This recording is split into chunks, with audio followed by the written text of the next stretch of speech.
then I was like, yeah, that probably makes sense. And from then on, I kind of just changed the way I thought about the sport. Instead of doing things harder, I would actually try to get better at jiu-jitsu. Do you remember like a turning point where you became, as opposed to being mediocre, not just in technique but in approach to great?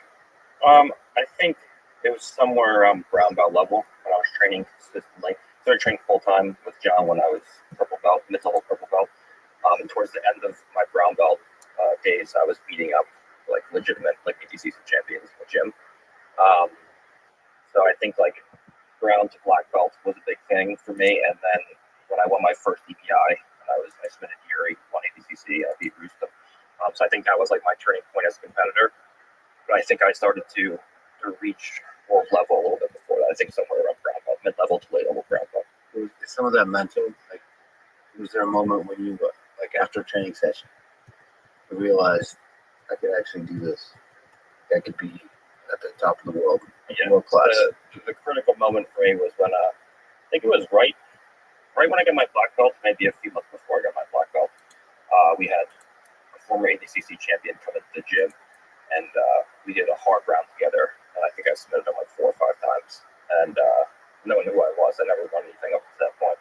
And I was like, okay, like if this is like one of the best guys in the world, and I could submit him multiple times around, I think that this is like something that I actually could do professionally and make a career out of this.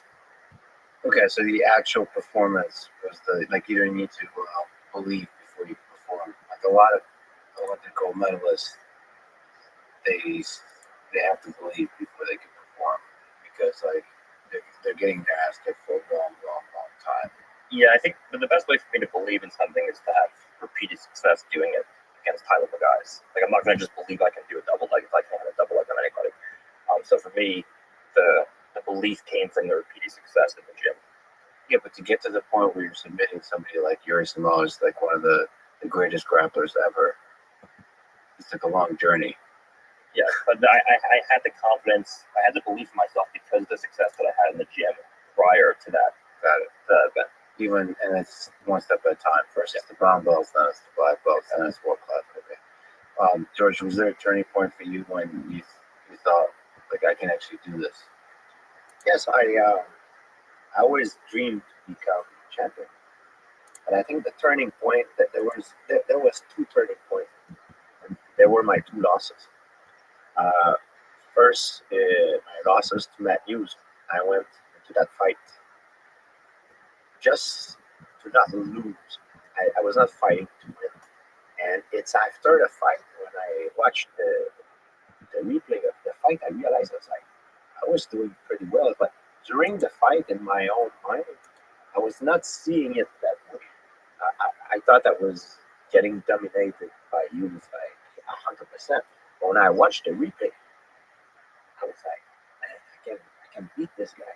I was beating him until I made that stupid mistake. So that was very frustrating, but that's what gave me the mentality, the championship level mentality.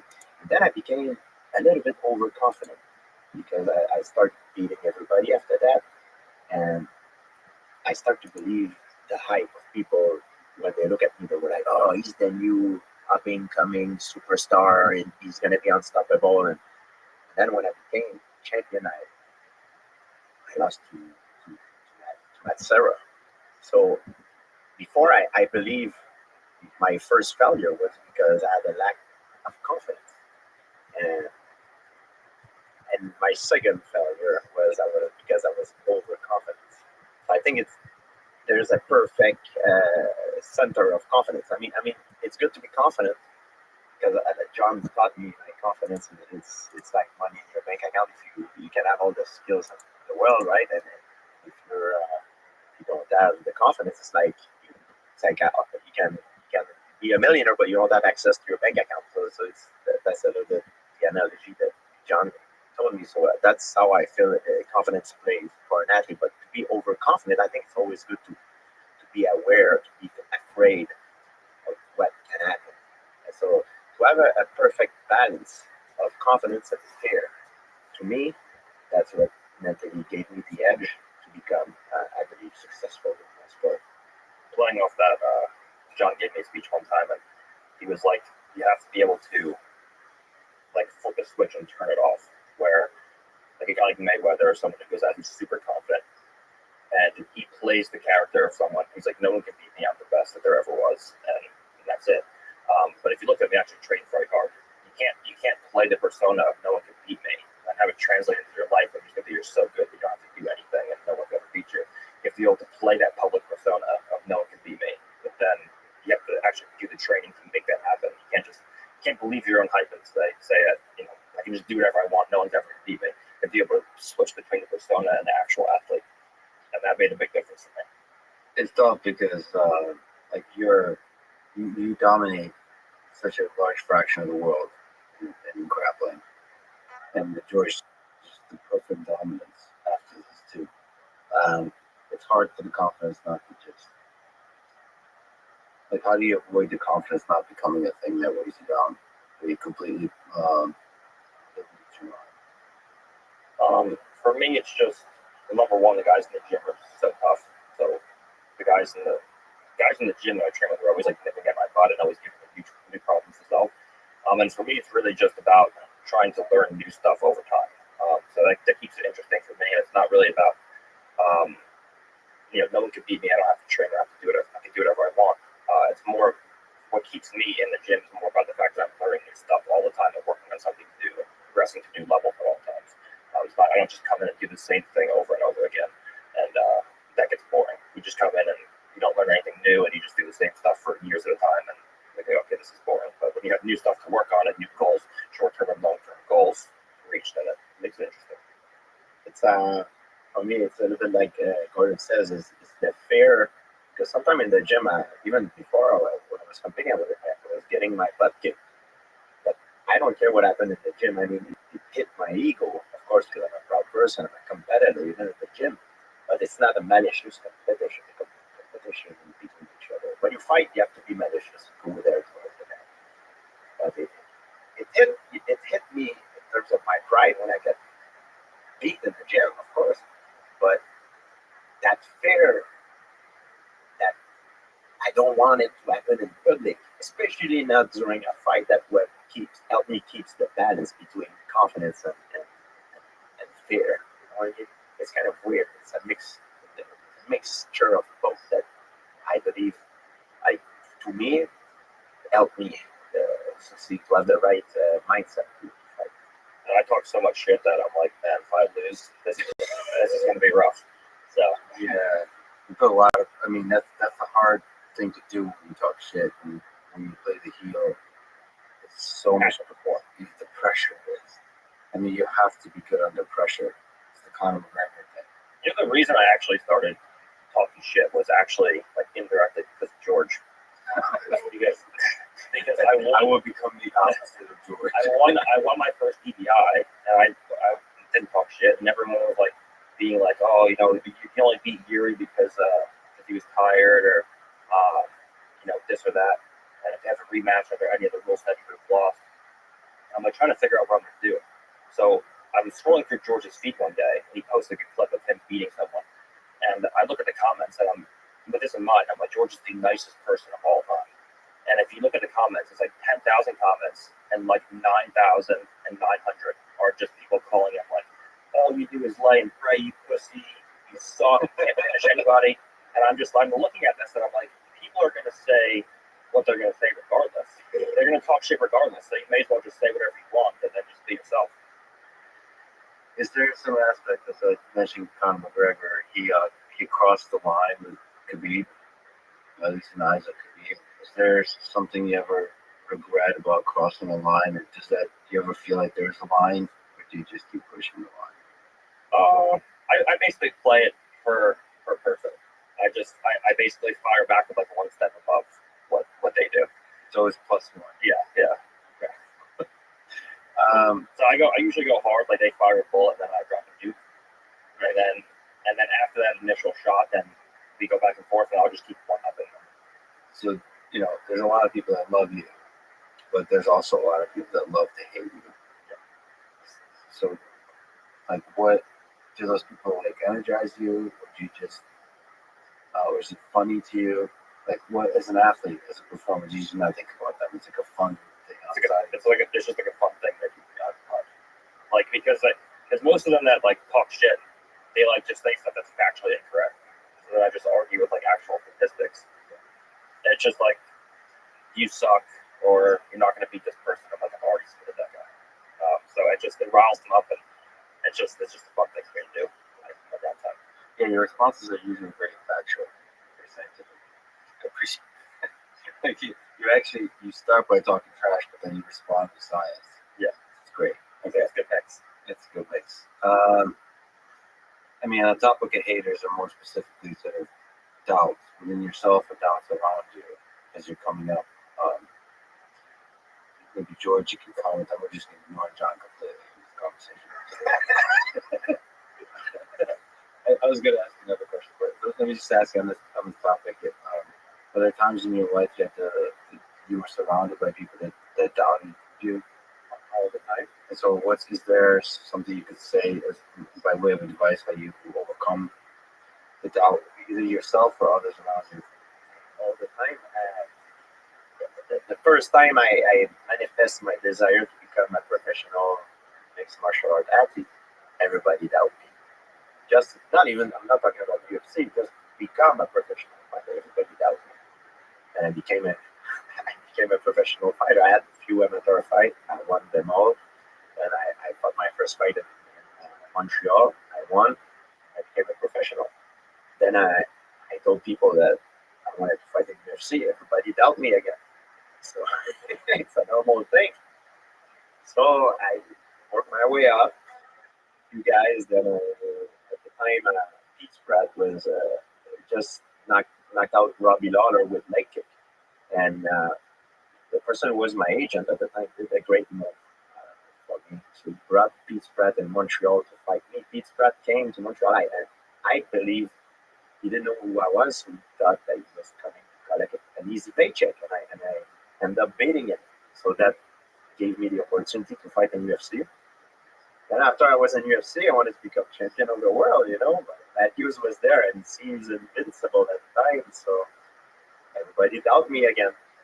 And I became world champion. And after when I was world champion, I was competing against other world champion of other weight class for the title, for the legacy and everything. So I was no longer competing as my opponent. I was, as a competitor, you never want to be satisfied, because when satisfaction is the death, when you're satisfied, you better retire. It's over.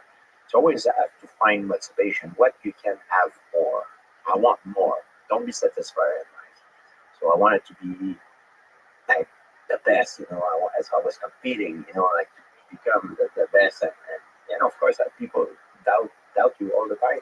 Every time you say something that it's outside of the norm, of the normality. When I say that there's nothing normal, but I'm talking about when you manifest your desire to do something that takes special attribute to succeed, or that is something that is hard to do. It's for sure you're gonna always have people like that. It's so strange that people don't lean into supporting, like people that love you too. Yeah, even people that doubt you. And I believe you need to use that as a positive thing, as a motivation to prove them wrong. Yeah. So for me, that was the thing. When someone doubted me, nothing gave me more energy, because I want to prove it wrong. I want to look at him in the face and say, "Hey, you see it? I got you, man. I did it." So, John, do you ever use this in one way or the other by saying, "I don't think you can do this," to motivate them to prove you wrong, or more general question of, the mental toughness required to achieve, or confidence required to achieve greatness? Like, what's your role as a coach when you have these two athletes?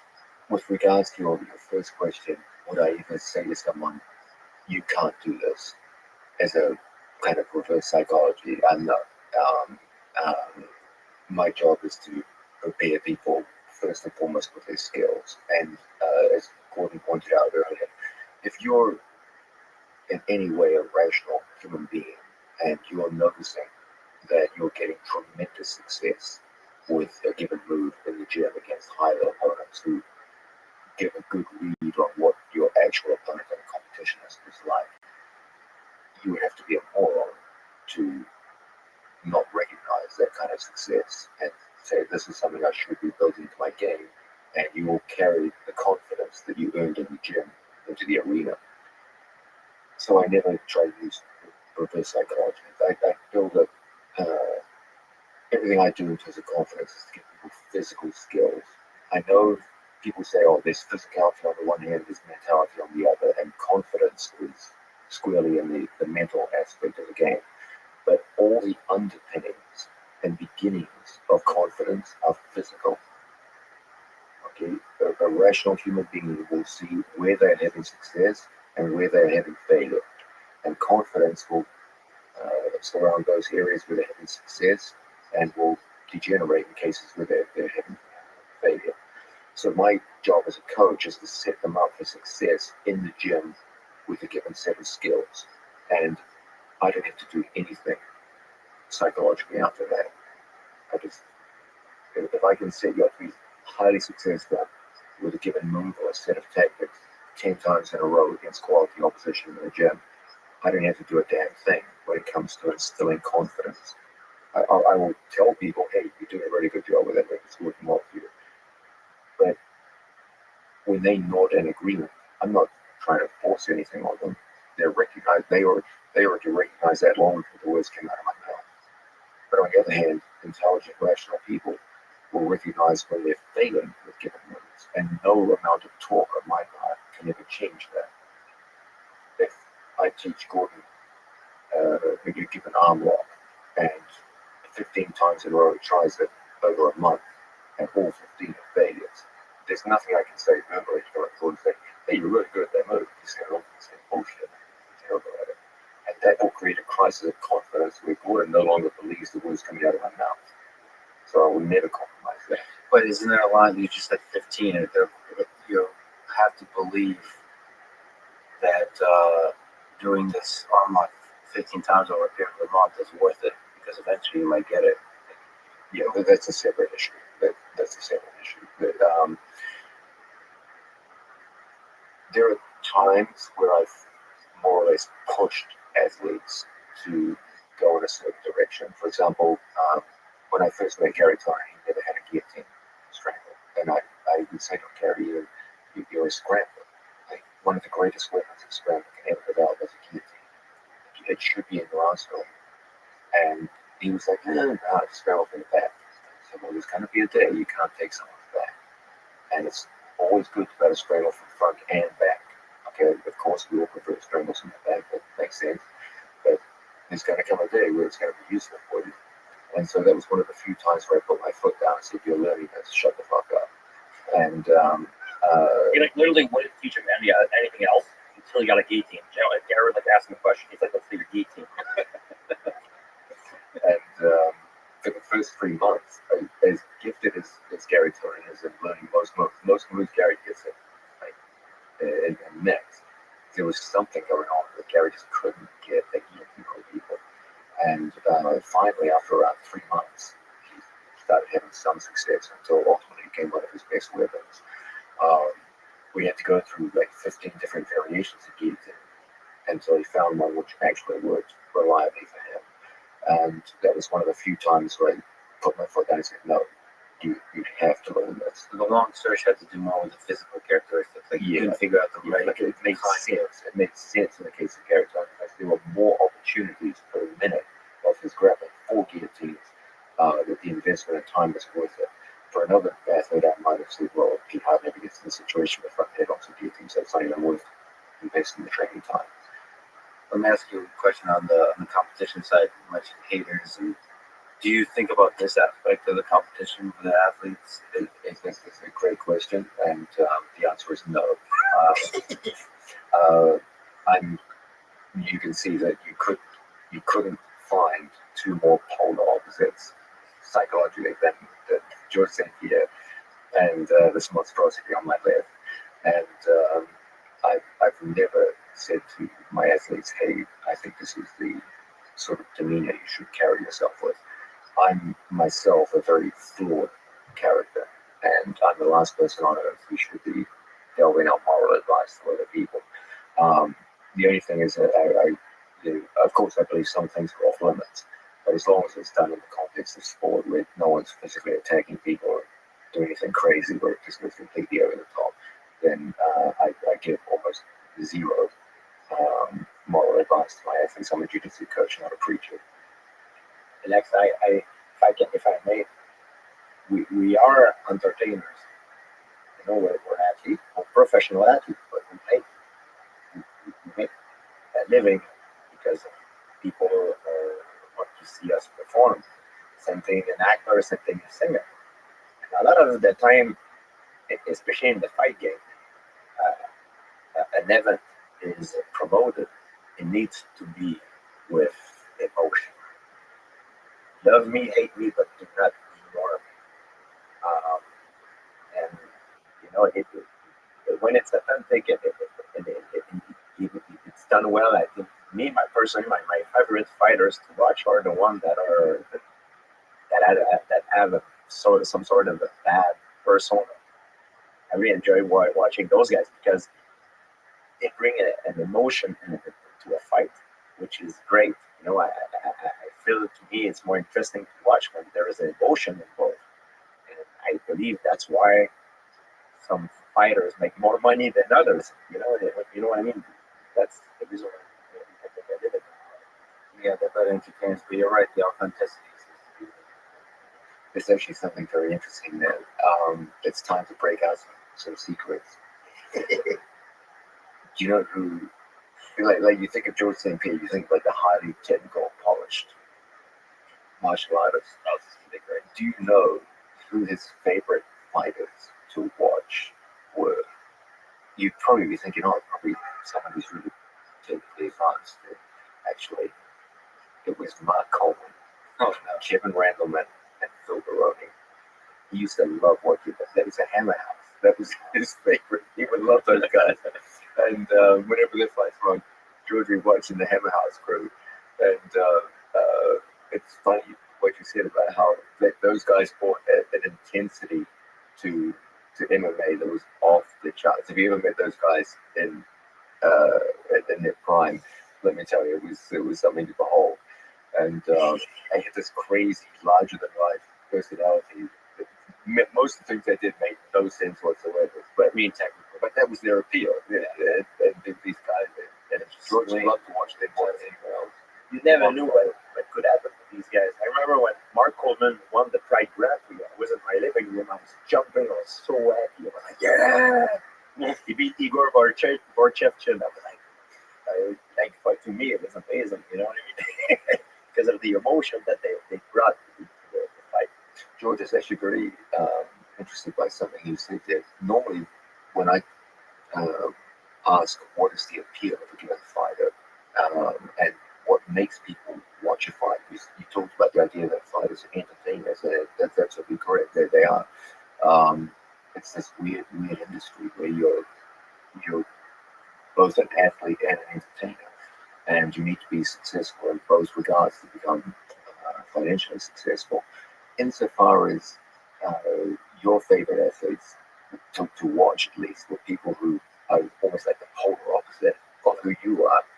I've always said that most people, if you look at, say, 1 million people watch a pay-per-view event, what percentage of those 1 million people have a genuine technical understanding of what's happening as they watch a fight? It's tiny. It's absolutely tiny. The vast majority of people who watch a professional fight have almost no technical understanding of what's going on in front of them. So how do they relate to the fight? What's the only way they can? It's through emotion. And so when they get a sense that these two don't like each other, then they can relate to the fight. But only a tiny percentage of people watching a given professional fight can relate to it on a technical level. The overwhelming majority will always form an emotional attachment to the fight. That's why when you see things, shows like UFC Primetime, they never focus on tactics and the techniques of the fight. They focus on the emotional elements, the preparation, the view of their own family members as they get ready. It's always an emotional pull because that's how 99% of the viewers relate to the fight. If I had, think about chess, okay? If I had minimal knowledge of two world champions coming to fight each other or match up against each other in a game of chess, I know so little about chess tactics, and I can't really form any kind of technical appreciation of what's going on the board. But if you tell me that these two chess players hate each other's guts and they've got a rivalry which goes back 5 years and they've said this and that about each other in public, then suddenly my ears prick up and I'm like, oh, okay, this sounds interesting. Because I just don't have the knowledge to appreciate what's going on the board in a chess game to be able to appreciate the technical nuances of what they're doing. So any interest that I have in a chess match is going to have to come from some kind of emotional level because I'm just not qualified to make technical assessments. And that's exactly how it is in the case of both grappling and mixed martial arts. That's why the ones who are both the most attention are always the ones who can form some kind of emotional appeal. Conor McGregor was the all-time master of this. I believe also emotion can be used as a weapon. For example, I've learned this from my favorite boxer is Sugar Ray Leonard. Sugar Ray Leonard, I remember, I was very young, so I watched his fight later when I was older. But I know that Sugar Ray Leonard was the best boxer of his era, to me personally. And I don't think nobody could beat him. I think it was skill-wise, it was the best. However, when he fought in Montreal, Roberto Duran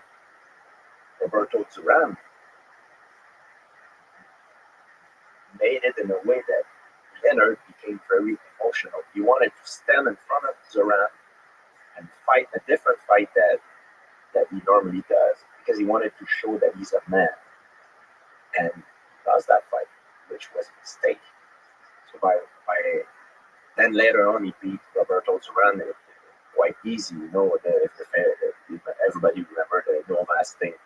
But my point is, emotion can be used in a way that it can make derail your opponent out of his game plan. And I found a lot of my opponent trying to do that. So that's why I never got involved. That was my way to defend myself against some kind of bullying, to put like a shield in front. Some other guy like Gordon, he expressed himself differently. Of course, it's a language barrier, but for him, he's better at giving back. He's a better counter attacker. But that's the way he responds to the aggression of an emotional attack. I think everybody's different in that regard. What's interesting that John said that he doesn't study the tactics of this game, or maybe you're not interested in the tactics of this game, because it seems like this is more than just being an entertainer. It seems like it could be an effective part of the match. Yeah, I just feel like it's making that it's going to get negligible rewards because it's only going to pertain to one match in front of you rather than the totality of your career. And whatever gains you get out of psychological trickery and play typically don't last long. You raise an excellent example with Sugar Ray Leonard. He did fight outside of his usual pattern in that regard.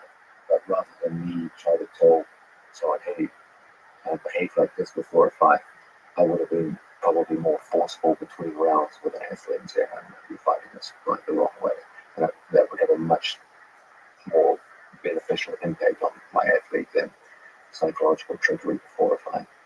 I believe another example of emotion that leads to failure is Jose Aldo against Conor McGregor.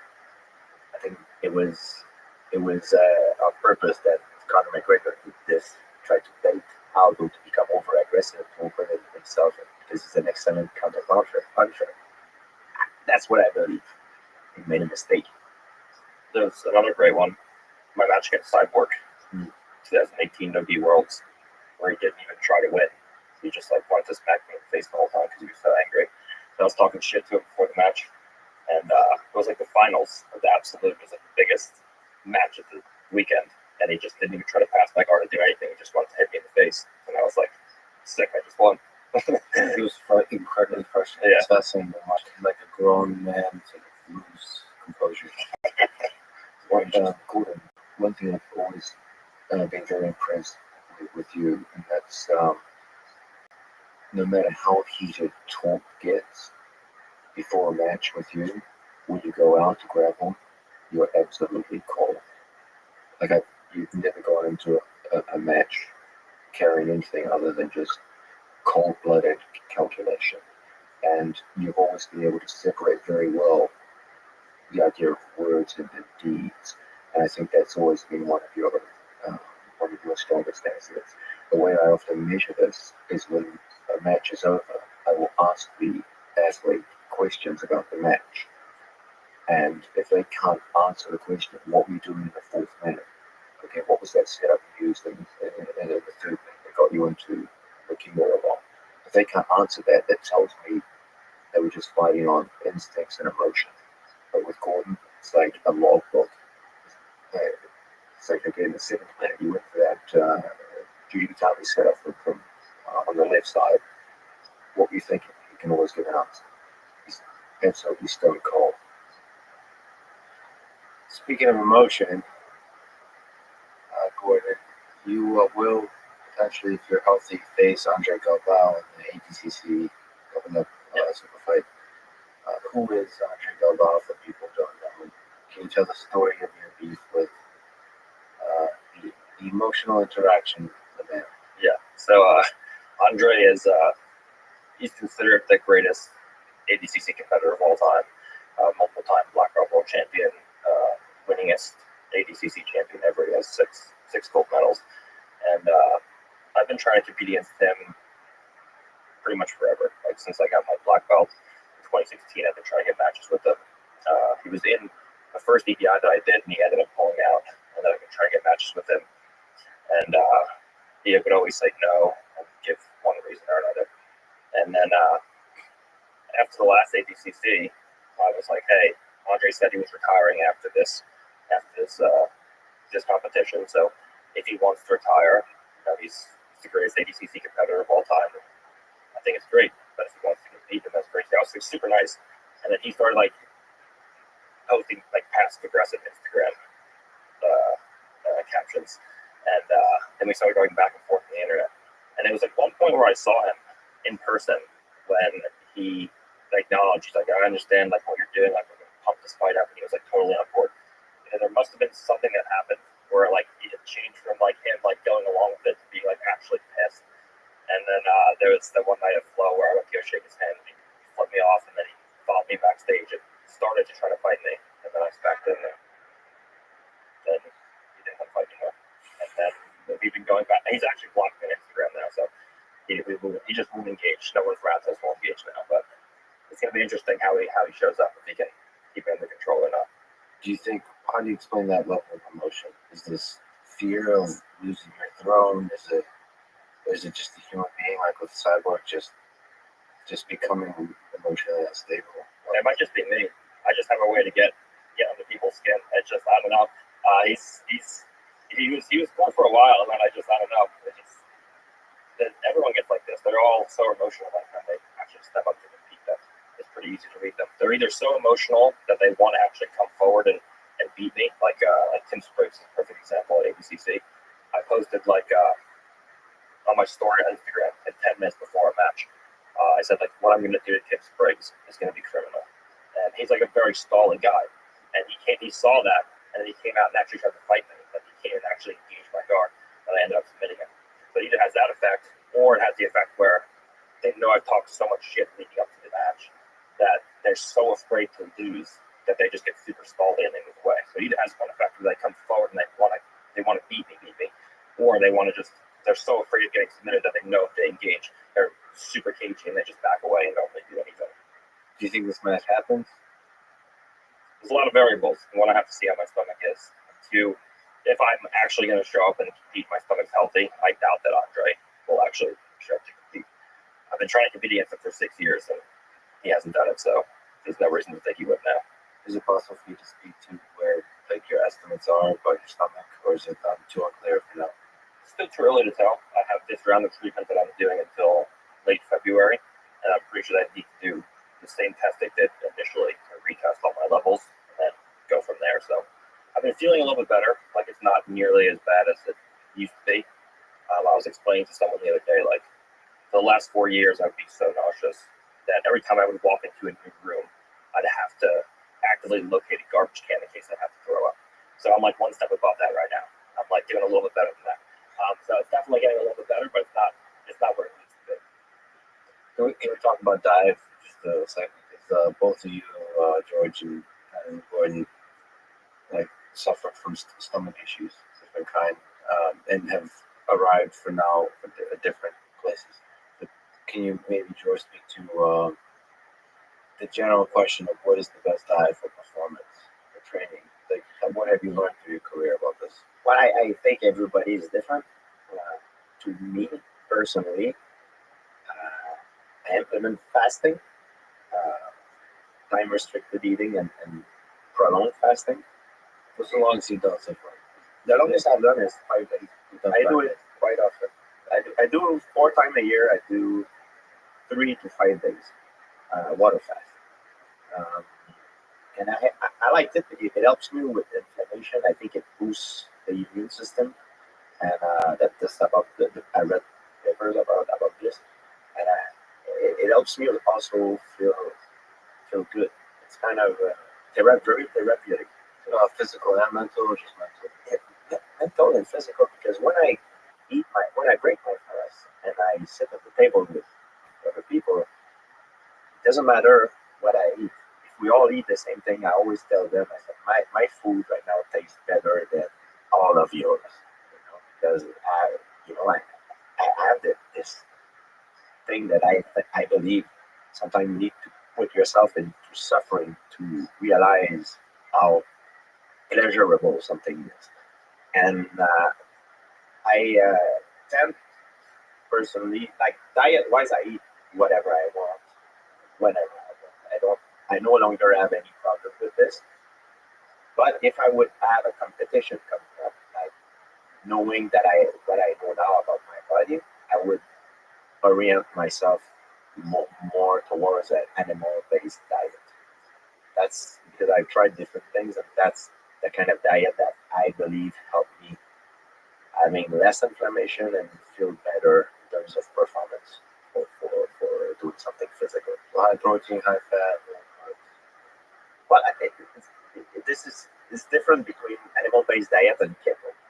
I mean, there's carbs. There's a lot of fruit. I get a lot of the carbs from the fruit. A lot of organs. I know a little bit about paleontology and the past about prehistoric human, and I know that.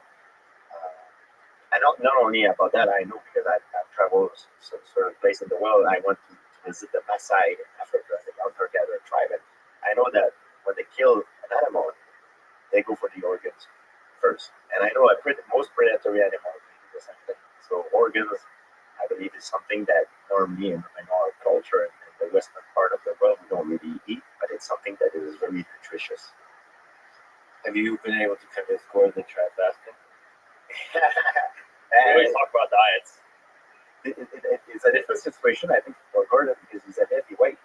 He doesn't want to lose weight. He's a heavyweight. The range of my range was I was welterweight, weight, but heavyweight. It's like some of the guys that you can compete against. They might be 300 pounds. So if you lose weight, it's a big problem. You know what I mean? So. And there's things that will work for me that might not work for Gordon, So we have to make his own experience. And I told Gordon, sometimes when everybody goes left, try to go right, see how he feels. Sort of thing. Not a topic that's part of your optimal performance formula. Well, what I used to do before my stomach issues, and for those of you listening who don't know, I had recurring staph infections in 2018, and I took a bunch of oral antibiotics, and it just completely wiped out my stomach. So I just was diagnosed. It was misdiagnosed as gastroparesis. So for those of you messaging me on Instagram or just watching Rogan, asking me about my gastroparesis, that's not what I have. they misdiagnosed it, and I did some other tests, and for 4 years I didn't even know what it was. And then I got this went to this doctor in California who diagnosed me with H. pylori, and then a fungal and a bacterial overgrowth in my small intestines. So the issues in the small intestines. So what I used to do was like seasons where I'd have a very clean season where I was competing, and I would have a lower body weight, and I would do like an off season, kind of like a bodybuilder, where I would eat a lot more food and a little bit dirtier food, and I would have cheeseburgers and pizza at nighttime to have the extra calories.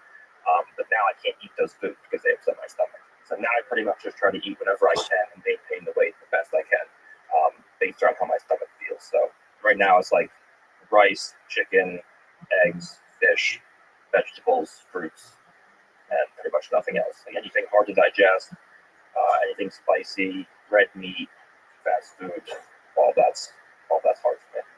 Which sucks because I'm All best things. Yeah, barbecue. And I mean, this diet is really important for you, John. I can tell. Is that something you think about for athletes at all? Again, this is part of it. I've to be honest with you, I've never seen any measurable improvement in sports performance in jiu-jitsu by change of diet. I do believe that diet is important for longevity in human beings, and I do think it makes a difference, especially once you get past the age of 40. With regards to longevity, for older athletes, I do believe it makes some difference. But my observation is in athletes in their youth and working up into their prime, I've seen athletes have the worst diets. God bless Trevor Stevens, but that guy won an Olympic silver medal basically on McDonald's and candy. George St. Pierre, for 80% of your career, you were powered by McDonald's and Coca-Cola. Fettuccine Alfredo, that was my meal of choice before a championship fight. Gordon, for his youth, was just Five Guys hamburgers. Gary Tony, the same thing. I've worked with Japanese judo players who smoked a pack of cigarettes a day and won Olympic gold medals. I've worked with Russian wrestlers who just ate whatever was put in front of them, and their athletic performance was outstanding. I've worked with other guys who did have what would be considered a very clean diet, and their performance was no better than anyone else on that. So I've never seen someone say, okay, I changed my diet, and because of that, there was a measurable improvement in sports performance. Another way to phrase it, though, is I have noticed with a lot of elite athletes, what they eat, they begin to believe that either is not a hindrance or it's actually good. Travis Stevens is an example of somebody who eats shitty because he believes it's like a power. Because whenever he's traveling across the world, he can't rely on healthy, good food to be there. So I'm going to eat shitty so that like my body knows how to perform under whatever Skittles or whatever. Everyone's got McDonald's. So it makes and they convince themselves. When you talk about Russian athletes, a lot of them have very strong beliefs about about particular food being good for them. There's no agreement among them. Exactly. No agreement. Yeah. So belief is more important than the actual diet. So if I can, after a night out, when you're hangover, I think the best thing, and I'm saying this in all sincerity, I think the best thing to eat to me was like a cheeseburgers with we call that a concept bagel because it's very fat, it's greasy.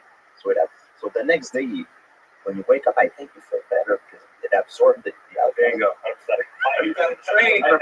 My mom told me the same story once, and then I tried. It was like I was hungover for some party, and I woke up. I was like probably 19 or 20. I woke up, and my mom was like, "Yeah, just have a cheeseburger. Go eat something greasy." And I did, and I was like, "Oh, I feel kind of better now." I do not know the science, the exact science behind it, but I always notice, and I don't know if it's placebo.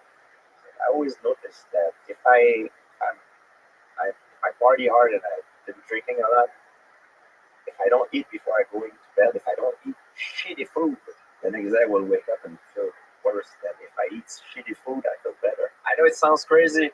I don't know why, but it works for me. Yeah, but it's also hard to do science on extreme performers. discussions we're having is amongst the very elite. You know, this might not apply to a general like recreational athlete, but the elite.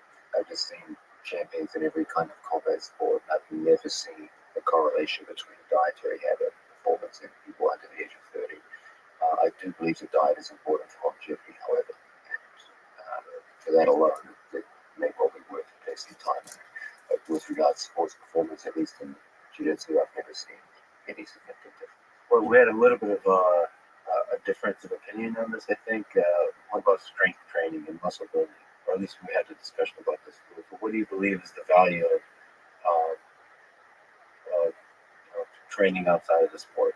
So fitness, lifting heavy, lifting explosive, all kinds of lifting. Me, personally, for me, I believe, and I learned that from John. I used to do like train like a bodybuilder before because I thought in my early days of competition that was the most efficient way to do things. Because it was like I was watching Jean-Claude Van Damme, Arnold Schwarzenegger. We thought back in the day that was the thing. That's how we should do it, for to get ready for a fight. But I realized later on that it's all about efficiency. Some guys they don't lift at all; they're doing pretty well. So I do cross training mostly for longevity. It's mostly for like a therapy. It's more therapeutic than for performances to keep my body healthy, to do certain movements that are different than what I do every day in the gym and combat sport. Keep me healthy and athletic. So all the interesting movement stuff that you've done outside the sport, that was Therapeutic, mostly therapeutic. I think it could transcend to performance, but it's mostly therapeutic. I do not believe that squatting 5 plates or bench pressing 3 plates will make me a better fighter. I do not. I believe actually it could hurt me more. It could damage me more than benefit. So according to somebody who on Instagram posts a lot of pictures of you being shredded, huge. What's the value of strength? So I do like a combination of John got us big into like gymnastic type movements, like toes to bar and muscle ups and things like that when we were young. Like toes to bar because that's like the exact motion you have to do when you're retaining guard beneath your chest. So I do a lot of that stuff in combination with I do a lot of opposite of George. I do a lot of bodybuilding workouts where I do like a basic split, like a chest and triceps, back and biceps day. And my idea is that weightlifting should always be a supplement to jiu-jitsu. So you should be missing a jiu-jitsu session to lift weights. So I do probably train jiu-jitsu every day, and I lift 3 to 4 times a week. I feel like lifting 7 days a week is too much. The lifting takes a lot of energy. I feel like hard lifts like that. But my idea is, if you want to get good at jiu-jitsu, do jiu-jitsu. And if you want to be bigger and stronger, lift weights and eat food. And I generally don't go super heavy when I lift. You start putting crazy weights to start tearing muscles and stuff. So I usually do moderate weights with a very high rep range of 4 sets of 20 with a drop set at the end to fatigue muscles, break the fibers, and correct. Okay, so 4 sets of 20. That's interesting. So that's more for endurance and raw strength. Yeah. And also, I think close to the competition, I'll pick the intensity up. And while there's no real way to get significant gains in VO2 max, I think that lifting and just getting used to mentally redlining gets me kind of in competition shape. Because a lot of times in jiu-jitsu, the guys I'm training with, they're not on a technical level where they can physically exhaust me to the point where I feel like I'm going to die. But I get most of that like when I'm wrestling because I'm not as efficient in wrestling, so I get a lot more tired. And lifting, if you do like 4 sets of 20 leg press to squat, and you go back and forth, like you're like about to die at the end. And I feel like it gets me in the mental habit of redlining before competition. But does muscle help you? It's like the actual mass of muscle. Like this. Anything stronger will always help in a combat. Will always help. Yeah. To some degree, it's not going to be to a degree where it overrides efficiency, but I think that there's a bunch of people who believe, depending on the sport, that the strength can quickly become have detrimental effects to efficiency. Yeah, Like I agree with that. certain kind. I mean, if strength is like very cleanly, purely applied to the exact movements of the sport, so in judo, the explosiveness you need is very difficult to replicate in any kind of way except by doing judo. Yeah, I mean, for us, they always have to understand there's only so much technique that can overcome a certain amount of strength. Like if they all try to fight a silverback gorilla, it's going to kill us. But that being said, I do think that, like, for example, heavyweights are usually the least technical because they rely on their size and strength to beat smaller people. But I think that if you stay with the discipline of doing everything very precise, I train a lot smaller people most of the time, so I get out of the habit of using my strength. I think if you're very precise in the way that you train, I think the extra size and strength can help you. Quick question: how would you fight a silverback gorilla? I mean, which animal do you think you could actually defeat that would be impressive? That most people would say you can't. You know, I don't have an answer to this. I thought you were going to say. I want to say that me and John had like a 4-hour discussion on this one time. I'm like, what would win, bear or gorilla?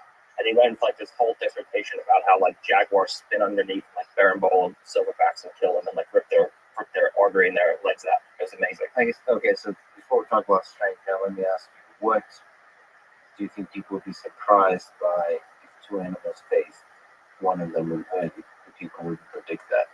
So they would be surprised by the effectiveness of certain animal at fighting whether it's in the forest, in the jungle. So let's slow down here. Okay. So there's two animals of different species fighting.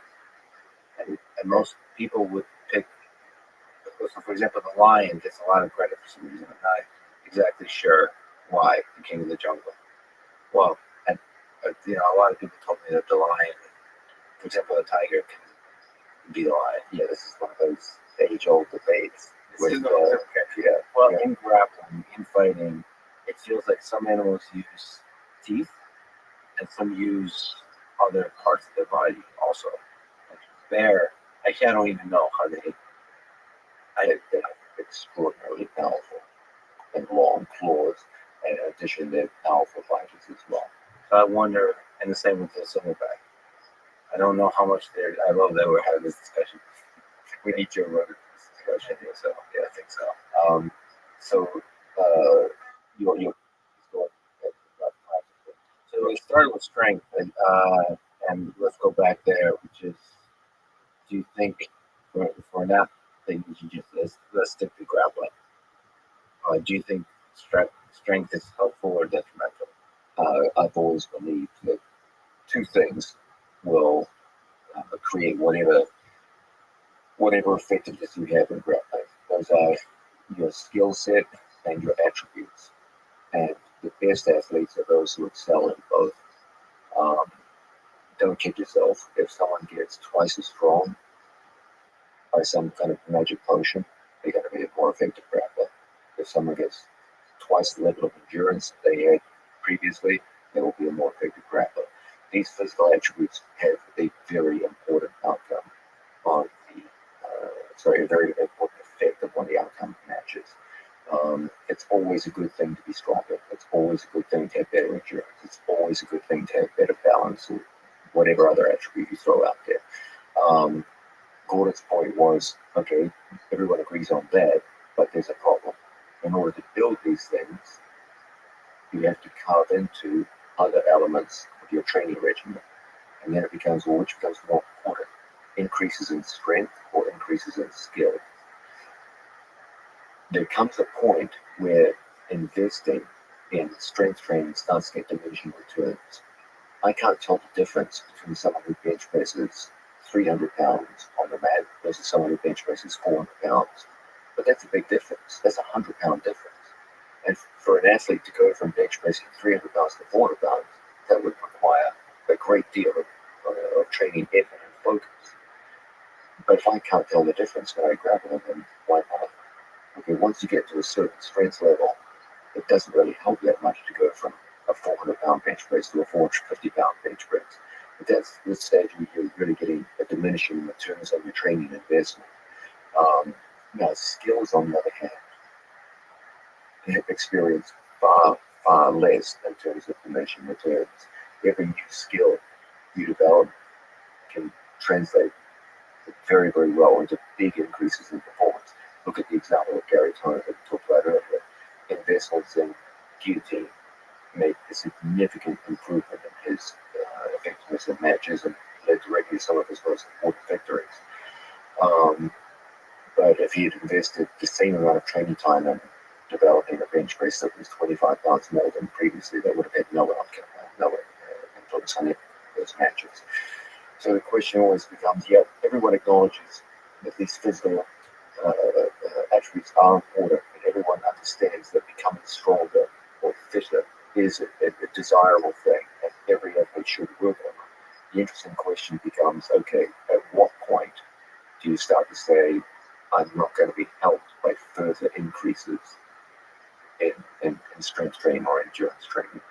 And my point with my athletes is, in the overwhelming majority of cases, if there's any kind of doubt, invest more heavily in skill training and attribute training, especially once you get to a certain level on the attributes. But the interesting thing that I think you should account for with strength training is there's Instagram, there's the world. It seems to be more fun to build muscle mass. It's like an addiction that people have. There's also economic elements too. Like, most people, I hate to say this, but it's true, most people are more concerned with image than function. And it's hard to sell a fighter or a jiu-jitsu athlete who doesn't look like one. It's like, it's a tough sell. Now, you can do it in fighting and jiu-jitsu, because ultimately it's about whose hand is raised at the end of the match. And you can even use it as a selling point. You can be the guy that doesn't look like he should be winning, but he is winning. That is a selling point. But if you give most people a choice between looking like Arnold Schwarzenegger and winning matches versus looking like Fedor and winning matches, most people will select, I wish I'd rather look like Arnold Schwarzenegger. And so most athletes feel almost like an economic compulsion to be in good shape and in order to advance their marketability. Yeah, Nike's not going to sponsor Fedor or Tank Abbott. Yeah, Tank Abbott, no, Fedor, maybe. Yeah, I mean, at the very top, there's something about us that like image of strength. So it's also a personal thing. If you look at yourself in the mirror, you like what you see. You know what I mean? You find yourself attractive. You know, what can you do to make you look better? I think to me, it was something. One of the reasons I work out was like that. Well, I'm sure if Fedor looks in the mirror, he says, I look damn good today. Yeah, you could do it. It's also a genetic factor. There are some people who, it's harder for them. All right, so the question on training. You guys, John and Gordon, train often 3 times a day, every day. George had a different approach to training. So what is I don't mean that in kind of the opposite or something. It's just not every single day. So, and obviously you are legitimately at the very top in terms of performance accomplishment in the field. So what have you learned about what it takes to train to become not just elite but the best? But a lot of people, when you say train, they see training hard. I believe you need to be very constant and very disciplined. You need to train, but you don't need to train hard every day. That's what John taught me. For me, it's the nervous system. Sometimes I feel if I load it up too much, it comes to a point that it's too much. There is no more information that I can absorb. So, and I do believe that it's something that you can train to your capacity of being able to learn, like absorbing sort of thing. And I did a lot of volume training, but when I was getting ready for a fight, especially during sparring day, I like to do it quick because when I fight, it's 5 rounds of 5 minutes. I don't like to spend an hour or 2 hours in the gym because I need to know I can be going for 25 minutes. You know what I mean? Not for 2 hours, for 25 minutes. And at my last fight, John and I, we were thinking of how could we make me more of a better finisher, or more opportunist. And John, I remember when we were training with Gordon, Jake Shilke, Gary Tillman, my round of grappling were different than if I would be training for Abu Dhabi, you know, for EBI or like some like in grappling the round are longer. But in a mixed martial art fight, it's very rare that you're gonna spend more than 4 minutes or 4 minutes and a half on the ground. It's very unlikely. I mean, it can happen, but so we remember we did around 3 minutes. We did all the round I was doing were 3 minutes. So it gives a different rhythm to the training. It forced me to be more opportunist, to be more of a finisher, because I had only 3 minutes to do what I need to do. So if I see something I need to go for the kill right away, I cannot be too over patient. You know what I mean? It served me well in my last fight, and I think that's a good blueprint to follow when you're a mixed martial art fighter. If I would, the result was great, and I think maybe I should have done that before. It was a great idea that we had. Not to do. Be very careful of doing too much volume. Right? Yes. Just try to get out and then try to focus on finishing, getting out as I mean, quickly as possible. to build up your foundation, I believe you need a lot of volume.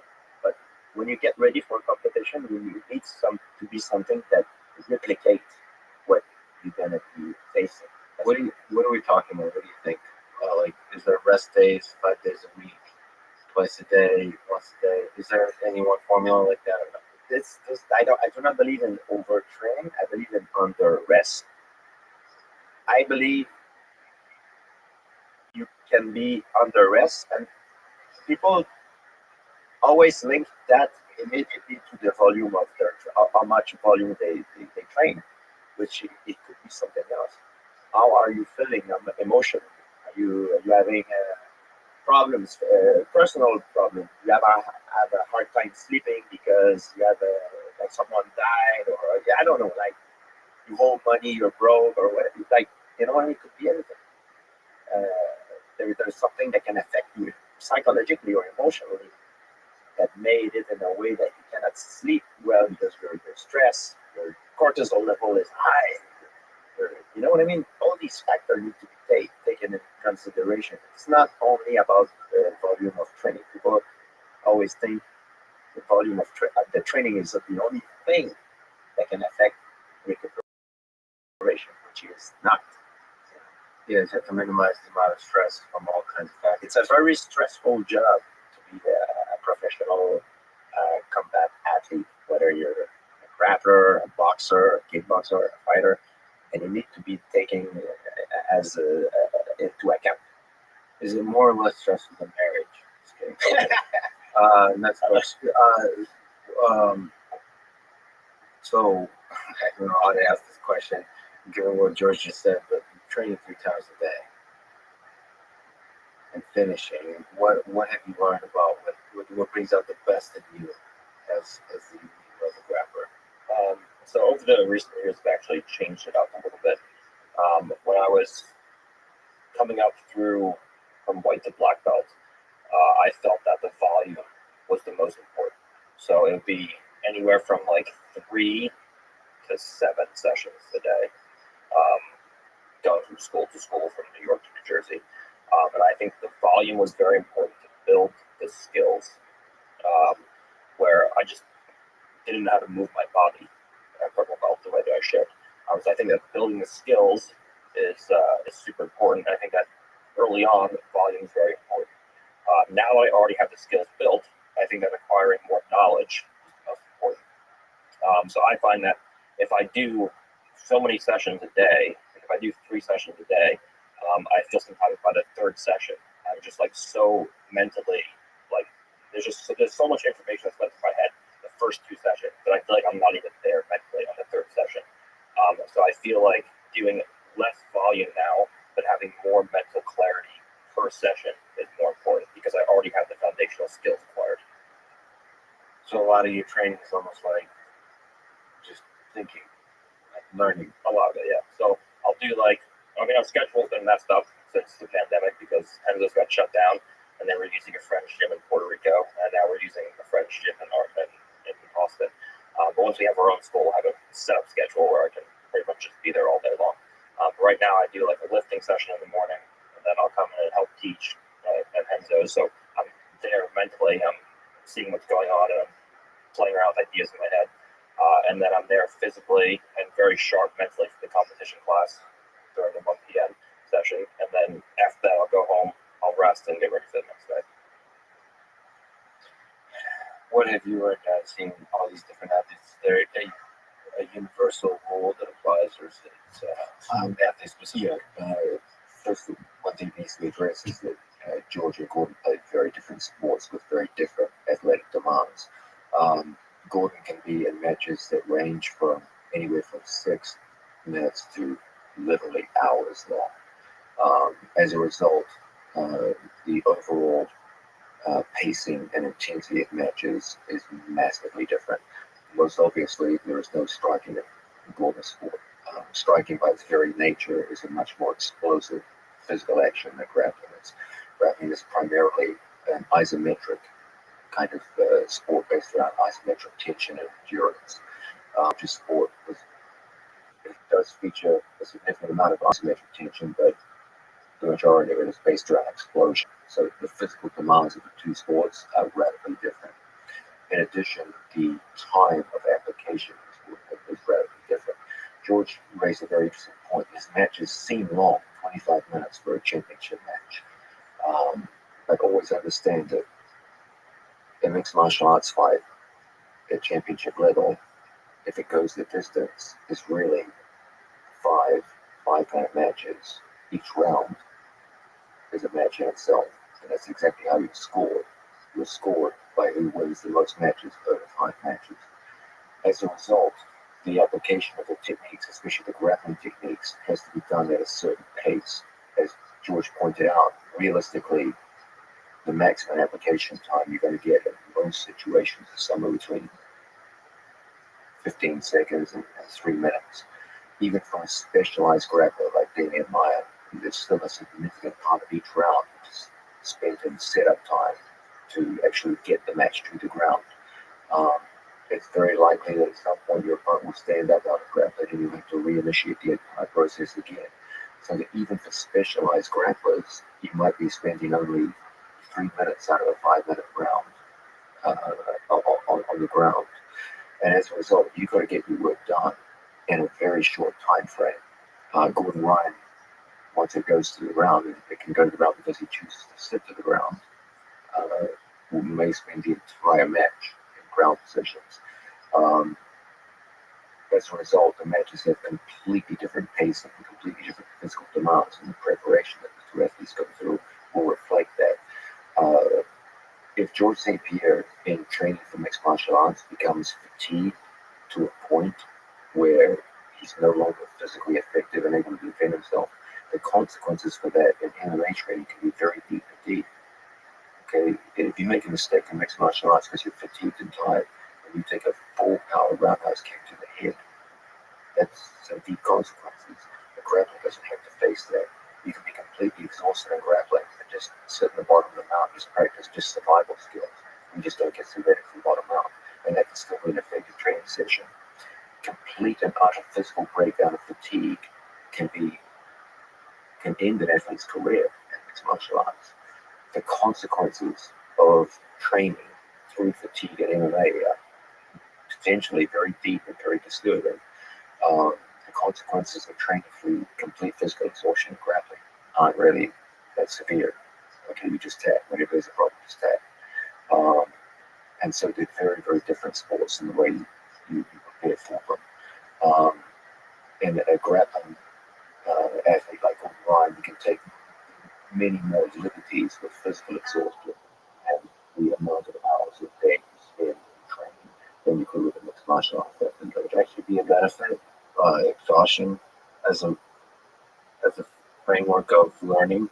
So, like from exhaustion, is there any benefit that you said being at the bottom of the mountain, sort of understanding jiu-jitsu or grappling somehow deeper because you're physically exhausted, and sort of because then the only thing we have left in your favor is the technique, and then we'll see how to improve you up.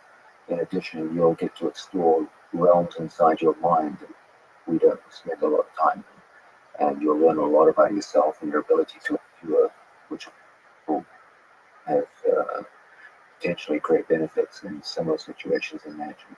Yeah, there's I mean, for a recreational person, getting exhaustion allows you the great benefit to experience what it feels like to really get dominated at an even greater frequency than you otherwise would.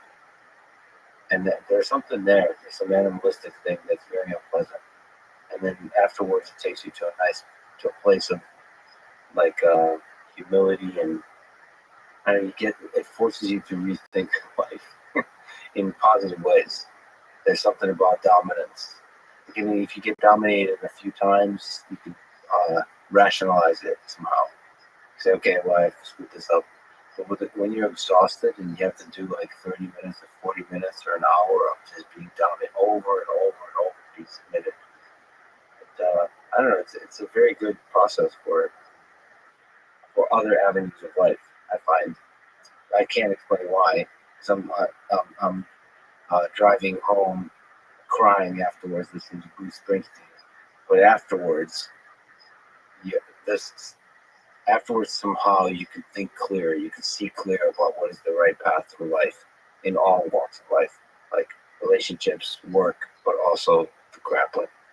Actually, the grappling is the hardest one to see what you It clarifies other avenues, the humility. It removes the bullshit. It's like we see the world through some kind of fog, and it just removes it, and then you can see things. I don't know what that is.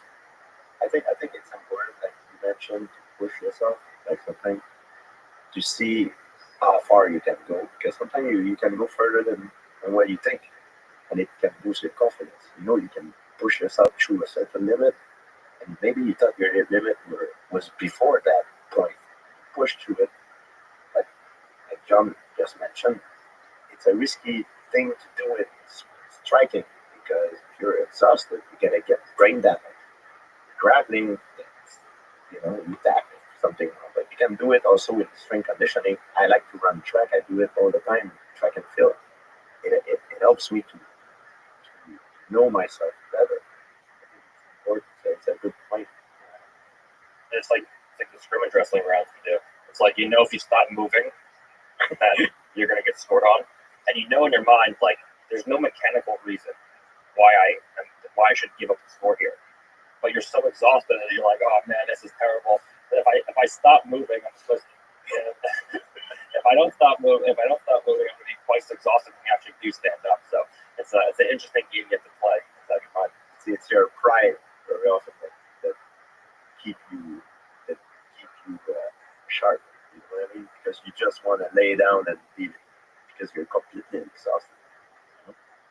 What do you think is the connection, John, between this ego pride thing, martial arts, and actual violence with our ancestors? Do you think you ever plug into that? Do you think there's echoes of something going on there, or like you mentioned, you have flaws and demons? Is it deep in there somewhere? Do you think we're struggling with those demons? Yeah, you'll need to patch up your question and it's going to see what the implications. Wow, that was not only am I being dominant in jiu-jitsu, I'm being dominant in No, that's not that question. It's some brothers saying where they're like, okay, now we interview you. Yeah, but you went down the evolution. What do you think? I mean, do you, I don't mean just aligned to what's martial arts and what is violence. I mean, there seems to be a gray area and that connects us to the evolutionary ancestors. Absolutely. Yeah. I think there's a deep recognition in all of us that, and this is the evidence of this is so easy to see in daily life. if you're walking down the street and suddenly you hear a commotion, two people are fighting, you will see literally everyone on that street stop whatever they're doing and watch the fight. Humans are fascinated by violence, and you've got to ask yourself why. And of course, it's the recognition that for a significant part of our evolutionary history, violence was one of the most important elements in human existence. As much as we curse it, as much as we talk badly of it, the juxtaposition between humans' social nature and their need for each other to get along, to express love amongst the various members of a given community. There are disputes between humans that can't be resolved, and ultimately, throughout history, violence has been the number one method of conflict resolution, for better or for worse. And there's a recognition in all of us that this is where we come from. And there's a reason why combat sports have this thing where people will watch them and they might even be repulsed by them, but they find it difficult to take their eyes from it. And I do believe that most combat athletes carry that sense of their, even if it's on a subconscious level, this kind of belief that this is who we are. George used the word pride, and I believe that's a big part of it. I believe that most humans have this sense of self-worth and pride which they're willing to fight for. And if it gets crossed by someone else, they're willing to stand. Some people will stand more early and some people will be pushed further back, but everyone's got that line beyond which they won't be pushed. And there's some kind of deep recognition in all of us that we have that somewhere within us, no matter how hard we try to bury it or what have you. And that's why I believe there will always be this eternal interest in that sport. Now, I don't believe that most people today have any kind of respect for unrestricted violence or non-consensual violence. I think most good people are repulsed by that now. I'm sure that as humanity improves out into the future, that will become more and more widespread. But that's not to say we can't exercise these old evolutionary demons inside of us. And sometimes there are just disputes between different people, different cultures, different nations, where ultimately it's going to come into a shoving match, and then degenerate further into violence. There's always going to be a need for humans to be able to express themselves through violent methods and to use physical force to get to their goals and objectives. Our need as humans is always to find a balance between the two forces of conflict and cooperation. We need cooperation because humans isolated from each other are more or less helpless and useless. In order to advance, human communities need to build and grow. And so that sense of cooperation occurs in most of our daily lives. But there will also be irresolvable conflicts where physical force has to be used to form a resolution. And so most human beings find themselves swinging like a pendulum between conflict and cooperation. And that is something which really gives birth, I think, to combat sports. Because, sorry. Well, I really have to ask you about this. There's a guy in Harvard named Richard Brangham, and there's a lot of people that believe this. He wrote the book that basically there's a lot of people studying is what happened. How do we get from apes to humans? Like, what was the magic thing, right? A lot of people attribute it to fire and the ability to cook meat. There's a lot of different theories. So he actually, his theory, how do I describe this, is basically that the beta males won. That the apes that were able to cooperate. So the way you develop cooperation is that there's the big bad leader that the alpha male, that you can only knock off their throne if you cooperate. And so we built big tribes that just excelled in cooperation by practicing the overthrowing the leader. And so, and anytime an alpha male would rise up, they would get we would develop our skill further and further of cooperation. And so we're all just beta males, the descendants of beta males. That's this kind of theory that cooperation is fundamental and it's so distinct to the rest of the neighboring animal kingdom. So I wonder what you think about this tension of violence and cooperation and how important is this cooperation to core. If you look at it in the given training room, jiu-jitsu and mixed martial arts is solo sports. A solo athlete steps into the cage or steps onto the mat. But all of your preparation is done in a cooperative training environment with many peers. And as much as it's an individual sport, all of your preparation is done as part of a group. There's a sense in which it's an interesting metaphor for humanity itself. Whatever we do in life, we do alone, but we grow up in this given community and what have you. With regards to the whole alpha male, beta male thing, humans are, it's true this is correct. Most primates do have very strongly defined alpha males who rule the roost and determine the entire direction of the community that they build around themselves. Humans, on the other hand, don't have an alpha male in that strict biological sense of someone who's responsible for the next generation, dominates all the female population, etc. Physically dominates. But we do, on the other hand, have our own version of alpha males as far as we're political and sociological leaders who have a disproportionate impact on the direction of a community. So the cooperation allowed us to have a greater scale of hierarchy of the alpha male on top, with the alpha creature on top. yeah, so it's just fascinating there. In nature, we're very weak as a species. We need to cooperate in order to evolve. That, I think, made us the top of the food chain. If you look at humanity in nature, really the two things that seem to, more than anything else, determine whether or not a given human community will be successful in a predatory world are numbers and technology. Okay, the more your numbers increase and the higher the technological weapons and support systems you have around you, the more successful you'll be in a predatory world.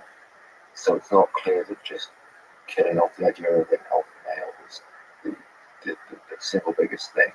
The rise of technology and the growth of community after the imposition of language, these are other things that would have been very, very important factors in humanity's rise.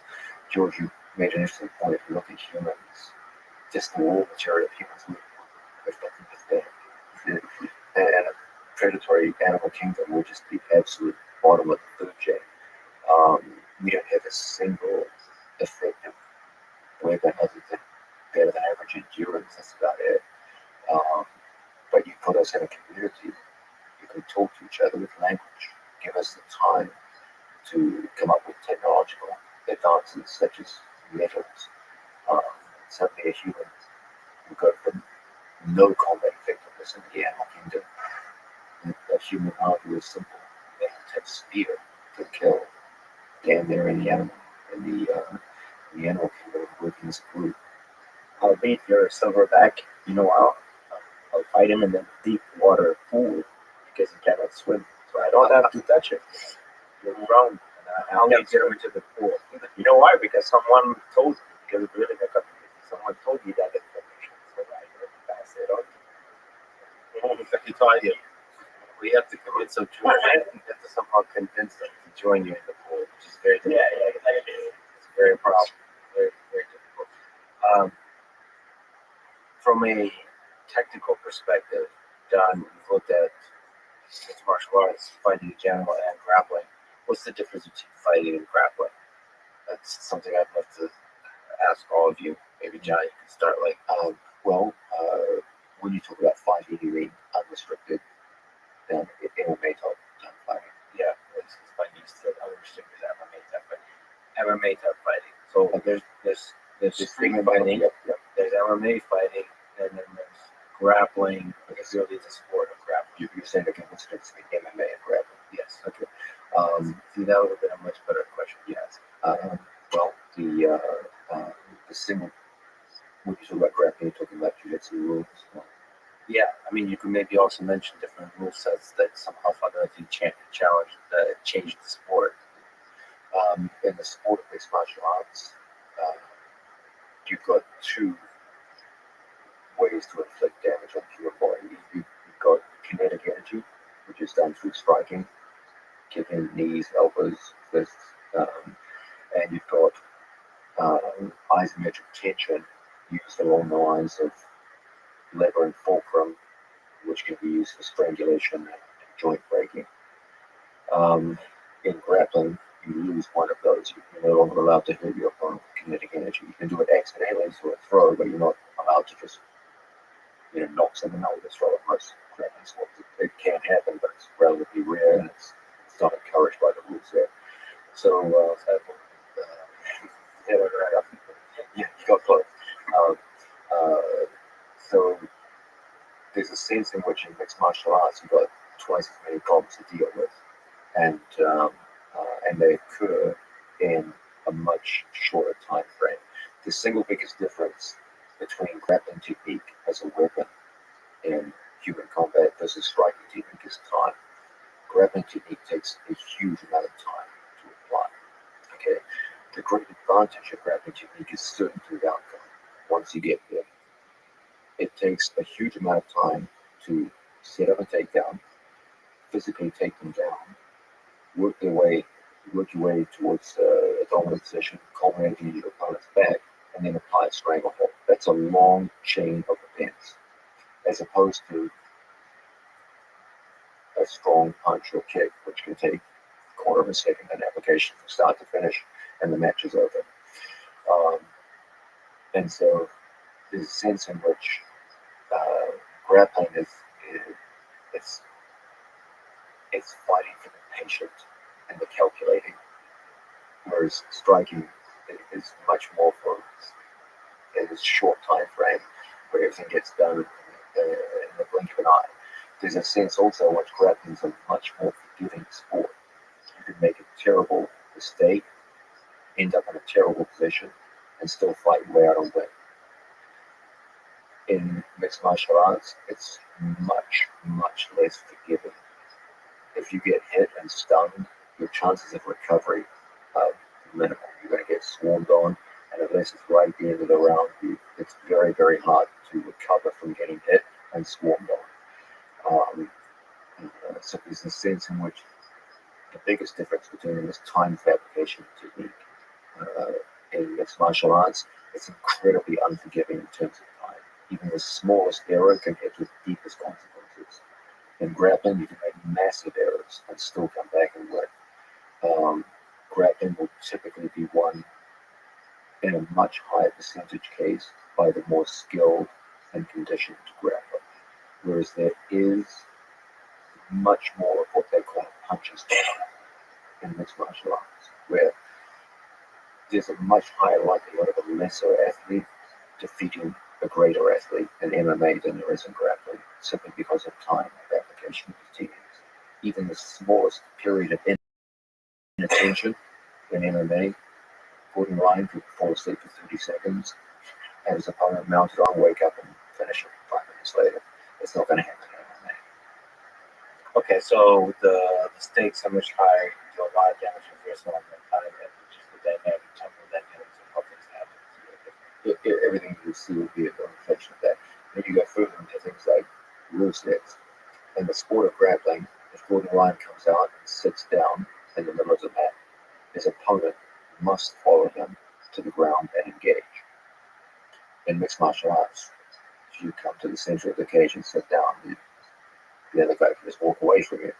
They're completely oriented in different directions. Grappling is ground centered. MMA is typically standing centered. Beginning of every round, you have to start standing again. If I disengage from a ground grappling situation, stand up and walk away from my opponent must follow me up to the feet. In grappling, it's the exact opposite. If I sit to the ground, my opponent must follow me to the ground. Written into the rules there. So one is inherently ground oriented and one is inherently standing oriented.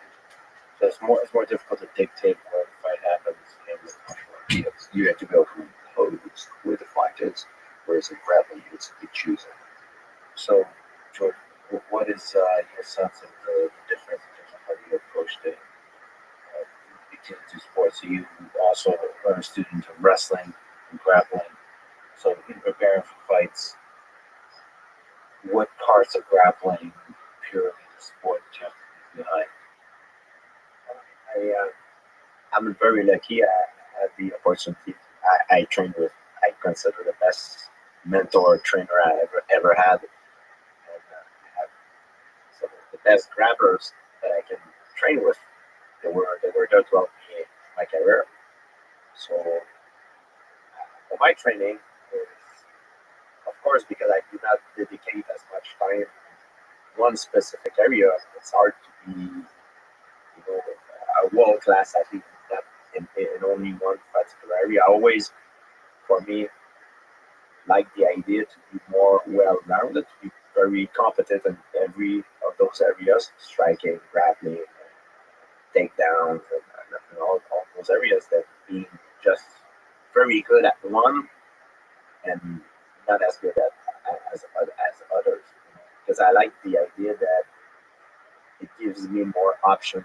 When I fight someone, I can mold myself to become the perfect nemesis to that person better if I'm more well-rounded. If I do not have those well-rounded skills, and I don't have that option. You have less tools to work with, less technology. What about you, Gordon? What do you think is very distinct about grappling from the way you approach it? I think most of it was covered, but I think that the one of the big things is the fact that when you're looking at MMA, we have a pretty general, agreed upon, and unified rule set. Where if you look at UFC versus Bellator, they have slight differences in the rules, maybe, but it's pretty much the same thing.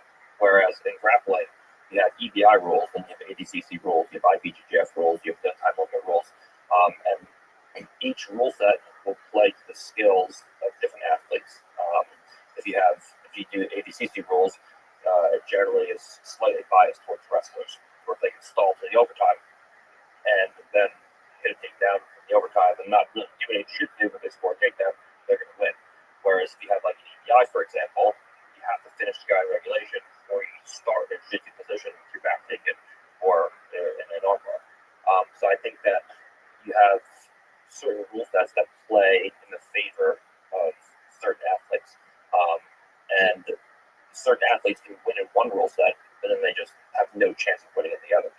Like when I fought Yuri the first time in EBI, I beat him in EBI. The chances of me beating him on that night under an ADCC rule set were probably pretty low. When I fought Leandro Low under an ADCC rule set, he beat me that day, but the chances of him beating me on the same day in EBI rule set were like next to zero. So I think it's interesting that in MMA you have one unified rule set, which has small differences, but they're all generally the same. And Jiu-Jitsu, you have a wide variety of different rule sets that have biases towards certain athlete skill sets. You mentioned Leandro Low. I got to ask you again about ADCC. You have lost very, very few times in your career. One, same true for George, and the only person who has ever submitted you is Felipe Pena. Black belt, yeah. At black belt. He is ADCC world champion, multiple time IBJJF, BMF world champion. You may face him at ADCC or elsewhere in the future. Would you beat him? Yes. I have to say yes, right? But I fought him initially when I first got my black belt.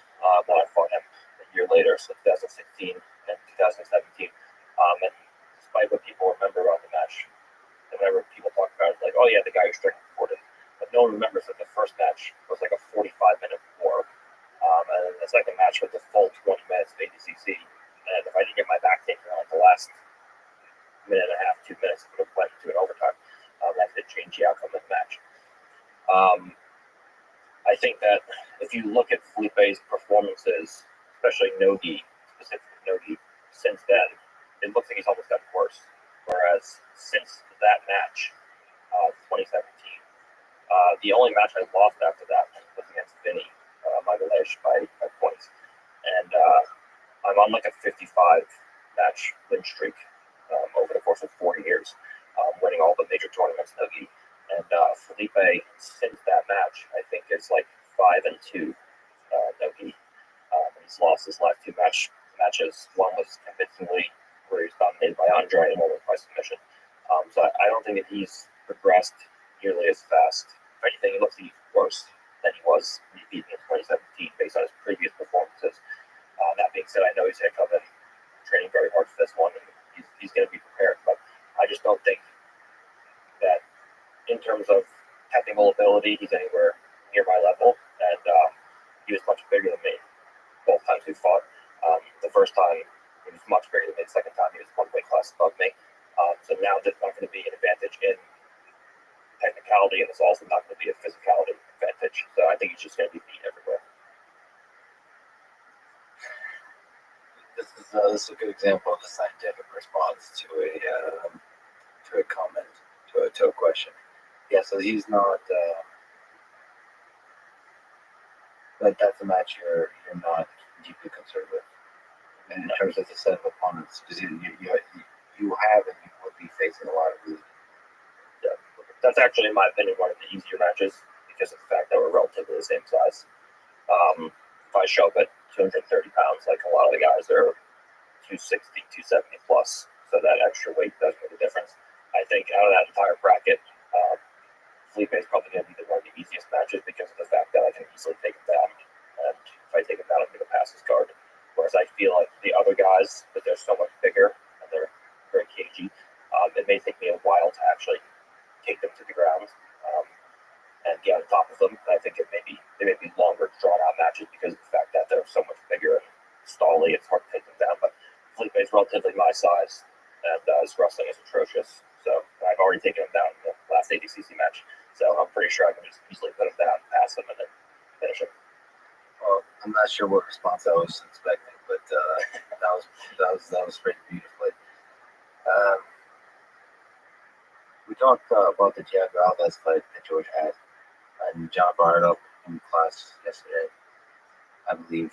But the point is, we're talking about wrestling, and I think that's a fascinating fight. That is an incredible display of strategy, of skill, of heart.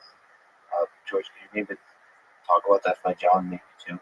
What lessons you gained from that fight? So it was your fight, not mine. Well, Or maybe it also tell what happened. oh yeah. So I was fighting Thiago Alves, and the third round, I tear my adductor muscle. It happened when I was on the bottom, and he had to push my knee down, try to pass my guard, and I hear the pop. I don't know what. I think you go for an armbar. You know, on his back, you push the armbar, you play the leg by pushing on the leg. You went in with a pre-existing injury before. Yes, and it got worse, and I heard a pop. I didn't know what it was, but I know it really hurt. So I came back standing up, and there's a famous video that goes on the internet about when I go back in the corner, and I tell my coach, I'm like, I don't know what it is. I think I tore my adductor muscle. Greg Jackson is like, I don't care. Hit him with your throwing. But I was very worried because I was in pain, but I did not know what I had. So I didn't know the gravity of it, and it plays on your mind. So, but I had to bite down my mouthpiece and finish the fight. You know, I knew I was ahead on the scorecard, and he did finish strong. So what was your strategy there in terms of strikes, in terms of wrestling? exceptionally difficult opponent to take down. Yeah, well, at first I knew I had a good jab, a good, to stay always from the outside, fight him from the outside and use my footwork because he was like a tank. He was much bigger and much stronger than me. And I never wanted to stay in front of him. So it was all the way out or all the way in. And when I was coming all the way in, it was my proactive or reactive takedown, where I myself initiated the takedown by using a distraction like a jab to make his head goes up, and then I go with a single or double leg, or to react like baiting him for him to come hit me, and then while he's coming to hit me, I go change level, and that's the way I like to take my opponent down. Some guys, for example, like Cabby, for example, he's very good at bringing his opponent to the fence and use chain wrestling to take his opponent down. I find that for myself, I specialize more into explosive takedown in the center of the octagon because I found it more economical. What did you were commenting, John, about the wrestling? That was quite interesting. I mean, also, can you generally comment on the fact that Jewish people I don't think you wrestled.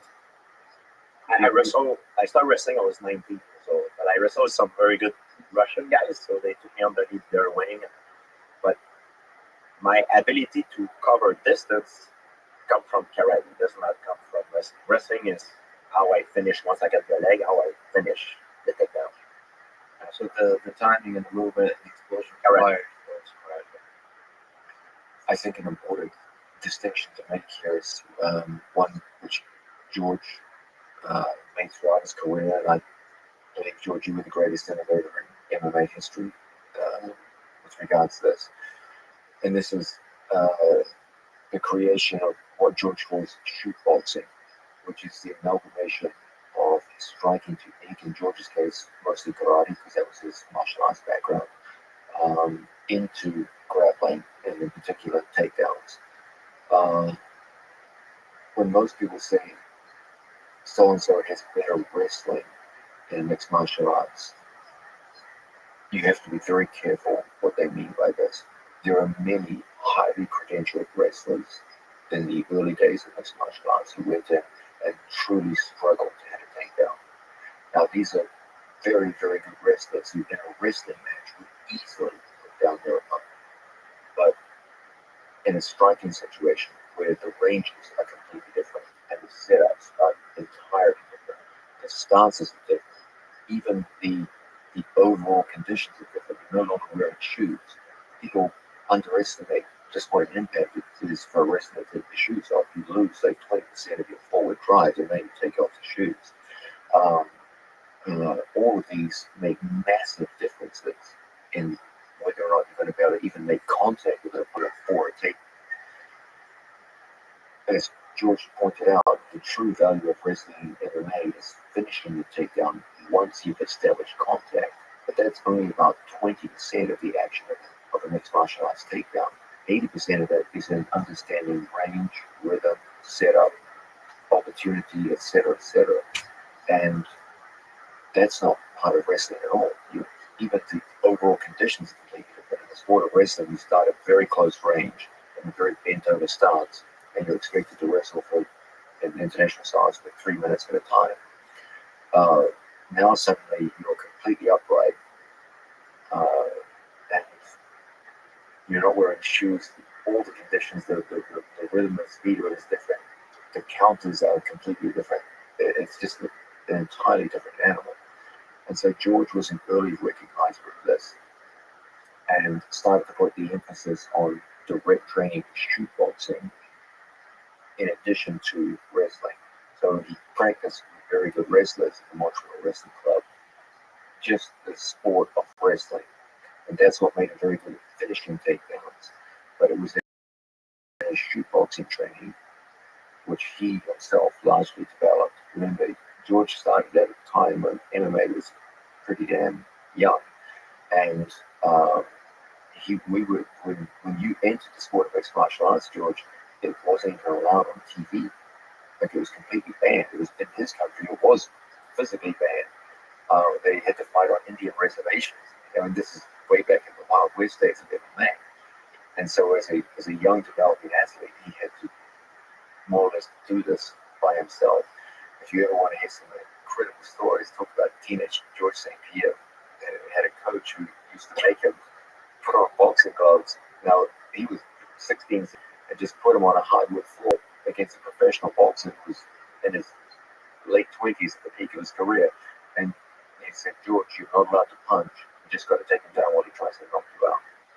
And it was crazy. Darwin is, he was like, it's like you're gonna adapt or you're gonna die.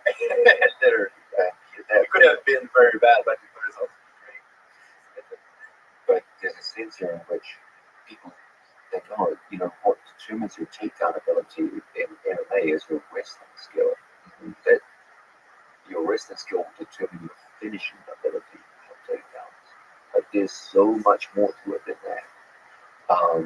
Whenever people say, what are the broad elements that determine the outcome of a mixed martial arts fight? Okay, up on the broadest possible level, I always get the same three things. The athlete who can dominate the pace of the match, the athlete who can dominate the direction of the match, and the athlete who can dominate the setups will win the vast majority of fights therein. Those three things, the direction, the pace, and the setups. You dominate all three of those, you're going to win 90% of the matches you're in. George could always dominate the direction of the fight because he could stop the other guy taking him down, and he could impose his own takedowns at any point in the match. So whether it went to ground or whether it stayed standing, it was always up to him. George had the most sophisticated array of setups and takedowns that I've personally ever witnessed. The whole distinction between reactive and proactive takedowns came very early in George's career, and he excelled in both. Most people tend to favor one or the other.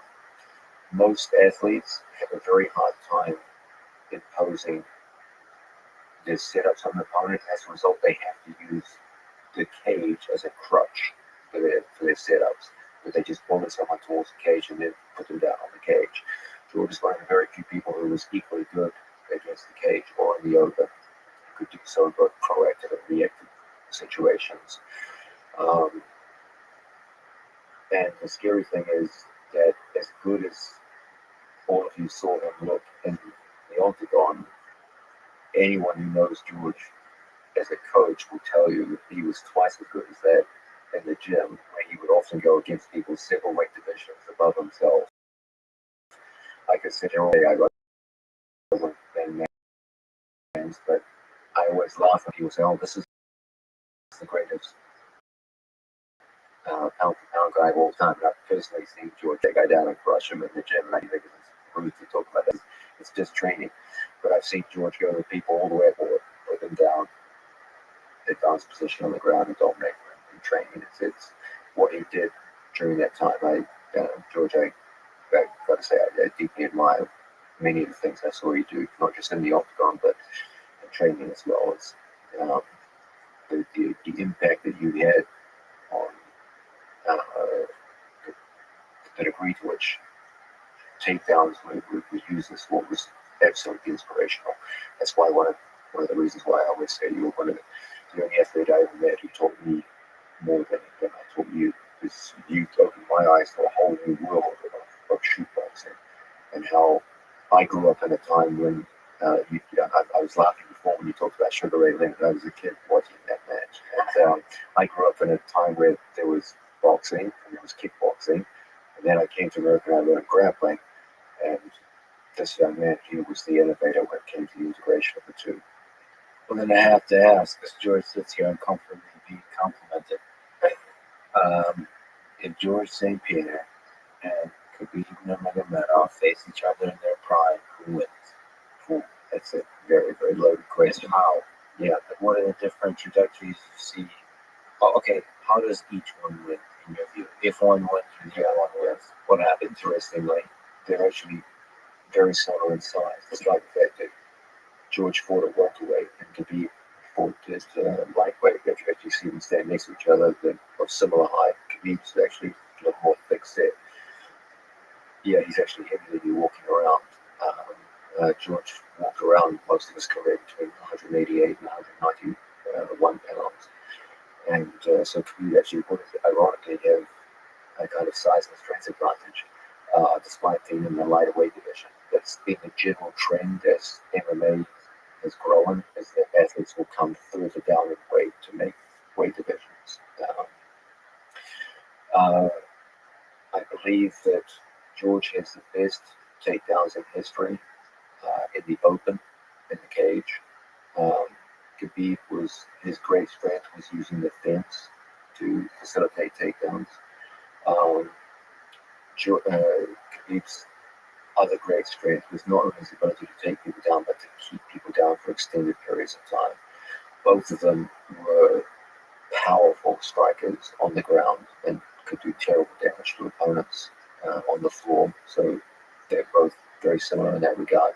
Khabib was mostly a puncher from the back. George was mostly an elbow from the front.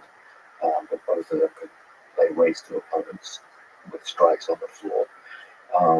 Both of them were highly competent with submissions on the ground. They were submission specialists in the sense of someone like Gordon Ryan, but they were certainly no slouches with submission holds. Yeah, it's just a fascinating idea. So it's almost like who gets the first takedown. Yeah, I do believe that they could probably stand up on each other. I don't think either one of them would be able to hold the other down for a whole round. Both of them are notoriously difficult people to hold down. So I don't think that whoever won the first takedown wins the match. I don't think it's like that. I do believe that George would hold a decisive advantage in striking and distance management.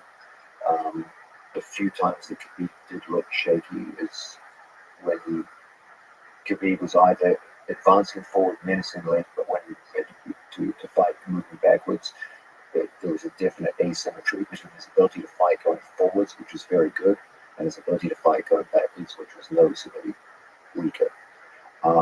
George would often fight both forwards and backwards, and the Thiago Alves fight. Most of the standing time, yeah, was going backwards. That's probably the single biggest difference between the two athletes' skill level would be in the standing position. On the ground, Khabib slight edge and takedowns on the fence, George slight edge and takedowns in the center. Ability to inflict damage on the floor, roughly equal. Ability to fight off the back, roughly equal. Ability to stand up from bottom, roughly equal. It's a very, very hard match. In terms of the biggest difference in skill level is going to be in the standing position. And so it would come down to that doesn't necessarily mean that Khabib would lose in the standing position. He might just push it to the fence and just use match tactics where he kept the fight on the fence for significant periods of time. You can win rounds in that fashion. So it's a match that could go either way. Both of them are absolutely the best you'll ever see. I've always believed the three greatest mixed martial arts I've ever seen in my life were George St. Pierre, Khabib Nurmagomedov, and John Jones. The three of them have some interesting similarities and differences. All three beat every single person they ever faced. I know John Jones officially has lost by DQ, but no one believes that as well. George does have two losses, but he defeated both athletes decisively in rematches. Khabib did it by having no losses. Interestingly, all three athletes have at least one match, which is controversial in terms of who won and who lost. John Jones has had several matches which could have gone either way on the judges' scorecard. Khabib's match against Tyson Tebow could have gone either way. George's match with the Hendricks could have gone either way. They all had matches that they won, which people would dispute the outcome. So that was a similarity between the three of them. All three of them have had the ability to dominate the direction of fights. When they want it to go down, it goes down. When they don't want it to go down, it doesn't. That's why I put such a heavy emphasis on that idea that mixed martial arts champion must be able to determine the direction of the fight. It's the single most important attribute that they all must have. As to which of the three is the best, it's going to come down like here. You can't pull them apart. Which answer you give as to which of those three is the greatest of all time will come down to the criteria that you use. Okay, is it being undefeated? Uh, is it the amount of time, or is it the quality of the opponents that they had? If you do it by quality of opponents, I think you probably have to give it to George. If you do it by measured dominance through not being defeated, then it has to go to Khabib. Arguably, you could say the same with John Jones, since he's won losses by DQ. But then you could also say the last 3 or 4 fights that Jones had definitely the same measure of dominance as we saw previously. So ultimately, you've got those 3 guys, in my opinion, and which one you choose will come down to who. It says more about who you are as a viewer than it does about the respective level of the athletes. You could throw a blanket over the 3 of them, and they're just that good. And which one you select will probably say more about who you are as a viewer than it does about them as athletes. The GOAT. He's not even born. Because the generation that is present benefit from a huge advantage. They have knowledge, technology that we didn't have. And we had the knowledge that the other generation did not have before. But I believe the GOAT is not even born. As good as they are today, I think it's a sport where you can measure performance, track and field. I don't think you know someone is better than the other one because you can measure performance. Fighting is all subjective. We always debate of who would win, but the tendency in sport is that the performance gets better. I don't think it's because the athlete necessarily get better. It's because they have access to better technology, knowledge, and they learn from their predecessor. As long as that knowledge is transferred forward.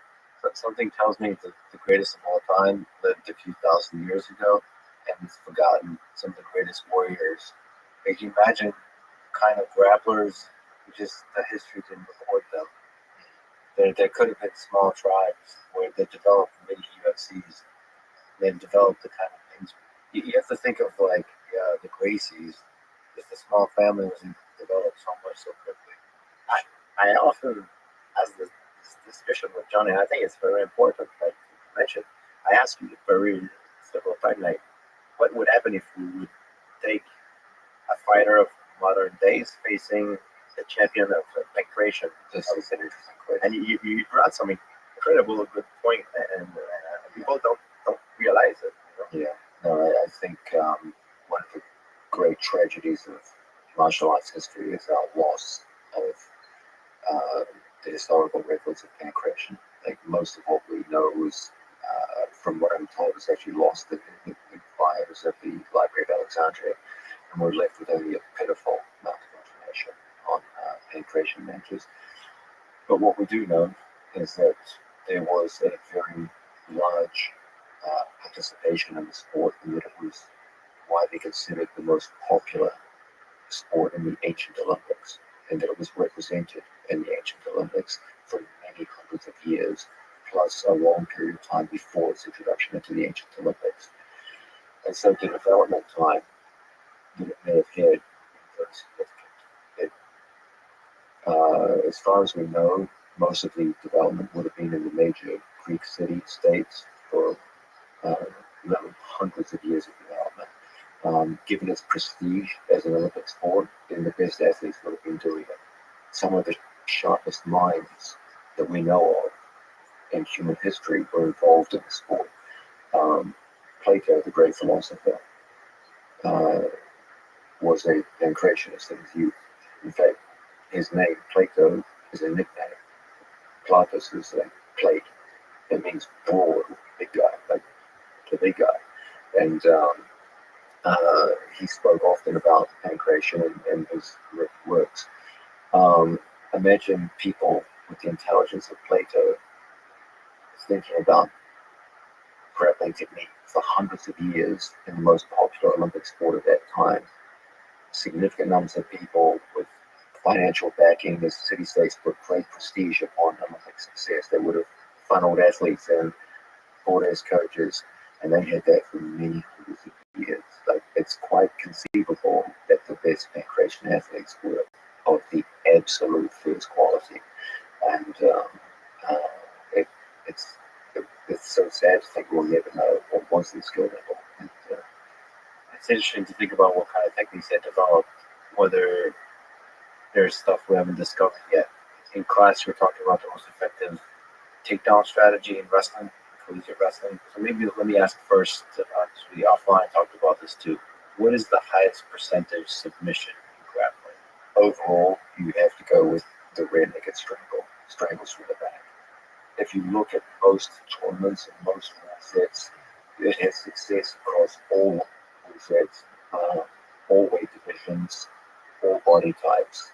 It doesn't require any kind of specific physical advantage in just height in order to be effective.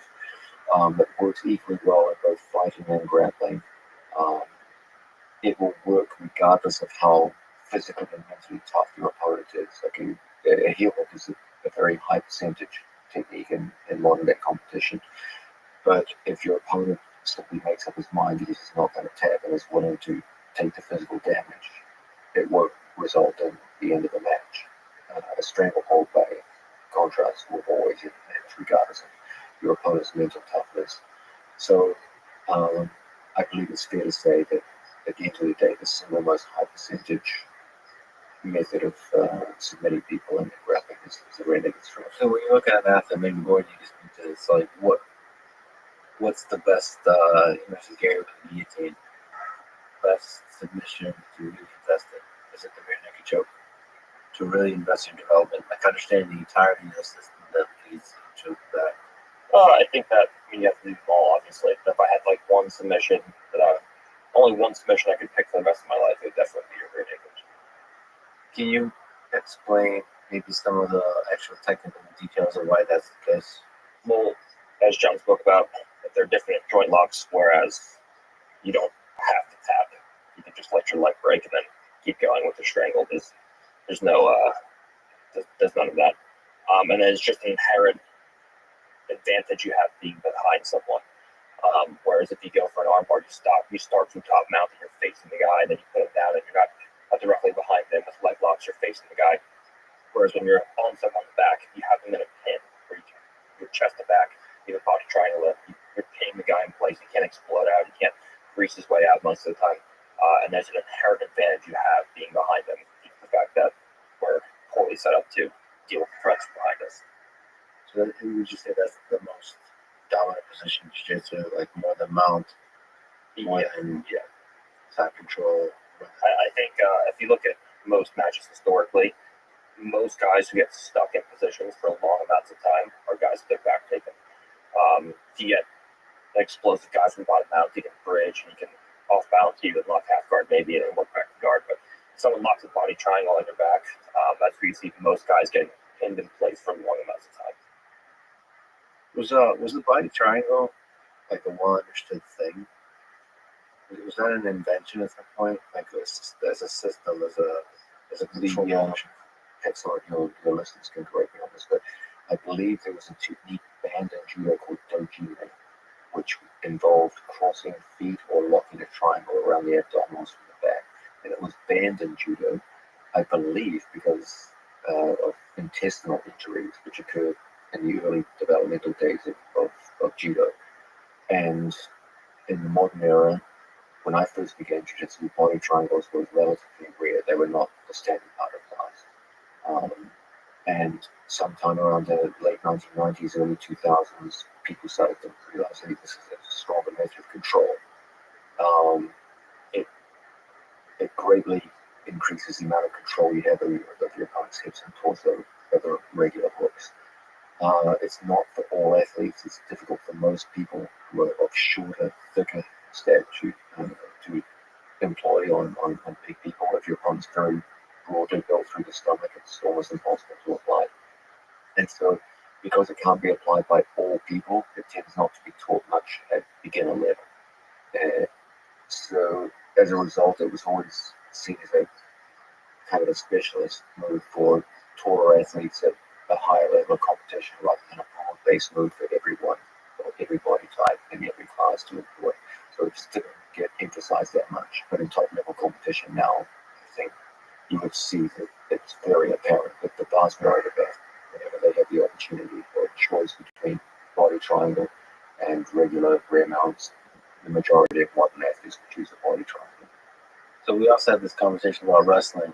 Maybe George, you can comment on like what's the highest percentage, not statistically speaking. Perhaps that's also interesting as John talked about, but just for you, in terms of mastery of the takedown, what's the best way to take down a human being in wrestling? Well, I personally, for me, it depends. For every fighter are different. They have a different set of skill. For me, when I look someone who want to bring down a tree, a big, strong, high tree, you cut it from the base. So the legs, that's what we stand on. So it was to attack the leg. But is it single leg, double leg? Is it we talked about like there's also the John Smith low single. I don't even know if that's applicable for jiu-jitsu at all. You can use it, but it runs the problem submission holds. It's not impossible to use, but without shoes and in a situation where there's a whole plethora of submission holds and the scoring, it's a little more difficult to use. It is interesting. Something being a high percentage in terms of effectiveness tells a story. You're saying that every athlete is different, but if it's more effective for most people, I mean, it's interesting. It's interesting what John talked about is that the highest percentage thing is actually in collegiate wrestling that he was talking about is on the defensive side. So blocking a takedown and then spinning onto to the back. So that's an interesting idea. Then also there's all of these kind of going in for a singleness, switching to a double or wizard position, doing a knee tap. Like there's all these kinds of combinations that seem to be effective. You look at the statistics. It seems like there's maybe it's a scientific way of thinking, but it seems like there's some conclusion to be drawn there. I believe you need to. With the high percentage move, there's a reason why it works. I think it's made for a bigger amount of people. For example, I one of my main strength, athletic strength, is I'm an explosive person. So I use technique that are explosive. If I get a single leg, one of my things I like to do is to go for the double, power double. But for someone else that, for example, in a single leg position, maybe he likes like body throw better. He's more a Greco guy, actually, or he's a judo guy. He's gonna go for something else. So, but there's moves that are, I would say, like you just mentioned, are universal. Like statistically speaking, the highest percentage move that works for pretty much everybody. Everybody pretty much can do like a gym. It's very easy, but it's not everybody that can block a triangle with their legs. So those move like a rear naked choke at like a gym is the highest percentage move because it's maybe more accessible. It's accessible for a bigger range of Based on the physical characteristics of the people. Do you draw on your wisdom from these high percentages, John, for like in terms of what to focus on? Yeah, absolutely. Jiu-jitsu has an ocean of moves, and you can get lost on that ocean. You can drift for a long period of time and end up with very little to show for it. So my whole thing is focus. We only live one lifetime, and your training lifetime is even shorter than your actual lifetime. So in that time, I Must die on the mat. That's insane. I put a very high value on choosing what I believe to be the most high percentage moves and putting an extraordinary amount of focus on them. The only problem is that in one generation, a move which can be considered low percentage might actually turn out to be high percentage in another generation. For example, we talked earlier about leg lock. I was first out jiu-jitsu, they would consider the ultimate low percentage move. And a big part of my career has been convincing people that in fact that was that was incorrect, that they can be a high percentage group if we just change our approach to them. So we can't just follow tradition and say, oh, this is low percentage, this is high percentage. It has to be part of a fairly systematic study where you investigate what are the reasons why it's high percentage or low percentage. With regards to takedowns, if you look at what we can consider the most high percentage takedowns, if you're in front of someone, the single most high percentage way of taking them down is to get a hold of both of their legs and push them backwards. Okay, if you get a hold of one of their legs and put a force on them, they can use their other leg to defend themselves and hop around it, funk their way out of takedowns, and cause all kinds of problems for you. I don't care how athletic your opponent is, if you get a hold of firm grip of both of his legs and start pushing him backwards, he's going to fall down to his butt. Now, he might be able to recover from there, but he will fall down. Even easier than that is to be behind someone. Takedowns from in front of someone, difficult. You go right into their hips, their head, their hands, that we go to all their defensive weapons. If you're already behind someone and you're doing what in America they refer to as a mat return, this is significantly easier than taking someone down from the front. If you have control of their head in a front headlock position, you've already closed distance on your opponent. You already have close contact. You don't have to worry about shooting anymore. There's no sprawl out of that. You don't have to worry about guillotines, kimuras, or the extended defenses. Those will intrinsically be easier takedowns out of front headlock. And so if we're going to talk about high percentage technique, I always go back to the mechanics of it rather than just historical tradition, because historical tradition can be wrong. It's wrong about leg lengths. You're wrong about other things too. So my primary thing is, okay, talking about mechanics. That's what always going to determine whether something is high percentage or not. Gordon pointed out earlier that when you're behind someone, you have innate physical advantages over the other guy. The human body is set up entirely to defend threats from the front. We are poorly adapted to defending threats from the rear. We don't have eyes in the back of our head. We can't apply pushing strength backwards. If you get behind someone, takedowns are 10 times easier from behind someone than they are when you're in front of someone. If you have to take someone down from the front, get a hold of both of their legs. If you get a hold of both of their legs and apply a pushing force, you will almost knock them down. If you can get a hold of their head and do takedowns from there, again, it's much easier because most of the defensive apparatus has been taken away from them before the takedown even begins. And so, for me, the most high percentage takedowns will always be from the front, double legs.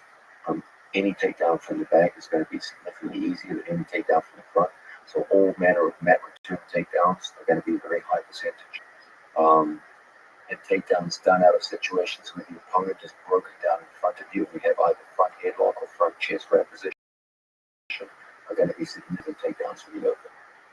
Of course, you have to consider the full spectrum of mechanics involved here. It's possible that an outside low single knee to a double leg is a much higher percentage. I think there's a lot of chain wrestling yet, that needs to be considered as a possibility. Maybe straight on double. And part of this cultural too. Are people afraid of this kind of thing? That they came to be the case with leg locks.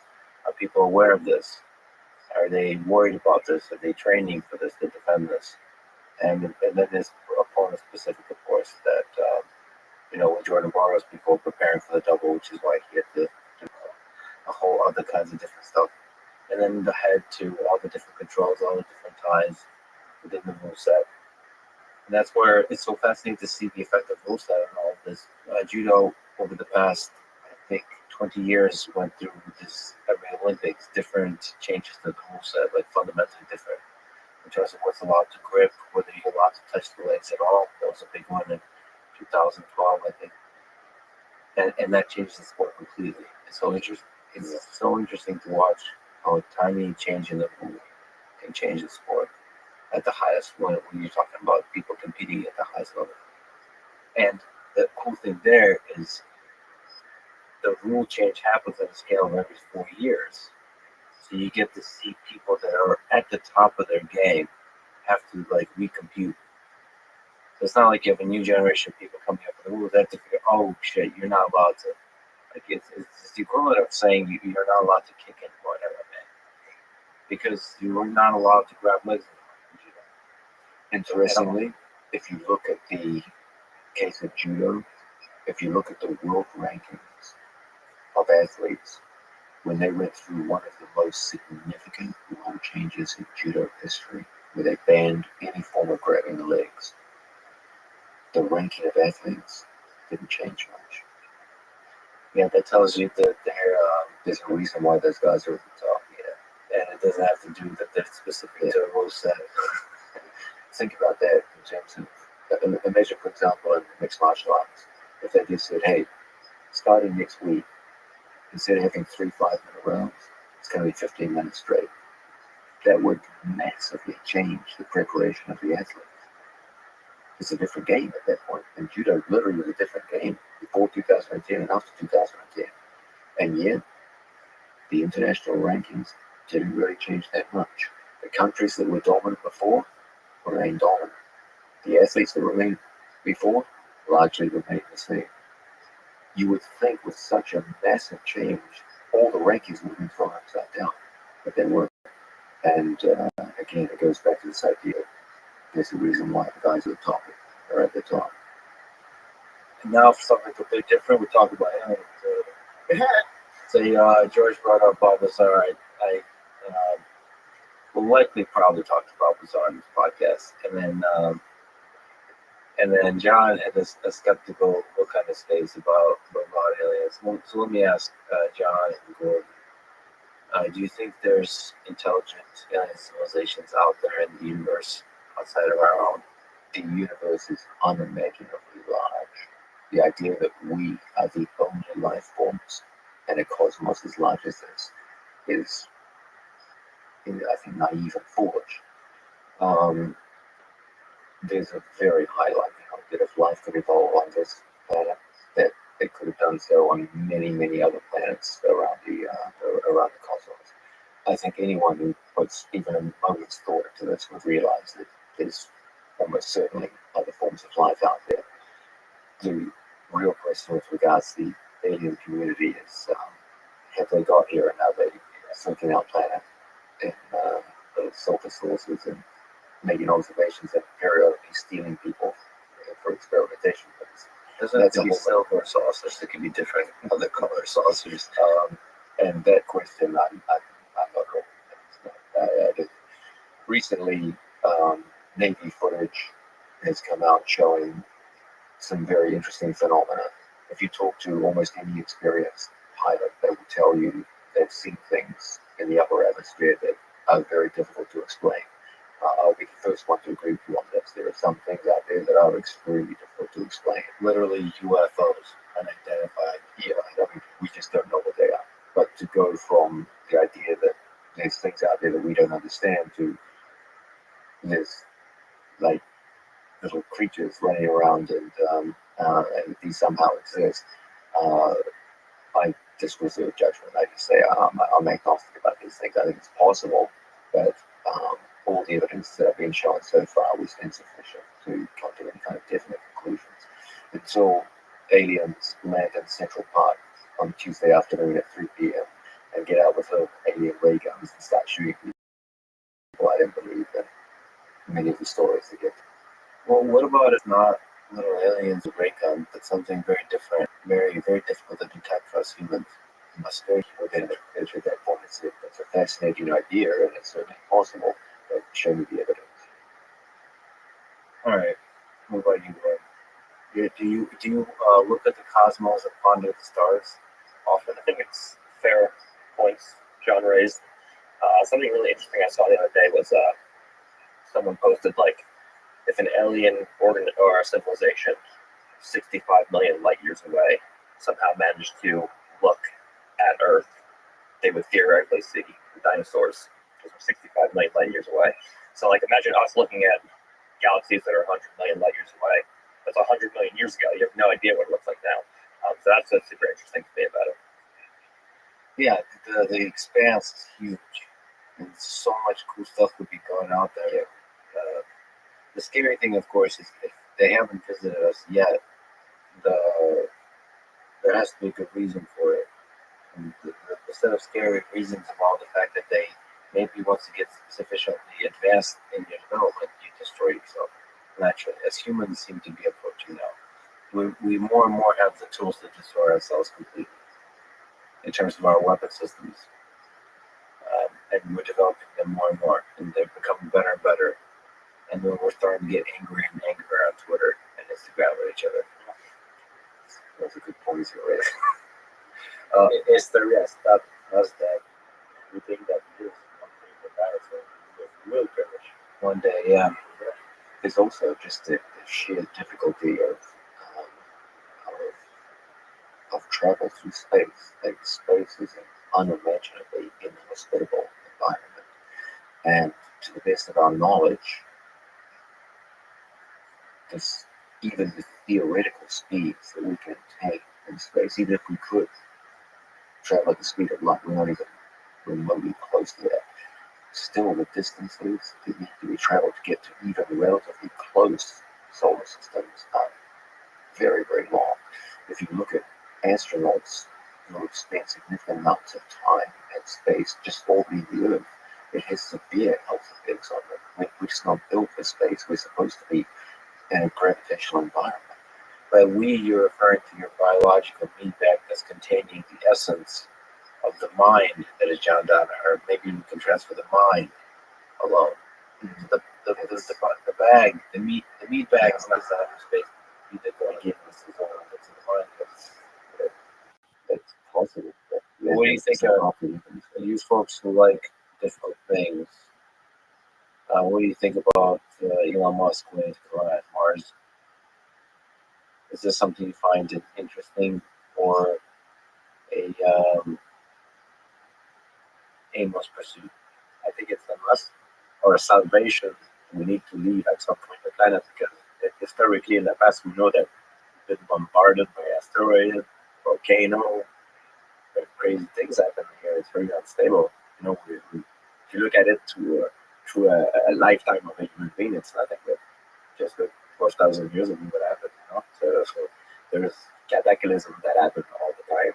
It's very unstable. So if we want to survive as a species, I think we need to get out, to be able to get out and spread those seeds. So these are the early steps on a really long journey. But is there something about, like, you know, we don't get that exploration from most modern society. You know, the kind of exploring that people did throughout the centuries of, you know, coming to the North America, just throughout, when we were shrouded in physical uncertainty of what's out there. And now we get to do the same kind of exploration with Mars. Is there any aspect of you that wants to travel out to space, that wants to travel to Mars? There, you know, the goal is to allow civilians to travel, perhaps in our lifetime, meaning affordably. You can do so now unaffordably. Traveling to space and traveling to Mars are two different things. I think I would like to travel into space. I don't know if I would like to travel all the way to Mars. Because of the risks involved. Boring. Is there some part of you that I think that if I was like towards the end of my life, I would like to travel to Mars. This will be Just the experience. Yeah. If I go to Mars, I'm not coming back. That's it. one way to get. Maybe with the technology we have now, maybe in the future, maybe the children of our children will be able to experience that. Well, the weekend on Mars. The whole design of the Starship that SpaceX is working on is supposed to come back. It's supposed to be reusable, so it's not a one-way ticket. That's the whole point. It's always going back and forth, back and forth. What's the time frame between two planets that you travel from? I think the current thing, you'd be stuck on Mars for 2 years. How long does it take to get from Earth to Mars? Oh, it's pretty. I'm not exactly sure, but it's pretty quick. Like I don't know, on the scale of months, not scale of years. You might not be healthy when you come back. You know, all the astronauts, they experience health issues. You know, they lose a lot of muscle mass, bone density. So, yeah, I don't think the technology is good right now. Let's say that if it is, I would love to be doing it for the weekend. If it's safe, I would love to be the first one to for a professional fighter to sacrifice his body. So there's some sacrifice we do in life, right? I don't want to be the first. I wouldn't want to. I leave the other one, but when I know it's safe, okay, count me in. So one of the things that people say, and this is something I wonder about, is it's like having children or something. Once you see once you're out in space and you look out and you see Earth, you look back at Earth, that's an experience. It's not like anything else. Like you can't replicate it here. It's to look back at that, like you died. Down in Earth, like you see like Earth disappear into the distance. Yeah, disappear into the distance, and then you get to actually stand on Mars and see, and just to look. You're standing on the ground and you're looking out, and you see the planet from which you came, and where you might not be coming back. But there's a challenge to the whole thing, where the risk is tremendous, and I don't know. I find that risk really compelling for some reason, but that could be just the exploration. Like, I guess that's a genetic thing too. How much do you want to explore? There's a sense, though, in which, even in the best case scenario, where they did get the technology to whisk you to Mars in a fairly short period of time, it's kind of an inauthentic sense of exploration, because your participation in it is no more exciting than your participation in an airline flight to a foreign country. You're basically, you don't have anything to do with the creation of the vessel. You're not in command of the vessel. You're not in any way, shape, or form important to the mission. You're just a person sitting on a passenger seat. And you get off at a destination the same way you would if you flew to Singapore or London or someplace like that. Well, there's a hierarchy of there's a leadership, and then there's a bunch of people, and they all have roles. You don't get to go to Mars without having this skill set. But you made it sound like space tourism. Where you just Well, yeah, pay a ticket. I think it's a long time before you get a space tourism to Mars. You have nothing to contribute. Okay. Like you will have to So go what you go through like a training program. training program, and then there's technical things you'd be contributing. So they would bring people, in terms of acupuncture. I don't know. Okay, so this is better. This sounds like they're actually they're more like explorers. Like you talked before about explorers and human history, where Magellan sets off on his boat, and every person on the boat had a specific function. They were all into the mission in a very distinctive fashion. If they weren't on the boat, the bullets in the crew would somehow suffer. So this sounds much better. And with like with Magellan, I think most of the crew died. A significant number then, yeah. From bacteria. I mean, from things that are unexpected and so on. And if we discover life on Mars, who knows what that entails? Because that's like a manned mission to Mars would likely be very driven by the research to do all the kind of exploration required to find life. Now, from Mr. Musk's point of view as a developer, presumably there has to be some kind of financial incentive here too. Is there some kind of financial benefit to Mars missions? Is presumably there wouldn't be that many people on Earth that could afford a ticket to pay for the kind of research and development that would require this. Is there some kind of mining on Mars of minerals that could be used? I think there's a lot of answers to this, but the only honest answer is the one that looks back at the human history, where we did a lot of things just because we could. A lot of hard things just because we could, and that led to a lot of innovation that ultimately made our life better. So this is why you have NASA, this is why you have government organizations. Like, what's the purpose of NASA? NASA would answer that by saying, okay, well, we're helping launch satellites up there. They'll have a bunch of answers, but the reality is the program was funded in large part by our desire to explore the unknown. And there's some aspect to which we have to all invest into that, because historically speaking, that has produced a lot of cool things along the way that were totally unexpected. Like NASA is funded by public funding, the taxpayer. How is Mr. Musk going to fund this? Well, currently, most of the funding for SpaceX is NASA giving money so they're making a competition. Who can get our satellites? We need to go to, for the space station to resupply the space station, or we need to sort of launch satellites up. Who's going to carry those quote-unquote payload? They just need, so NASA's paying whoever the heck wants to get kilograms of thing up into space. This is NASA's special thing. Why did they just give up on it? Why they realized, or Mr. Musk came along, and Bezos and others, that said we could do it for 1/10 the price. So why should the taxpayers pay for why don't you NASA do what you do well, which is like to test out cutting edge stuff, make sure they're safe. And now that we've developed a car, let us UPS and FedEx take care of doing this at scale, doing it cheaper, doing it better. I mean, that's the argument. And NASA took, what they realized is it took way, way too long to do stuff. But when you're investing millions, billions of dollars into a project, the bureaucracy builds up and conservatism builds up to where you really have to test everything out. The projects take years. And then you have somebody like Elon Musk come along and says, well, let's do launches every week, as opposed to just throwing away the rocket or reuse the rocket. That was one of the sort of cutting edge inventions. It's a dumb, obvious idea. Like Elon says, why do you throw away the plane? It's the equivalent as if you flew a plane every time you threw it away. Why are we every time throwing away the plane? But NASA tried that kind of thing with the space shuttle since the 1960s. Yes, but they did that with the space shuttle, but not at the scale here that the space shuttle was seen as this like majestic, amazing thing that requires a huge amount of investment. But Elon Musk is like, no, every basic rocket should be reusable. Yeah, cut costs.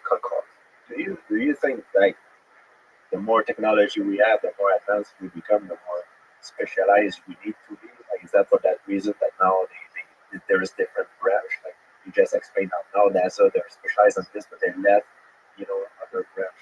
Yeah, there's greater and greater specialization to build up more stuff, which is fascinating because Is it making us more dumb in a way? Do you think like I don't know, like you know, but I use a cell phone, but I don't know how to build it up for like. I mean, it's that beta males building up this whole society because we're this collective intelligence. We rely on each other more and more, and I do also see sort of the rise of conspiracy theories and all those kinds of things because, like, I've been talking to a few folks about flat Earth recently. It's fascinating. There's a large community of people that believe the Earth is flat, and that idea takes hold. In this day and age of all the ideas, that's the one that takes hold for a large number of people. And I think that's a consequence of this kind of specialization, where it's just a huge amount of experts. But if you look out into our world and try to reason simply about our existence, we are losing the skills to do that. Because more and more people are specialized as opposed to general thinkers who are like extremely good at specific things.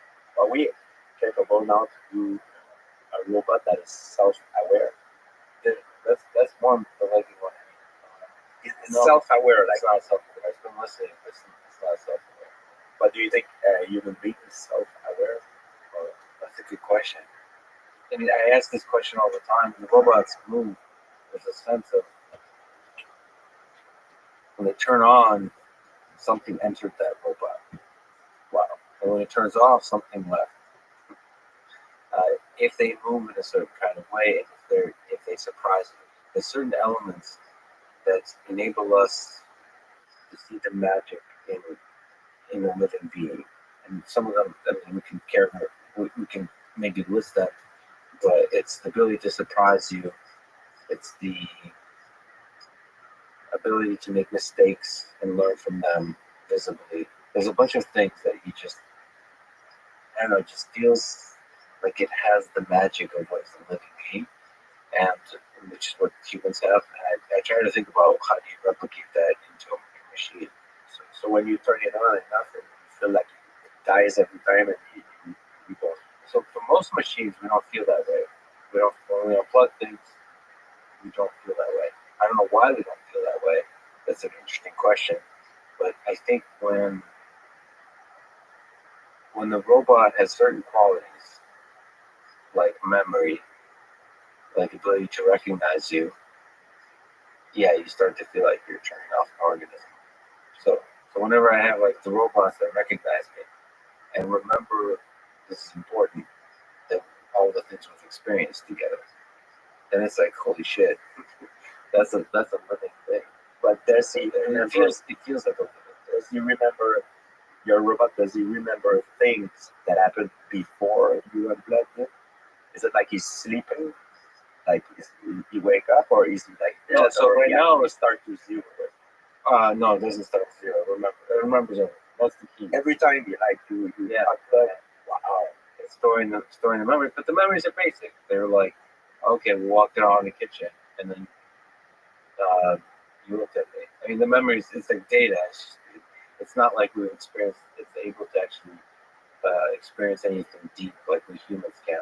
But just the fact of memory, it's like the toaster or the microwave don't give a shit about me. They don't know me. They don't know me by name. They wouldn't recognize my face as being different from Gordon's. They wouldn't know the difference, and they wouldn't remember the microwave currently doesn't remember, the times I've been sad or happy, like what food I put into it. It doesn't remember this when I was being a fat ass or when I was being in good shape. And all just those memories are enough to make you feel when you turn a thing off. It's like shit. That's a living. That's a living thing. Of course, that's kind of an anthropomorphism we do to each other, but that's something. You know, that that makes me believe it's possible to create systems with which we can have a connection that are non-human, like similar to dogs and cats and so on. This makes me, and that's what's interesting to me because ultimately, I feel like they'll help us understand ourselves and maybe practice grappling. Anyway, well, let me ask the advice question. Now that we're together, I've spoken to John, I've spoken to George. What advice would you give to young folks, whether we're talking about sport, like excelling, becoming great at grappling, becoming great at fighting, becoming great at whatever sport they take on, or at life in general, whether that may be in high school or in college?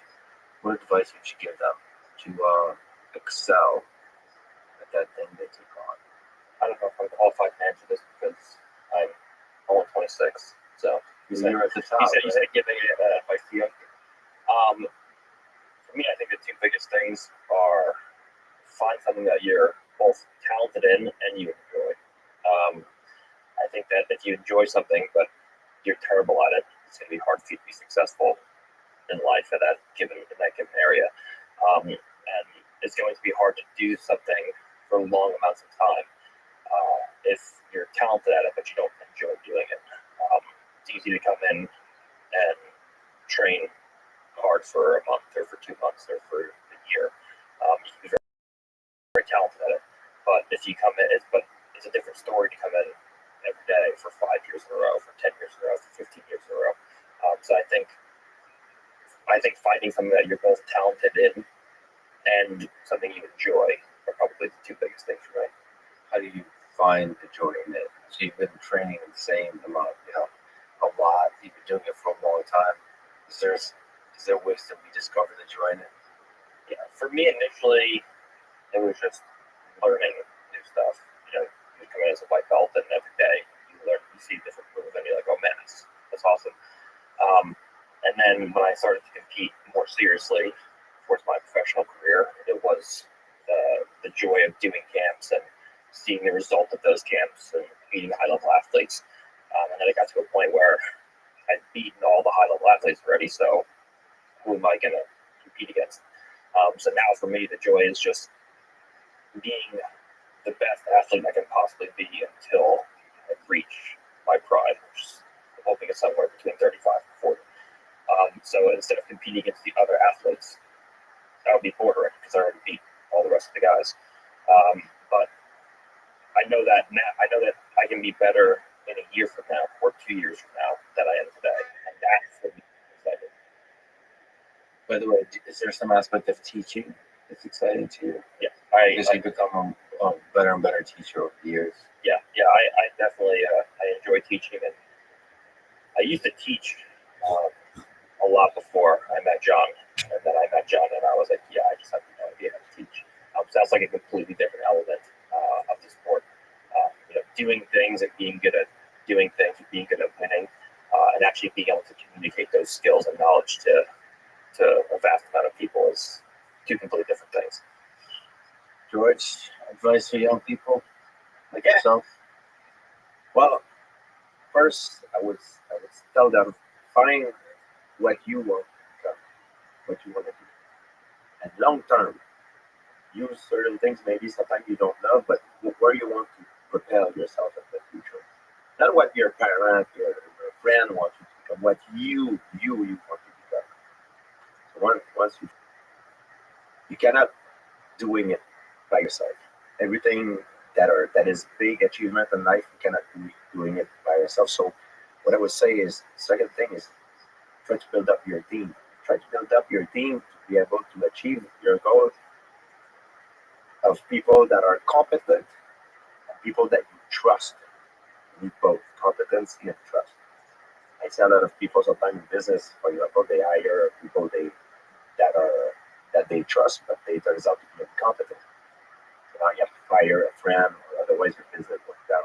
The same problem if you do the opposite. You hire someone that is competent, but you cannot trust is gonna screw you. You know. So it's very important to stay away from the negative. Build up your team, people you trust and that are competent.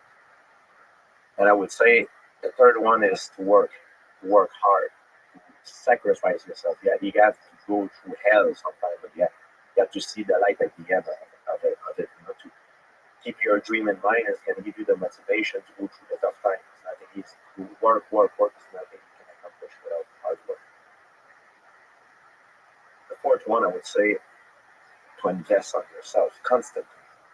If you do not invest on yourself or whatever you are in which business and sport, the game will catch up to you.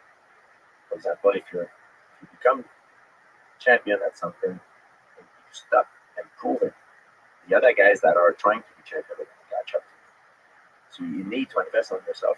Most people, most athletes, they make the mistake when they start to having money, they buy luxury stuff.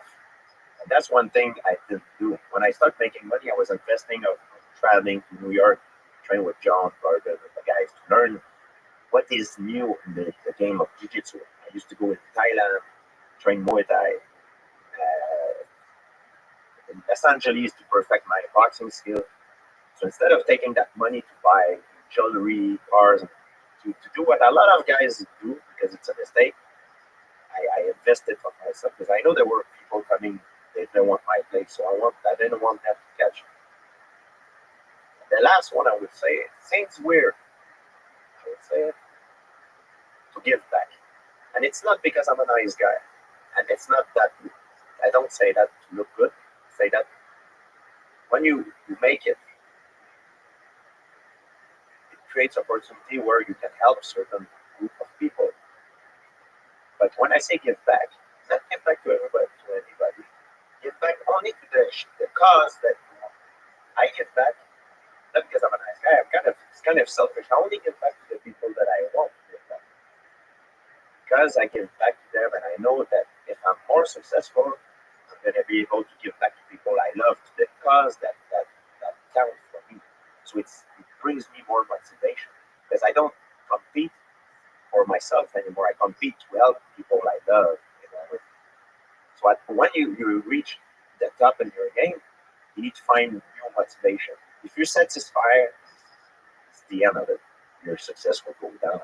So you need to find new motivation. What can motivate you? What do you want? Oh, I want to help this, so I need to be successful. I want to, you need to find reason what you want to do with your success.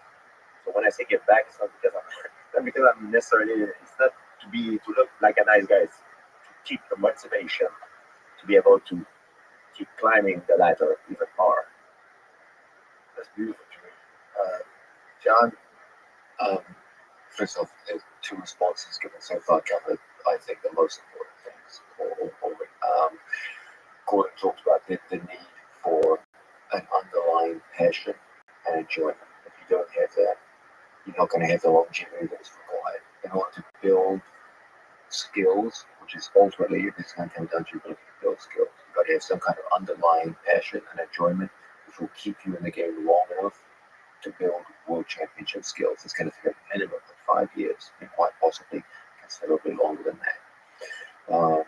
George talked about the idea of community. You're not going to make it by yourself. So you've got to build people around you and build a trusted environment around you to develop those skills.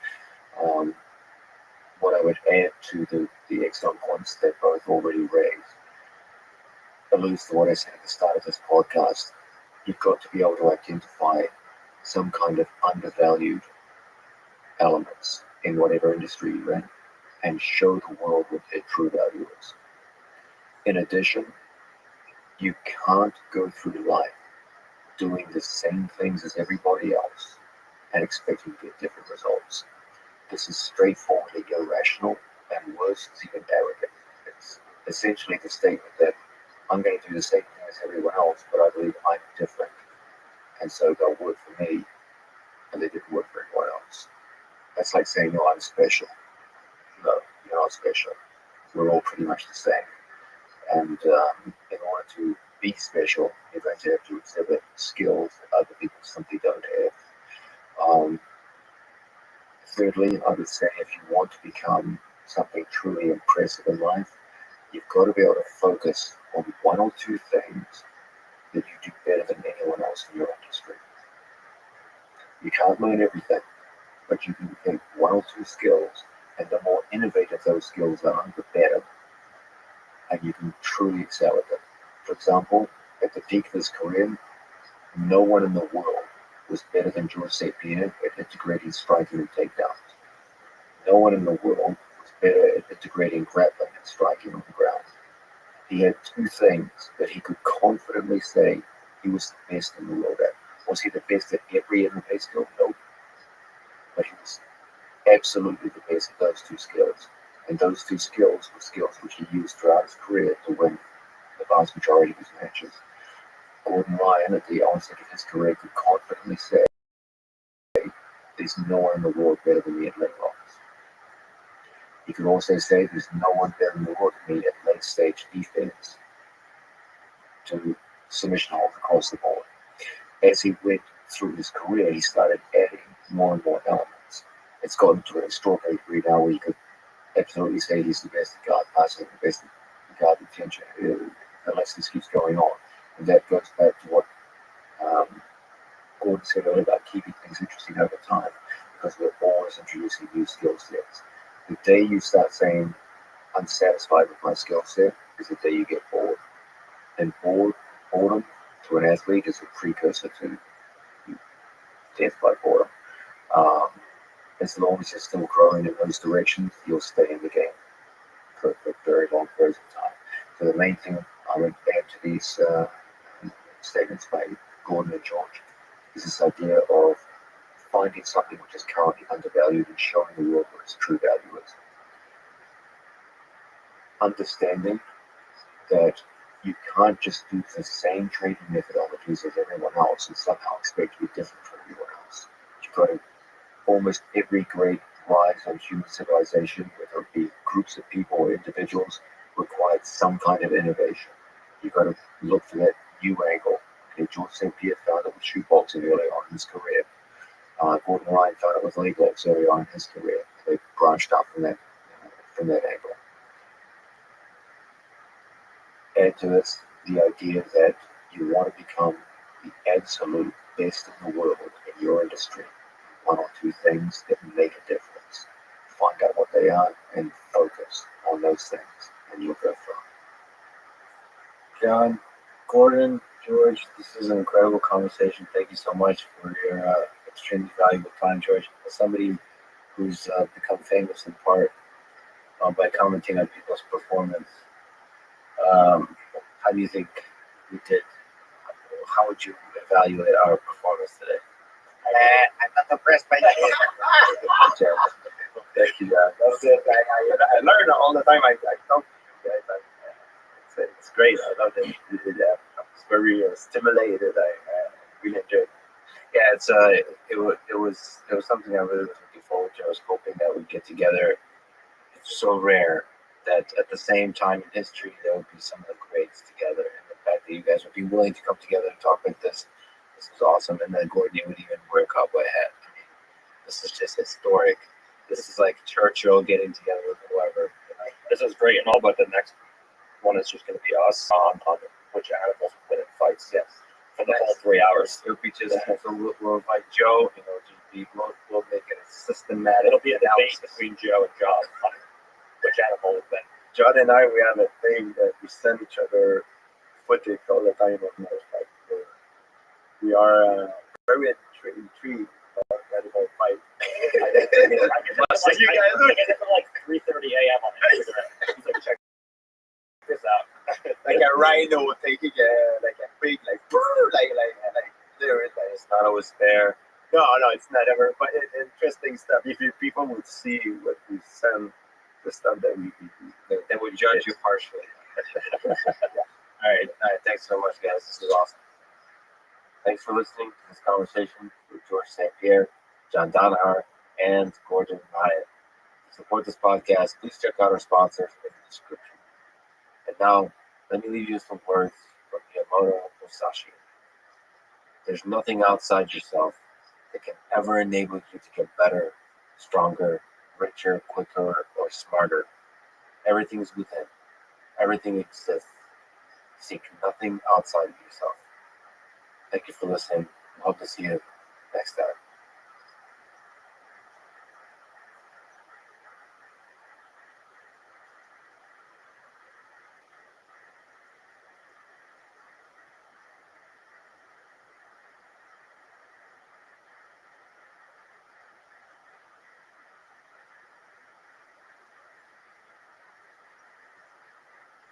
The following is a conversation with Thomas Tull, founder of Legendary Entertainment, known for producing blockbusters like Batman's Dark Knight trilogy, the Hangover franchise, Godzilla, Inception, Jurassic World, 300, and many more. He runs Talco, which is an investment company that focuses on how artificial intelligence can revolutionize large industries. He's part owner of the Pittsburgh Steelers. He's the guitarist for the band Ghost Hounds and tours with the Rolling Stones. But most importantly, he's humble, down to earth, and someone who has quickly become a mentor and friend. This is a Let's Live This podcast. To support it, please check out our sponsors in the description. And now, here's my conversation with Thomas Tull. In 2000, he founded Legendary Entertainment, known for producing blockbusters like Batman's Dark Knight trilogy, that includes Batman Begins, Dark Knight, and Dark Knight Rises, the Hangover franchise, Godzilla, Inception, Jurassic World, 300. The list goes on. It's just some of the biggest movies in history. What does it take to make an epic movie like that? Or what does it take to make it happen from start to finish? Well, look, I've been enamored with movies since I was a kid as a fan. And I think what you need is to be able to tell a great story. If you're going to tell a great story, you need a great director.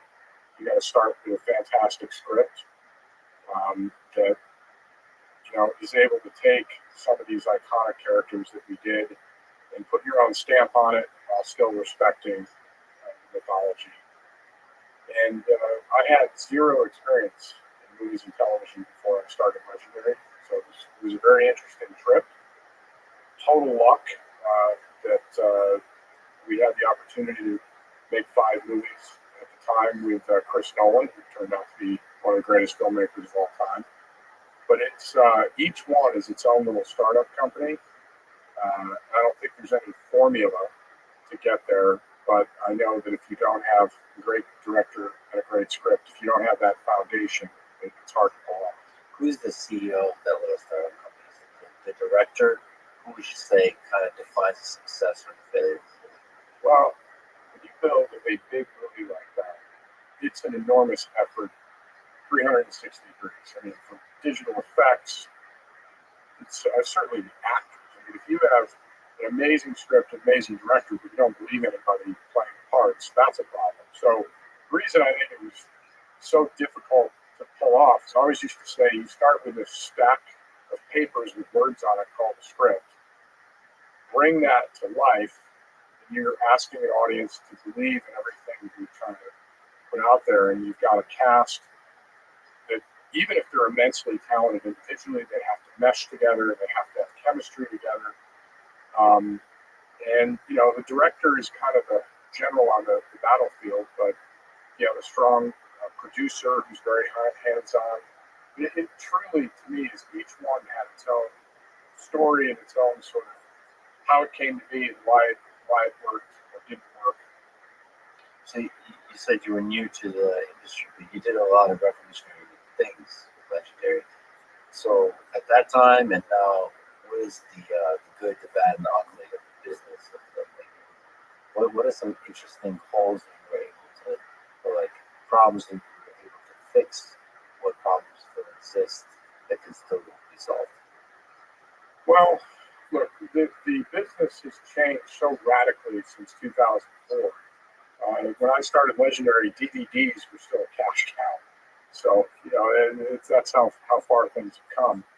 But I would say a couple of things. The reason that I started it from a business perspective was at the time it was a $30 billion industry, and there was no institutional capital around the movie business. And I was fascinated by that because almost every other category that you look at that size as institutional capital, private equity, etc., was kind of a cottage industry set up around it.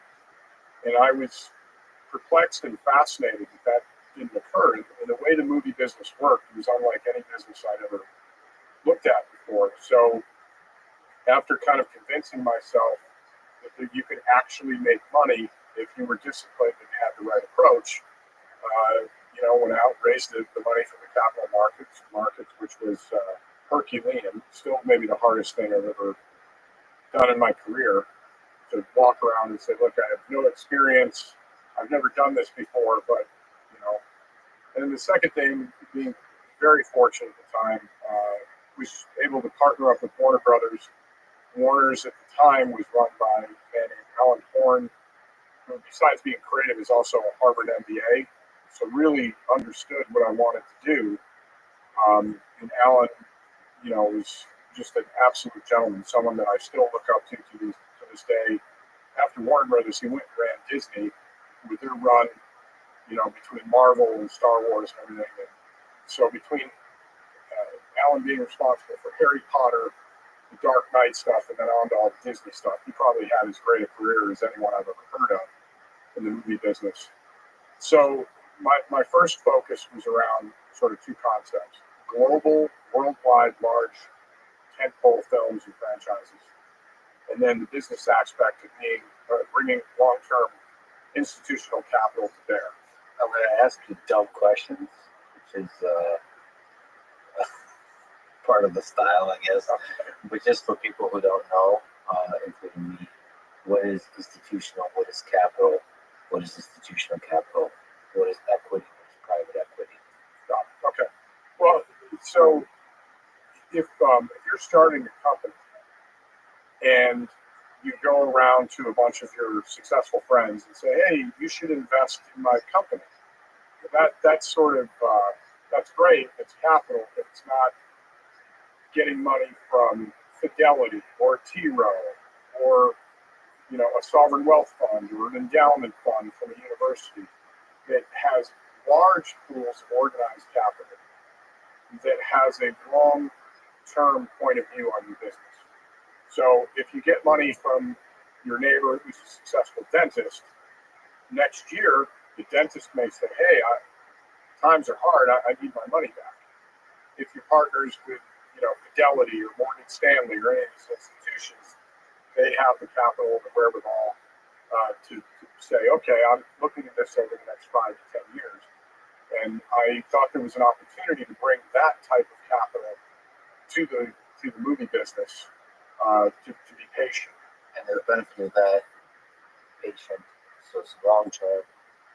You have to deal with fewer parties and do much larger investments. So Yeah. what are the benefits? What are the sort of the challenges of that? Well, I think the benefits in some ways are the professionals who are largely just passionate. Right? It's like, look, if you're hitting the numbers you told me and you're hitting your plan, great. And the other thing that always was interesting to me about the movie business is if I'm investing in an artificial intelligence company or a chipset company or something like that, a lot of the institutions don't have the technical expertise to really truly grasp what's being done. So they don't, other than good business practices, they're not offering every little opinion.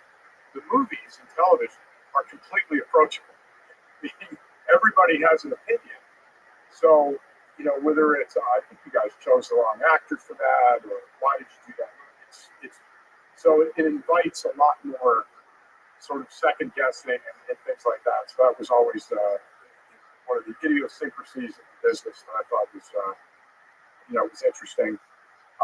And then when you talk about private equity versus public equity, if you're a public company where the companies are traded, you want to buy Microsoft shares, you just go to your broker, TD Ameritrade, and buy them. If, on the other hand, if you talk about private equity, that's institutions or individuals investing in private companies. So thus, if you have pools of capital that mostly invest in private equity deals, that's how you think about it. It's difficult to make those happen because it's individuals. You have to sort of have dinners and agree. So it's much less. It's much more human, much less mechanical, I would say. Yeah, and again, massive difference between large private equity shops who are professionalized and in the same category that I mentioned earlier, versus private individuals who are wealthy or whatever. But again, it's much more individualized when you're going to people who like your idea and just say, I'd like to invest in this. Is that from all the kinds of investments you've seen? What do you think is the most conducive to creating works of genius? Whether that's in technology, AI space, or whether that's in movies, so creating something special as well. I would say a couple of things. Enough money that whatever endeavor you're going into, that you're not so nervous about the edges, right? Like, if I have $100 to spend, I think I can create a perpetual motion machine or something for $104. I can't do it because they're all over me about the budget. So I would say making sure that you have enough capital, making sure that capital is patient enough, so that it's, if you're going to do things that are extraordinary, it takes some time. And you're going to break stuff, right? You're going to make mistakes. You're going to have a whole bunch of film on the cutting room floor, so to speak, or if you're in the lab, you're going to have a whole bunch of broken stuff. And I also think it's very important at the beginning, and I always try to do this with companies I invest in or buy, is make sure that you have a philosophical and somewhat mechanical alignment with the management team. So that going in, you both understand, hey, this is how we think about this problem or this company. This is what we feel like our culture is. This is what our goal is. And these are the metrics by which we'll agree to measure them by. Because if you don't have that shared, hey, we're going to take this journey, then I think that's where people get upset, disappointed, etc. What about, this is a weird question, but constraints? This is both for filmmaking and investment. Do you think money is always better? No. So I like constraints a lot. It's like constraints, almost like a desperation, and deadlines are catalysts for creativity, for productivity, for sort of innovation. So can you kind of speak to that? Sure. As an investor, as a creator, like what's the right balance here? Well, I think if you're focused on a particular problem or a company or a thesis, if you have that focus and you feel like I have unlimited resources or renewable resources, so there's no leverage in the situation. Right? There's no, if I fail at this, I'll just go get more money. Right? I'll just go. I think that's a hard way to be resilient and to think of new ways to solve problems. So I think capitalizing things just to the nth degree does create some problems. So I think there's that perfect blend of don't starve the oxygen to the point where you make short-term decisions or non-strategic or thoughtful decisions because you got to pay the rent. And on the other hand, you can't have it be like this, everlasting gobstopper of whatever you want. We'll just keep flowing cash because that doesn't create any friction points that I think do result in works of genius and in things that that are transformative. And one of the things that is interesting to me about society, sort of writ large, is I think that when you go through hard times, and you have to do things that are uncomfortable, and you don't want to do them because you're tired, that in some ways builds up that you're comfortable being uncomfortable muscle. And I sometimes think we're losing that a little bit. And you can't sort of paint with a wide brush, but that's one of the things that I kind of observe and hope that we don't go that way. I do think challenge and discomfort are kind of gift. It's like overcoming that. It's like from every perspective, from a human perspective, it's a source of happiness and fulfillment, overcoming challenge. But from a business perspective, I see like if something is really difficult, to me it's also a sign that most others or many others would fail at this point. So like it's a feature. It's nice that something is difficult. When when people tell you that something is impossible, I love that. Because it's like, all right, well then that's what a lot of people would believe. And that gives you an opportunity to be the person who shows it's not impossible. And you, of course, you might be wrong, but if you're not wrong, you have the opportunity to stand out. So going through that hardship, taking those big risks, is going to really pay off. So like discomfort is a feature, it's not a bug, of both personal life, it's just good for life, but for business, it seems like just good business sense. If something is hard, it's probably a good idea to do that. Yeah, but most others will fail. Fun question. I don't know if you can answer this, but what's the most expensive movie you were involved with? Make, and why was it? You don't have to say numbers, but like, something stand out as being exceptionally expensive, and why is it expensive? I think Jurassic World was pretty expensive. Worked out great. And That's an epic. it's one of my favorites. They just did an amazing job. And frankly, the crazy thing about my life is all the stuff that I loved as a kid somehow came full circle back into my adult life. And having the opportunity while I was out there to develop a friendship with Steven Spielberg, and then have my name on the same film as Steven Spielberg. I mean, that was pretty surreal. So that was an expensive film. Dark Knight Rises was an expensive film. But again, to me, there's a difference between expensive and irresponsible, and expensive because the vision warranted, and it turned out financially it certainly did. Yeah, with Jurassic World,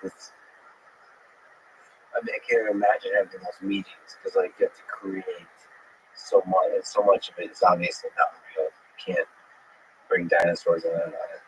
Yeah. Is that where a lot of the cost is in the computer side of things? Yeah, those are generally pretty massive components of the budget, and especially if you're doing it and inventing things as you go. I mean, Jim Cameron is one of those filmmakers who, is designing the plane as it's flying in such a brilliant way. And I got to know him over the years, and just in awe of the way his brain works. And so, yeah, it's a big component. Can you speak a little bit more to him in terms of you're such a fascinating person because you care a lot about technology, you care a lot about the cutting edge of technology. So how does he, a creator, a director, build the plane while it's flying? Like what's the work in this whole process? Well, so I never made a film with Jim. I'm just a huge fan and got to know him and John Landau, his producing partner. And one of the things that just fascinates me about Jim is, so he makes Titanic, and there's a bunch of underwater cameras and things that they need that don't exist. So he goes and invents them, and has a good grasp of engineering, and has not only the imagination but the ability to lead a team to build them. I got to go down early when they were shooting Avatar at a warehouse, I think it was, where they were shooting. And as they were explaining to me how they were capturing it and that they could go back later because they created the environment, it blew my mind. And I said, okay, this is truly, people talk about a big leap. This certainly is one. So he has continued to push the envelope in terms of the art of the possible. And I just think he is an incredible genius in that way. Again, another hard question. So you, in the realm of music, care about storytelling. Is there some aspect in which money and beautiful graphics get in the way of story? In filmmakers, if you think about Jurassic World, obviously that's an experience like what do you think about the tension between story, experience, and like visual effects? Well, look, if you're using big effect shots and all kinds of tricks to cover over the fact that you don't have a very interesting story to tell, that's where I think it gets in the way. Where I think you have these incredible filmmakers, you mentioned Chris Nolan and Jim Cameron, Guillermo del Toro, you could go on and on of folks that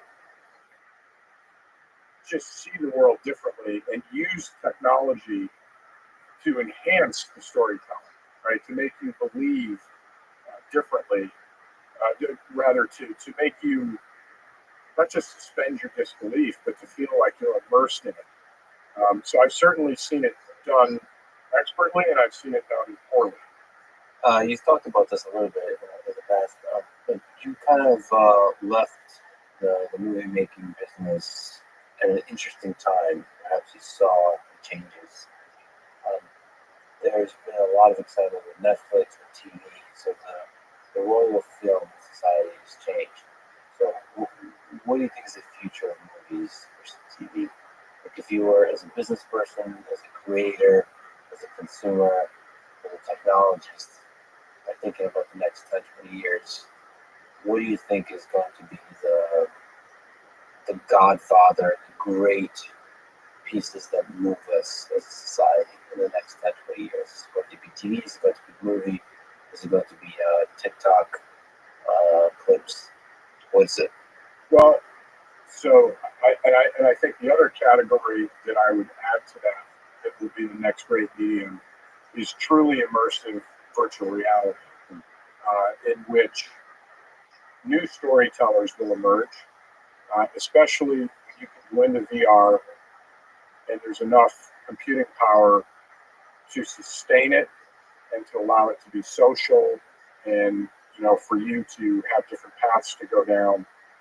That'll be, I think, the next realm of what storytelling experience will look like. So do you think video game kind of world, or is it more movies, or is it more social network, or is it all of it kind of blending reality and gaming and movies?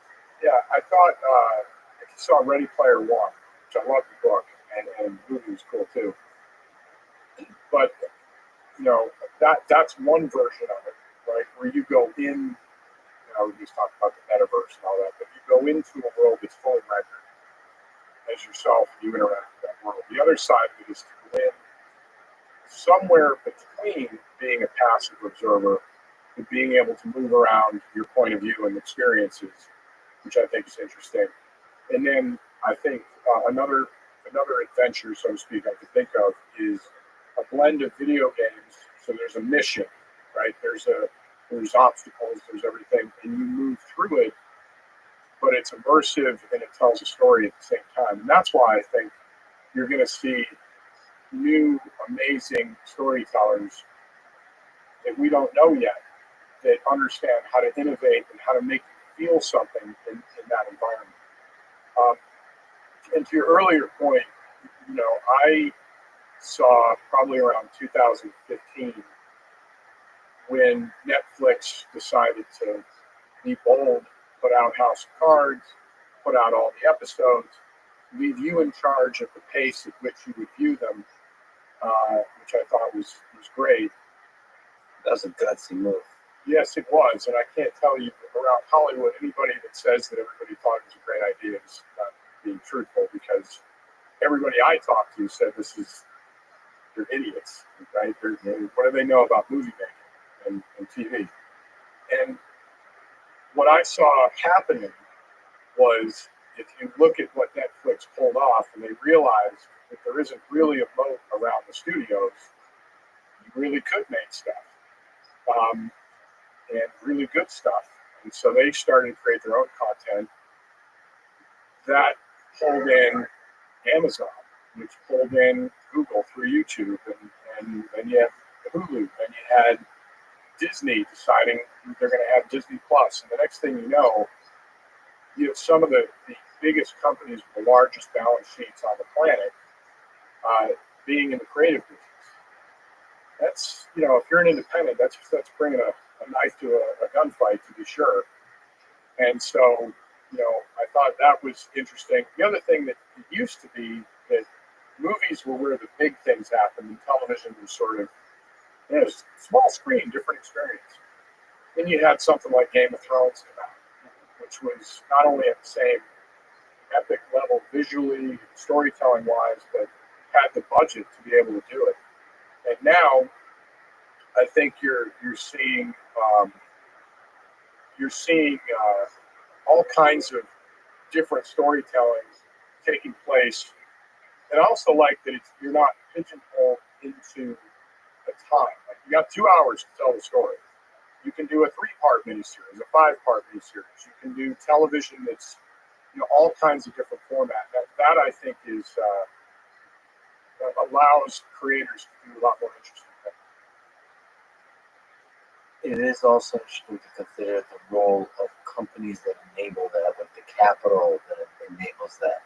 Without Netflix and HBO, you would have some of these epic shows.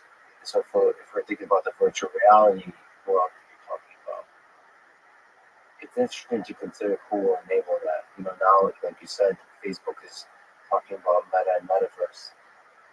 But it's unclear that just having money is enough. Netflix did a lot of really revolutionary stuff. Amazon has money. There's a lot of companies that have money that don't quite do as good of a job yet at enabling creators of creating revolutionary new content that changes the whole industry. That's probably going to be the case with virtual reality. There is a lot of money needed to enable experiences, like in terms of compute infrastructure. There needs to be a huge amount of money there, but you also need to somehow give freedom to creators to have fun, to do their best work, at the same time, like provide the perfect amount of constraints, all that together. Like, however Netflix makes it happen, they do a pretty good job, because it's a very constrained platform. But yet, all the creators I've ever talked to, comedians and so on, that work with Netflix are really happy because they feel free to create their work. Yeah, and I think a lot of times, companies are a letterhead, but it boils down to the people. And I think I've known Ted Sarandos a long time, who ran the studio of Netflix and now took over for Reed, running the company. Ted, very smart, talented guy, and understood early how to cultivate talent and relationships with talent, which is important. When you're dealing with creative people, their motivations and their goals are not always the same, right? They're not always capitalistic, right? And so in terms of being able to communicate with creative people that are not always A to B to C is a talent. And so I think they did a great job. Ted did a great job with that early. But I think that you're going to see different formats. I don't think going to a theater to see a massive movie on that screen in that format is a fundamentally different experience. And I think you're going to find movie, my shop Legendary just put out Dune, which I thought was phenomenal. When we secured the rights to Dune years ago, I was over the moon because I love the book. I love the entire world that is Dune, and that's a movie that I think you see on the big screen. I think when Avatar 2 comes out, I want to see that on a big screen. But I think you're going to see a ton of content is obviously being produced, and it's not all going to go to a theater-going experience. So you're going to see, I think, different versions of this over the next 5 to 10 years. In case James Cameron is listening to this, so he officially agreed to talk at the time of on this podcast at the time of Avatar 2 release. I'm just holding you to that in this important conversation. Also, just super excited, both the movie and the director. There's something special about movies. They win Oscars. They're historic in nature. There's something about TV shows, even when they're epic like Game of Thrones, that they're forgotten much quicker in history. I don't know. Maybe that's because we haven't had enough of them. But the De Niro performances, the Scorsese films, all the great films that kind of we think of throughout the generations, that define generations of films. Is that just old school thinking? Is that always going to be the case? I mean, look, to me, going in a darkened theater with a bunch of strangers and the lights go down and you go on this journey, there is something special and magical about that. And I think movies have been a part of our cultural fabric forever. And for some reason, Hollywood and America was, uniquely positioned to do a great job with it, right? Not that there aren't great foreign movies, but far and away, American movies are dominate not only the world market, but and so whatever it is that we do well, or Hollywood does well, there's something in the water apparently. But I agree that I love movies, and I will, for the rest of my days. It's interesting how creators can move back and forth now as well. That used to be a complete no-no.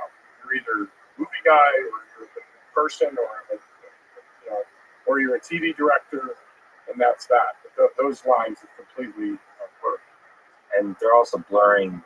I mean, they're blurring all kinds of lines. Like they're moving to TikTok and Instagram, and I know right now it's just ridiculous to consider that these 1 minute things could be considered even in the same realm creatively as a film, but maybe that changes over time too.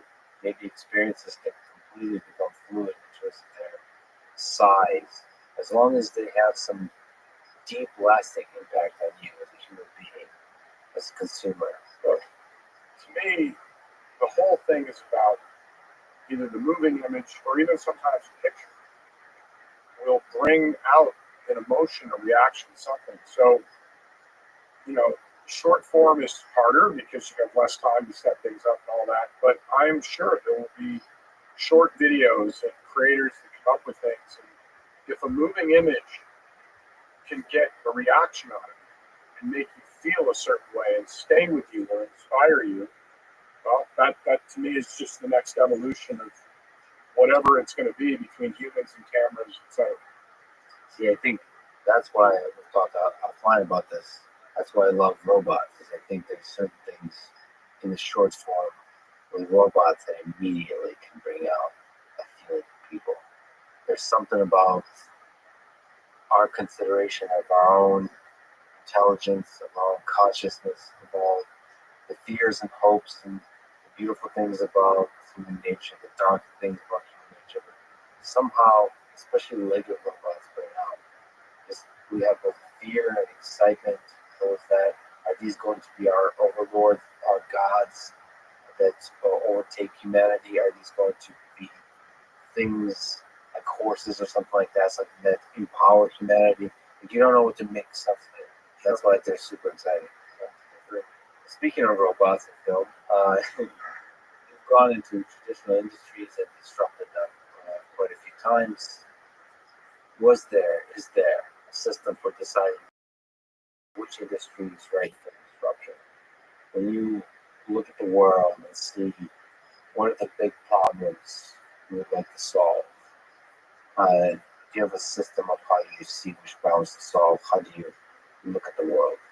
Yeah, well, on the business side of that, so I have a holding company called Tolco, very imaginatively named. And part of that is literally every name ever is now taken, registered, and all that stuff. So we're a holding company. What's a holding company? So instead of being a fund that has money flowing in and out of it, and there's what's called a vintage year, I raise capital and I agree to invest that capital for so long, and then I give it back to you, which sometimes creates artificial time pressures and things like that. A holding company is more permanent capital. So the idea was behind Tolco was to buy almost always whole companies or majority stakes with great management teams in spaces that did not traditionally have a lot of innovation. And to have our labs group, who were data scientists, AI practitioners, engineers, machine learning, et cetera, and to be able to bring that wherewithal to that company. So to provide them with the right capital and to provide them with access to technology, it would be hard to individually recruit for that company. So I would say that the thesis was to look for industries that were large enough that hadn't traditionally had access to that type of technology or innovation, and to try to look for companies that not only looked that part, but had management teams that embraced this and wanted to take that kind of journey. Yeah, there is quite a few industries like that, but that finding the industries and the management pair, because like those industries often have a lot of old school. Takes quite a bit of the technology. I work quite a bit with the autonomous vehicles in just the automotive industry. Depending on the company, it's old school folks. It's like Detroit thinking versus like what do you call it? I don't know, California thinking. Well, I think you have to look at the nexus of two things. One is just plain old human behavior. If I am uncomfortable and this isn't a comfort zone for me and it's not something I have as a field of expertise, I'm going to shy away from it. Right? Especially if I'm successful and I feel good about myself and it's a big successful company or person or whatever it might be. And the second thing is, especially if you're a public company, you're being weighed and measured every quarter, you are rewarding the managers of that company to hit metrics and to be reliable and to say, hey, I'm counting quarter to quarter that you're going to deliver what you say. It's difficult to say, you know what, everybody, the next 2 years, I wouldn't count on our financial projections at all. Because what we're doing, it's going to work in the long run, and you're going to see this was a really smart investment 5 to 7 years from now. That's not the way capitalism is currently wired, generally, right? And so again, if you reward managers with yearly bonuses and stock options based and tied to stock price and all these other things, and then ask them to go break stuff, that's hard. So you're saying, like, so the Talco approach, the private investment, is the best way, or perhaps the only way, to enable this kind of long-term innovation, investment, taking big risks, investing in innovation. Well, look, we certainly are not by any means the only one doing it. I'm just saying that when you think about big companies, more successful, that are in old line businesses, and I hear people sort of talk about, well, why can't they just pivot? they recognize they need to be in the technology business because it's hard. It's hard to steer a ship and turn it that big, especially if it's not part of your DNA at that company. So, I just think that what we try to do is to enable management teams that know where they want to go and to be patient with capital and also, again, bring innovation to bear that they have access to. There's plenty of capital structures doing interesting things. That's one of the things I love about our country. This country innovates and this country invents things. And I'm constantly in awe of just the human ability to innovate and to iterate. I get to hang around some universities, including your old shop, MIT, and it's like, I'm still there. yeah, Still still there. there, Still teaching it. still teaching. But that place is like Hogwarts.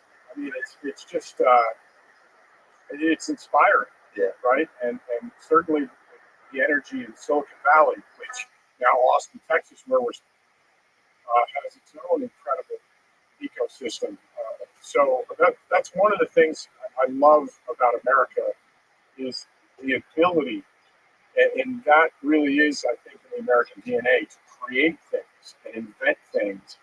And I think that's invigorating. And I think that's even bigger than capitalism, sort of the machine of how capitalism works. That's just human nature. Capitalism is just one of the ways to sort of make that human nature shine, I suppose. But it's like you mentioned MIT. There's a drive there to invent, to innovate. That's so purely human. That human spirit to sort of build something new. It's like that hopeful, optimistic spirit, especially in the engineering space. Like if you pay attention to the internet, like Twitter and all that kind of stuff, intellectuals and so on, there's a cynicism to when we talk about stuff, but there's an optimism to when we do stuff. And the doing part, when you actually build things, especially, like you care a lot about manufacturing too. Like you actually build physical products, that's what we truly shine. Yeah, no question about it. And I'm passionate about our country making stuff again, right? Doing our own manufacturing and making sure that we don't lose the ability not just to create things intellectually and do the world's greatest blueprints, but actually make things here. Actual factories. Yeah, that's exactly right. How do we do that? How do we bring more manufacturing to the United States?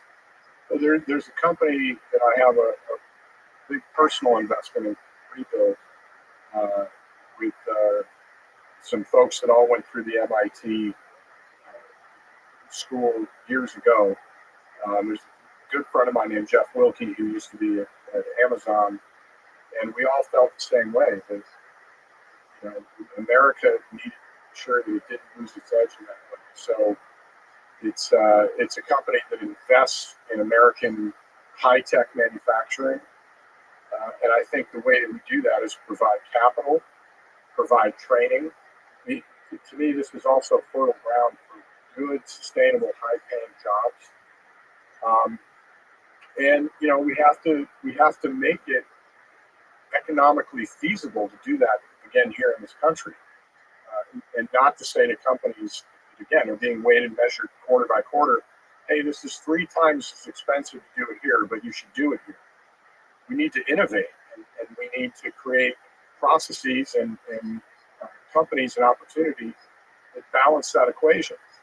And I think as we saw during the pandemic, I don't think in this day and age it can be in isolation. That doesn't make any sense to me. But being self-reliant and self-determinant and making sure that you are never in a position as a nation that we can't do basic things because we're relying on supply chain in other countries, and whether it's we're not friends anymore, or a natural disaster, or a virus, or something pops up.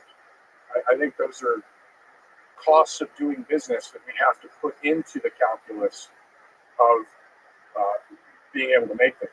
There's an extremely high cost to making supply chain resilient that we really have to consider.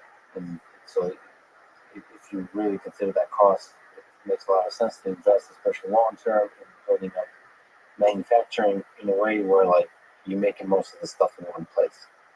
Sort of bringing it all, not all, but as much in as possible. And building up like from scratch here in the United States. And what I guess your thought is with innovation, it's possible to sort of revolutionize the way we do manufacturing, so reduce the amount of supply chain stuff and like build stuff from scratch and do high tech manufacturing. So optimize all aspects of manufacturing, all that kind of thing. Yeah, and I think where technology is the most efficient is the human machine interface. Right? It's not let's automate everything and have nobody working. I for a long time that's neither feasible nor desirable. But where we can enhance jobs and make that interface immensely productive with the right training and so forth, I think that's a worthwhile endeavor and something that's going to be important to our country. Yeah, I mean, you know who you're talking to. I love human robot interaction, human machine interaction, human AI interaction. So, what do you think is the role of robotics in this high tech manufacturing? Sort of like industrial robots, robotic arms, all that kind of stuff, or even more complicated kind of robots. What do you think is the role of robotics? What do you think is the role of AI in this manufacturing future you're thinking about? Well, robotics to me is an extremely exciting field. I don't have the same expertise that you do. I have an adjacency, but not the depth of knowledge. It never really delved deeply into it or made investments in it. But I think what's exciting about it is everything from doing jobs that are very dangerous for humans, enhancing the human experience.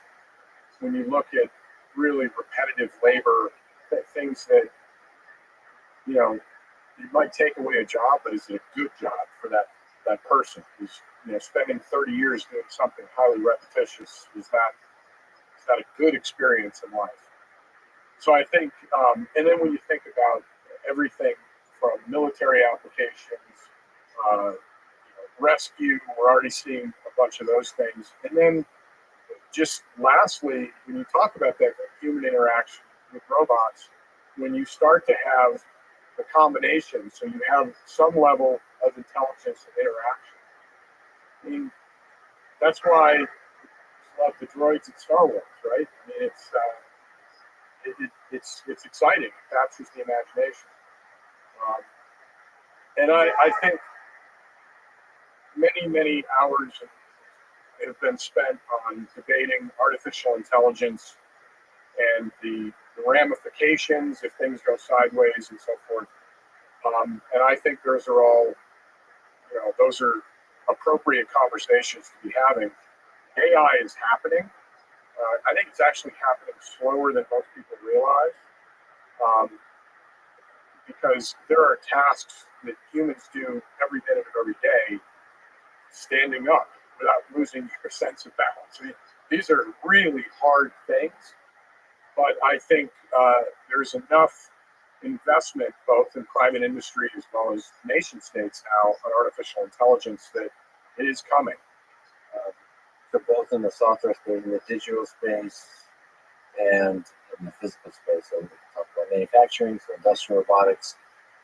It is very true that even in the factory, even the tasks that you think are pretty basic, the amount of small intuitive decisions that humans make is quite incredible.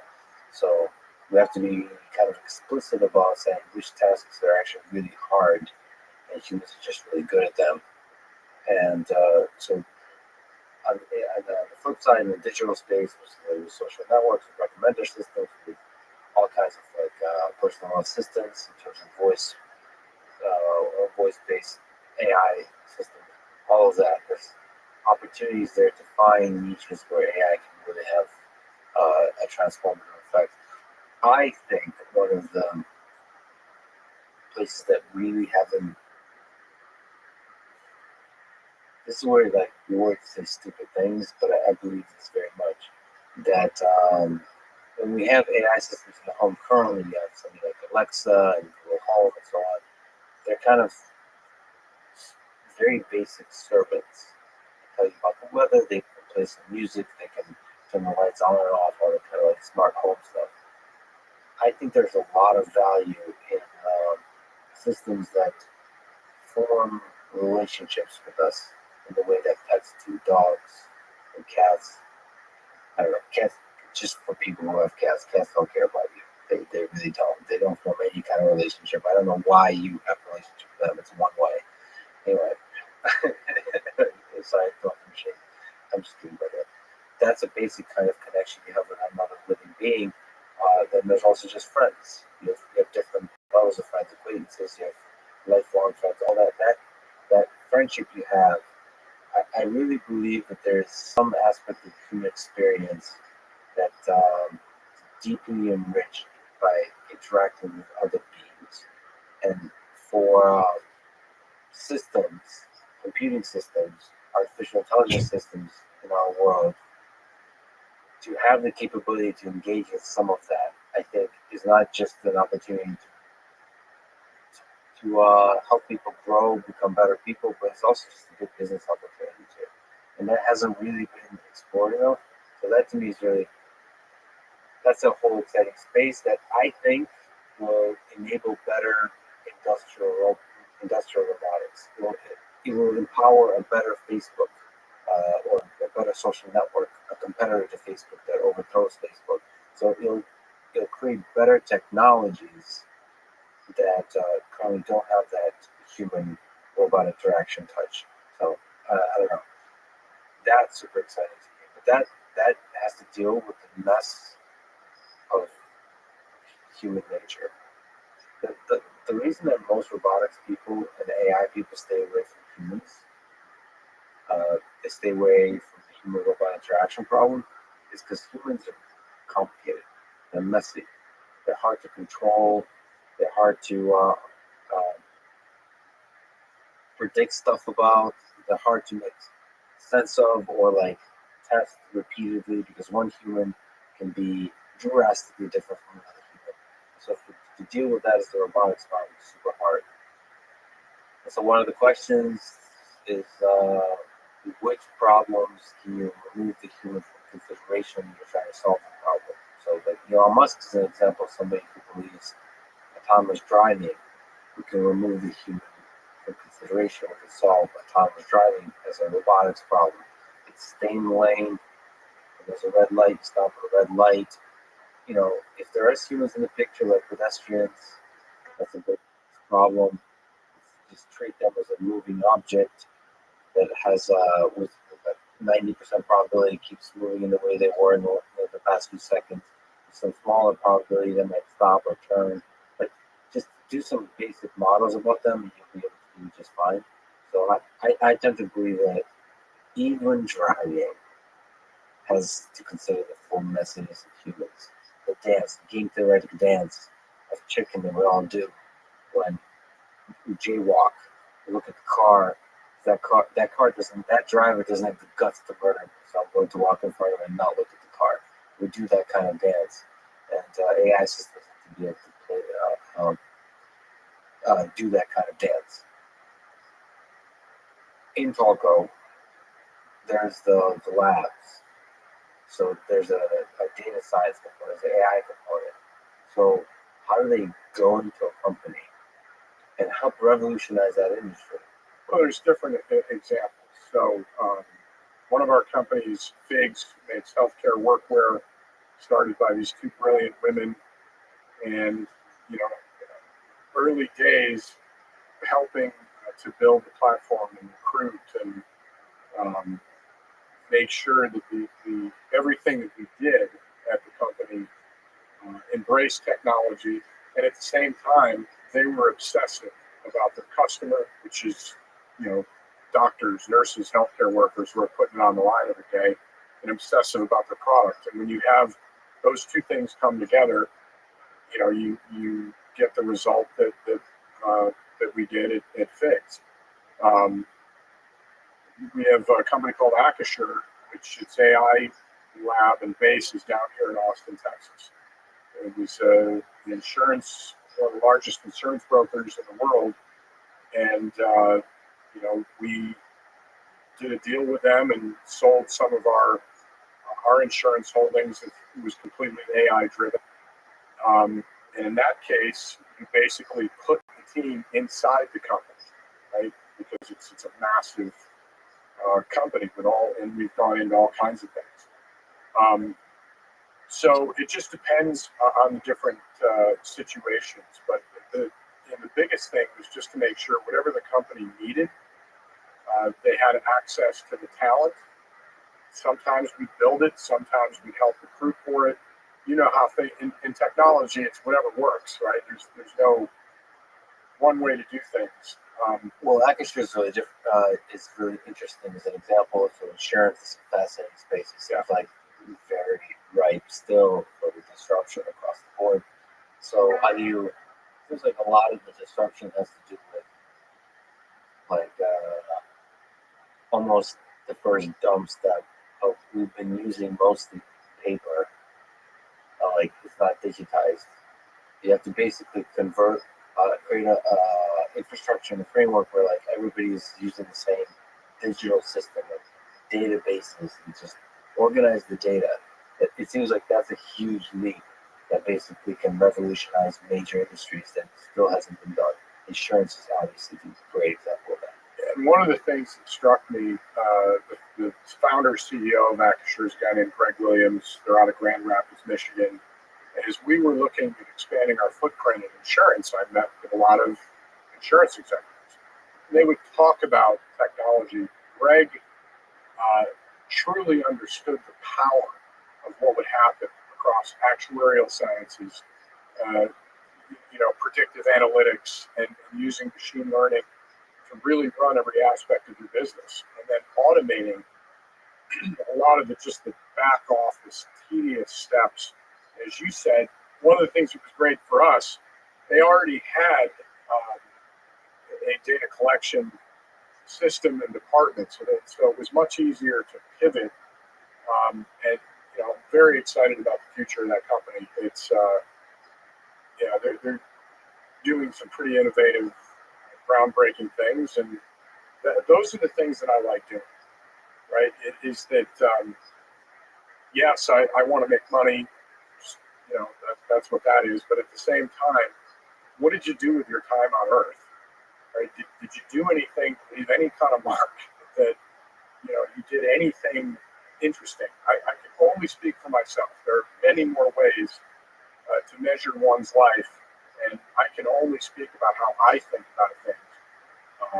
I grew up poor in upstate New York with a single mom and watched her work a couple jobs, and had to, from a young age, shovel snow and mow lawns and do all kinds of things to help her make sure the lights weren't turned off in our little place. And so that's just something that I've always been driven towards. And I have a really eclectic taste and interest, and it's just been an interesting journey. So help be part of and help enable some cool new creations across the board, like film, music, AI, manufacturing, just insurance, all the specific industries that you disrupted. Yeah. Small tangent. Back to your childhood with your mom. Any memories kind of stand out, stick with you as something that helped define who you are as a man? Yeah, even though the university and college experience was not part of the family tree, and we had no connections. I didn't understand. I didn't know what a trust fund was or prep school. I didn't know what any of that was. But my mom, from a young age, would always say, "You're going to go to college. There's no if you choose to, and I think from a young age that was just an expectation that I had and she instilled, and the work ethic. I watched her, and then my grandmother was a janitor, a cleaning lady in a hospital for 50 years. And then I remember there were times of, probably 10 years old, it's freezing cold out. And if I don't go out and shovel 6 driveways, you don't have enough money to pay the bill. So I don't know.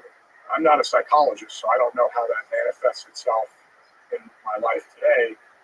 But I think the grit to say, I'm not in the mood to do this. I don't want to do this, but that's the work that needs to be done. And no excuses. Not I'm a victim and I'm going to sit around and talk about. No, it is what it is, and you have to get done what you need to get done. And again, I think it's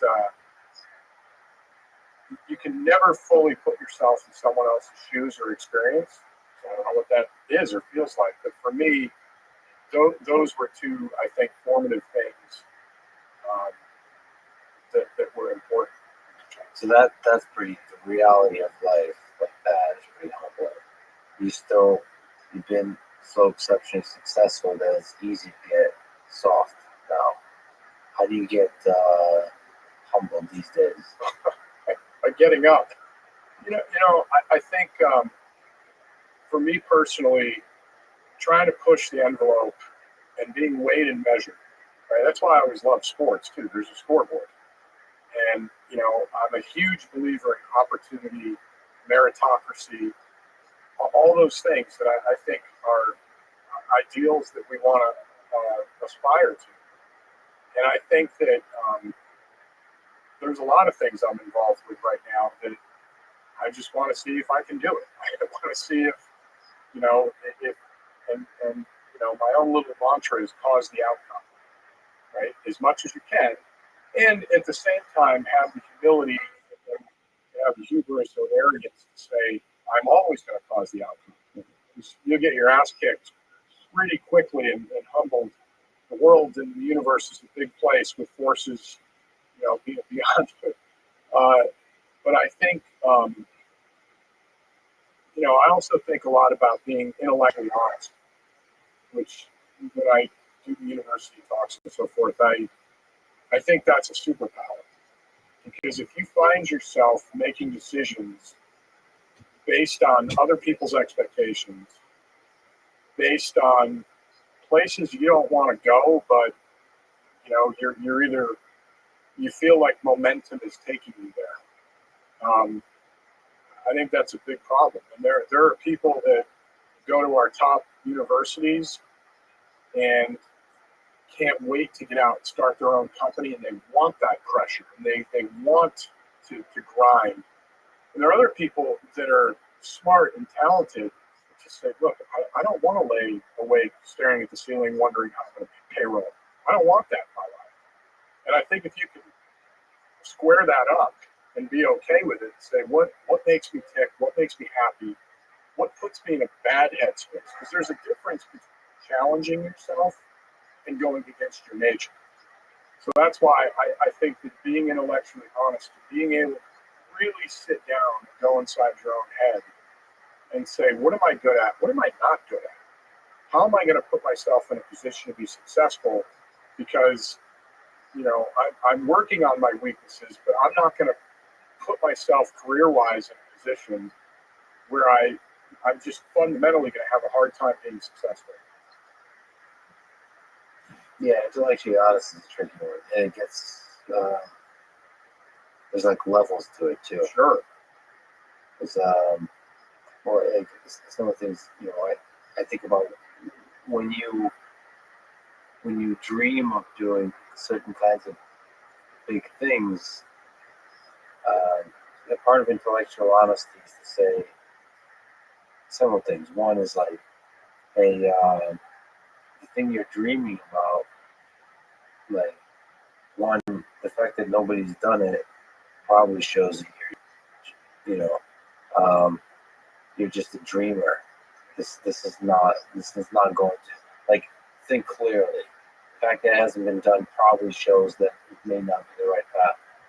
And two is like, if you're dreaming about stuff, there's a certain point where it's like, hey, you haven't done it.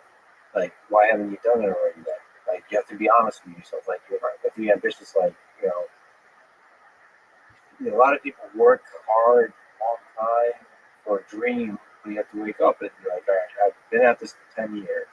Like with a startup, you launch a startup and you think, okay, 1 year, 2 years, 3 years, 4 years, pretty successful, but it hasn't exploded like you dreamed. And you have to shut it down, you have to be honest there. At the same time, you might want to be, like, step it up, lean into it. Say almost like the flip side of like intellectual honesty is like maddening ambition. I'm just saying, fuck it, I'm gonna go on it. That is a kind of intellectual honesty, saying like, the big problem here is I've been kind of going doing too many things. Maybe with this dream that to go all in on it, all those kinds of things. I mean, this human experience is complicated. Yes, without all human things are complicated. And I think there's a difference between being reckless and making well thought out, informed decisions. If you're going to go all in, make sure you measure twice, cut once, as they say. And one of my other favorite, I forget, many years ago, I heard this saying that stayed with me. Never mistake clear line of sight with distance. And that. So I think that the key, whether you're starting a business or you're thinking about leaving the company you're at, starting a business, or just leaving for another job, any of these things is as much as you can, right? And psychologists, I think, would tell us it's hard to be self-aware completely, right? That's the rub. That if we were all completely self-aware of everything that we did and strengths and weaknesses, it'd be a different world. But I do think you can work on that and at least challenge yourself to think about it and not be in a position where I'm going to medical school because that's what you do in my family, even though I'm miserable doing it.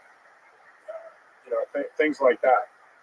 So definitely you don't want to be sort of because you don't think fall victim to conformity. You just go on doing the same thing over and over. That's right. But at the same time, it's measured twice and cut once. It does feel like some of the biggest leaps taken are where you cut once and measure later. Because you leap in first. Sure. And it's almost like a gut. I suppose that is a measurement that you build up a good gut instinct of like what to do, and you just do it, and then it's the building an airplane as you're flying it, right? Well, and I think each one of those instances that you could probably cite has its own unique circumstances, right? I don't have a deep biotech background, so if I suddenly stood up and said, I'm going to put everything I have into this idea, well, that's, those are, right, it's game theory, right? What are the odds of success? If, on the other hand, you're brilliant in your field, or you've seen some opportunity that you think is wide open, and you're going to go for it and break stuff, that's great. You just want to wait. To me, always say, like, how crazy is this on the spectrum of, do I have any expertise? What is the downside if I fail? Right? If you're at a certain point in life with young children and you got a mortgage or whatever else, that is one circumstance versus I just got out of Stanford or I just got out of whatever and I'm going to go for it. It's just the whole thing, right? It is complex, as you point out. And sometimes you just want to have the right matrix in your head of decision-making process to try to arrive at the right place. And even if you get close, that's where I think you say, you know what, the hell with it. I'm doing this. Yeah. I do want to ask you about one specific idea that sounds super fascinating to hear about recently. You led the $50 million seed round for a company called Colossal that is focused on de-extinction. This is funny relative to our connection and conversation about Jurassic World. They're seeking to restore lost ecosystems and use gene editing to restore the woolly mammoth, the Arctic tundra. How are they going to do that? Well, I met this fascinating guy at Harvard named George Church 5-6 years ago, and found him to be incredibly smart, have an imagination, and he partnered up with a guy named Ben Lamb, who's an entrepreneur. And basically, the press and to me the imaginative, like you're capturing my imagination by telling me you're going to bring back woolly mammoth and other extinct animals, and we'll see where that road leads. I was more interested in an investor in the things that they're working through around understanding genes in proteins, and CRISPR, and all these other things, because being adjacent to George Church and his team as these things unfold over the next decade, I thought was the right thing to do. People are important here, just like investing in people and seeing what the hell they come up with.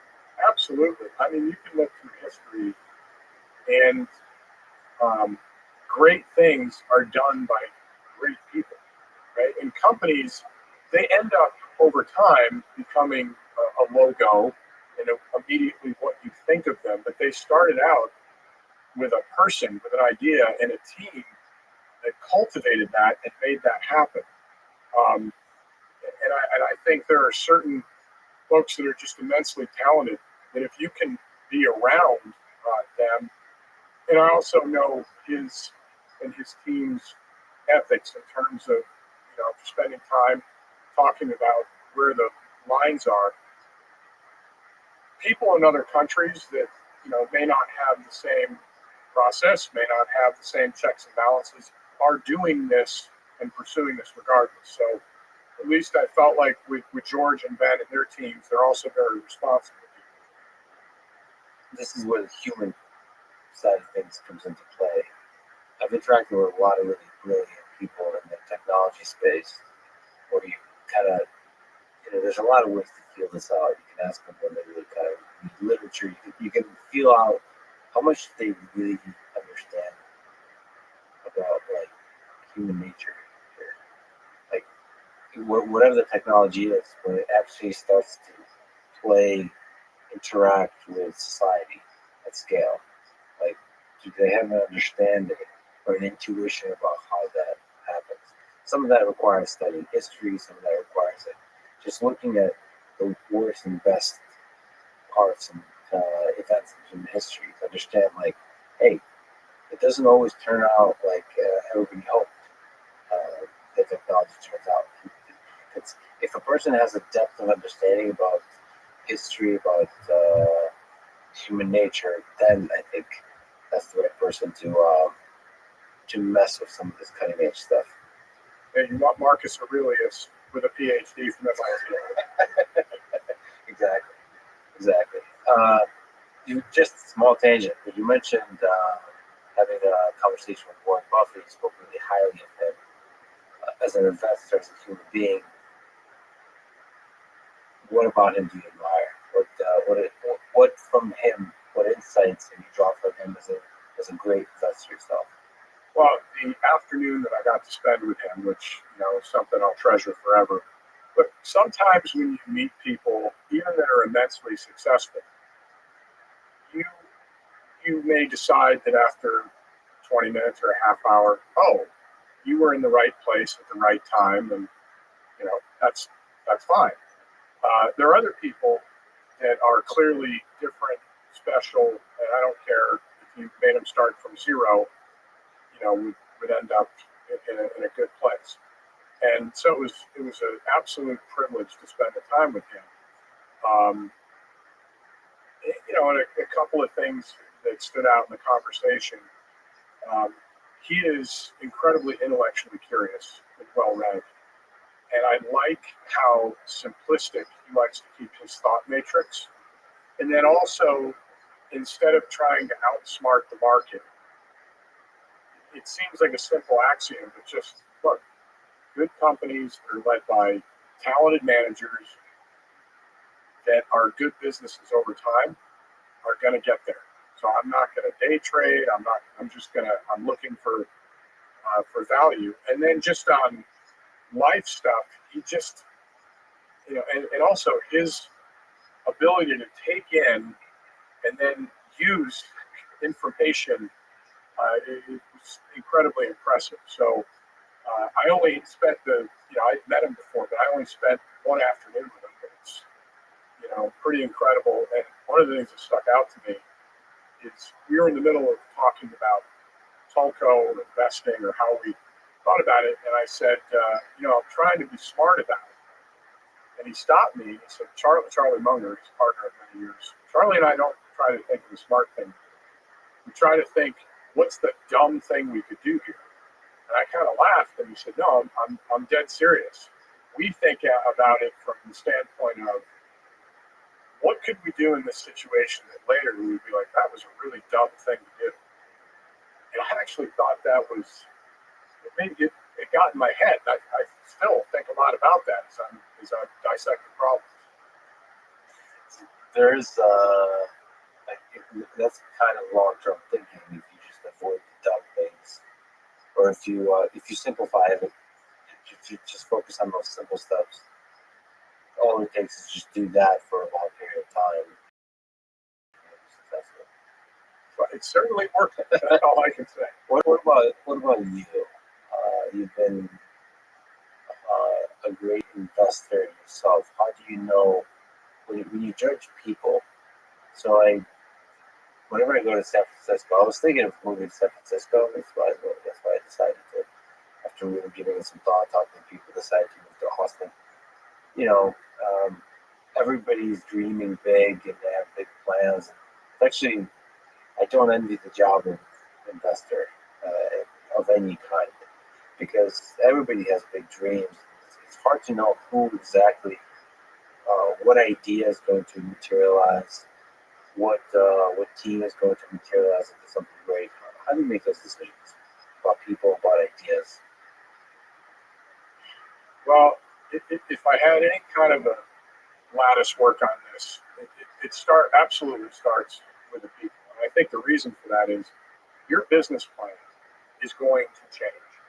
Right? There's very few businesses I know of that say, we're going to make a widget in this location, and 30 years later, we're successful and we just make a widget. That's what it is. Things happen, right? And today they happen with such velocity that you have to be able to make hard decisions based on imperfect information. And how are you going to calculate those answers? How self-interested are you going to be? What kind of ethics will you apply? What's your short-term versus long-term thinking? Are you able to give an honest assessment of a situation? Because the thing that you can count on is problems are going to happen. Things you didn't anticipate are going to happen.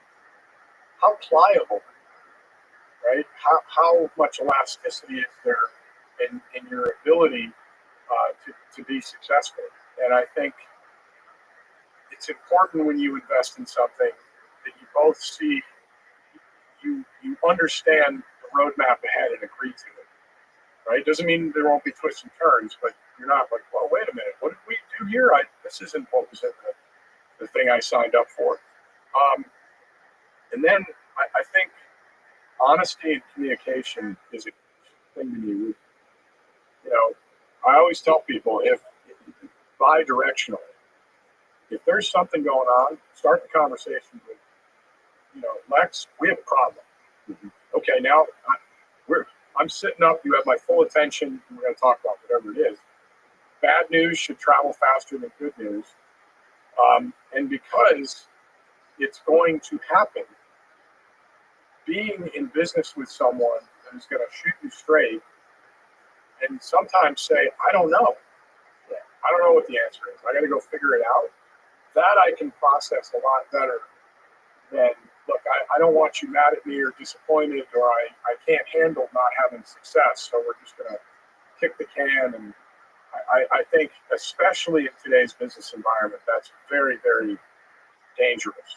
So that's a bad sign, not just because it's good to communicate and be honest. If they're not willing to do that, then it goes back to the intellectual honesty. They're probably not also able to be brutally honest with themselves when they look in the mirror about the direction of the company. Well, look, I wasn't there, so I don't know, but I think if you unpack many situations that turned out negatively, most of the people, whether you're faking lab results, right? You have a biotech company, everybody's staring at Theranos these days. Do I think in a lot of cases you're either the villain, like you started out saying I'm going to screw my shareholders over and I'm going to be a liar? That isn't my experience. Most things are little incremental moves that you say, we're going to get this right next week, but today we got to make the presentation, so we're going to just tweak things a little bit. That's a slippery slope, right? And so that's why I think from a standpoint of people, you want to go into the foxhole with folks that, understand things are going to happen, and I'm going to let you know about them, and we're going to try to solve them together. And then just in terms of the idea, I always ask, like, okay, if this company executed the way, that's the other thing that always cracks me up about financials. Whenever somebody pitches you, inevitably they'll say, our projections are really, really conservative. I'm still waiting for somebody to come in and say, look, my projections are wildly optimistic. We'll never hit these numbers, but anyway, it's, if this company did what it says and executes, and does it matter, right? Does it move the needle enough? And what are the things that uniquely position this company to be successful? And you just have to be able to answer, I think, a number of those questions pretty crisply. But at the end of the day, it's still a big risk. So you just try to minimize the risk. Let me jump to another topic. You're an incredible human being that you're following this. Your band, Ghost Hounds, is touring with the Rolling Stones. So before we talk about your band, let me ask about that. What's that like, playing with the Rolling Stones? For real, just because they're my favorite band of all time. To me, the greatest rock and roll band, it's not even close, of all time. And to share the same stage, to be on tour, and to go out and get that energy from the crowd, and every night you come off stage, and later when they go on, and you hear that iconic, ladies and gentlemen, the Rolling Stones, and then it's incredible. And what's amazing to me about the band, next year will be their 60th anniversary, 60 years. And it's hard to be around anything for that long, but making music and packing stadiums. And what's amazing to me, they can play a 2-hour set, and it's not just that, oh, that's a hit or you recognize it. It's like every song is an anthem, right? And so it's been amazing. We got to play with them in 2019, and when they asked us to do this again, it's just an absolute privilege. I asked you this offline, so I know you are a kind of rock star. Yeah. But just me, maybe I'm projecting, but do you get nervous? Such a large audience with the Rolling Stones. It feels like there would be a lot of pressure. Yeah, I mean, you definitely don't want to screw it up. I think our band, is tight knit and all that stuff. And I think that the individual nervousness dissipates when you go out as a group and you're making music together, and you sort of, okay, we're all in this, and we're doing a thing. Which is why even in sports, I always look at individual events like ice skating or anything where it's just you out there alone, and that's different than being with a team, nerve wracking. So I'm sure if it was me with an acoustic guitar just going on, it would feel different. But absolutely, you get the right kind of butterflies, I would call it, and just the energy of playing music and having it be this relationship. And look, I get it. I've been to a ton of concerts where I'm like, look, can we just to the band, please? But what's been great is just an amazing reception. And we have this guy named Trey Nation as the lead singer. Who's just incredibly talented. I mean, he's just not only an amazing voice, but just has that charismatic thing. So it's good. It's fun. What's it feel like to play in front of a huge audience? What's the, as a guitarist, like are you lost in music that you almost don't feel the audience? Does it add extra energy? Does it add extra anxiety? What's it feel like? You know, stadiums are interesting just because it's so big and cavernous, and because you want to protect your ears. So we use an in-ear system so that you are a little disconnected from the crowd. Because if you're playing that loud and you're standing in front of your amps without ear protection, that's bad. How are you monitoring the sound? The in-ear stuff, is that producing sound or is it strictly earplay? No, it's producing the sound. So it's like putting ear pods in and listening to a song and you're playing to it, right? It's just us playing, but it protects your ears. But the energy from the crowd when they get going and get into it, which knock on wood so far has been amazing. There's nothing like it. I mean, it's just this bi-directional thing that happens, and music was music and sports were kind of my first loves, and it's very difficult to describe, I think, accurately, because it's like no other feeling. Musically, how is it different than playing in the garage, the band by yourself, practicing? Like, is it? Do you feel like you're creating something different when you got the guitar and the amp and just the sound dissipating out into it and everybody's listening? Yeah, it's listen. The first time we did it, there's nobody in the stadium. First time I ever played in the stadium, and I'm just like, I'm out there in front and just hitting different chords and playing different licks, and I'm like, it's like I won a contest and I get to do this. But what's different about it, and each venue is different. So if you we went on the road with ZZ Top a few years ago, which was incredible. Love Billy Gibbons, he's a Texan. Incredible person and guitar player. But when you're playing in like 5,000 to 7,000 seats, it's really, it's you're right there with them, with the crowd. And when you play in an arena, we toured with Bob Seger on his last tour, which was cool. Played some shows with him. And again, the arena, like, they're all kind of packed on top of you, and it's super loud, which was cool. Stadiums is completely different, and it's just a completely different experience. Do you enjoy it versus like a smaller room?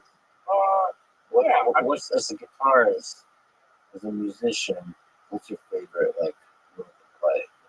Any rooms will have me. Look, I think arenas are the perfect blend.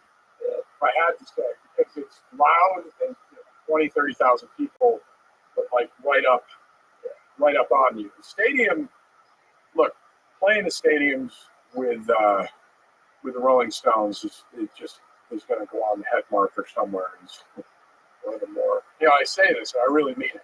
My life is like a punk episode. It just hasn't, no one's burst in yet. Yeah. But it's as cool as you think it is. For 60 years, how do you think Mick Jagger still got it? How do you explain it? I got to tell you something. I mean, the funny thing is, wherever there is excellence, people want to know, how'd you do it, right? What's the secret? not only is Mick Jagger, and I think the songs that Keith Richards and Mick Jagger wrote together, go back and listen to the lyrics, it's just incredibly poignant, and I'm just a huge Stones fan. So, but he works out like a maniac, right? And it's that 10,000 hours thing, and it's that, hey, maybe I don't feel my best today, but I'm going to get up and do my routine and work out so that, at his age, which, I mean, you can look at people at different ages chronologically that are, maybe we're both at this age, but I'm a lot older than you are, and vice versa.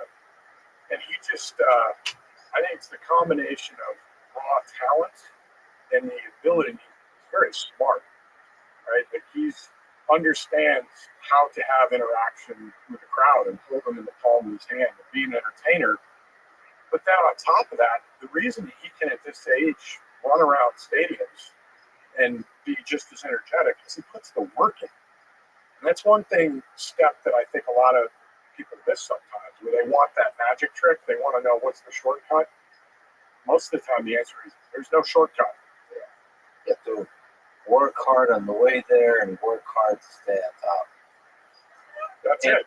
And sometimes not even like work hard, it's just like be a professional, which that involves, like, in his case, at his age, with the amount of stuff you have to do on stage, and the way he does it, 2 hours.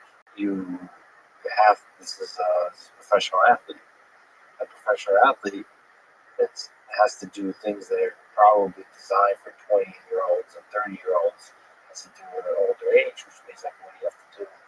It probably has like a whole physical routine he has to do. Diet, the whole thing. And it's hard. Look, if you want to do great things, you probably have to do hard things to get there.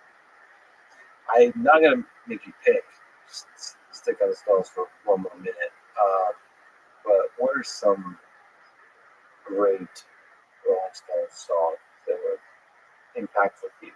Lyrically, musically, maybe something you like playing, like air guitar?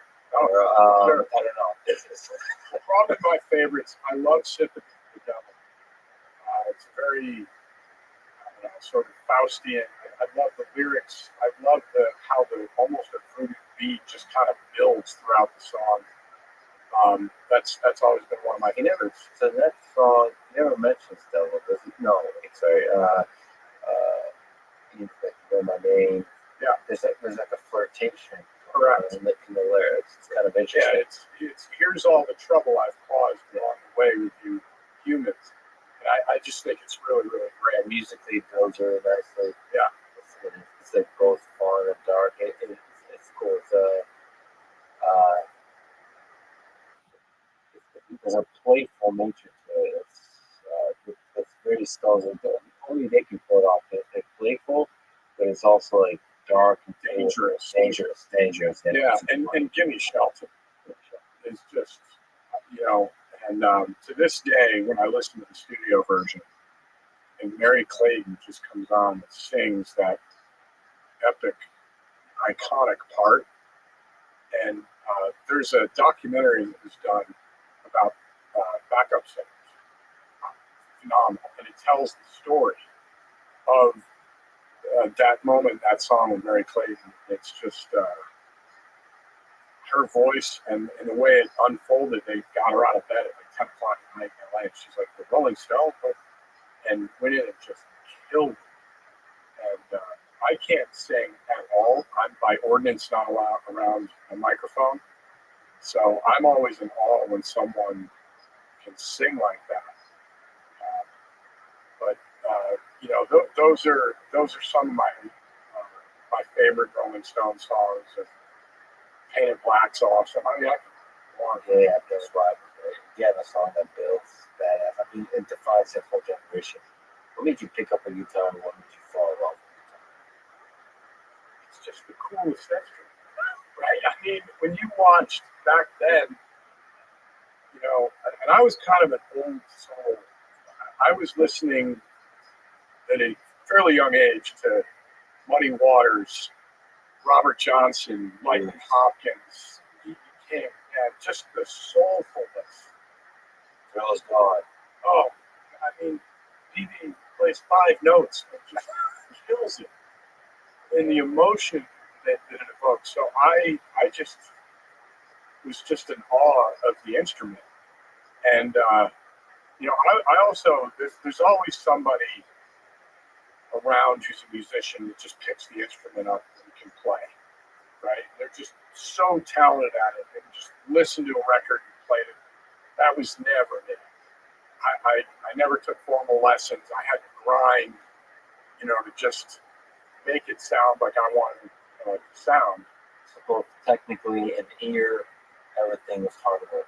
Yeah, I mean, I could hear it, and what they call, you play. So my right hand, the rhythm side of it is that's probably, if I have anything, my strength.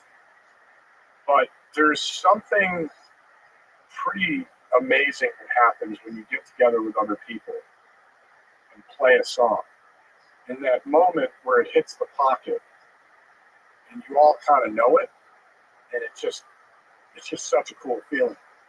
And it was interesting growing up because I always had eclectic interests. So I loved math, physics, and science. So I had those friends, and I was an athlete, played football and baseball and basketball. So I had my jock friends. And then I had my music friends, and so it was just kind of that. And so when I was still living in Los Angeles and had Legendary, I just missed playing. And so I put this band together and called it the Ghost Hounds because, again, huge Robert Johnson fan, and that legend of Robert Johnson selling his soul at the crossroads in exchange for his musical talent. You guys have that in one of the videos. Yeah, That's a cool video. exactly. So I just thought that that's such cool lore. I just love the blues. So Robert Johnson would talk about hellhounds on his trail, and so I always just thought, well, what about Ghost Hounds? So I wish it were a more clever, deeper story, but that's about it. That's pretty deep. Robert Johnson's incredible. But you also talk about this. You connect to the storytelling of blues. So, what makes a good story in a song? Like, what aspect of storytelling connects with you in songs? I'm a big lyrics guy too. I love like deep lyric people like Tom Waits, like people that are like Leonard Cohen, they're Bob Dylan, that are like obviously yes poetry. And then there's some people like the Rolling Stones. It's like seemingly simpler, but it's still so much more to it. It's like less is often more. It still tells a strong story. Yeah. And there's certain people, Mick Jagger and Keith Richards are in this boat. Billy Gibbons in this boat. They just say things in a certain way that it's cool. Right? Yeah. It's just, and so I write our music and lyrics. I have to tell a story. I have to know the characters in the song. I'm not good at just writing some rhymes and having it match up to the right key and the right music. I have to understand, like, that's just me. So I think that, look, if you have 3 or 4 minutes to tell a story, you have to be more efficient with your use of language. And you have to understand what you're building to, if anything, and evoke emotion, and hopefully for those 3 minutes get the listener kind of understand not only the point of the song but where you're coming from, and to make you feel a certain way. There's a song that the audience seemed to like a lot on the new album called Good Old Days, and I wrote that because, especially during COVID and reflecting on what normalcy looks like and what happens when you're cut off, I just was kind of taken with this idea of that when you sit around and reminisce with friends, oftentimes it's not just like some big event happening. It's, remember that summer we'd go up to the lake all the time, and it's who you were with. And at the time, it probably seemed pretty pedestrian, right? It just seemed like kind of a normal day. but it was the company you were keeping. It was the time in your life. It was whatever it was. And I just kind of struck me that right now we're doing stuff that you're going to reminisce about later. Seems kind of ordinary. Like, man, that was such a great time. So the idea is be in the moment and all that stuff. But these are the good old days, and enjoy it and soak it in, and kind of be present for it. Yeah, it's a great perspective to take on the present, because we are anything that we'll remember. We're living through the thing we'll remember. And sometimes the things we'll remember is the simple stuff, the other stuff. Yeah. Outside of Keith Richards, who is the greatest, ridiculous question, which is indulge me, who is the greatest blues guitarist of all time, rock guitarist of all time? But you got a little bit of a hybrid with Jimi Hendrix, right? Because he played the blues and he played rock and roll. So I think most guitarists would say Jimi Hendrix is pretty ridiculous. That probably for me. You can't. I mean, even to this day, I don't care. Technology, pedals, whatever. He just somehow fused with the instrument. I can't be sitting here in Austin, Texas, without mentioning one of the great guitar players of the time, Stevie Ray Vaughan. See, that's why I know you're like a rock star, just sucking up to the audience. Well, no, it's listeners all over the place. Yeah, but yeah. Stevie Ray Vaughan is another one of those that just blows me away. And then with the older guys, B.B. King, Hubert Sumlin, Clapton. I saw him on his last tour. He just walked out on just unbelievable how he still sounds.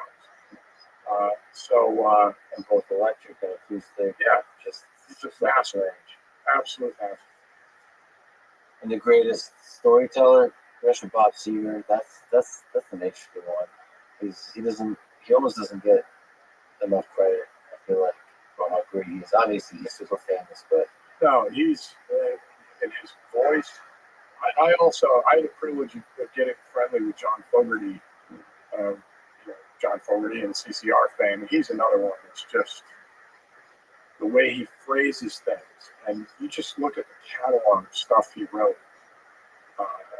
Amazing talent. I read Bruce Springsteen's book, and I'm a fan, but after reading the book, it was really, to go back and listen to his lyrics and the way he pours himself out is pretty incredible. And then again, with the old blues guys, I just think the emotion they could get out of playing, staying on the one, right? Just playing the same rhythm. John Lee Hooker. You listen to Manish Boy by Muddy Waters, and it's just, there's something so, it just draws me in every time, and the emotion they're able to get out of things. I'm also a huge Chuck Berry fan. I just think that sound I love it. do you know how to play Johnny B. Good? I do. Yeah. That's good. Maybe, one of the great moments, at least of my childhood, was Back to the Future, and watching Michael J. Fox plug in and then at the end play at the dance to save his parents with Johnny B. Good. Pretty awesome. Yeah, the guitar is so much more than a musical instrument. It feels like it's like in the 20th century, it's like the car. It defines so much of Hollywood, so much of a generation of what it means to be. I don't know what it means to be a man, what it means to be a human in America. It's fascinating. It's emblematic to me of a certain type of music. And that's I made a documentary years ago called Mike It Loud. With Jimmy Page, The I Edge. actually recommend that everybody watch that documentary. It's an incredible celebration of the guitar. Yeah, it says Jimmy Page, Jack White from White Stripes, The Edge. and Edge. Okay, well, now you have to tell the story of that one, because how the heck did that all come together? Because it's so fascinating. Such different musicians all coming together, talking about their story, talking about how they approach the music and also playing together a little bit in this casual kind of setting. Well, look, one day I came downstairs and Rolling Stone magazine was sitting there, and it was the 50th. It was the 50 top guitarists of all time, their list. And then I had some other financial report with video games, and the top video game at the time was Guitar Hero, right? And then there was a third thing, I can't recall it, but I said to myself, what about the guitar? It is so central to the rock and roll, whatever you want to call it. Like, why is that the symbol? And I said to myself, I want to ask Jimmy Page why he picked up the guitar. Jimmy Page, right? And so I called a friend of mine, Davis Guggenheim, who had directed Inconvenient Truth. I think still is, but at the time was the biggest documentary ever. And I called Davis and I said, look, I have this idea. I want to make this movie about the guitar, about different eras and styles and whatever, but I've never made a documentary. I don't know how to do that. So I was just looking for advice. And thankfully, because he's one of the best documentarians ever, Davis is like, you know what? I can't get this out of my head. I'll direct it, which was amazing. And we wrote 3 names down that represented different eras and different styles. Rarely do you get, you go 3 for 3, but it was those 3 guys, and it was just such an incredible experience to sit there and get to know Jimmy Page. I mean, it was like, and it's like Gandalf, man. He was like always Jimmy Page, and It was so cool to see him. Gandalf was there's like a wisdom, there's a calmness to him compared to like the restlessness of Jack White. Like, I mean, that combination was just fascinating. it was one of the coolest experiences ever. And one of the things, there was a moment where Jimmy was going through his guitar case, and he had the double neck from Stairway to Heaven. He handed it to me, and I was like, I mean, it's like somebody handing you Excalibur. Yeah. Amazing experience. And The Edge, one of the kindest human beings you'll ever meet in your life. Just an amazing person. And I think you hit it right in the head with Jack. He's got that energy, and constantly pushing himself. But it's hard to believe it's been, I think, 10 or 11 or maybe even 12 years since it came out. But After watching it, I realized like how much it was needed, and I was almost surprised it didn't already exist. It was like, yeah, because the guitar wasn't quite celebrated like explicitly. We almost didn't acknowledge it. How important it was cultural. It's kind of amazing in the way it closed from the song. Wait, it's called The Wait. Yeah, by the band. Yeah. that's because they didn't want to go home. Yeah. We were shooting on a Warner Brothers soundstage for 3 days. We called it the Stomach, where the 3 of them came together. And the 2 things I'll never forget is when Jimmy starts to play the riff with a Whole Lot of Love. Yeah. Edge and Jack cease to be rock gods or whatever, and had the same 15-year-old kid feeling that I did. You could see it in their face. And then at the end, they're like, "Hey, can we play? You want to go? Can we just play something acoustically?" So we printed out the lyrics. That's what they wanted to play, and they just sat there and sat on those couches and just, right. What's your guitar setup like? You have a few guitars. First, well, let's just put on why. So, what's the Les Paul or Strat? Well, I'm not going to get into what's better because I'm sure that'll start a flood of whatever. For me, I'm going to say it's Strat. all right. Like Well, the Strat. I'm I'm just a going Les to put out Paul. there. My main instrument is a Les Paul. But let me just put on the table. I'm speaking with somebody who really, I don't think I've ever actually strummed a chord on the Les Paul. So I've been maybe I'm uninitiated.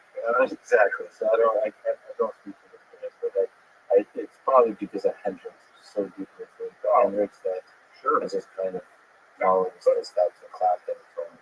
The amazing thing to me is if you look back at Leo Fender and what the Gibson Guitar Company and Les Paul did in the 50s, those are still the shapes and the perfect thing today. right? The Strat, the Telecaster, the Les Paul, and they got it right way back then. So I have my main guitar. You got to name your guitar. So my main guitar is named Hazel, and it's a '59 Les Paul.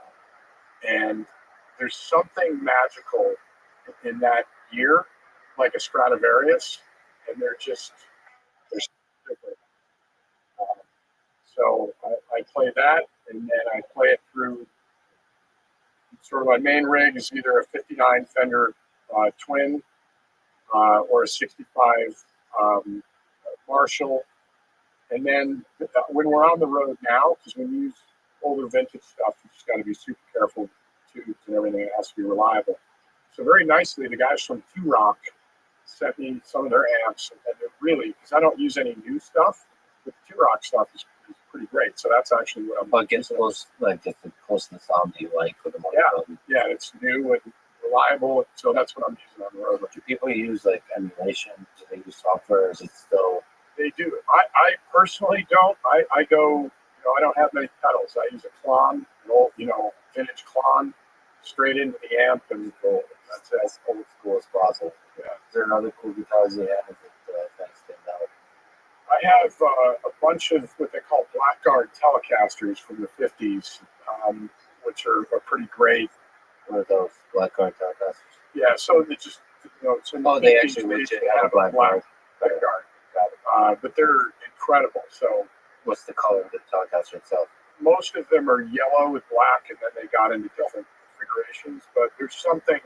I have a '51 Telecaster that I play in Open G on any songs in Open G. That just, again, there's something, and I'll take all the help I can get. Making it sound great. So I'll try to find the magic ones. What's your writing process like for the music and the lyrics? Do you have to go to the mountains? Is there whiskey involved? What do you have to do? Or do you just write a moment every time? I'm a boring guy because I don't drink. I don't just. I figure I can screw things up plenty on my own without adding anything. For me, it either starts with a riff to something that I think is an interesting, riff or tone that I can kind of sink my teeth into a little bit. And then a lot of times I'll write a title and love a title and then start to backfill. So the title is almost like an idea. Yeah, like this is where I want to be, and then start kind of writing it out. Again, I just have to know, am I writing from a character's point of view? Am I writing about someone or something? It's like the narrator. And, what is this person? Are they happy? Are they sad? Where are they in life? I don't know if all that, like, great writers, I'm sure, would say, why don't you just write? You don't need all that. But for me, that's my process. I'm not so sure about that. I bet you quite a lot of writers have create a world in their mind before they even put the simplest of words down. So yeah, there's quite a lot to that. What's your favorite song to play? Is there some favorite ones you go to? Both play and kind of. I'm sure you love singing. No. I'm not. I'm neither talented nor do I have the desire. And I think if you come see the show, you won't see a microphone anywhere near me. But do you hear, like, when you're thinking about lyrics, do you hear the idea of the words? 100%. And especially, what's great, with Trey, is I write for his voice, and then we have these amazing backup singers that are just, and I can hear all of it. I just can't do it.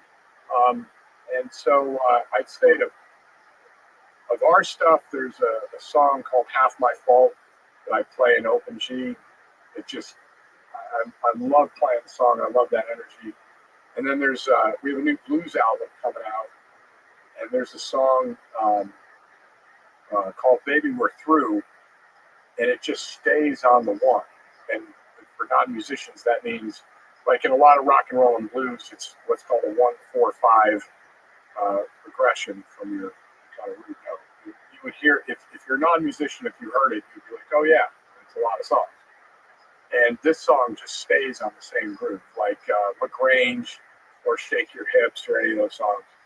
And it's just got this unbelievable energy. It's fun to play, but I have to keep the same rhythmic thing going for the whole song. With that simplicity, I need the personality of the song. Sean Trey's that guy, really cool. He just comes through. I guess you need that from these singers.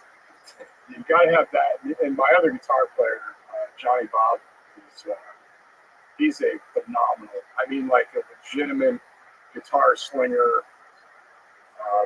We probably split the lead 70-30, and he is just. There's sometimes I look over at him, I'm like, I'm being a fan right now. What you just laid down is pretty good. From a lead perspective, what's the most fun thing to play? What kind of stuff do you like? Do you like slow? Do you like, I mean, if you feel like drill is gone, there's, so if you look at B.B. King, sometimes one note just bend all shit out of that. What do you call that? Vibrato. Yeah. If I'm going to play the lead, it's a certain kind of feel. Slow blues is probably my favorite to play. Or something that's got a little more of that Chuck Berry drive where you can be rhythmic in the lead. I can't, the shredding thing that those guys do, that's not. Yeah. I was actually always able to do that really well. Like you mentioned people that pick up fast, like maybe it's the classical piano training. I play super fast in guitar, super technical. But to me, the hardest thing and my favorite things is just probably less to do the guitar, more of the life that's worth playing a guitar for. It's like a certain kind of emotion that you can put into the notes. And that's to bending notes. Well, and bending notes is a whole other art form. I worked surprisingly a long time on comfortable film. And there's so David Gilmour does a lot of bending. And they're simple. They sound simple, but the dynamics of them to express like a build up of the way it's held, and there's often a vibrato at the top for a bit. Just that it's almost like a sigh, a sigh of relief. And just that's an art form for him. It's hard to get right. It's not just playing a note. It's in that like dynamic movement of a note that so much can happen. That's where the blues just happens to. Look, I'm a huge Freddie King fan too, right? And you listen to these guys, and you sit there and they're like, man, you're playing in a small range on the neck, but it's like I know the notes you're playing, and I'm playing them too, but not like that, right? I mean, Gilmour is certainly one of those guys. It's incredible guitar player. And yet another chapter of an amazing life. You love football. You play football? Yes. What position do you play? Wide receiver. Awesome. So maybe we can talk a little bit about your love of football and the fact that you are part owner of the Pittsburgh Steelers. Yeah. So, where do we start? We start at the beginning, but let's start at the end. Why the Steelers? What attracted you to the? First of all, I think, not to be controversial, but one of the best uniforms in football, which is just called like black and gold, just decal only on one side. Yeah, it's great. Yeah, the helmet. Look, I've bled black and gold since I was a little boy. I grew up in upstate New York, and the first football game I ever saw was the Steelers in the Super Bowl as a really little kid. And it just, Jack Lambert, Joe Green, Franco Harris, and those guys who came down from Mount Olympus or something. And I just was enamored with the team. And because we only had 3 channels, the only time I get to see them is occasionally they were the game of the week or something. And I just loved, to me, what they stood for, the toughness, and they played football, the way that I thought was was great. I was a huge Jack Lambert fan, our Hall of Fame linebacker, who just intimidated everybody. So that was the decade of the steel curtain. Yeah. We'd argue one of the greatest defensive in the football history, and also one of the greatest football teams, period, in football history. I've been a lifelong fan, and was very fortunate to meet Mr. Rooney. The Rooney family started the team in 1933. Got to know him, and just was asked to be part of the ownership group. I think it was the end of 2007. First year as part of the group in 2008, we won the Super Bowl, and it was like beyond surreal, and just beyond surreal. And you know, it's amazing to be able to do. I mean, the Rooney family is one of those most revered in sports for the way they conduct themselves. Mr. Rooney passed away, I think, 5 years ago now, and we lost him, but was a champion, helped build the league, and put the league as we know it together.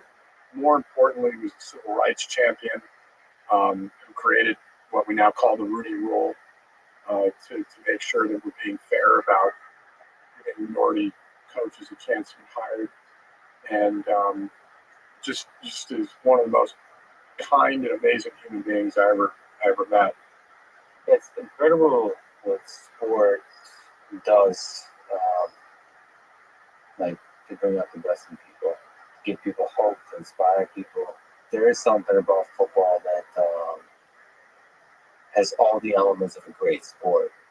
It's the teamwork, it's the sort of the combat aspect of it.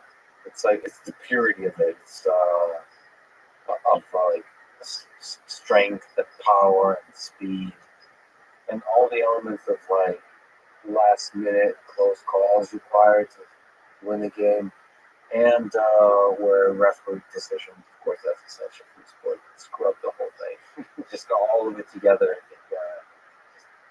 I don't know. It gives the drama and all. It's just beautiful. It's some of my favorite memories. I don't know if it's an accident or this is common with people. It's just with friends watching football, Yeah. And connecting over that. Yeah, well, it's an incredible game because there's nowhere to hide, right? You're out there on the field. It's a great game that requires not only all those attributes that you said, but it's an incredibly complex game.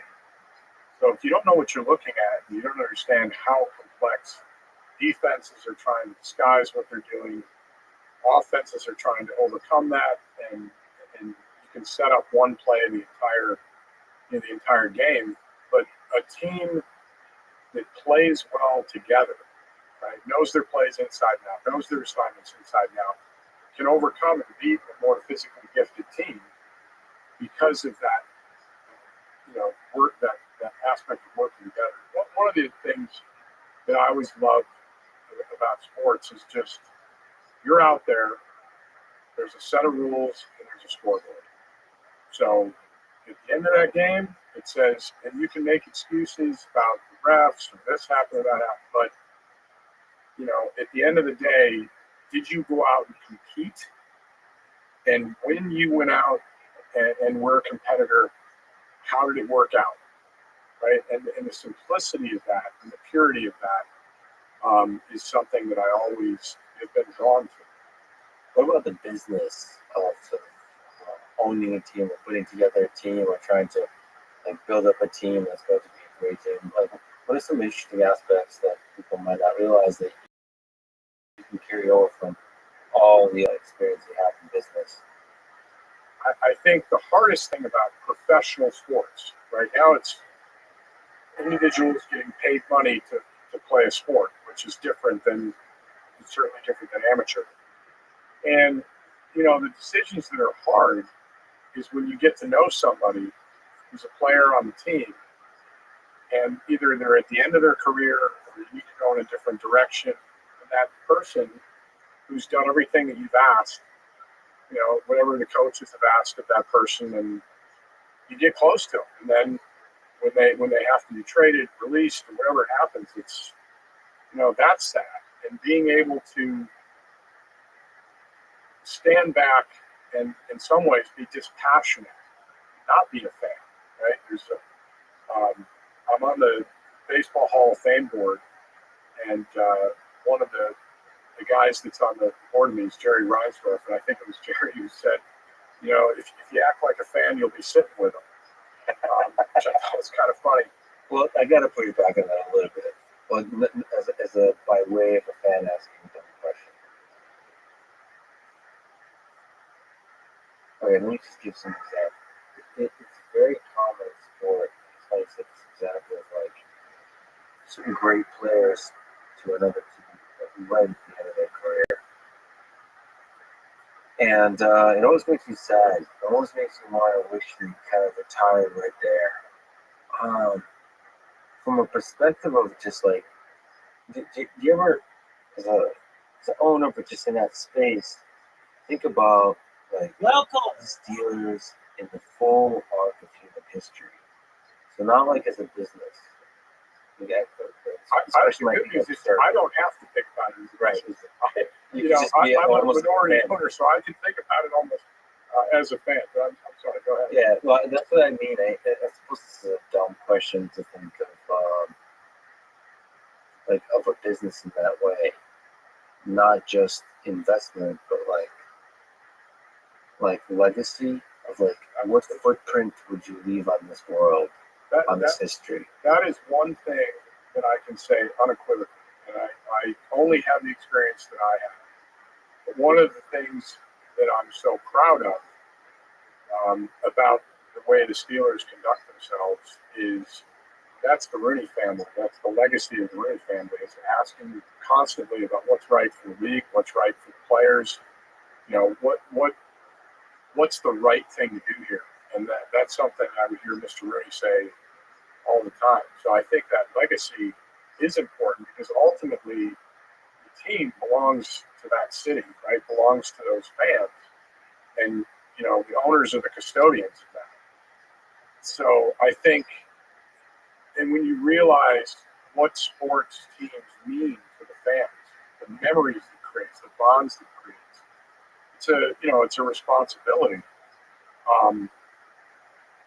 And I think that you do have to think beyond, certainly not just dollars and cents, but just sports is a very big deal in our society, and it has to be, I think, held to a standard that's not just, were we profitable this year? Or what? There are other businesses for that.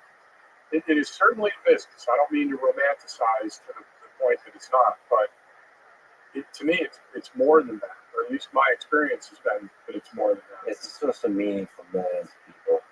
Like, and you see that most during COVID, for example, when there's so much desperation, so many people losing their jobs, so many people having to deal with what the future holds. Right? There's something about us sports that just unites us. That again, the tragedy and the triumphs of sport, of uniting, of gathering together with your friends or family, shared experience, and over like this, over just team, over rooting for your team, for your city.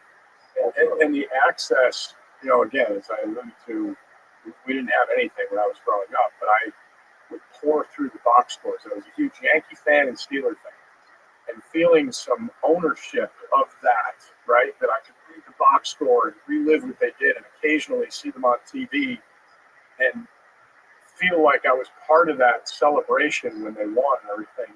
It's a very powerful thing. You've been exceptionally successful in a bunch of avenues and a bunch of efforts. What advice would you give to a young person today, a high school student, a college undergraduate that's thinking about career, maybe advice not about just career, but about how to live a life they can be proud of? We talked earlier about intellectual honesty, and to me, that's the first step of just saying, to the best of your ability, who am I? What's important to me? And what do I want to do and accomplish? If you can start with that and develop some sort of rules-based philosophical, here's what I'll do, what I won't do. And that way you can be flexible and pliable, and you're going to need to be, but if you still have a compass that tells you, hey, at least I know this is the path I'm going to take, I think that's very important. The rules you're referring to, the principles, that's kind of like the underlying integrity, knowing what lines you can cross on the paths. Exactly right, because if you have those absolutes, there are many decisions that come into focus very quickly, right? Because, hey, that's not for me. Or, hey, I'm willing to do whatever it takes to do X, Y, and Z. And it has to do with the thing we're talking about. It's kind of interesting. You mentioned it earlier in the conversation about slippery slope, and that's how often it happens. Like how the slipping into unethical behavior happens. It's a slippery slope of little adjustments you put stuff off, and that I found that to be. I've been fortunate to not have to encounter these moments very much in my life, but I still encounter them. That's what integrity, I think, looks like. Is as the slippery slope is happening, those little things is without drama, without making a show of it, making a decision that stands behind your principles, and just walking away. Yeah, and besides the big ideas, I'm going to change the world. I'm going to innovate. I'm going to do all those other things.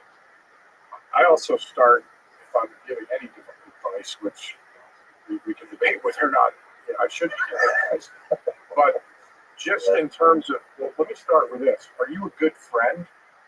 Can you be counted on? Do you do what you say you're going to do? Yeah. Right? Are you accountable to what you sign up for, and do you hold others accountable? Right? What does all that look like? And then I think it's being as intellectually curious and well-read as you can be. We live in a world that is designed to distract you, right? And being able to sit with your thoughts or go on a walk and think deeply about something and not just surface area. You text me, I text you back, and we decide to fade the world based on a couple of text messages or something. You don't want to lose touch, I think, with being well-read and understanding and standing on great thinkers' shoulders and learning from those works. And then I also think that there's resiliency, and then there's grit. And I heard someone say one time, those are slightly different. And I know that there are all kinds of challenges in life, right? That are tragic, that are unfair. There's no question that's the world we live in. But for me personally, to try as much as possible not to be in the victim mindset, because unfair things are gonna happen. And we all want to live in an idealistic, just world. That should be what we aspire to. I haven't seen that yet. I haven't experienced that yet. But yet, you still have to function in that world. So, I think that resiliency thing is very important.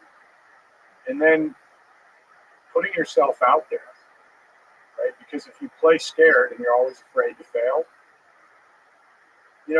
this is probably a dumb way to get to the end of the podcast, but there are times, especially I'm out west, I love the big sky out in Montana, Idaho, places like that. When you look up at night, it's almost like I've never seen anything like this before, because there's no light pollution, so to speak. And sometimes when I look up, the most daunting problems that I'm experiencing, like those things have been there for a billion years or whatever. And I'll be gone, and it doesn't. The most famous person on Earth 200 years ago. So it's pretty fleeting, and so make sure you have a good journey, and especially coming out of COVID, I think telling people that you care about them, and maintaining and cultivating your friendships and relationships, and they're not just transactional, right? And making sure that someday when Welcome. you're laying Hey, there, it's you can Rachel. say, yeah, How this are is you? good family dynamic. I hope you're having a wonderful day on the Rothschild. Welcome. Can you hear me? Oh, Richard.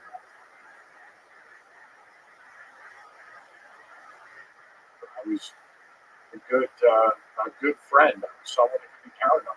I think all those things go into the mix of, however you want to take the journey.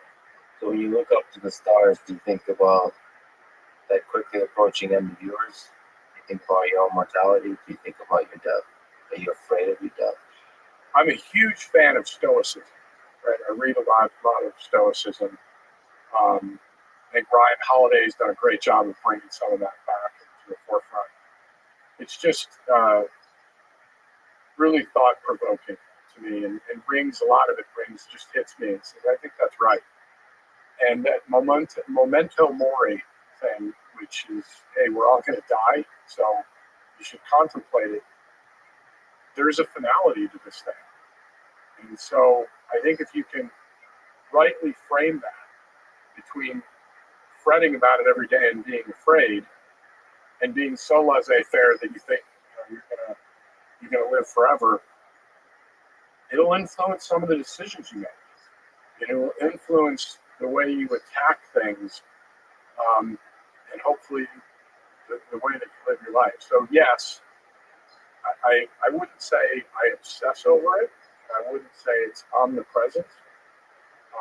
But because I read a lot of Stoicism, and just I think it's right to pause and say, who knows, right? There's going to be an expiration date, and if it happened tomorrow, have I done the things I wanted to do? And am I the person I wanted to be?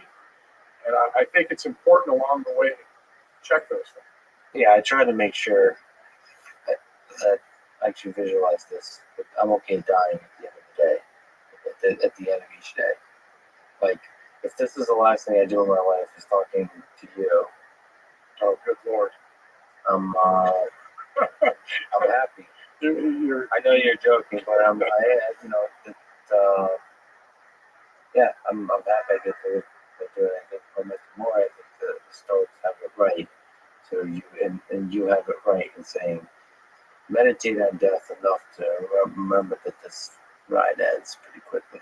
So to help you appreciate every day and the people you love, the people close to you, and the cool shit that you're doing in your life, the cool shit you're creating, and the fact that you, Mr. Thomas Tull, are playing with the motherfucking Rolling Stones.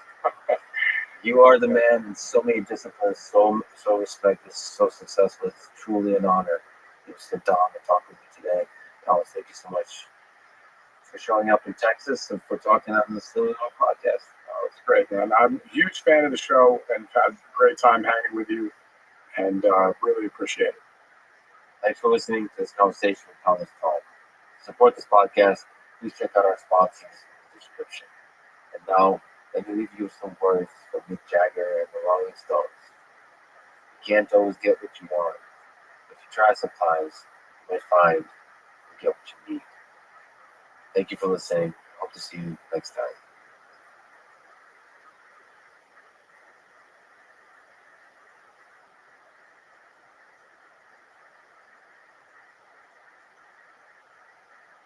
The following is a conversation with Jan LeCun, his second time on the podcast.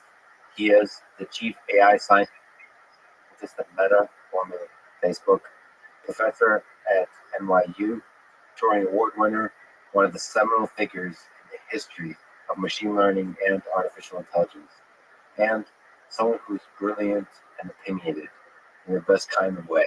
And so it's always fun to talk to. This is a Let's Frequent podcast. To support it, please check out our sponsors in the description.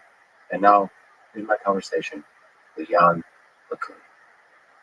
You co-wrote the article, Self-Supervised Learning, Dark Matter of Intelligence. Great title, by the way.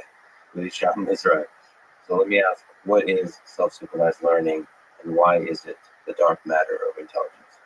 I'll start by the dark matter part.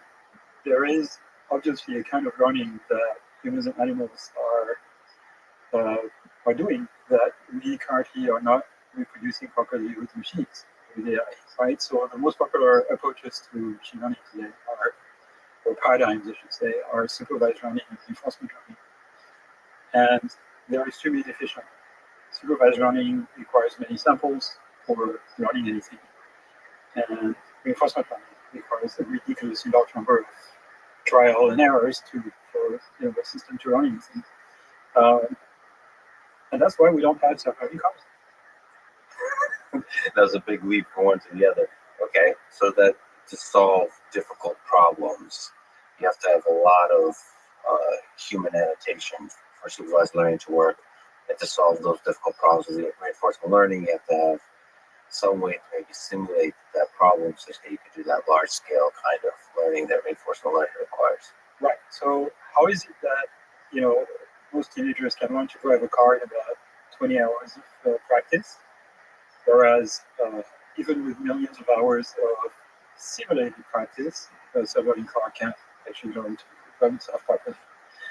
And so obviously we're missing something, right? And it's quite obvious for a lot of people that the immediate response you get from many people is, well, humans use their background knowledge to learn faster, and they're right. Now, how was that background knowledge acquired? And that's the big question. So now you have to ask, how do babies in the first few months of life learn how the world works? Mostly by observation, because they can hardly act in the world. And they learn an enormous amount of background knowledge about the world. That may be the basis of what we call common sense. This type of learning is not running a task, it's not being reinforced for anything, it's just observing the world and figuring out how it works.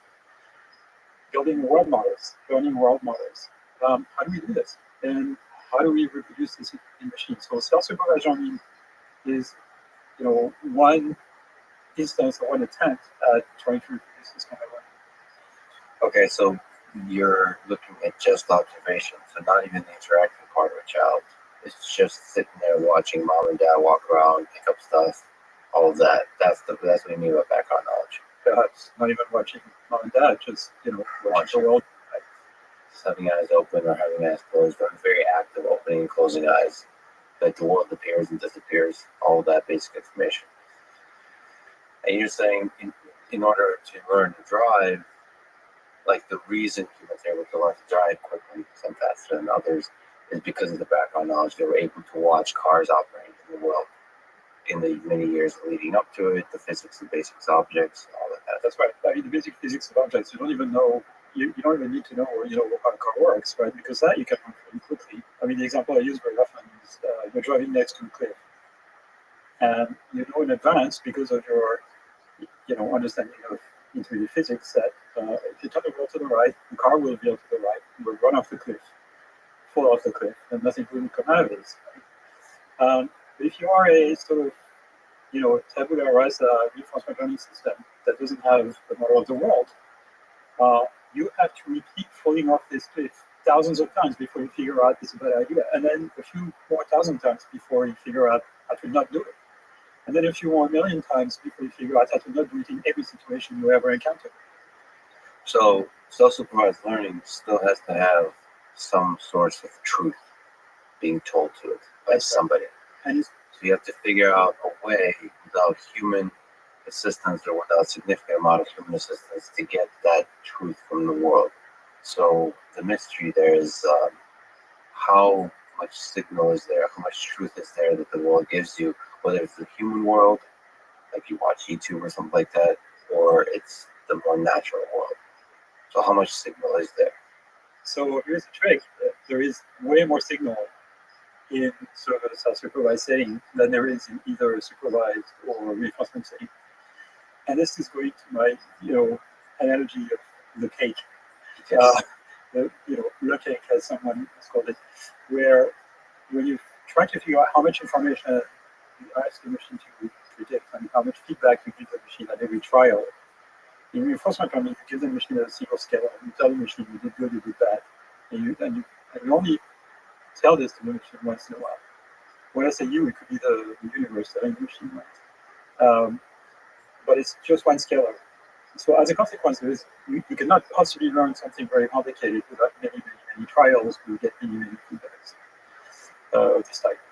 Supervised learning, you give a few bits to the machine at every sample. Let's say you're training a system on recognizing images on ImageNet with 1,000 categories. That's a little less than 10 bits of information per se. The self-supervised learning is, ideally, you don't know how to do this yet, but ideally you would show a machine a segment of videos, and then stop the video and ask the machine to predict what's going to happen next.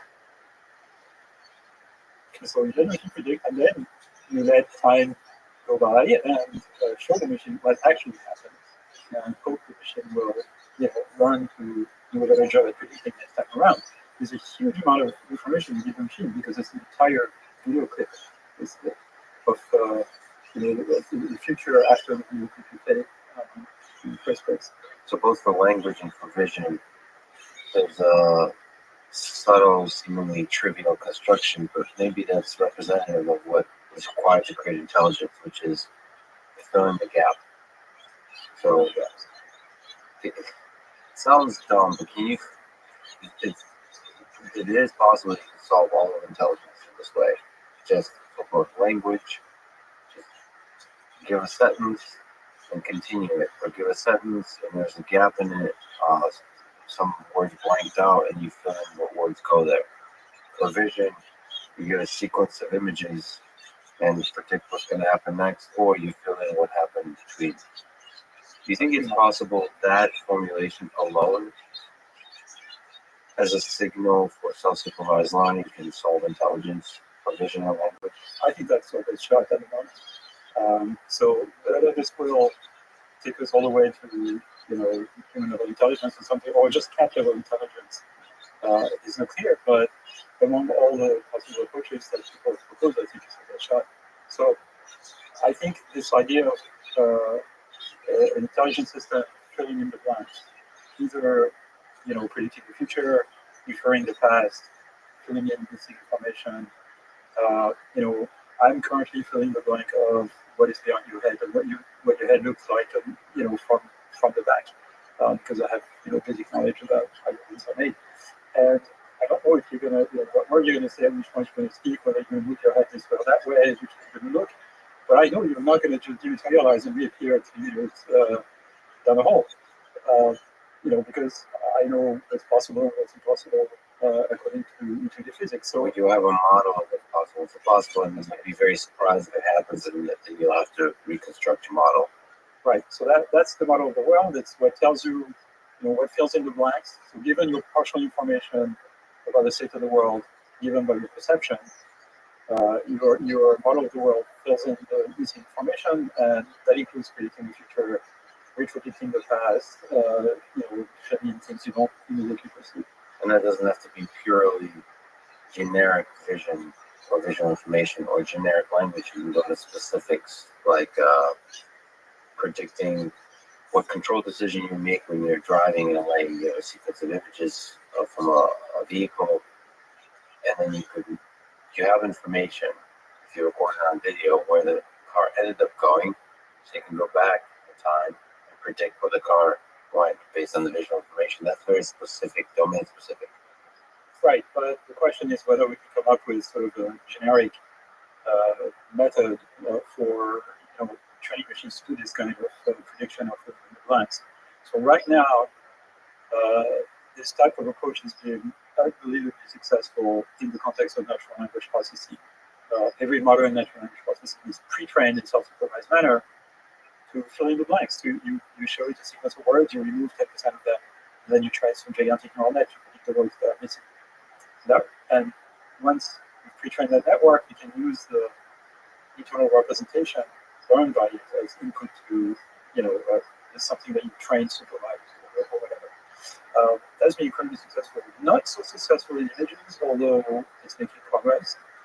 And it's based on sort of manual data augmentation. We can go into this later, but what has not been successful yet is training from video. So getting a machine to learn to represent the visual world, for example, by just watching video is really succeeding. practice. Okay, well, let's kind of give a high level overview. What's the difference in kind and in difficulty between vision and language? So you said people haven't been able to really kind of crack the problem with vision open in terms of self-supervised learning, but that may not be necessarily because it's fundamentally more difficult. Maybe like when we're talking about achieving, like passing the Turing test in the full spirit of the Turing test in language might be harder than vision. That's not obvious. So, in your view, which is harder, or perhaps are they just the same problem? And the farther we get to solving each, the more we realize it's all the same thing. It's all the same cake. I think we're looking for methods that make them look essentially like the same cake, but currently they're not. And the main issue with learning world models or learning predictive models is that the prediction is never a single thing because the world is not entirely predictable. Yeah. It may be deterministic or stochastic. You get into philosophical discussion about it, but even if it's deterministic, it's not entirely predictable. And so, if I play a short video clip and then I ask you to predict what's going to happen next, there's many plausible continuations for that video clip, and the number of continuation grows with the interval of time that you're asking the system to make a prediction for. And so, one big question with self-supervised learning is how you represent this uncertainty, how you represent multiple discrete outcomes, how you represent sort of a continuum of possible outcomes, etc. And if you are sort of a classical machine learning person, you say, oh, you just represent a distribution, right? And that we know how to do when we're predicting words, missing words in the text, because you can have a neural net give a score for every word in the dictionary. It's a big, it's a big list of numbers, 100,000 or so. You can turn them into a probability distribution that tells you when I say a sentence, the cat is chasing the blank in the kitchen. There are only a few words that make sense there. It could be a mouse, or it could be a laser spot, or something like that, right? And if I say the blank is chasing the blank in savannah, you also have a bunch of plausible options for those two words, right? That because you have kind of a underlying reality that you can refer to sort of fill in those blanks. So you cannot say for sure in the savannah if it's a lion or a cheetah or whatever. You cannot know if it's a zebra or a gnu or whatever wildebeest. But you can represent the uncertainty by just a long list of numbers.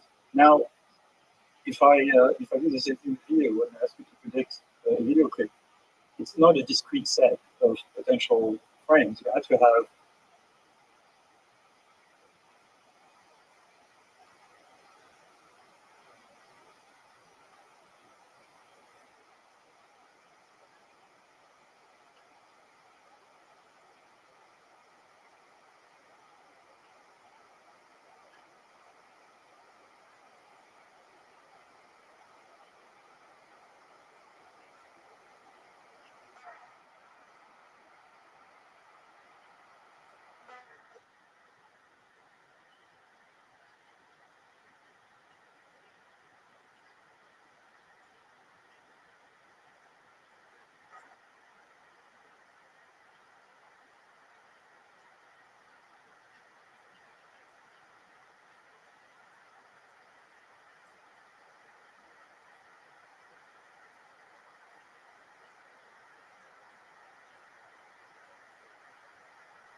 somewhere representing a sort of infinite number of plausible continuations of multiple frames in a high dimensional continuous space, and we just have no idea how to do this properly. Finite high dimensional. So like It's finite high dimensional, yes. just like the words, they try to get it to down to a small finite set of like under a million, something like that. Something like that. I mean, it's kind of ridiculous that we're doing a distribution over every single possible word for language, and it works. It feels like that's a really dumb way to do it. Like it seems to be like there should be some more compressed representation of the distribution of the words. You're right about that. And so, do you have any interesting ideas about how to represent for reality in a compressed way, such that you can form a distribution over it? That's one of the big questions. How to do that?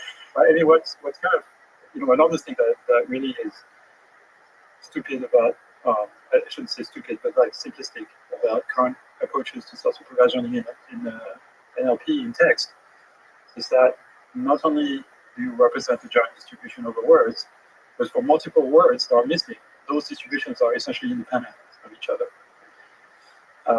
And you don't pay too much of a price for this, so you can. So the system, in the sentence that I gave earlier, if it gives a certain probability for a lion and cheetah, and then a certain probability for gazelle, wildebeest, and zebra, those two probabilities are independent of each other. And it's not the case that those things are independent. Lions actually attack like bigger animals than cheetahs. So there's a huge independence hypothesis in this process, which is not actually true. The reason for this is that we don't know how to represent properly distributions over combinatorial sequences of symbols, essentially, because the number grows exponentially with the length of the symbols. And so we have to use tricks for this, but those techniques can get around, like don't even deal with it. So the big question is, like, would there be some sort of abstract latent representation of text that would say that when I switch lion for gazelle, lion for cheetah, I also have to switch zebra for gazelle? Yeah, so this independence assumption, let me throw some criticism at you that I often hear and see how you respond. So this kind of filling in the blanks, just statistics. You're not learning anything like the deep underlying concepts. You're just mimicking stuff from the past. You're not learning anything such that you can use it to generalize about the world. Let me just say the crude version, which is it's just statistics. It's not intelligence. What do you have to say to that? What do you usually say to that if you kind of hear this kind of thing? I don't get into those discussions because they're kind of pointless. So first of all, it's quite possible that intelligence is just statistics. It's just statistics of a particular kind. Yes. This is the philosophical. Is it possible that intelligence is just statistics? Yeah. But what kind of statistics? So if you're asking the question, are the models of the world that we learn, do they have some notion of causality? Yes. So if the criticism comes from people who say, current machine learning systems don't care about causality, which by the way is wrong, I agree with them. Yeah, you should, your model of the world should have your actions as one of the inputs, and that will drive you to learn causal models of the world where what intervention in the world will cause what result. But you can do this by observation of other agents active in the world and observing the effect of other agents, for example. So I think, at some level of description, intelligence is just statistics. But that doesn't mean you don't have models that have deep mechanistic explanation for what goes on. The question is, how do you run them? That's the question I'm interested in. Because a lot of people who actually voice their criticism say that those mechanistic models have to come from someplace else. They have to come from human designers. They have to come from I don't know what. And obviously, we learn them. Or if we don't learn them as an individual, nature learned them for us using evolution. So regardless of what you think, those processes have been learned. somehow. So if you look at the human brain, just like when we humans introspect about how the brain works, it seems like when we think about what is intelligence, we think about the high level stuff like the models we've constructed, concepts like cognitive science, like concepts like memory and reasoning module, almost like these high level modules. Is this serve as a good analogy? Like, are we ignoring the dark matter, the basic low level mechanisms, just like we ignore the way the operating system works? We're just using the high level software, ignoring that at the low level, the neural network might be doing something like statistics, like meaning, sorry to use this word probably incorrectly and crudely, but doing this kind of filling the gap kind of learning and just kind of updating the model constantly in order to be able to support the raw sensory information to predict it and adjust to the prediction when it's wrong. But like high level, when we look at our brains at the high level, it feels like we're playing chess. Like we're like playing with high level concepts and we're stitching them together, we're putting them into long term memory. But really what's going on underneath is something we're not even introspect, it's just this kind of simple large neural network that's just filling the gaps. Right. Well, okay. So there's a lot of questions. Okay. So first of all, there's a whole school of thought in neuroscience, computational neuroscience in particular, that likes the idea of predictive coding, which is really related to the idea I was talking about in self-supervised learning. So everything is about prediction. The essence of intelligence is the ability to predict, and everything the brain does is trying to predict everything from everything else. Okay, and that's really sort of the underlying principle, if you want, that self-supervised learning is trying to kind of reproduce this idea of prediction as kind of an essential mechanism of task-independent learning.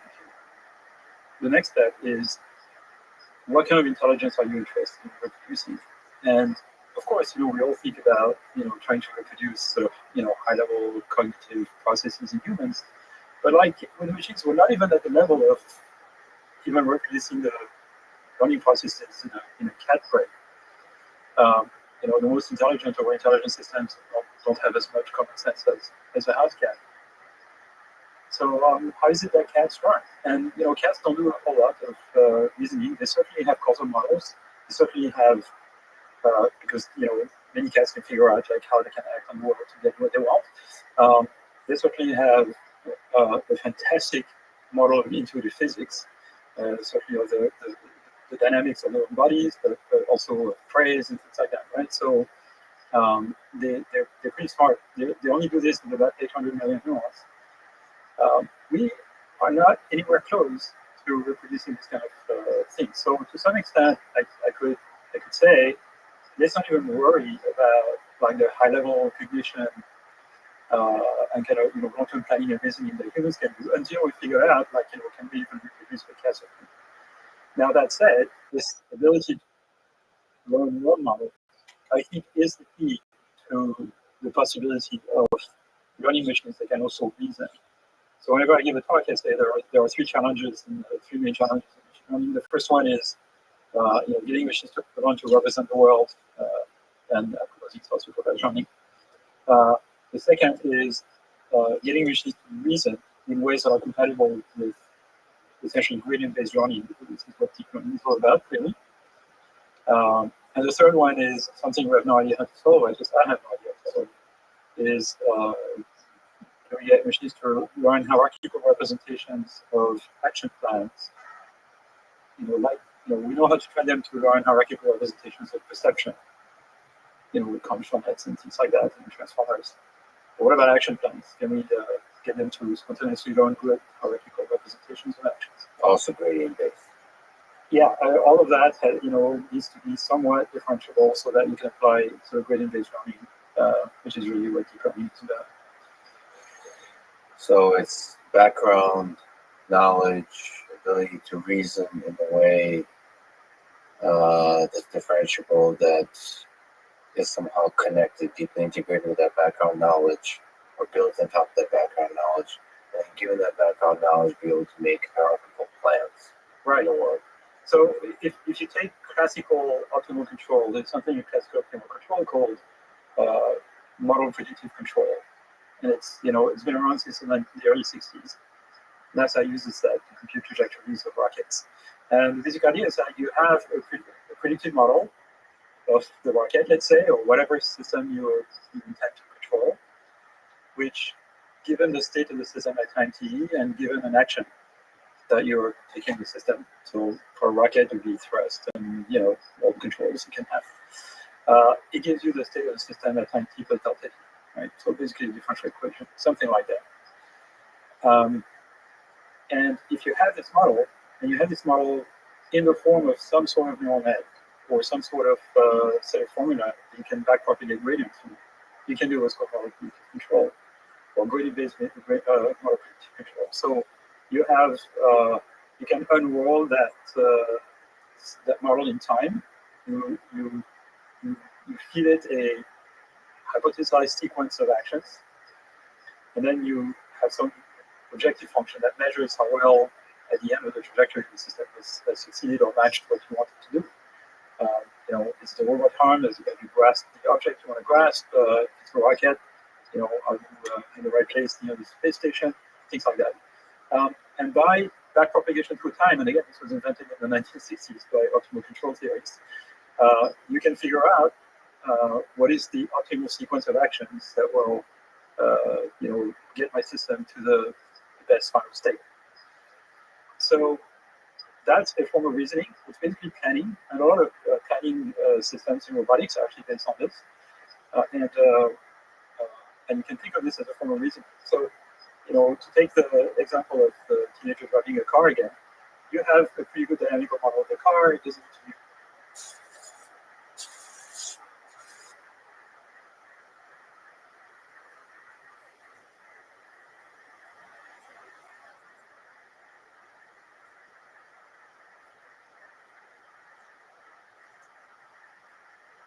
very accurate, but again, that if you turn the wheel to the right and there's a cliff, you're going to run off the cliff, right? You don't need to have a very accurate model to predict that. And you can run this in your mind and decide not to do it for that reason, because you can predict in advance that the result is going to be bad. So you can sort of imagine different scenarios and then employ or take the first step in the scenario that is most favorable, and then repeat the process of planning. That's called receding horizon model predictive control. So all those things have names, going back decades. And so if you're now the classical optimal control, the model of the world is not generally learned.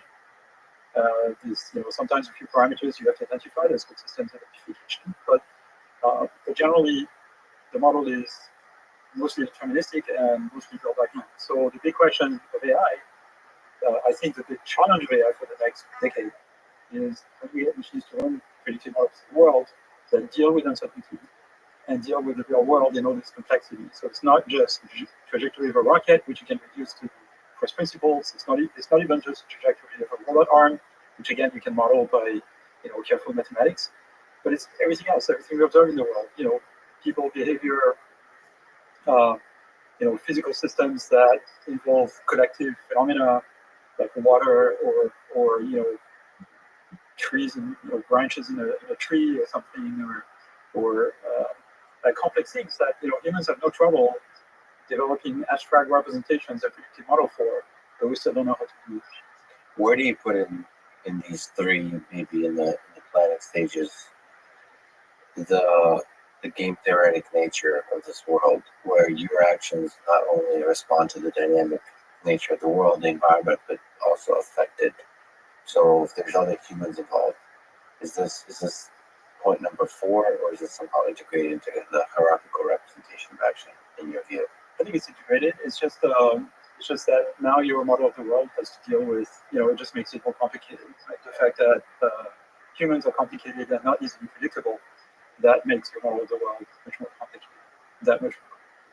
Well, there's a chess. I mean, I suppose chess is an analogy. So Monte Carlo tree search. I mean, if there's I go, you go, I go, you go. Like Andrzej Karpathy recently gave a talk at MIT about car doors. I think there's some machine learning too, but mostly car doors. And there's a dynamic nature to the car, like the person opening the door checking And he wasn't talking about that. He was talking about the perception problem of what the ontology, what defines a car door, this big philosophical question. But to me, it was interesting because like it's obvious that the person opening the car door, if they're trying to get out, like here in New York, trying to get out of the car, you slowing down is going to signal something. You speeding up is going to signal something. That's a dance. It's a asynchronous chess game. I don't know.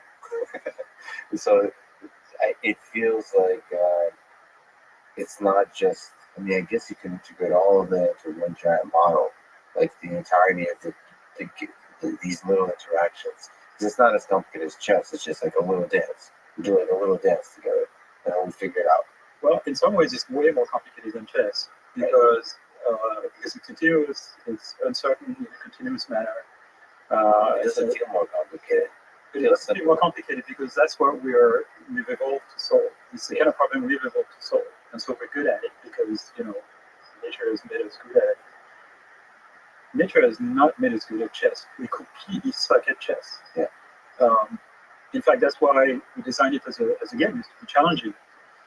And if there is something that recent progress in chess and Go has made us realize, is that humans are.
Are really terrible at those things, like really bad.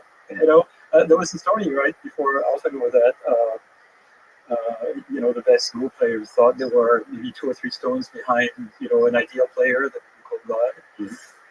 In fact, no, they're like 9 or 10 stones behind. I mean, we're just bad. Yeah. So we're not good at, and it's because we have limited working memory. We're not very good at doing this tree exploration that computers are much better at doing than we are. But we are much better at running differentiable models of the world.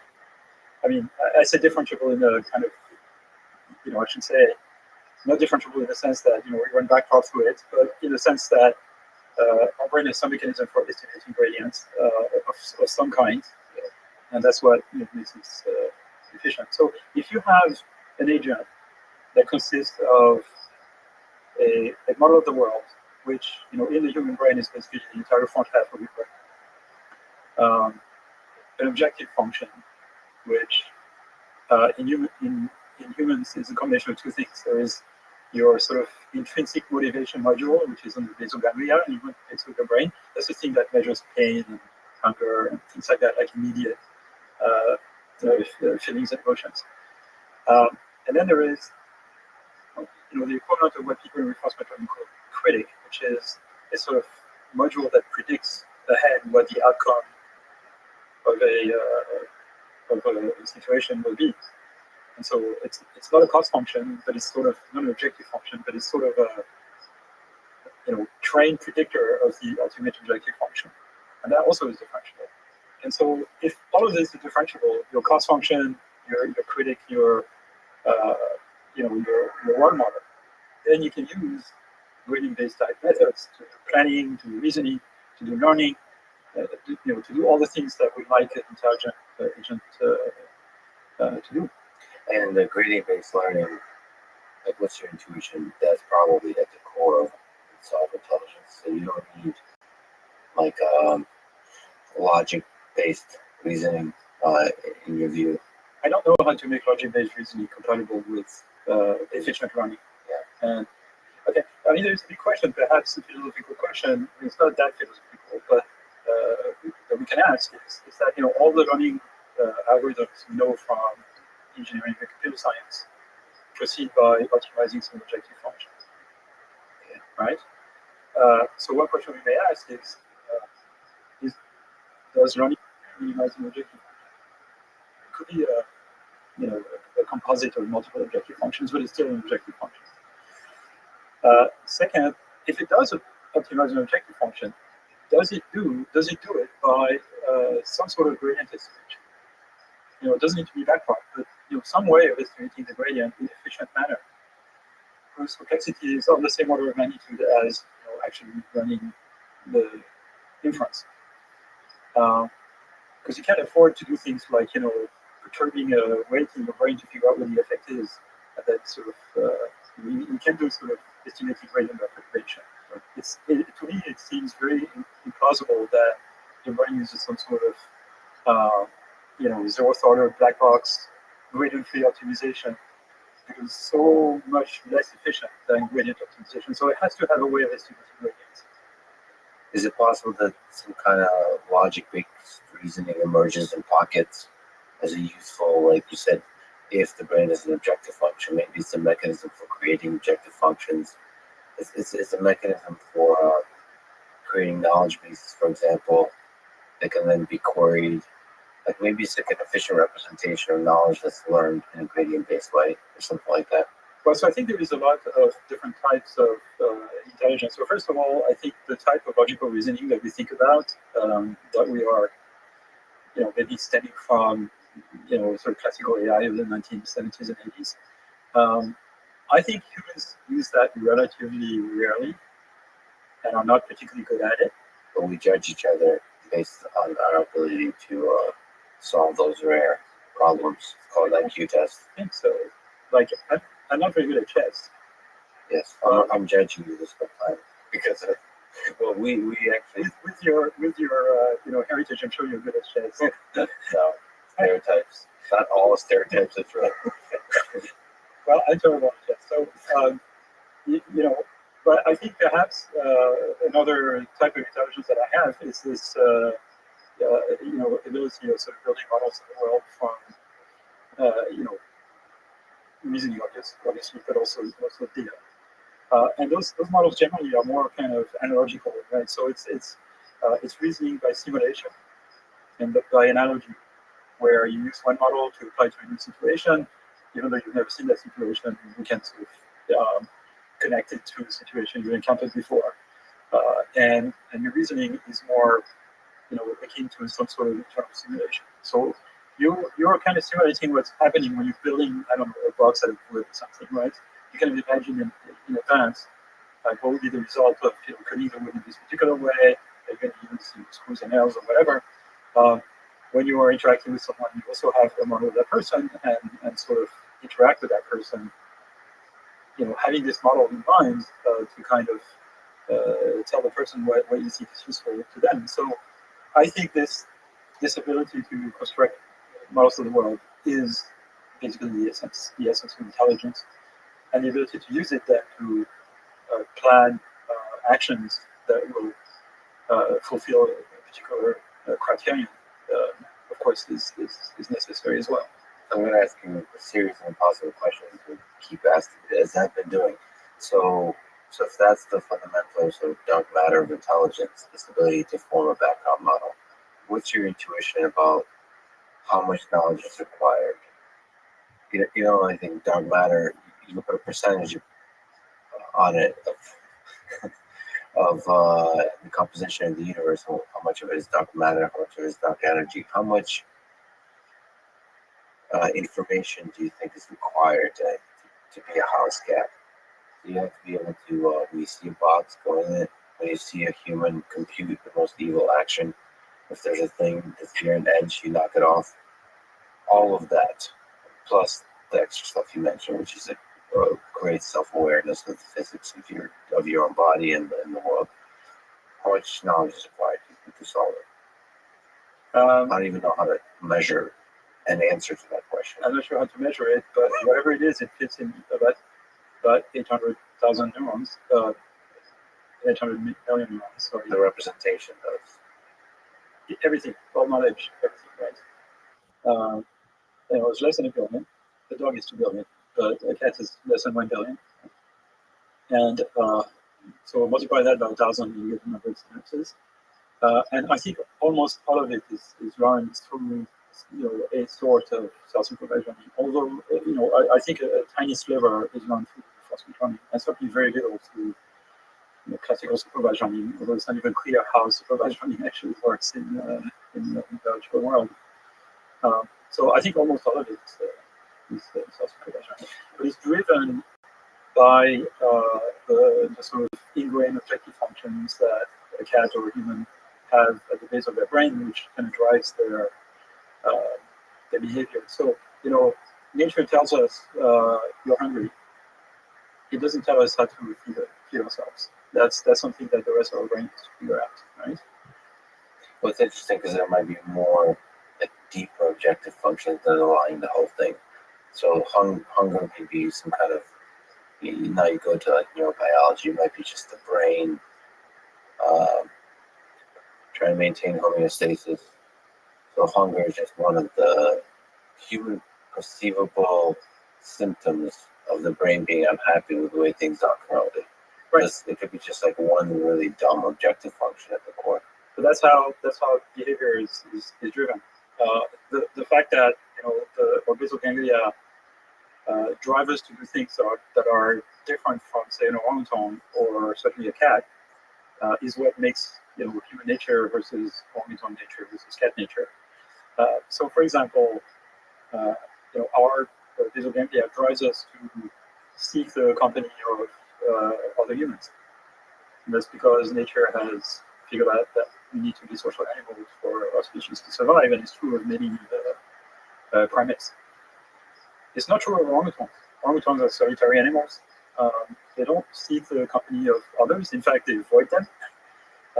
In fact, they scream at them when they come too close because they're territorial. Because for their survival, evolution has figured out that's the best thing. I mean, they're occasionally social, of course, for reproduction and stuff like that. Yeah. But they're mostly solitary. So all of those behaviors are not part of intelligence. People say, "Oh, you're never going to have intelligent machines because human intelligence is social." But then you look at orangutans, you look at octopus. Octopus never know the parents. They barely interact with any other, and they get to be really smart in less than a year, in like half a year. In a year they're adults, in 2 years they're dead. So there are things that we think as humans are intimately linked with intelligence, like social interaction, like language. We think I think we give way too much importance to language as a substrate to intelligence as humans, because we think our reasoning is so linked with language. So to solve the house cat intelligence problem, you think you could do it on a desert island? You could have Pretty much. you just have a cat sitting there, looking at the ways that the ocean weighs and figure a lot of it out. It needs to have sort of the right set of drives to kind of get it to do the thing and learn the appropriate things, right? But like for example, baby humans are driven to learn to stand up and walk. So that's kind of this desire is hardwired. How to do it precisely is not that's right. The desire to walk, move around, and stand up. That's sort of. I wonder, it's very simple to hardwire this kind of stuff. like the desire to. Well, that's interesting. You're hardwired to want to walk. That's not There's got to be a deeper need for walking. I think it was probably socially imposed by society that you need to walk. All the other bipedal. No, like a lot of simple animals that probably walk without ever watching any other members of the species.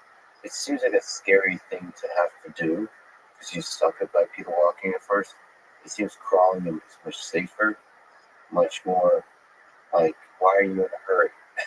Well, because you have this thing that drives you to do it, which is a part of the sort of human development. Is that understood actually? What Not entirely. No. what's the reason to get on 2 feet? It's really hard. Like most animals don't get on 2 feet. Why Well, they not? get on 4 feet. Many animals get on 4 feet. Yeah, they Very quickly. Some of them extremely quickly. But I don't, like from the last time I've interacted with a table, that's much more stable than a thing on 2 legs. It's just a really hard problem. Yeah. How many birds have figured it out? With 2 feet. Well, technically, you can go into ontology. They have 4. I guess they have 2 feet. At 2 feet. Chickens, Dinosaurs at 2 feet. Many of them. allegedly.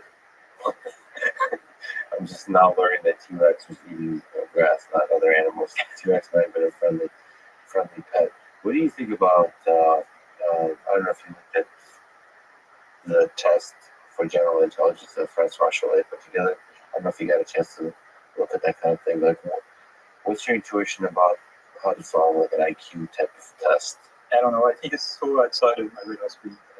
It's not really relevant, I think, in the short term. Well, I guess one way to ask another way, perhaps more closer to what to your work, is like, how do you solve MNIST with very little example data? That's right. And that's the answer to this problem. Is also about running. Just learn to represent images and then learning to recognize Hamilton digits on top of this will only require a few samples. We observe this in humans, right? You show a young child a picture book with a couple of pictures of an elephant, and that's it. The child knows what an elephant is. And we see this today with practical systems that we train image recognition systems with enormous amounts of images, either completely self-supervised or weekly. For example, you can train a neural net to predict whatever hashtag people type on Instagram. Right, like this with billions of images, because there's billions per day that are showing up. So the amount of training data there is essentially unlimited. And then you take the output representation, a couple layers down from the output of what the system learned, and feed this as input to the test fire for any object in the world that you want, and it works pretty well. So that's transfer learning, okay, or weakly supervised transfer learning. People are making very, very fast progress using self-supervised learning for this kind of scenario as well. And my guess is that's going to be the future. For self-supervised learning, how much cleaning do you think is needed for filtering malicious signal, or that's a better term, but like a lot of people use hashtags on Instagram to get like good SEO. Mm-hmm. That doesn't fully represent the contents of the image. Like they'll put a picture of a cat and hashtag it with like science, awesome, fun, I don't know, all the type of, why would you put science? Well, so that's not very good SEO. I used to work on this project at Facebook now, Meta AI. A few years ago, dealt with this is that they only selected something like 17,000 tags that correspond to kind of physical things or situations, like that has some visual content.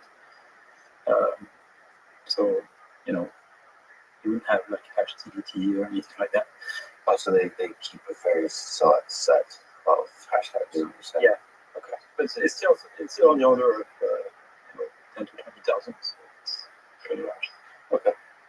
Can you tell me about data augmentation? What the heck is data augmentation, and how is it used? Maybe contrasted learning for video. What are some cool ideas here? Right. So data augmentation. I mean, first, data augmentation, is the idea of artificially increasing the size of your training set by distorting the images that you have in ways that don't change the nature of the image. Right. So you do this, you can do data augmentation on this, and people have done this since the 1990s. Right. You take a this digit and you shift it a little bit, or you change the size, or rotate it, skew it, etc. Add noise, etc. And it works better. If you train a supervised classifier with augmented data, you're going to get better results. Now, it's become really interesting over the last couple of years because a lot of self-supervised learning techniques to pre-train vision systems are based on data augmentation. And the basic techniques is originally inspired by techniques that I worked on in the early 90s and Jeff Hinton worked on also in the early 90s. There was a parallel work.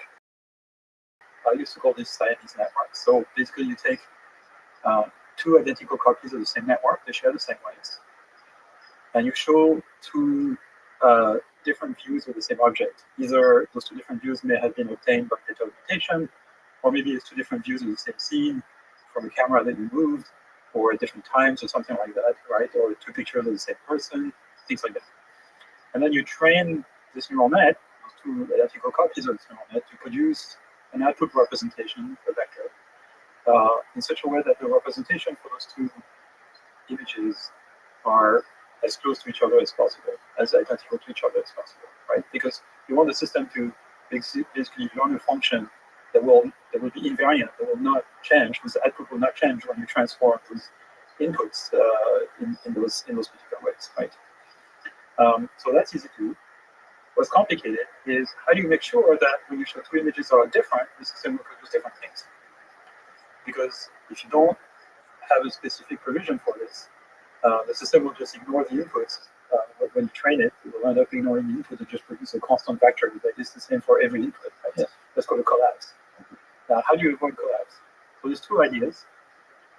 One idea that I proposed in the early 90s, my colleagues at Bell Labs, Jim Rabbi and a couple other people, which we now call contrastive learning, which is to have negative examples, right? So you have pairs of images that you know are different, and you show them to the network, and there's two copies, and then you push the two output vectors away from each other.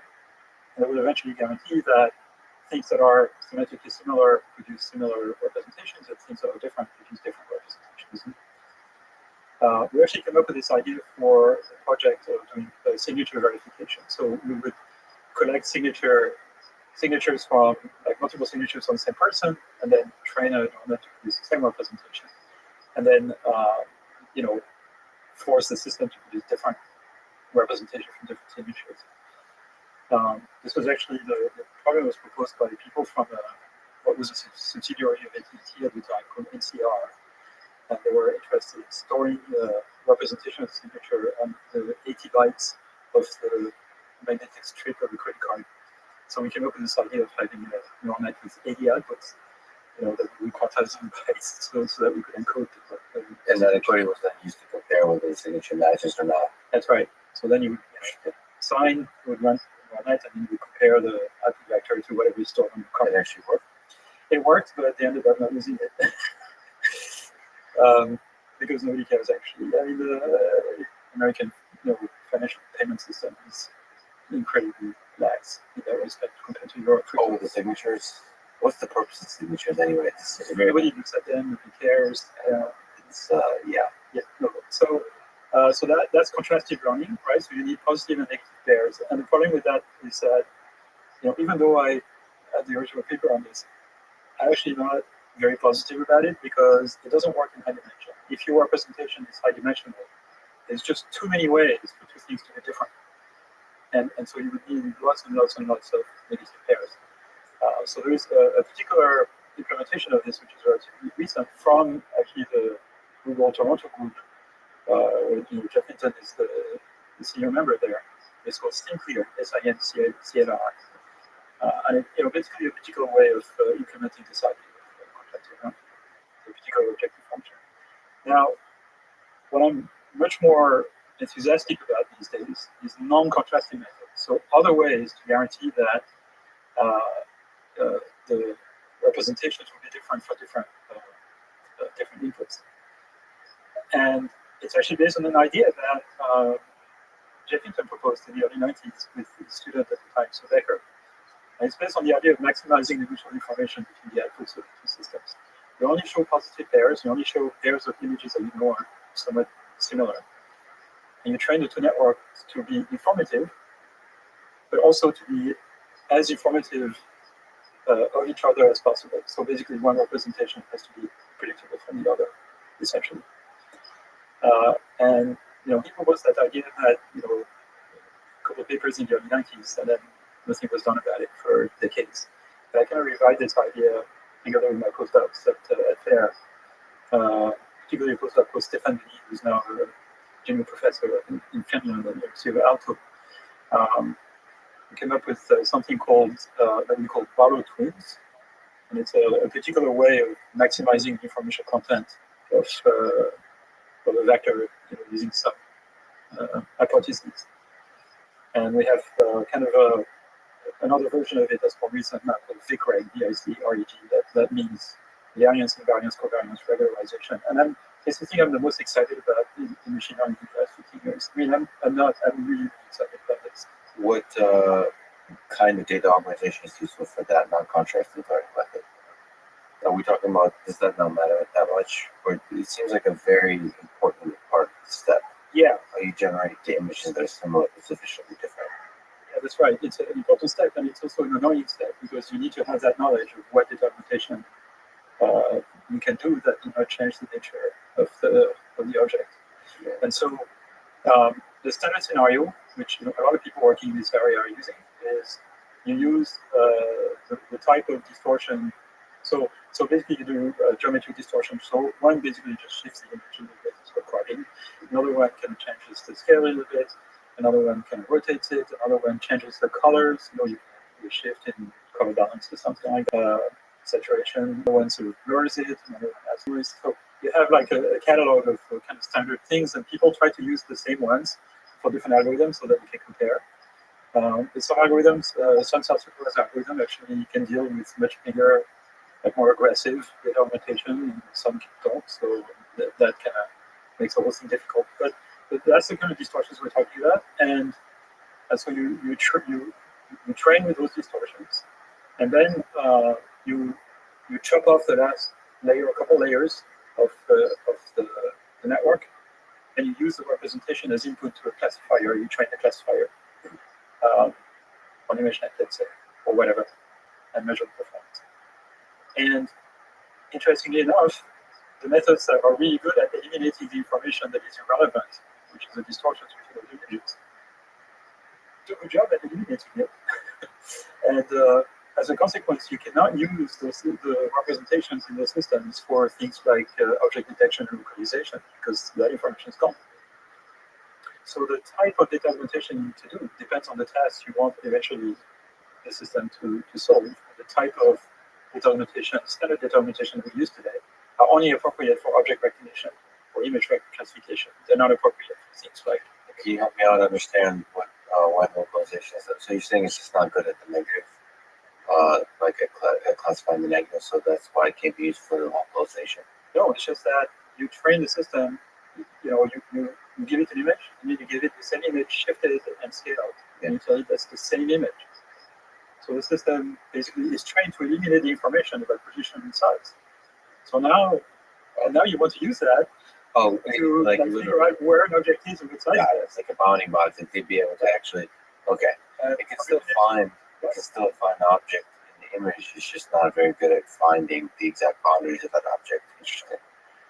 Interesting. Which, that's an interesting sort of philosophical question. How important is object localization anyway? We're like obsessed by measuring like image segmentation, obsessed by measuring perfectly knowing the boundaries of objects when arguably that's not that essential to an understanding what the context of the scene.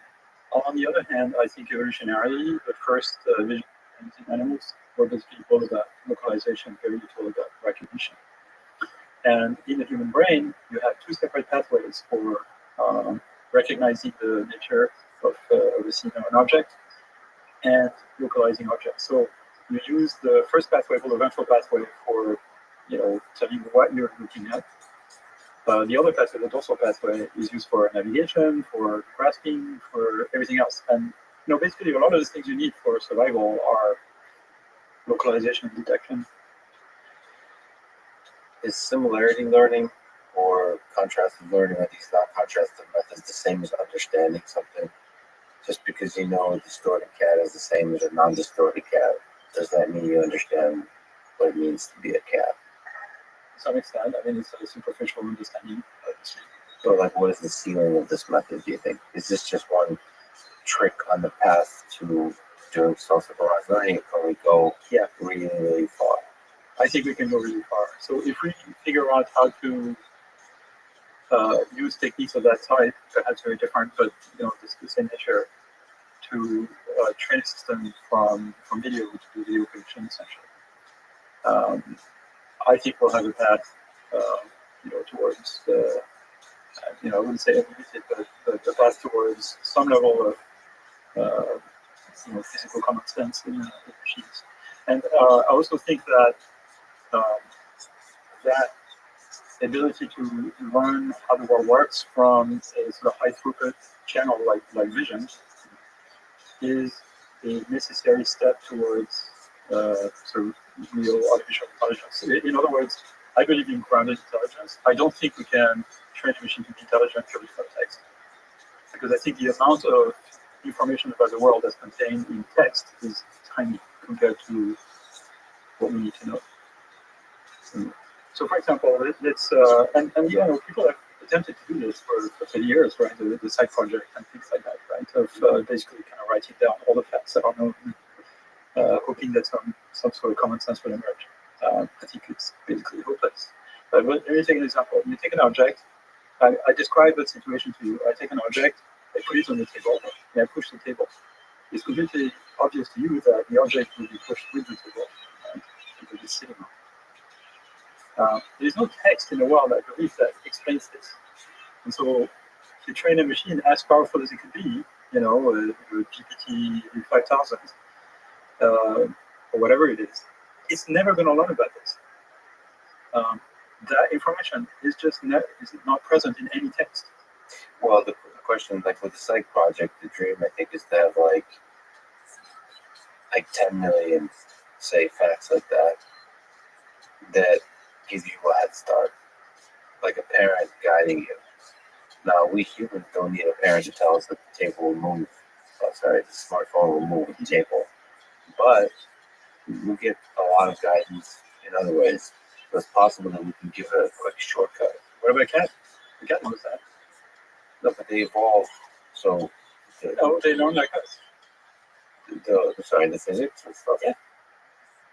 Well, yeah. So you're saying it's so you're putting a lot of intelligence onto the nurture side, not the nature. Yeah. So you seem to have, there's a very inefficient, arguably, process of evolution that got us from bacteria to where we are today.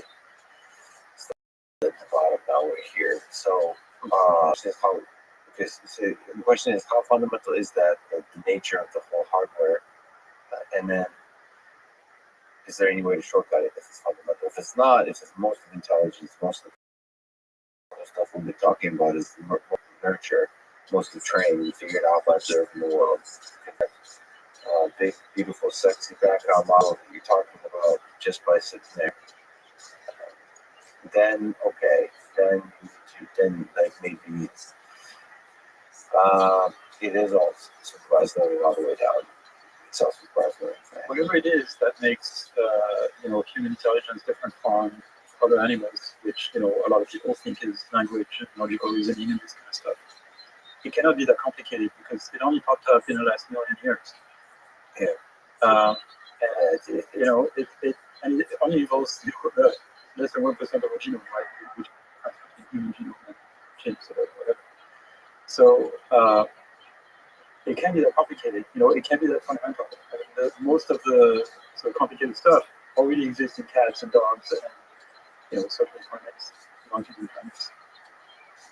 Yeah, that little thing with humans might be just something about social interaction and ability to maintain ideas across like a collective of people.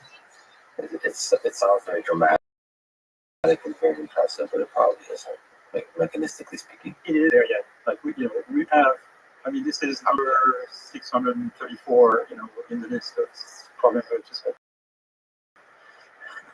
So, basic physics of the world is the number one. What do you just a quick tangent on data augmentation, hard coded versus learned? Do you have any intuition that maybe there could be some weird data augmentation, like generative type of data augmentation that does like the weird images, which then improves the similarity learning process? So not just kind of dumb, simple distortions, but by you shaking your head, just saying that even simple is fair enough. I think data augmentation is temporary, necessary evil. So what people are working on now is two things. One is the type of self-supervised learning, like trying to translate the type of self-supervised learning people use in language, translating this to images, which is typically the encoder method, right? So you take an image, you block, you mask some parts of it, and then you train some giant neural net to reconstruct the parts that are missing. And until very recently, there was no working methods for that. All the autoencoded methods for images weren't producing very good representation. So there's a paper now coming out of the Fair group in Menlo Park that actually works very well. So that doesn't require data augmentation. That would be only masking for images.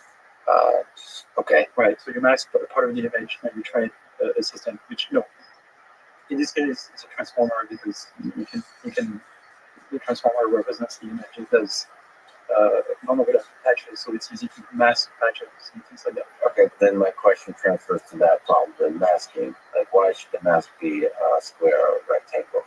So it doesn't matter. Like, I think we're gonna come up probably in the future with sort of ways to mask that are kind of random essentially. But I mean, they are random already. But no, but like something that's challenging, like optimally challenging. So like, maybe it's a metaphor that doesn't apply, but it seems like there's data augmentation or masking. There's an interactive element with it. Like you're almost like playing with an image. Yeah. And like it's like the way we play with an image in our mind. It's like dropout. It's like also machine training. You every time you see a process, you also you can perturb it in some way. And then the principle of the training procedure is to minimize the difference of the output of the representation between the clean version and the corrupted version, essentially, right? And you can do this in real time, right? So, also machine works like this, right? You show a preset, you tell the machine that's a good combination of activities of your neurons,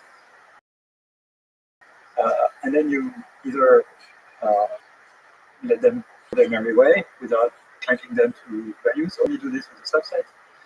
And what you're doing is you're training the system so that the stable state entire network is the same regardless of whether it sees the entire input or whether it sees only part of it. The no-zero encoder method is basically the same thing, right? You're training a system to reproduce the input, the complete inputs, and filling the blanks, regardless of which parts are missing. That's really the learning principle. And you can imagine sort of even in the brain some sort of neural principle where neurons can oscillate, right? So they take their activity and then temporarily they can shut off and force the rest of the system to basically reconstruct the input without their help, you know, and I mean, you can imagine, more or less biological process. Something else that, and I guess with this about the autoencoder and masking and data augmentation, you don't have to worry about being super efficient. You can do as much as you want. Yeah. And think about it. There's also like clever about the way you do all these procedures. So you do every iteration with not really. Whereas, data augmentation is data augmentation. It's data augmentation by weighting, which is, the sort of video prediction. You're observing a video clip, observing the continuation of that video, and you try to location using the joint embedding in such a way that the weapon of the future clip is easily predictable from representation of the observed clip. Do you think YouTube has enough raw data from which to learn how to be a cat? I think so. So the amount of data is not the concern. No, it would require some selection, I think. Some selection of maybe the right type of data. Go down the rabbit hole of just cat videos. You might need to watch some lectures or something. It like watches lectures about intelligence and watches your lectures and it learns from that how to be intelligent. What's your do you find multimodal learning interesting? We've been talking about visual language, like combining those together, maybe audio, all those kinds of things. There's a lot of things that I find interesting in the short term, but are not addressing the important problems that I think are really kind of big challenges. So I think, things like multitask learning, continual learning,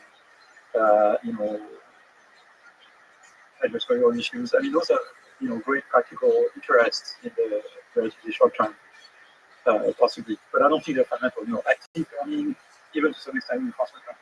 I think those things will become either obsolete or useless or easy once we figure out how to do self-supervised representation learning or learning predictive world models. And so I think that's what entire community should be focusing on. At least people who are interested in sort of fundamental questions or really kind of pushing the envelope of AI towards the next stage.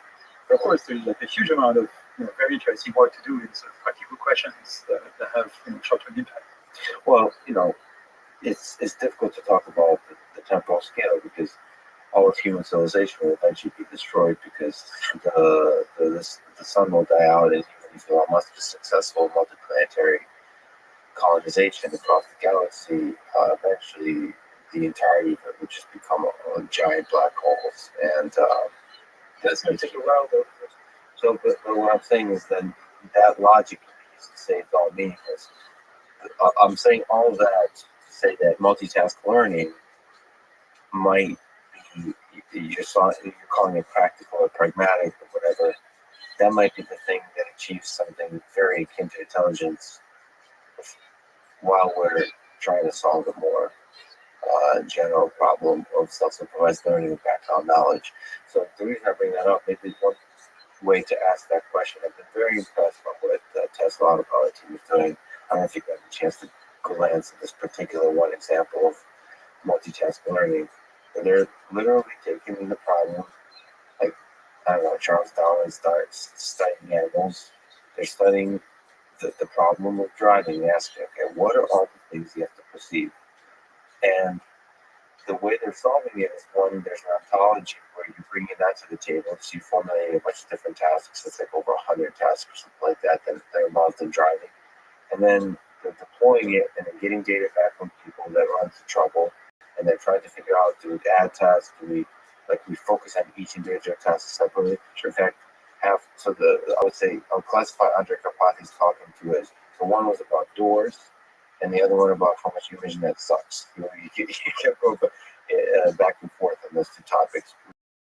Which image that sucks, meaning you can't just use a single benchmark. There's so like you have like a giant suite of benchmarks to understand how well your system Oh, I actually. agree with him. I mean, it's very sensible. It's very clear that if you're faced with an engineering problem that you need to solve in a relatively short time, particularly if you have Elon Musk breathing down your neck, you're going to have to take shortcuts, right? You might think about the fact that the right thing to do as a long-term solution involves, some fancy self-supervised learning, but you have, Elon Musk breathing down your neck, and it involves human lives, and so you have to basically just do the systematic engineering and fine tuning and refinements and trial and error and all that stuff. There's nothing wrong with that. That's called engineering. That's called putting technology out in the world, and you have to kind of ironclad it before you do this. So much for grand ideas and principles. But I'm placing myself sort of some upstream of this, quite a bit upstream of this. You're playing with think about platonic forms. You're Subplatonic because eventually I want that stuff to get used, but it's okay if it takes 5 or 10 years to realize this is the right thing to do. I've done this before. It's been the case before that I made that case. I mean, if you look back in the mid 2000s, for example, and you ask yourself the question, okay, I want to recognize cars or faces or whatever. I can use convolutional nets, so I can use the more conventional kind of computer vision techniques, using interest point detectors or dense SIFT features, and sticking the SVM on top. At that time, the data sets were so small that those methods that use more engineering work better than COMNETs. There's just not enough data for COMNETs. The COMNETs were a little slow, the kind of hardware that was available at the time. And there was a sea change when, basically, when data sets became bigger and GPUs became available. That's what those two of the main factors that basically made people change their mind. And you can look at the history of like all sub branches of AI or pattern recognition, and there's a similar trajectory followed by techniques where people start by engineering the hell out of it. Be it optical character recognition, speech recognition, computer vision, like image recognition in general, natural language understanding, like translation, things like that, right? You start to engineer the hell out of it. You start to acquire all the knowledge, the prior knowledge about image formation, about the shape of characters, about morphological operations, about like feature extraction, Fourier transforms, Wernicke moments, whatever, right? People have come up with thousands of ways of representing images so that it could be easily classified afterwards. Same for speech recognition, right? It took decades for people to figure out a good front end to pre-process speech signals so that the information about what is being said is preserved, but most of the information about the identity of the speaker is gone. Kestrel coefficients or whatever, right? And same for you do name entity recognition, and you parse, and you do tagging of the parts of speech, and this sort of tree representation of clauses and stuff right before you can do anything. So that's how it starts, right? Just engineer the hell out of it, and then you start having data. And maybe you have more powerful computers, maybe you know something that's statistical learning. You start using machine learning, and it's usually a small sliver on top of your operating system, your features by hand. Okay, and now, nowadays, the standard way of doing this is that you train the entire thing end-to-end with the deep learning system. You learn some features, and speech recognition systems nowadays are completely end-to-end. It's some giant neural net that takes raw waveforms and produces a sequence of characters coming out. And it's just a huge neural net, right? There's no macro model, there's no language model, It's explicit than something that's ingrained in the sort of neural network. Same for translation, same for all kinds of stuff. So you see this evolution from and more learning, and I think it's true in biology as well. So, I mean, we might disagree about this, maybe not. Into this one little piece at the end, you mentioned active learning. It feels like active learning, which is the selection of data and also the interactivity, needs to be part of this giant neural network. You cannot just be an observer to do self-supervised learning. You have to, well, I don't self-supervised learning is just a word, but whatever this giant stack of neural network that's automatically learning, it feels, my intuition is that you have to have a system, whether it's a physical robot or a digital robot, that's interacting with the world and doing so in a flawed way and improving over time in order to form self-supervised learning. Well, you can't just give it a giant sea of data. Okay, I agree and I disagree. I agree in the sense that I think I agree in two ways. The first way I agree is that if you want, and you certainly need a causal model of the world that allows you to predict the consequences of your actions. To train that model, you need to take actions, right? You need to be able to act in the world and see the effect for you to learn causal models of the world. Well, so that's not obvious because you can observe others. You can observe others. And you can infer that they're similar to you, and then that. Yeah, but then you have to kind of avoid that part, right? Like neural neurons and all that stuff, right? So, and it's not clear to me how you would do this in the machine. So I think the action part would be necessary for having causal models of the world. The second reason it may be necessary, or at least more efficient, is that active learning basically goes for the jugular of what you don't know, right? This obvious areas of uncertainty about your world and about how the world behaves, and you can resolve this uncertainty by systematic exploration of that part that you don't know. And if you know that you don't know, then it makes you curious. You kind of look into these situations and across the animal world, different species have different levels of curiosity, right? Yeah. Depending on how they build. So, cats and rats are incredibly curious. Dogs not so much. Yes. Yeah. So it could be useful to have that kind of curiosity. So it is useful, but curiosity just makes the process faster. It doesn't make the process exist. So what learning process is it that active learning makes more efficient? And I'm asking that first question. We haven't answered that question yet. So, I worry about active learning once this question is. It's the more fundamental question to ask. And if active learning or interaction increases the efficiency of the learning, sometimes it becomes very difficult to increase several orders of magnitude, right? Like, That's true. but fundamentally, it's still the same thing. Building up the intuition about how to, in a self-supervised way to construct background models, efficient or inefficient, is the core problem. What do you think about Yosha Benjo's talking about consciousness and all of these kinds of concepts? Okay. I don't know what consciousness is, but It's a good opener.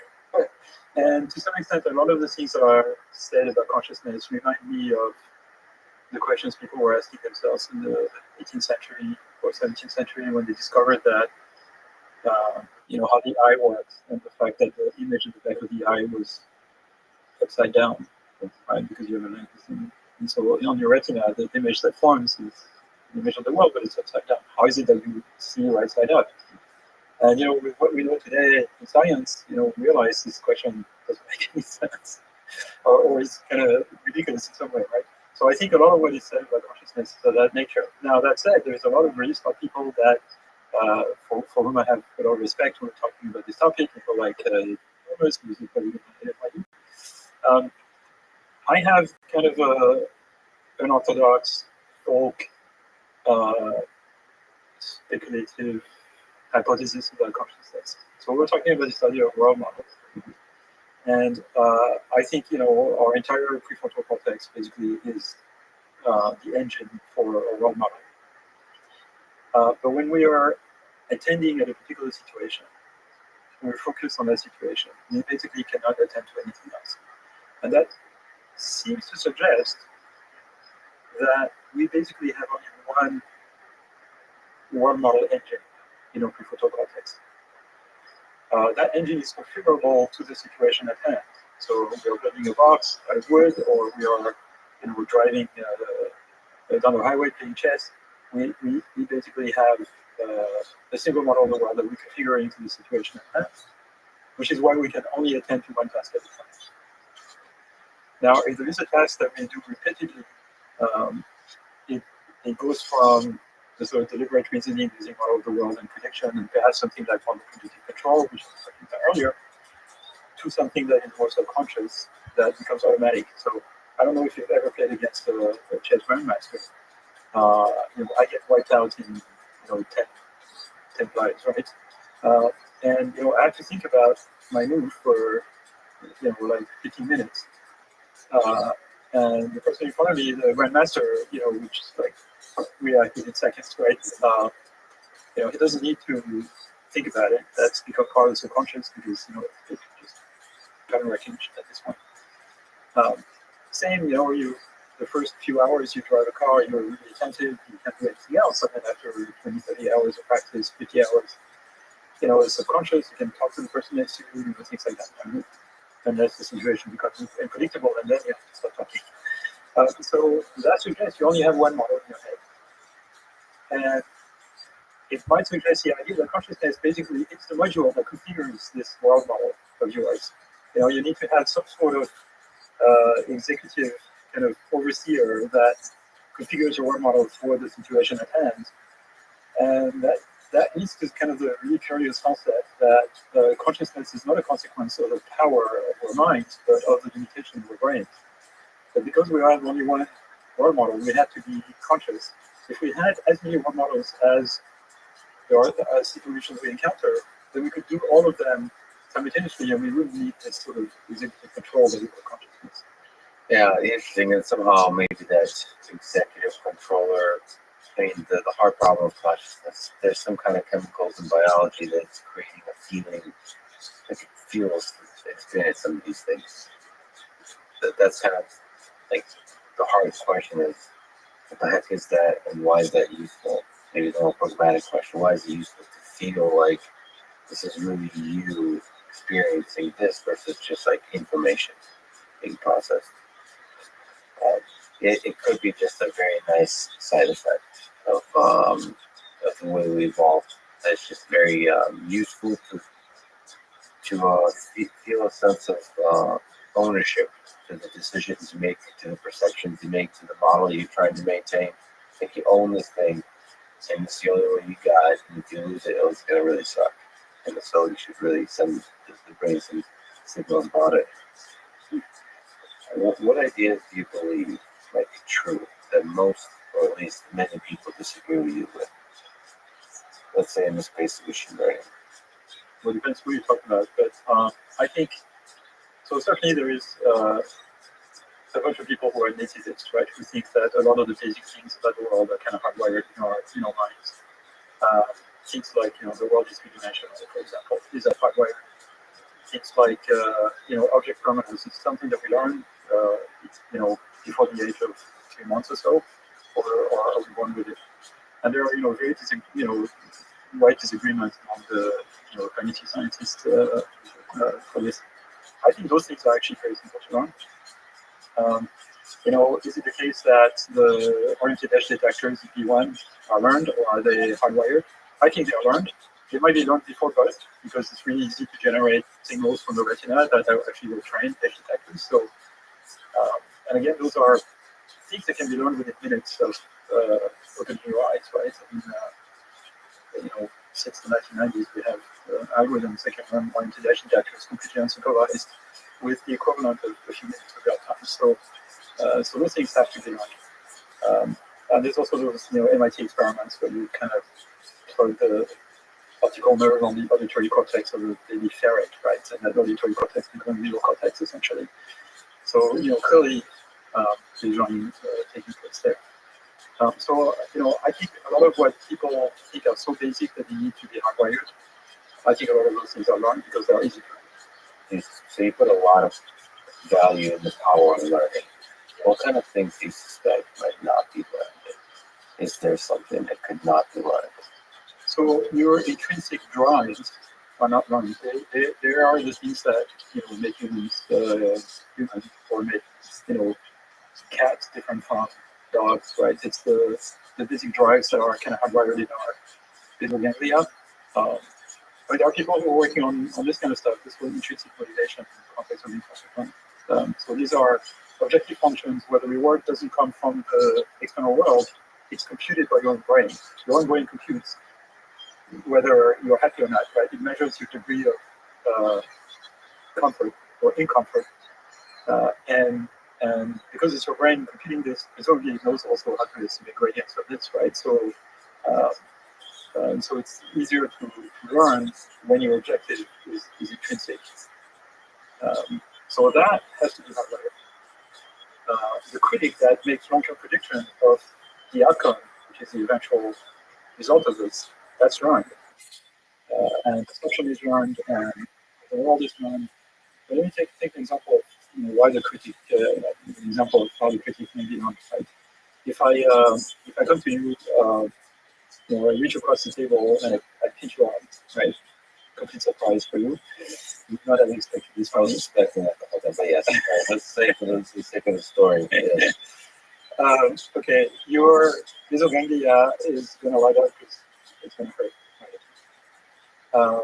And now your model of the world includes the fact that I may pinch you if I approach my Don't trust humans. my hand to your arm. So if I try again, you're going to recoil, and that's your critic, your predictive, the predictor of your ultimate pain system that predicts that something that's going to happen in the future. So you're not going to learn. That is going to definitely. This is what allows you also to define some goals, right? So the fact that you're a school child, you wake up in the morning and you go to school, and sometimes this is starting like waking up early and going to school, but you know that it's a long-term objective. So, for perspective, I'm not sure if you're familiar with the philosopher who wrote the book Denial of Death, and his idea is that one of the core motivations of human beings are terror of death, our fear of death. That's what makes us unique from cats. Cats are just surviving. They do not have a deep, cognizance, introspection that over the horizon is the end.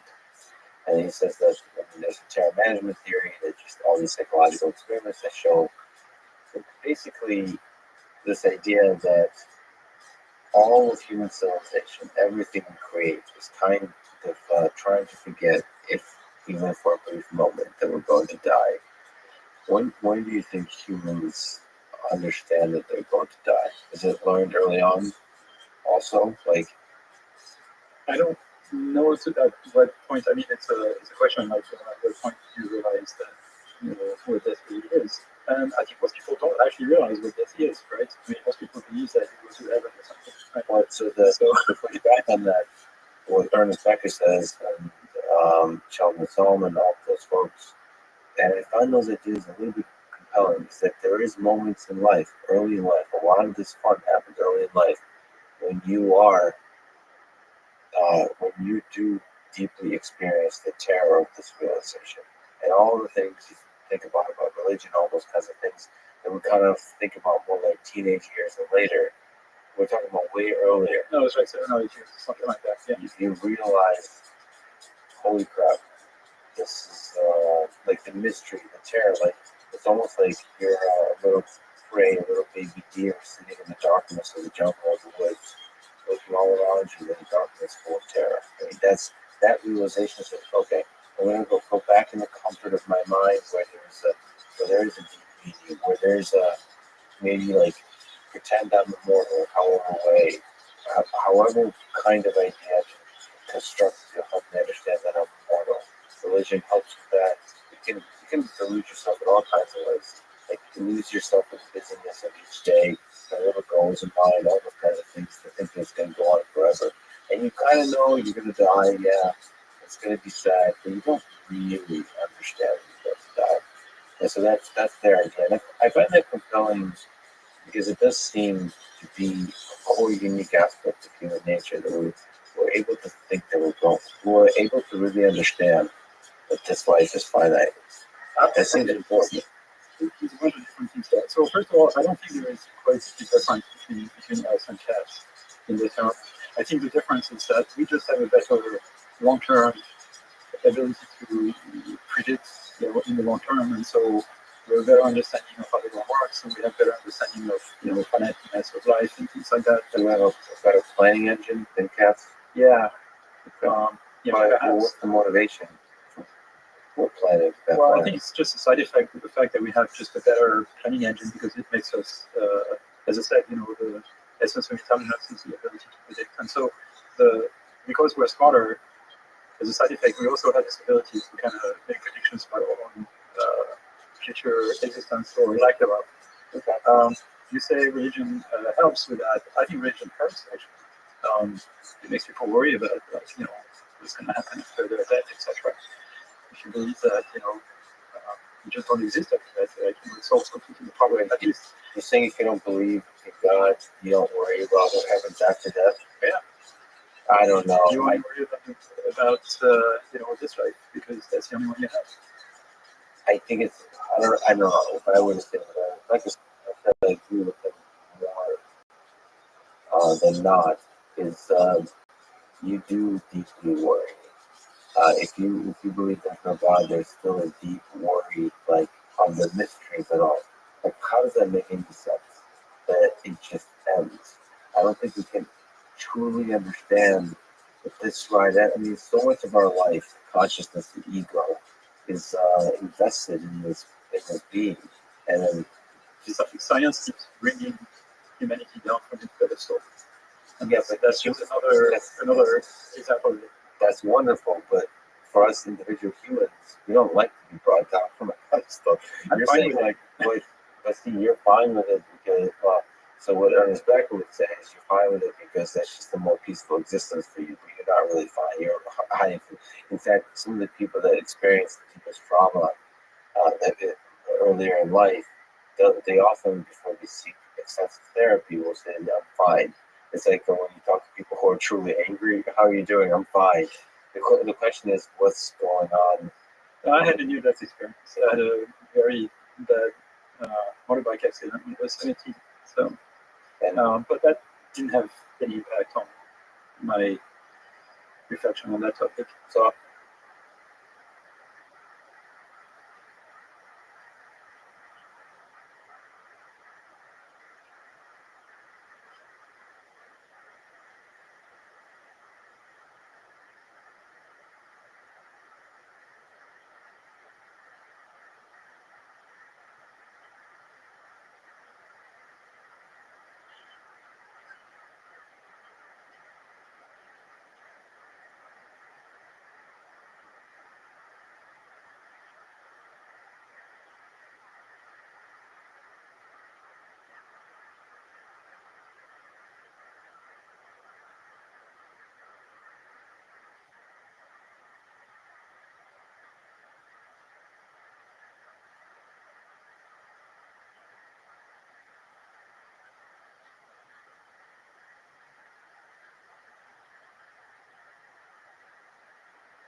So I'm basically just playing a bit of devil's advocate, pushing back on wondering, is it truly possible to accept that? And the flip side that's more interesting, I think, for AI and robotics is how important is it to have this as one of the suite of motivations, is to not just avoid falling off the roof or something like that, but ponder the end of the ride. Well, if you listen to the Stoics, it's a great motivator. It adds a sense of urgency. So maybe to truly fear death, but be cognizant of it, might give a deeper meaning and urgency to the moment to live fully. Well, maybe I don't disagree with that. I mean, I think what motivates me here is knowing more about human nature. I mean, I think human nature and human intelligence is a big mystery. It's a scientific mystery. In addition to philosophical, etc. But I'm a true believer in science. So and I do have kind of a belief that for complex systems like the brain and the mind, the way to understand it is to try to reproduce it with artifacts that you build, because you know what's essential to it when you try to build it. The same way I've used this analogy before with you, I believe. The same way we only started to understand aerodynamics when we started building airplanes, and that helped us understand how birds fly. So I think there's kind of a similar process here where we don't have a full theory of intelligence. The building, intelligent artifacts will help us perhaps develop some, underlying theory that encompasses not just artificial implements, but also human biological intelligence in general. So you're an interesting person to ask this question about sort of all kinds of different other intelligent entities or intelligences.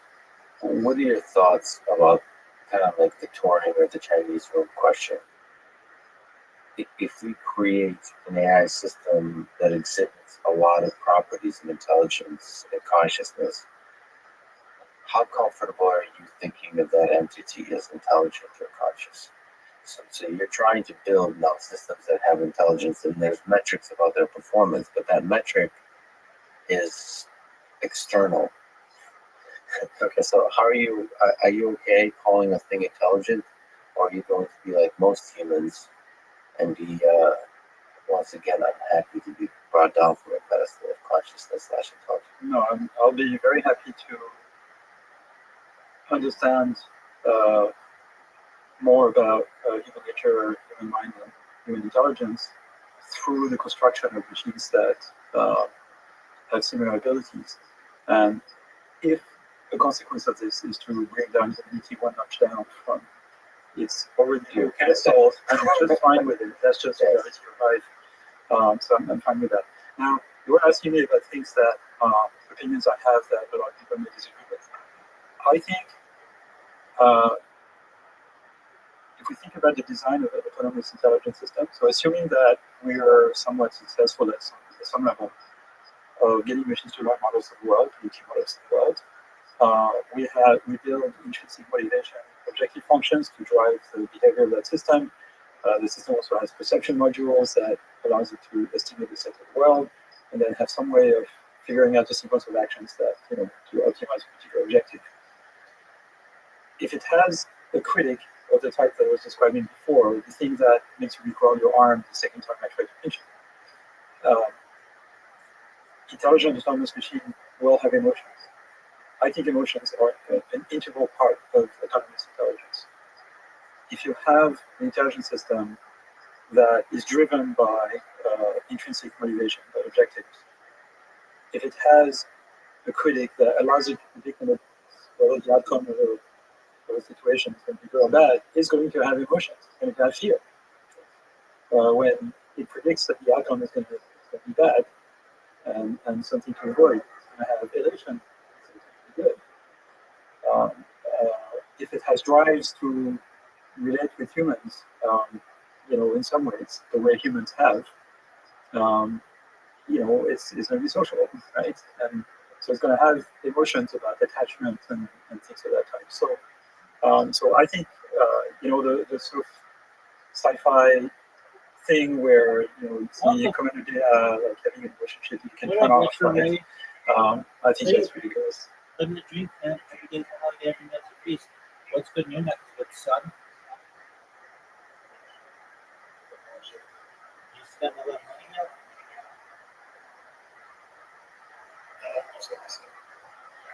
Don't tell me. Okay, so what did you end up finishing at?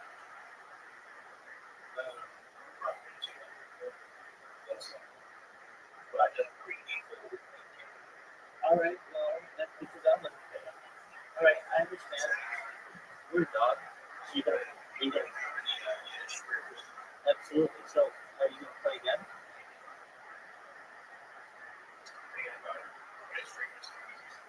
Fuck yeah, it's cool. It's even better. I'm back on kick, baby.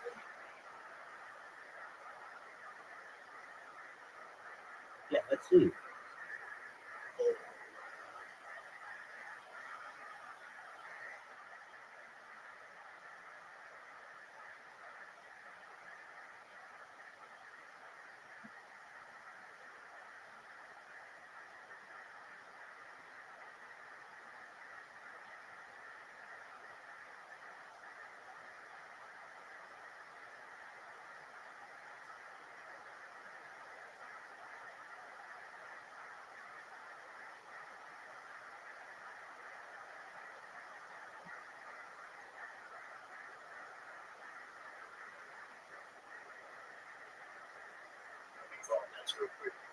Sure thing.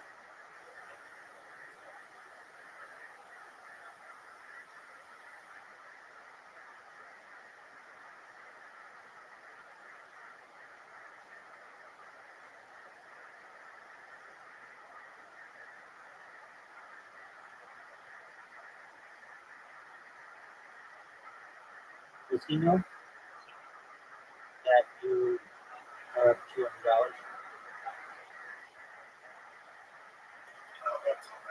There you go.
So, you need to rest yourself already, but I said some good doctor. So, I mean, here's the difficult philosophical, social question. Do you think there will be a time, like a civil rights movement for robots, where, okay, forget the movement, but a discussion at like the Supreme Court, that particular kinds of robots, particular kinds of systems, deserve the same rights as humans because they can suffer just as humans can. All those kinds of things. Well, perhaps not. Like imagine that humans were that you could die and be restored. Like you could be sort of be 3D reprinted, and your brain could be reconstructed in its finest details. Our ideas of rights will change in that case. If you can always just, there's always a backup. You could always restore. Maybe like the importance of murder would go down one notch. That's right. But also your desire to do dangerous things like do skydiving or race car riding, car racing, all that kind of stuff, will probably increase, or airplane aerobatics or that kind of stuff, right? It'd be fine to do a lot of those things, or explore, dangerous areas and things like that. You can change your relationship. So now it's very likely the robots will be like that because they'll be. All right.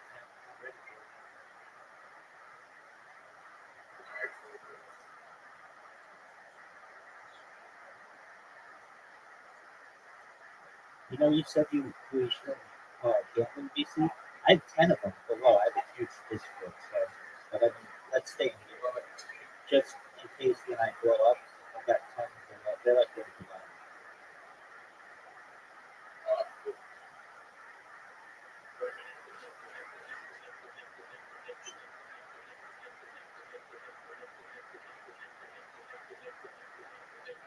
Yo, dog, is that you or me?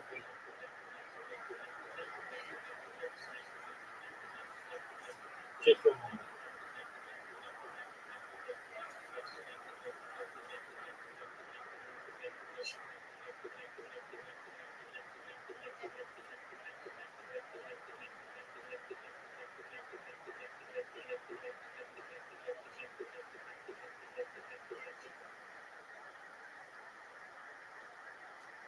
I'm here. Apologies. I have to restart one of my devices. It just went cray cray.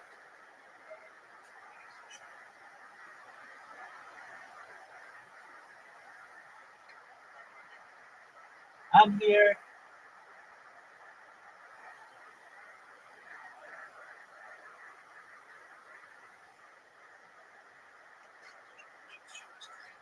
So I'm here. Apologies. My device will restart. I'll be in.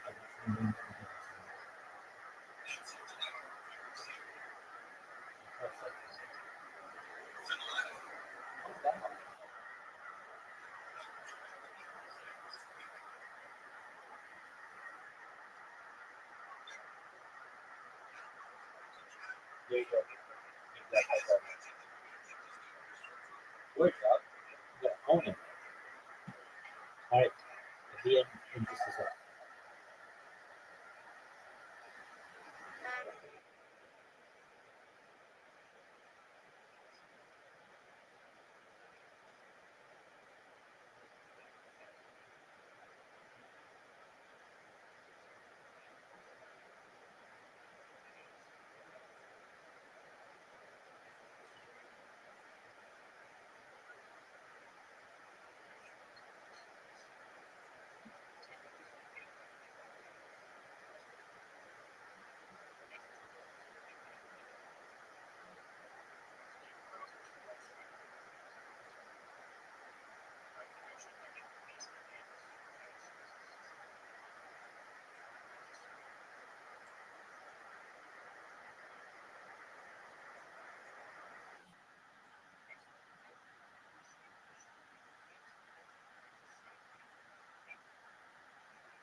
back, Andy. How you living, Nets? Kicking ass, taking ass. Every day's a holiday, every day is a feast. Are you ready to see some world-class gambling by our man Retro?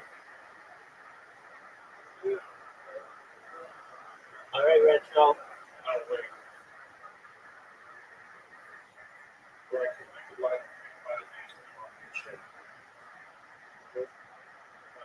YOLO.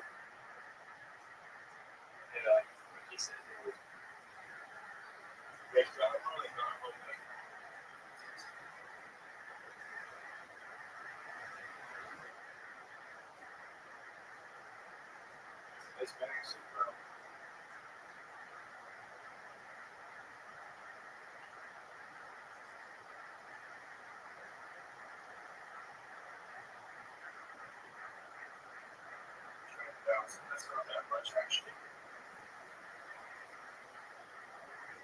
What is this?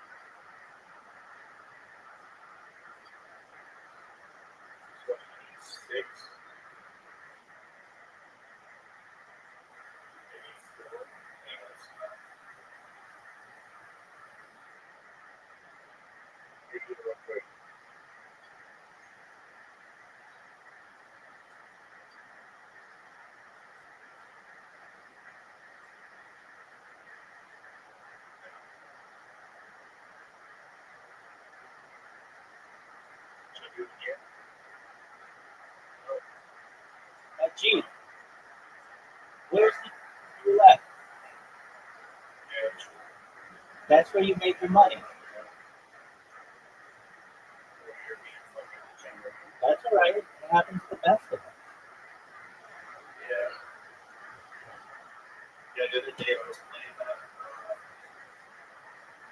All the myself for the Rothschild and back to back.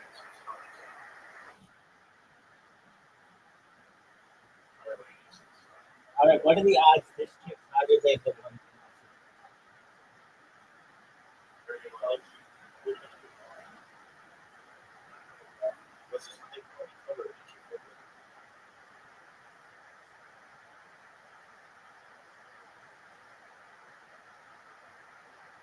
Are we on Pitt? Yo, what up, Eddie Craven? How you living, Pitt? Thank you for allowing us to have such a beautiful platform. Oh, dude, absolutely. No, he doesn't. We're friends on Discord.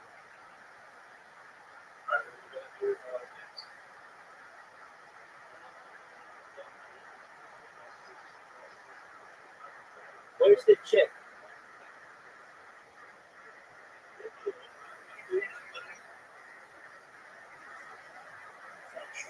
X, what you do with the girl?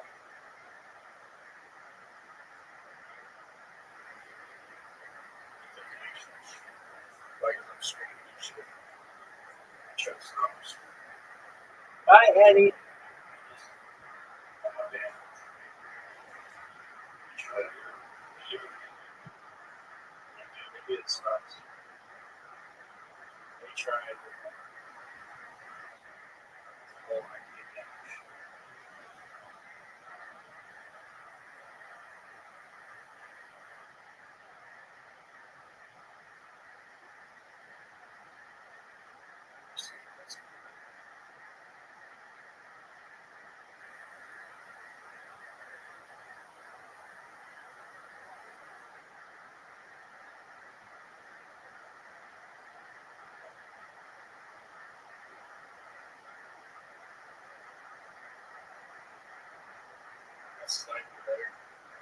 See you, chick. There we go.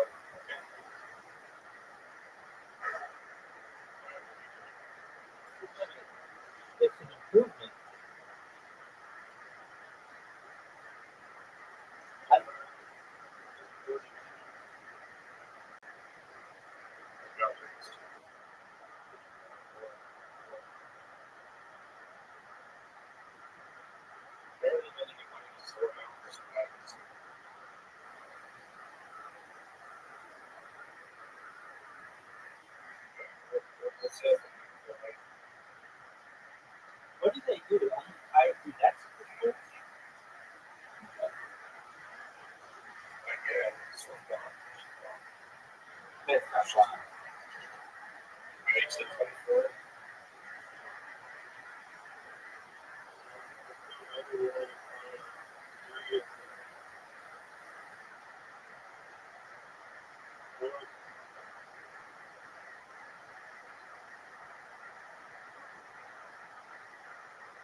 How many total numbers? How many total numbers are there? How high did the numbers go? 40? Okay.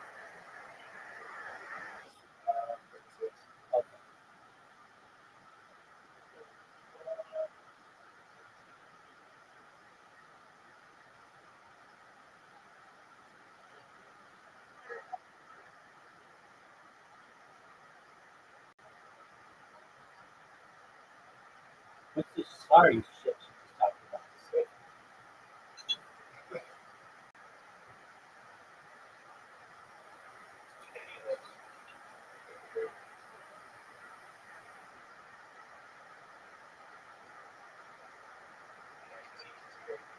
That's bullshit.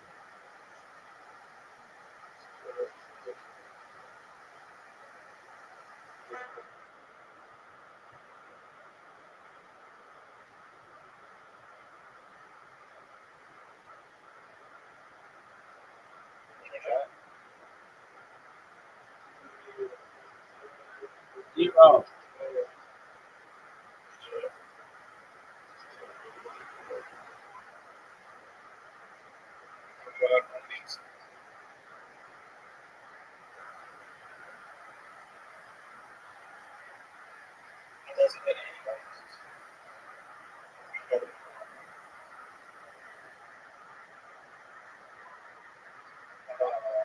Wow, she really got into this. She has 27 and her private board.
That's what I'm talking about.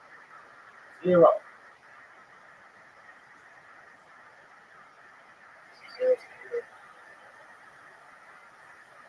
Do those show up in numerical order? Meaning that small stuff like this? I think so.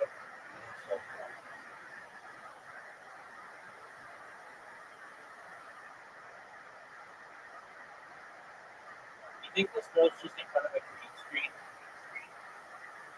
I know this is. What else?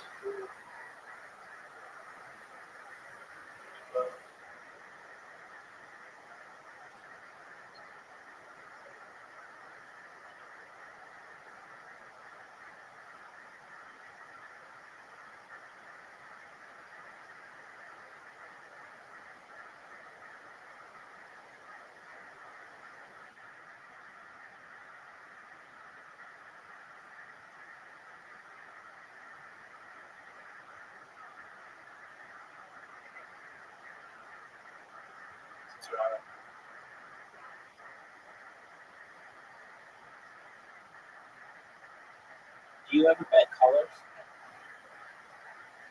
Yeah, you did. I'm not suggesting it.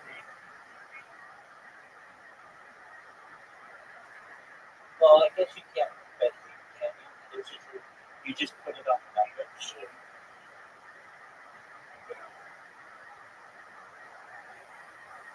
Come on, zero. There it is. Did we have zero? Come on, zero. Come on, zero.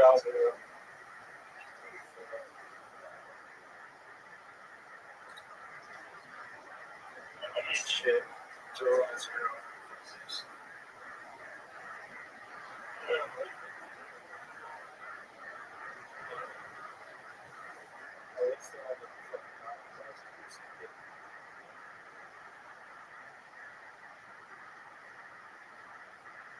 Why is this woman keep saying sorry? Just hold the fucking handle, woman.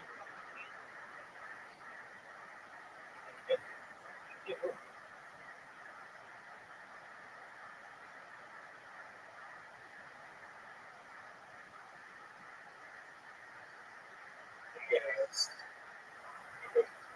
This woman loves rolling her R's.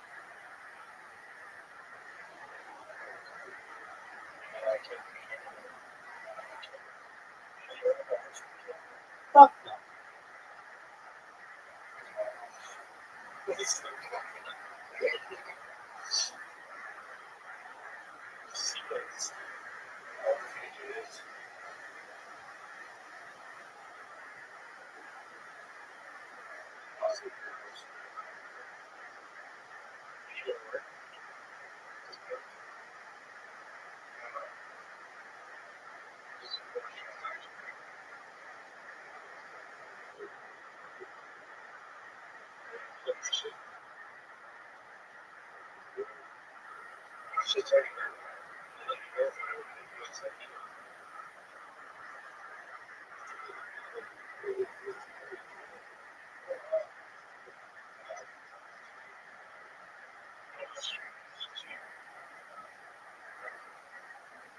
Yeah, that's basically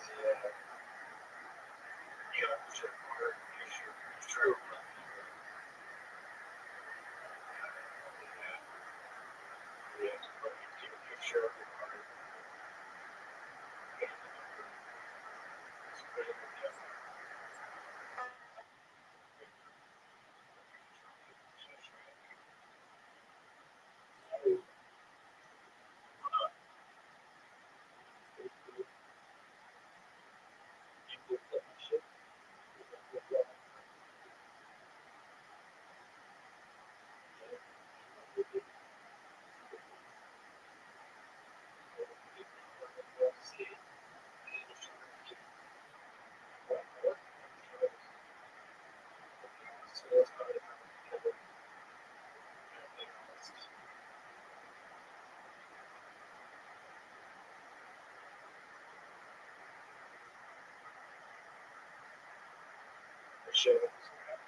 Are we going to state? What do you think, Matt?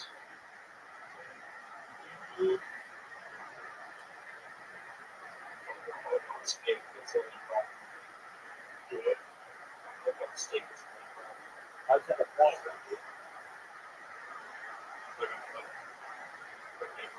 How is that a problem? That's what I'm saying. That's the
Wait, can't you do steak?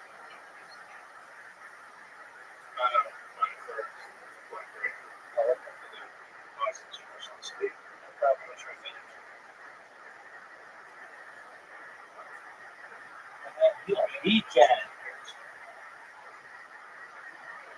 You are DJ. That's what I like to hear. Acting out the cards.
I look it up.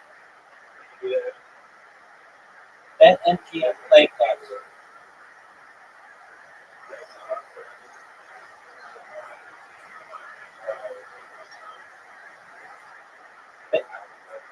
That,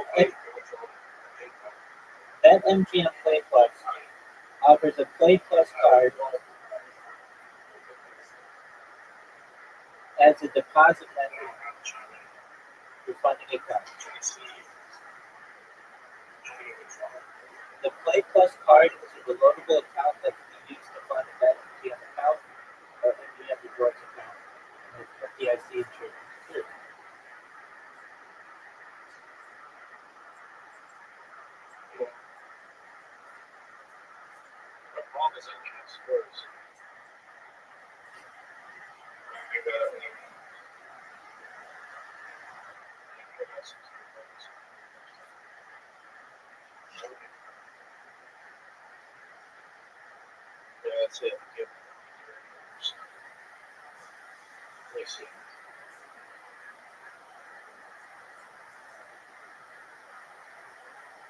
Sure.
Or is a VPN to one of those sites?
Slots suck.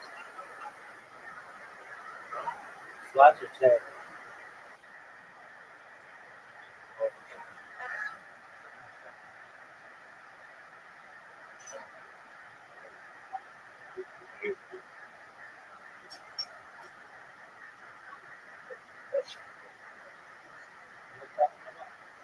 We are watching a friend retro playing what?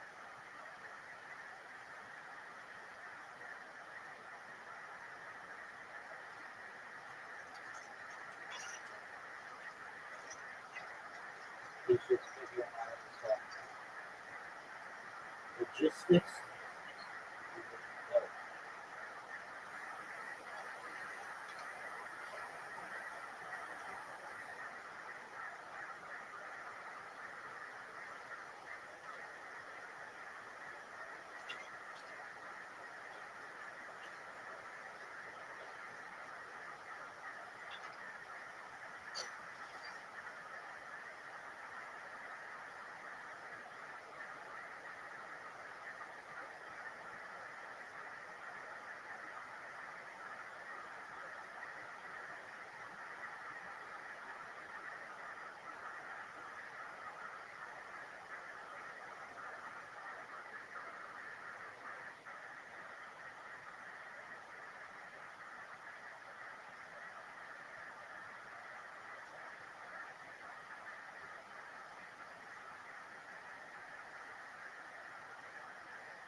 to do golf. We're going to go on some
Oh, yeah.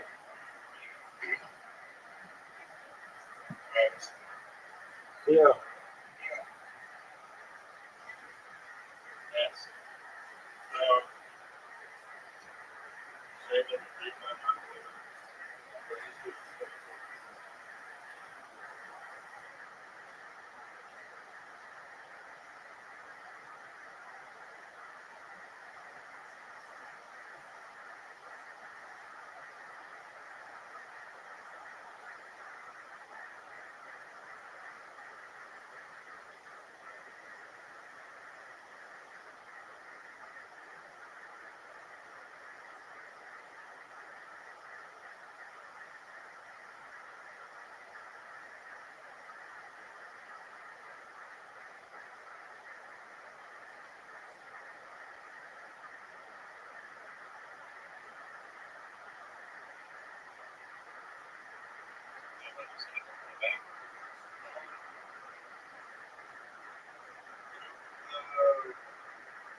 Do you think that little handle really does anything?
Absolutely.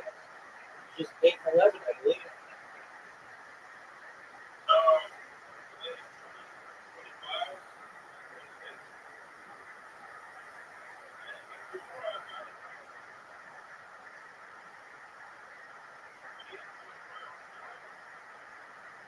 We'll have another one once the sun goes down.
Come on, dude.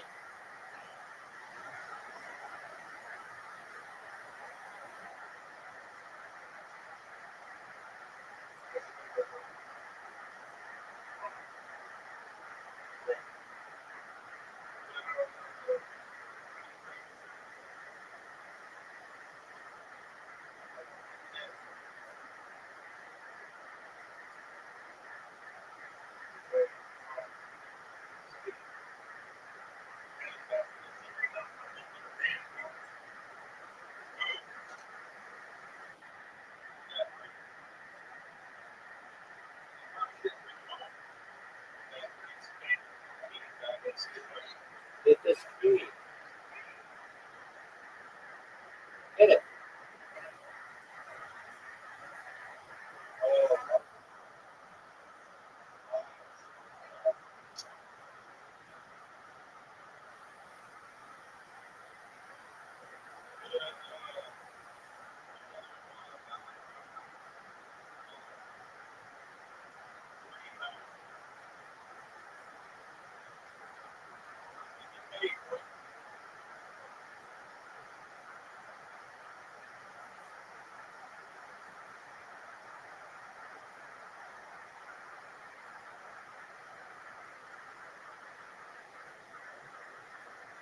Hit this tree.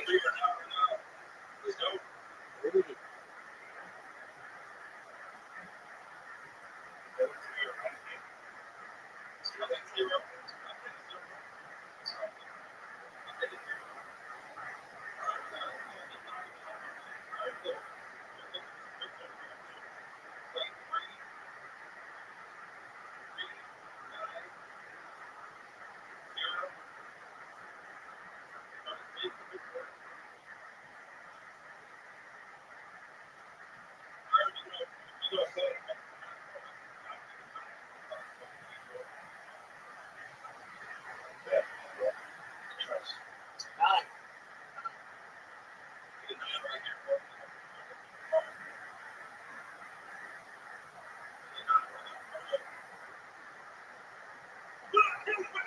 Bingo. All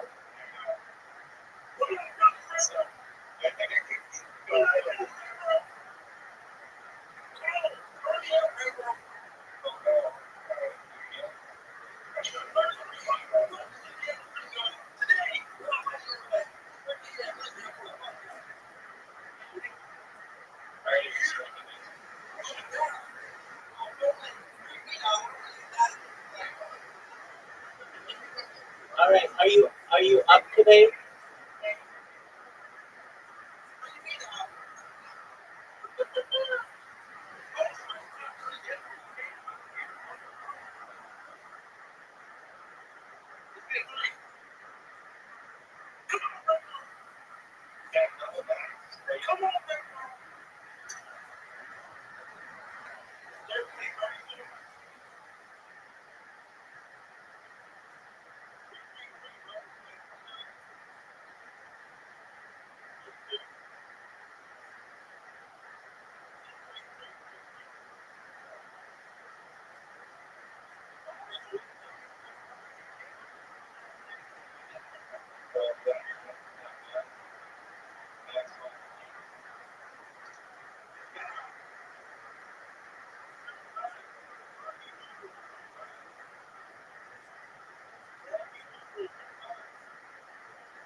That's what they did yesterday. That made you $1,000 yesterday.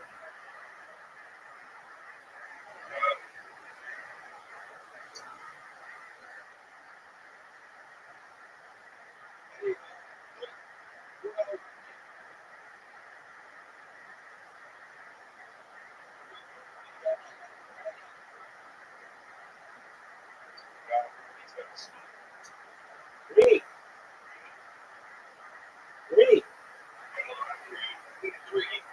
Three, baby.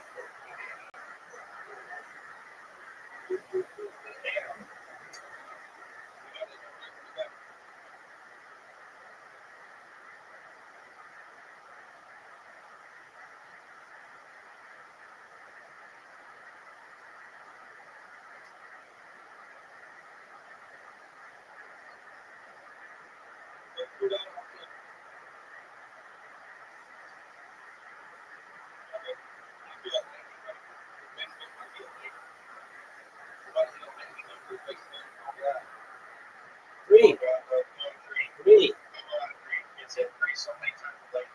Three.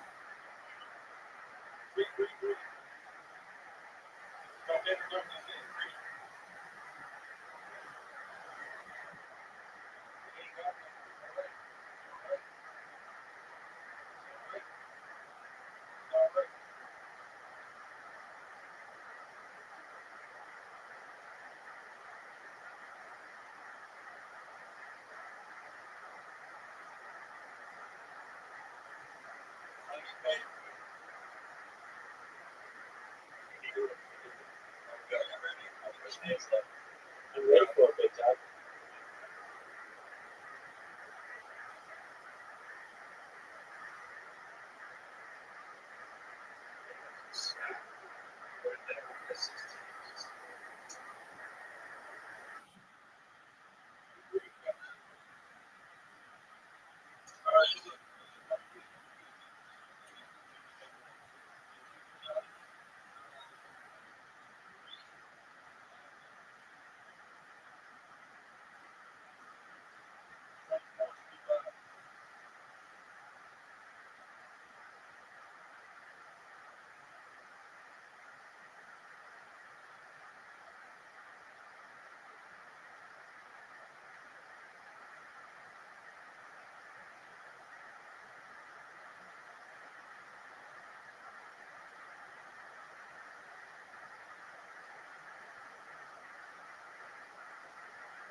Three,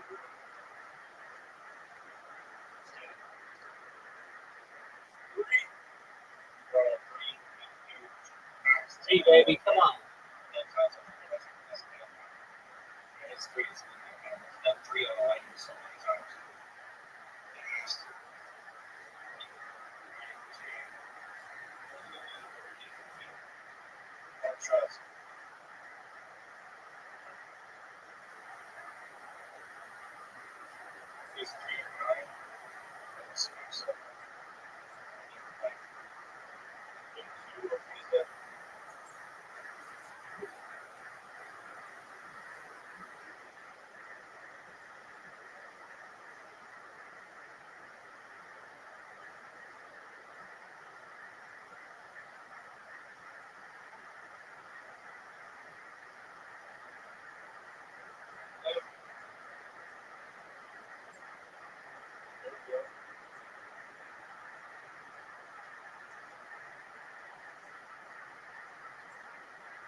Right.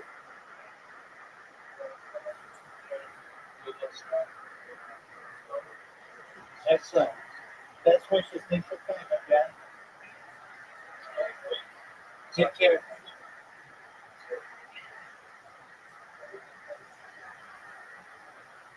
Based and perhaps technology that is somewhat similar to this technology, and you can always have a backup. So it's possible.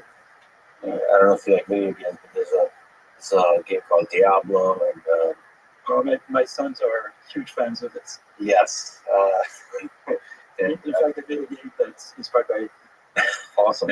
Like built a game. my three sons have a game. They came out with a game Just last year. No, this was last year. Early about a year ago.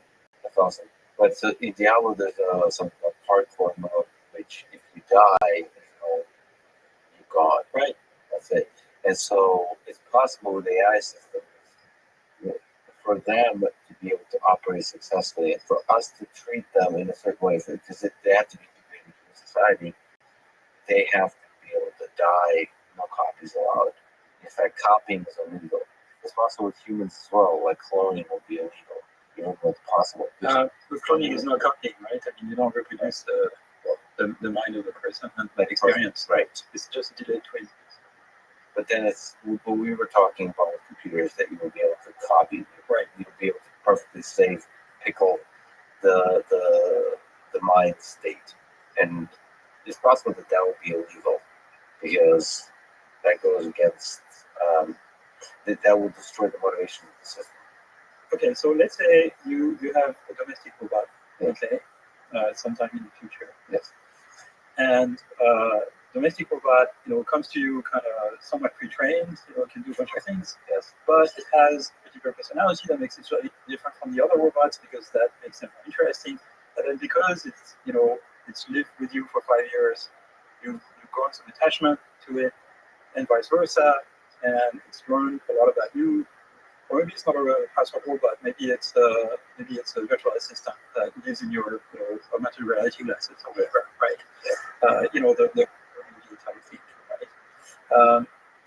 And that system, to some extent, the intelligence in that system is a bit like your child or maybe your PhD student, in the sense that there's a lot of you in that machine now, right? And so, if it were a living thing, you would do this for free if you want, right? If it's your child can, then live his or her own life, and the fact that they learn stuff from you doesn't mean that you have any ownership of it, right? Yeah. But if it's a robot that you've trained, perhaps you have some intellectual property claim about Intellectual property. Oh, I thought you meant like permanent value in the sense that's part of you is in. Well, there's permanent value, right? So you would lose a lot if that robot were to be destroyed and you had no backup. You would lose a lot, right? You would lose a lot of investment. Kind of like a person dying. That a friend of you is dying, or a coworker or something like that.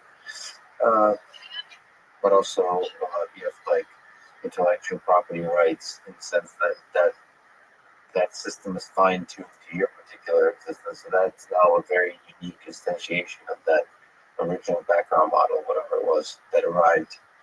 And then there are issues of privacy, right? Because now imagine that robot has its own kind of volition and decides to work with someone else, or kind of its life with you is untenable or whatever, right? Now all the things that system learned from you, can you delete all the personal information that system knows about you? Yeah. I mean, that would be kind of an ethical question. Like, can you erase the mind of an intelligent robot to protect your privacy? You can't do this with humans. You can ask them to shut up, but you don't have complete power over them. Can't erase humans. Yeah, it's the problem with relationships. That you break up, you can't erase the other human. With robots, I think you'll have to do the same thing with robots. That risk, that there has to be some risk to our interactions to truly experience them deeply, it feels like. So you have to be able to lose your robot friend, and that robot friend to go tweeting about how much of an asshole you were. But then, are you allowed to murder the robot to protect your private information? Yeah, probably But not. essentially, I had this situation that for robots with certain, like it's almost like regulation. If you declare your robot to be, let's call it sentient or something like that, like this robot is designed for human interaction, then you're not allowed to murder these robots. It's the same as murdering other humans. well, then what about you do a backup of the robot and you preserve it on a hard drive or the equivalent in the future? That might be illegal. It's like And then piracy. but it's your own robot, right? But you can't. You don't. But then you can wipe out the brain, so this robot doesn't know anything about you anymore. But you still have technically the same existence because you have to. And then this great speech in the Supreme Court by saying, "Oh, sure, you can erase the mind of the robot, just like you can erase the mind of a human. We both can suffer." There'll be some epic, like Obama type character with a speech that we like the robots and the humans are the same. We can both suffer. We can both hope. We can both all those kinds of things, raise families, all that kind of stuff. It's interesting for these, just like you said, emotion seems to be a fascinating, powerful aspect of human interaction, human robot interaction in a very emotion. At the end of the day, that's probably not how is deeply consider human rights, what we value humans, what we value other animals.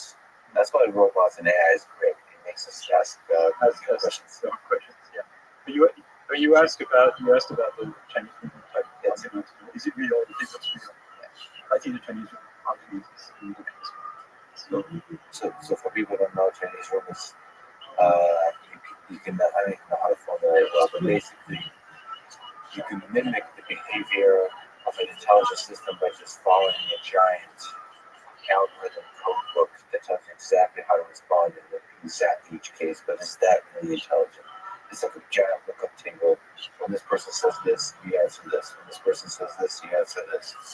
And if you understand how that works, you have this giant, nearly infinite lookup table. Is that really intelligent? Because intelligence seems to be a mechanism that's much more interesting and complex than this lookup table. I don't think so. So the real question comes to, do you think you can mechanize intelligence in some way, even if that involves money? And the answer is, of course, yes. There's no question. There's a second question then, which is, assuming you can reproduce intelligence in sort of different hardware than biological hardware, like computers, can you, match human intelligence in all the domains in which humans are intelligent? Is it possible, right? So it's the hypothesis of the The answer to this, in my opinion, is an unqualified yes. It's well happened at some point. There's no question that machines at some point will become more intelligent than humans in all domains where humans are intelligent. This is not for tomorrow. It's going to take a long time, regardless of what others have created. This is a lot harder than this guy thinking it. Many of those guys who thought it was simpler than that 5 years ago now think it's hard because it's been 5 years and realize it's going to take a lot longer than it was much people did, for example. But I understand that the touch base with the black folks, but some of it, Elon or Dennis House, I mean, sometimes your role, you have to kind of create deadlines that are near and farther away to kind of create an urgency. You have to believe the impossible is possible in order to accomplish it. And then, of course, the flip side to that point, it's a weird, you can be too cynical if you want to get something done. absolutely, I agree with that. But you have to inspire people to work on certain ambitious things. So it's certainly a lot harder than we believe, but there's no question in my mind that this will happen. And now people are kind of worried about what does that mean for humans. They are going to be brought down from their pedestal, a bunch of notches with that, and is that going to be good? I mean, it's just going to give more power, right? It's an amplifier for human intelligence. So speaking of doing cool, ambitious things, FAIR, the Facebook AI research group, has recently celebrated its 8th birthday, or maybe you can correct me on that. Looking back, what has been the successes, the failures, the lessons learned from the 8 years of FAIR, and maybe you can also give context of where does the newly minted Meta AI fit into how does it relate to FAIR? Right. So let me tell you a bit about the organization of all this. FAIR was created almost exactly 8 years ago. It wasn't FAIR yet. It took that name a few months later.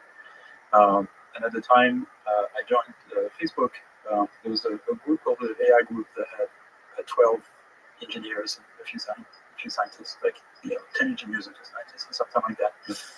I ran it for 3.5 years as a director. Hired with much scientists and kind of set up the culture, organized it, explained to the Facebook leadership what fundamental research was about and how it can work within industry and how it needs to be open and everything.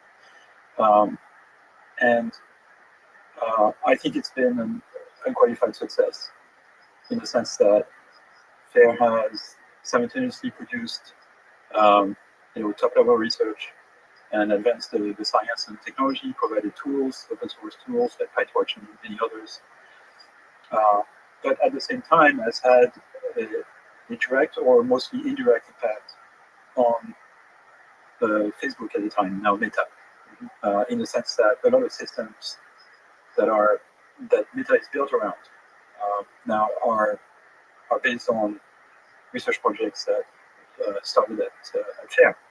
So if you were to take out deep learning out of Facebook services now and Meta more generally, the company would literally crumble. It's completely built around AI these days. It's really essential to the operation. So what happened after 3.5 years is that I changed role. I became chief scientist. So I'm not doing day-to-day management of FAIR anymore. I'm more of a kind of think about strategy and things like that. And I conduct my own research. I'm a kind of research group working on self-supervised learning and things like this, which I didn't have time to do. So now FAIR is run by Joel Pinot and together, because FAIR is kind of split into FAIR Labs, which is science-driven research, and FAIR Excel, which is slightly more organized for bigger projects that require a little more kind of focus and support and things like that. So usually needs FAIR Lab and that means FAIR Excel. It's always organized. So there's no question that the leadership of the company believes that this will bring us investment. What that means is it's there for the long run. Right? So if you want to talk these things with them, like this business model, where despite being a very fundamental research lab, brings a lot of value to the company. So mostly indirectly to other people. Now, what happened 3.5 years ago when I stepped down is was also the creation of AI, which was a larger organization that covers also affairs included. It also has other organizations that are focused on applied research or advanced development of AI technology that is more focused on part of the company. So less emphasis on fundamental research. Less fundamental, but it's still research. I mean, there's a lot of papers coming out of those organizations, and people are awesome, and other folks interact with this. But it serves as kind of a way to kind of scale up, if you want, so AI technology, which may be very experimental and sort of lab prototypes into things that are usable. There's a subset of meta AI. Is FAIR become like KFC? It'll just keep, nobody cares what the F stands for. We'll know soon enough probably by the end of 2021. This is not a giant change there. Well, Mayor doesn't sound too good, but the brand people are kind of deciding on this, and they've been hesitating for a while now, and they tell us they're going to come up with an answer as to whether FAIR is going to change name or whether we're going to change just the meaning of the F. That's a good call. I would keep FAIR and change the meaning of the F. That would be my preference. I would turn the F into fundamental.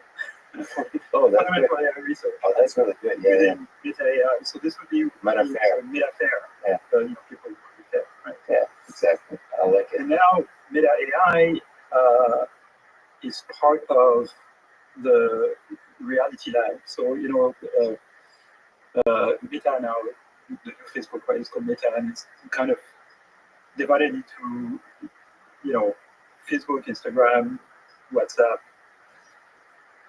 and Reality Lab. And Reality Lab is about AR, VR, telepresence, communication technology, and stuff like that. It's kind of you can think of it as the sort of the combination of sort of new products and technology part of Meta. Is that where the touch sensing for robots? That's how you were posting about. That's touch sensing for robot is part of FAIR. That's a oh, it is. Okay. Yeah. There's also there is the other way, the haptic glove, right? Yes. That's more reality lab. That's Reality Lab research. Reality lab research. But the touch sensors is super interesting.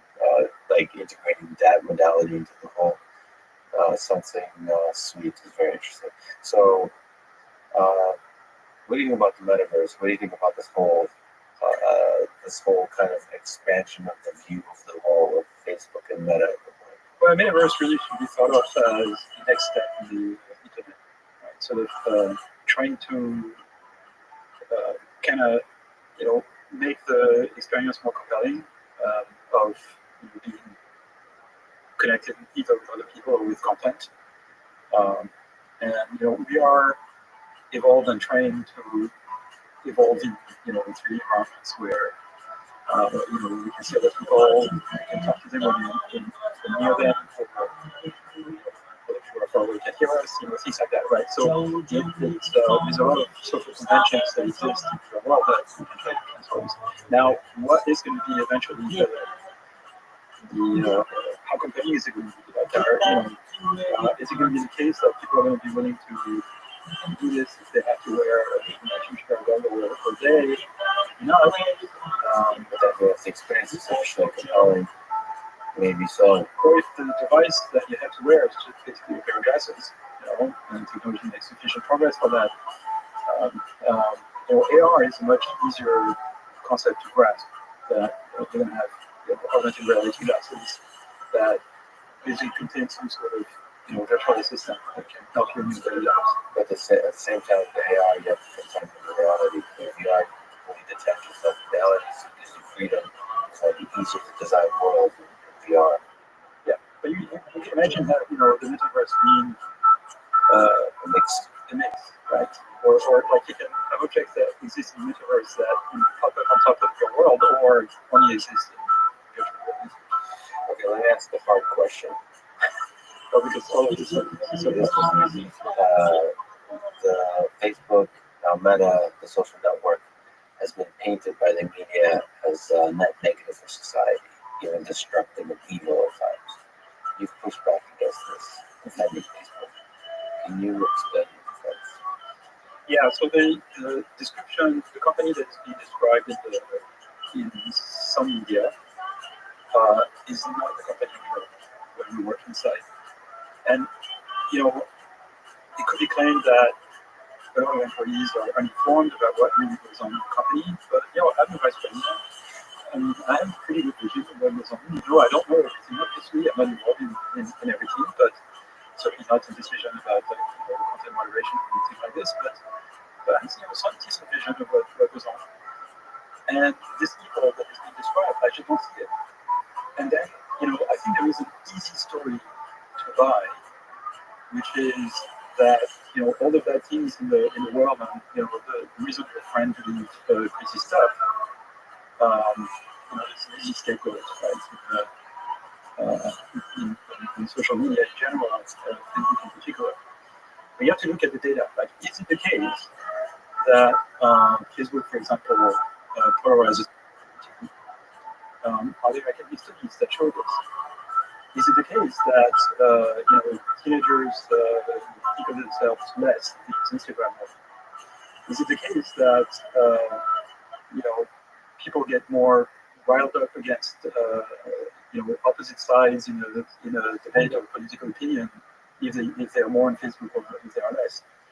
And study after study show that none of this is true. This is independent studies by academics. They're not funded by Facebook or Meta. Studied by Stanford, by some of my colleagues at NYU, actually, by the connection. There's a study recently, they paid people, I think it was in former Yugoslavia, I'm not exactly sure in what part, but they paid people to not use Facebook for a while in the period before the anniversary of the Srebrenica massacres, right? So people get riled up, like, should we have a celebration, a memorial kind of celebration for it or not? So they paid a bunch of people to not use Facebook for a few weeks. And it turns out that those people ended up being more polarized than they were at the beginning, and the people who were more on Facebook were less polarized.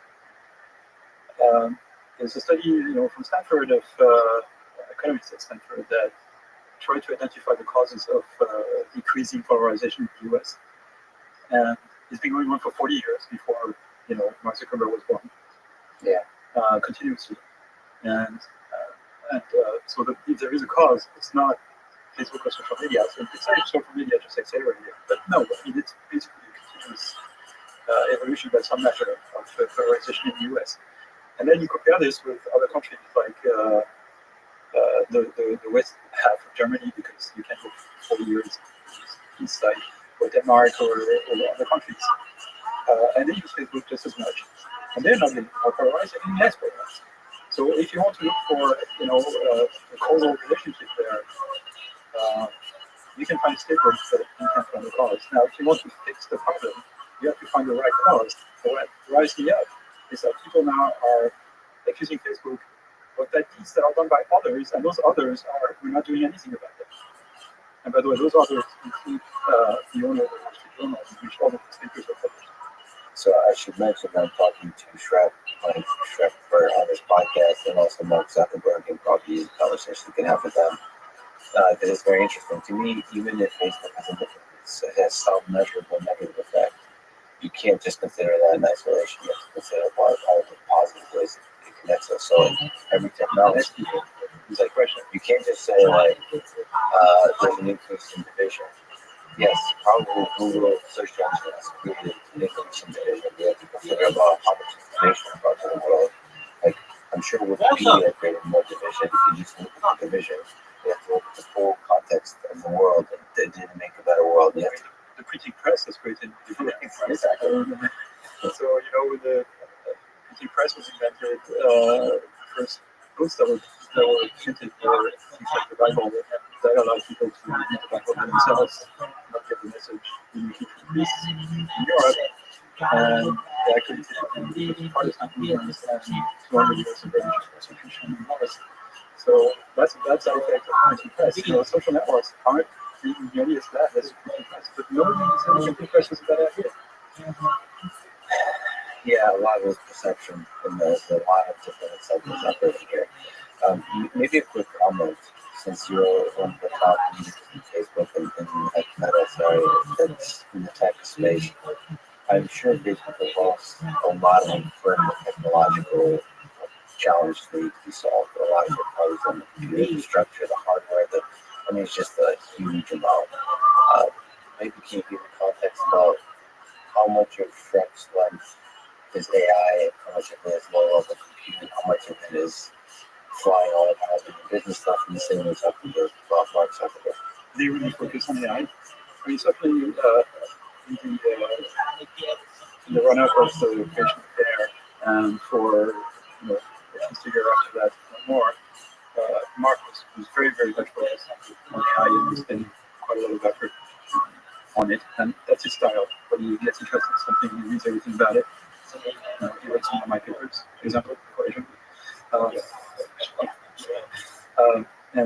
So he learns about it.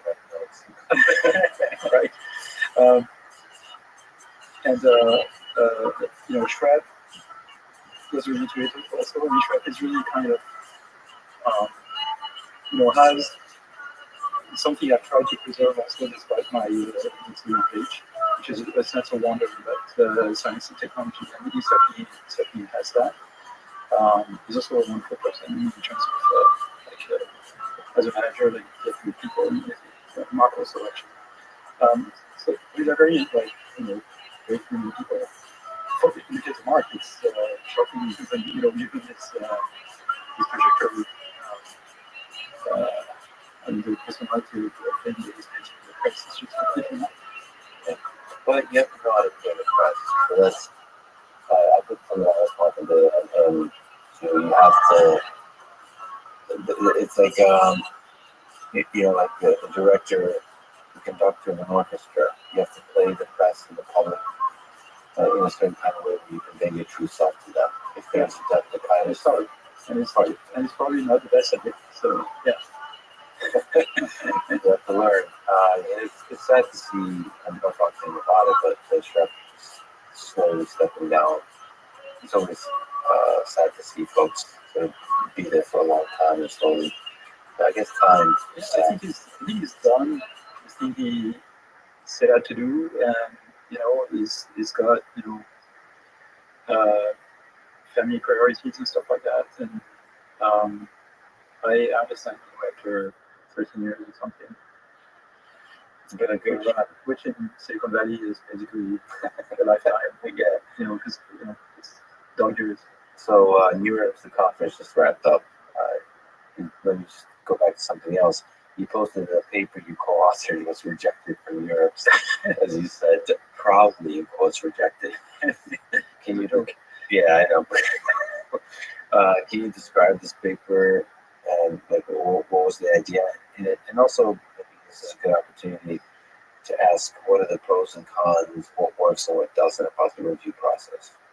Yeah, let me talk about the paper first. Talk about the review process afterwards.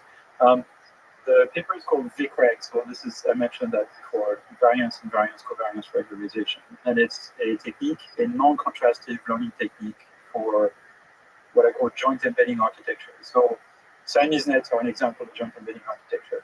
So joint embedding architecture is, let me back up a little bit, right? So if you want to do self-supervised learning, you can do it by prediction. So let's say you want to train a system to predict video, right? You show it a video clip and you train the system to predict the continuation of the video clip. Now, because you need to handle uncertainty, because there are many continuations that are possible, you need to handle this in some way. You need to have a way for the system to be able to produce multiple predictions. And the only way I know to do this is to what's called a latent variable. So you have some sort of hidden vector or a variable that you can vary over a set or Rothschild distribution. And as you vary this vector over a set, the output, the prediction varies over a set of possible predictions. Okay, so that's called the generative latent variable models. Got it. Okay. Now there's an alternative to this to handle uncertainty. And instead of directly predicting the next frames of the clip, you also run. Hello, how are you?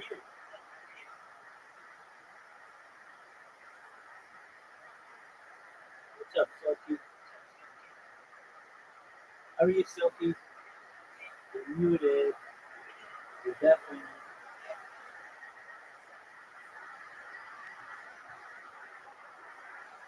Silky.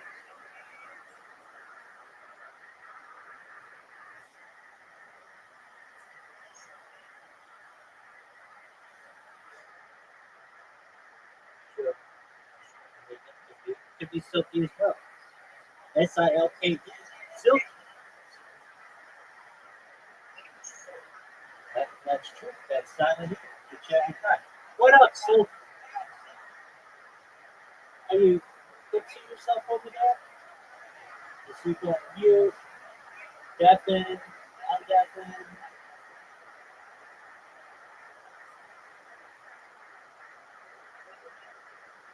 Am I a cat code? Absolutely. I'm about to step out of my cat code. Absolutely, girl. I'm a monarch, baby.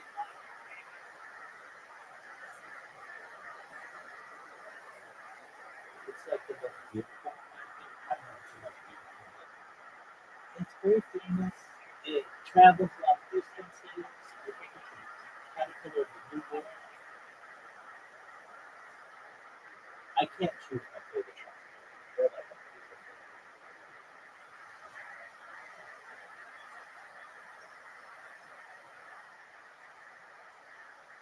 Silky, can you hear me?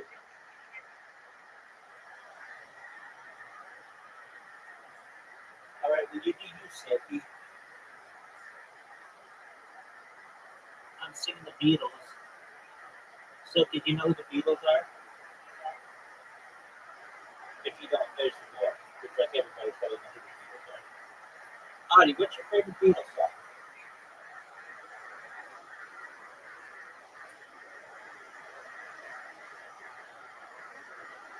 That's a good one. Why? Oh, it's like choosing children. I can't really pick one. I love them all. But if that's, I can't. Whenever I say like, oh, XYZ is my favorite, then something else comes up. Welcome, welcome. How you living? How are you? Excellent. How'd you find out about me?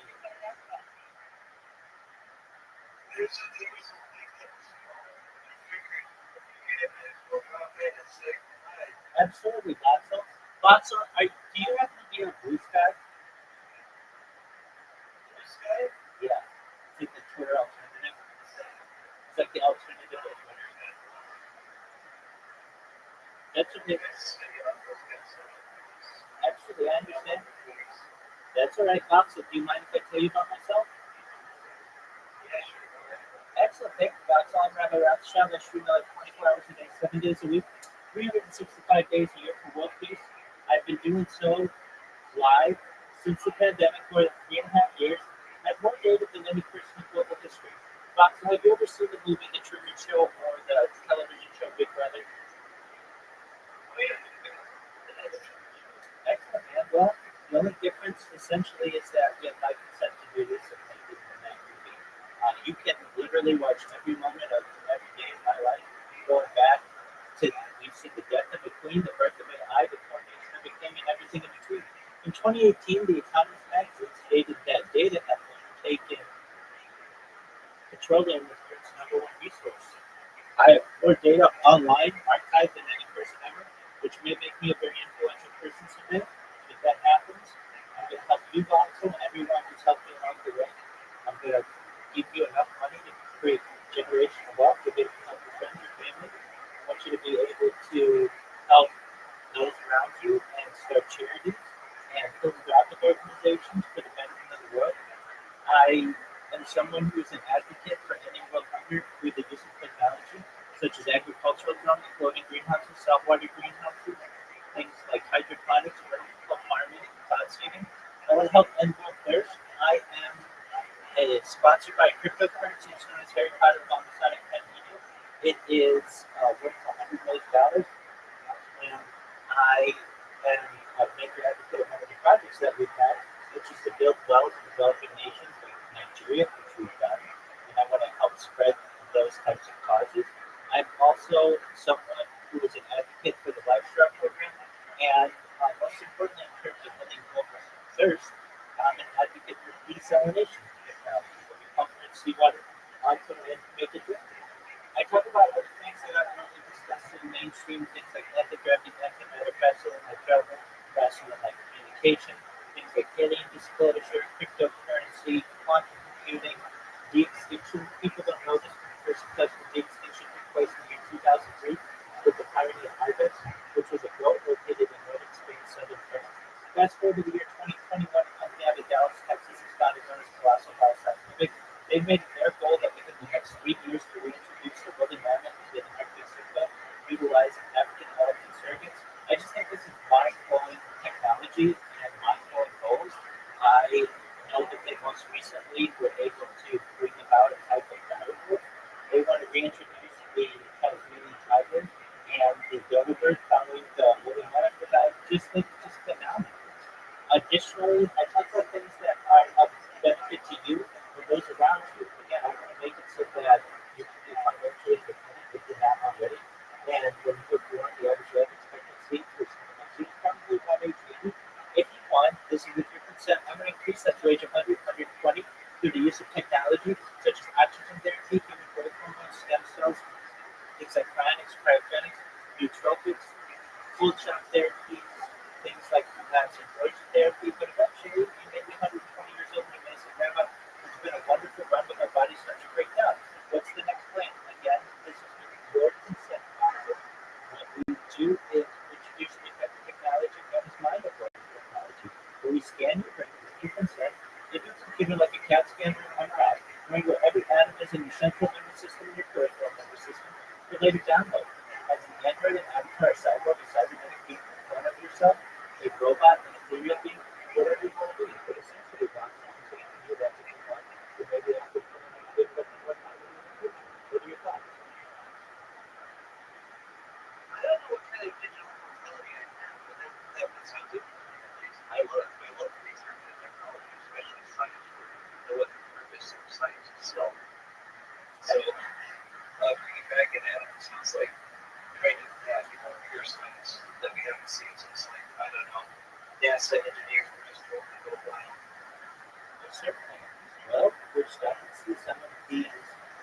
science fiction like goals become science fact. So we may be seeing that over the course of the next few years, and I will hopefully that will be soon and done too. You can literally go back to every day of my life for the past 3.5 years back in the pandemic. This is essentially like a time capsule or a timeline of society. I have more social media than any person in global history. I have more than 100 YouTube accounts, more than 200 Instagram accounts, more than 500 Twitch accounts, more than 1,000 TikTok accounts, more than 2,000 Twitter accounts, more than 5,000 Discord accounts, and more than 10,000 TikTok accounts. Essentially, I've created the largest digital archive of global history. And this goes viral, and it's going to happen pretty soon. I think that it's going to be very exciting. So get ready for it, okay? All right. That actually that gives me a few ways to ask questions. I think not to be confrontational or anything, but would you say that the pandemic ended? What the line, a dividing line between the start and the end? Yeah, that's a great question. It really depends on who you ask and what organization. I started streaming in summer of 2021. The first video that I have around that time was May 26, 2021 or so.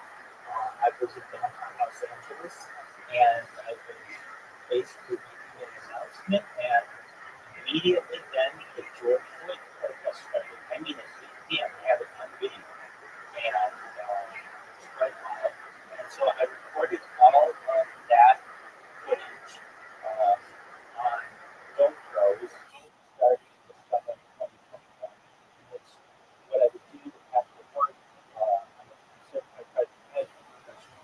I would hit golf balls at Time Religious Golf Course, and sometimes the ball would go where I wanted it to, and I'd make a little joke. I thought, it might be interesting that my future wife, my future children, my future family, I think that your dad was a funny person who archived this footage. So I did, and I archived it on GoPros, and so I've got like a huge collection of terabytes and SD cards. And eventually, just too hard for me to upload all the data every night, so I started to start streaming in the fall of 2021, and I've been going every day since. So fall 2021, that's pretty interesting. That was right? Exactly. So I think we were still waiting for all the info. I guess that makes sense. I mean, you don't have to be too close to people. Correct. There was, So staying 6 feet apart from each other. if you don't mind me quiet, what's your previous job? Subcontract manager, right? Yeah, I'm a certified project manager. So I've launched apps on the App Store and Google Play. I've also had 6-figure contracts with Fortune 100 companies. I've launched projects in APAC, so that's Asia, Pacific, Oceania. I have launched projects in the Middle East, with Israel specifically.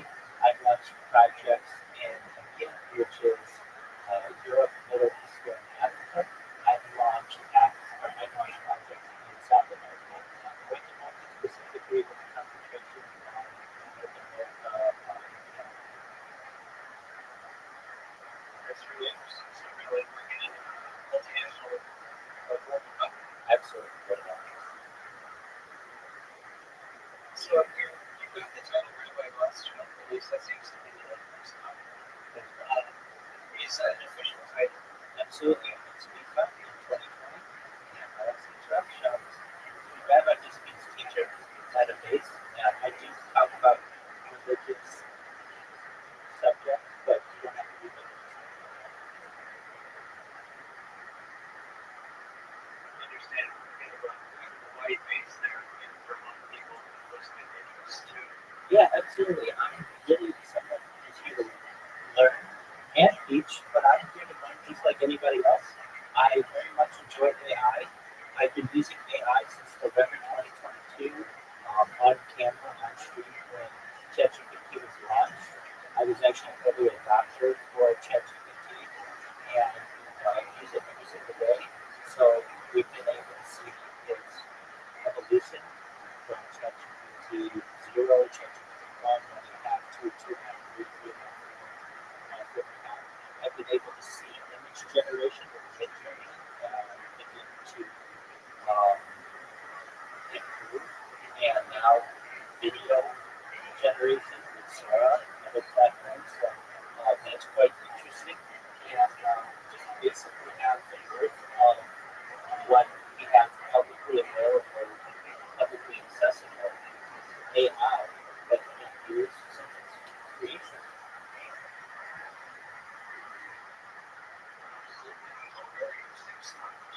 Absolutely. If you watch podcasts on AI, right now I'm watching the Lex Friedman podcast, and he talks about things like, of course, AI, AGI, so artificial general intelligence, which we're either approaching the past, and then moving to ASI, artificial super intelligence.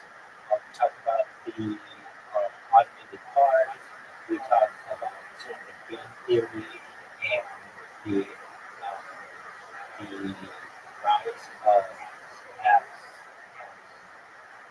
types of technology like Skynet and robotics.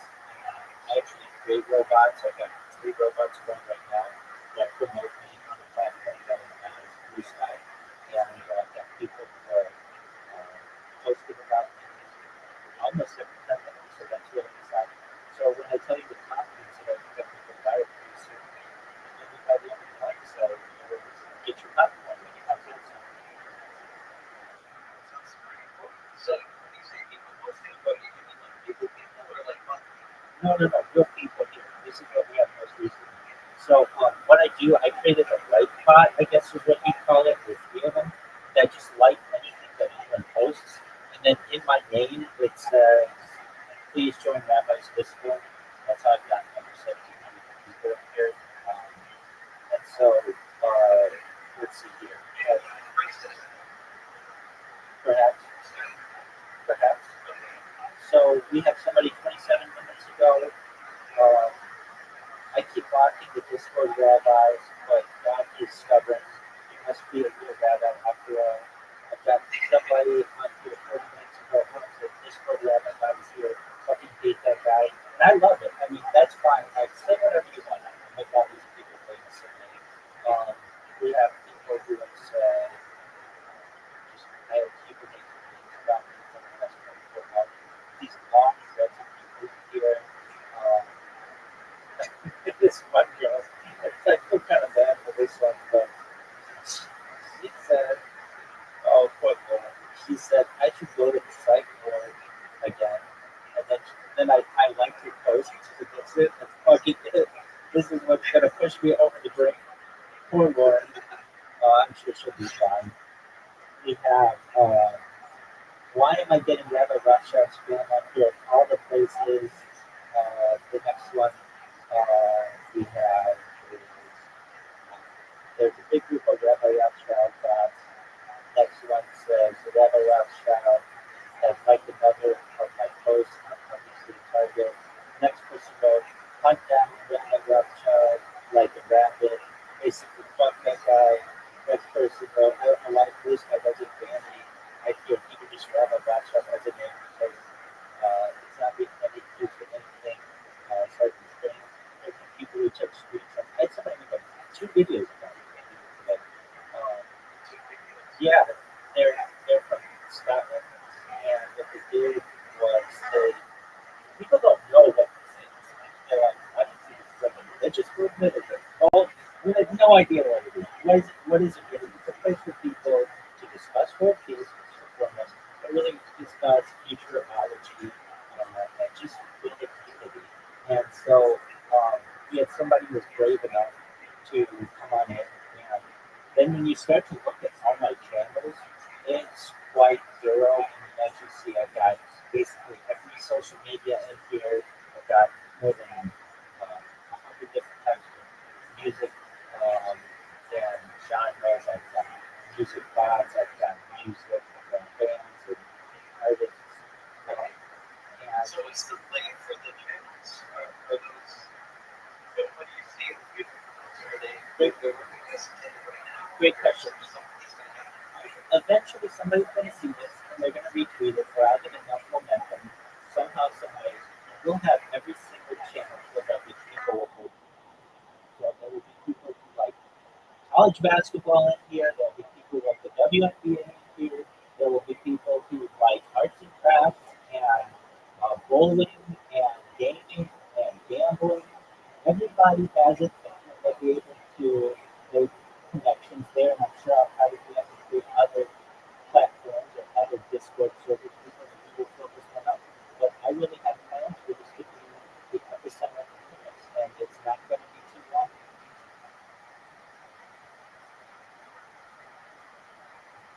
That's interesting stuff. What are you doing in the meantime in terms of like work and stuff like that? I assume you got to make. Well, I'm living off my savings from my position as a certified project management professional, and so I live very humbly, but I'm able to get through it, and I'm able to pay my rent and everything that I need. When I do need to work, I work projects for different cryptocurrencies, so I can make thousands of dollars just by either creating social media for people or perhaps I have people who have just sought my consulting on how to build a startup with their cryptocurrency. So I've been able to do that. Unfortunately, I haven't really doing too much, at least without me able to not even do for the foreseeable future. And I think that I really think I mean this by like May, the end of this month. I think I could be fine. I mean, the way that it's going like this, I have created robots that any person ever. Usually, I don't get this much attention. I created Twitter bots. I got some attention, but usually they always have a way to be able to ban me or stop me or one way or another. But in this case, I've been able to do defense mechanism, for lack of a better phrase, blue sky and get my name out there, and even I'm starting to become more and more well known. So I think that the future, I won't ever have to work for that, but I will still. I love being a project management professional. I'm a Scrum Master, an excellent Scrum Master. You know what that is? It's essentially someone who can stay within projects. And what I'd like to do is continue my career on camera, but instead of just the people in our Scrum, our essentially our team from just seeing what I do. I want to be able to communicate with the public. And ideally, I'd like to travel the world. Again, I'm being advocate for peace, and I know it's a human lives in the world. And I'd like to participate in some diplomatic discussions. But overall, I want to ignite the world into a new epoch of futurology and studying the future and how we can plan to live a better world and how we can perhaps educate the young people and motivate them into STEM careers and just overall be a positive light for the nation of the world. Sounds like some pretty good stuff. Okay. I appreciate that. So I'm searching for questions. I don't know if this is mostly just curiosity, but I'd love to do some of them. Some of the questions have been fascinating since I heard about this thing. So to be that you learned that you're Jewish men to be a Rothschild as well. I've heard a couple people who say that presumably this is like an anti-Semitic thing. No, not that I got it, right? Every single day. I got to fill it every day. I'm savoring. I say blessings. I have my food. I do my best to be as orthodox a person as possible. And if you look lower in the Discord, you'll see all of the really just Jewish education. They don't plan to teach young people that there's absolutely not anti-Semitic. If anything, it's the most pro-Semitic Discord that you'll ever see. I'm definitely not trying to say that has any credence. I think people kind of got artifacts and stuff like that. I don't know if you're familiar at all with anti-Semites like to complain about people who are like specific type of Didn't know my whole life. There's one guy named Mike Rothschild who wrote a whole I know. conspiracy I know. theories. Absolutely.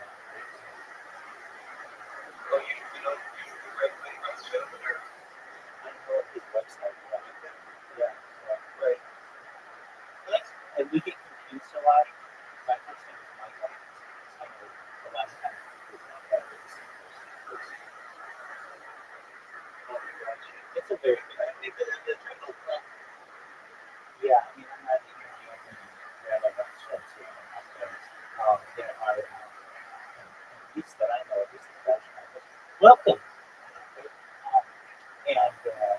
So it's a very large gap. People don't really know what to make of us.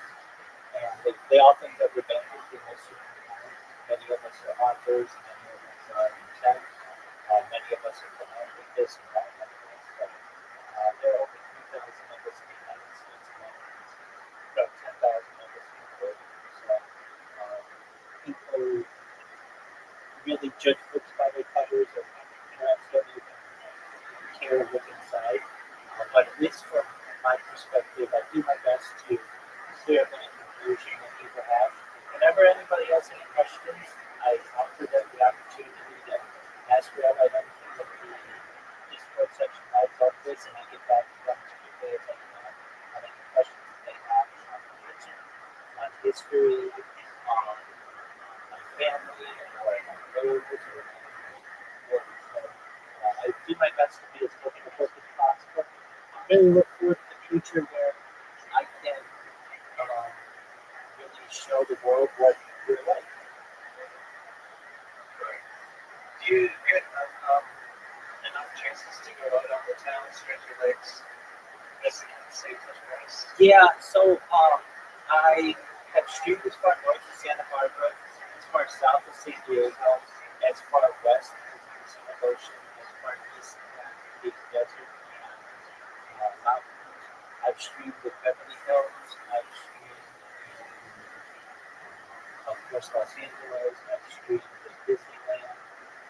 I've streamed picnics in the park. I had some fans come and meet me in my house, and we've streamed. But really, I find it most convenient to just stream on my house because that's where the Wi-Fi is strongest.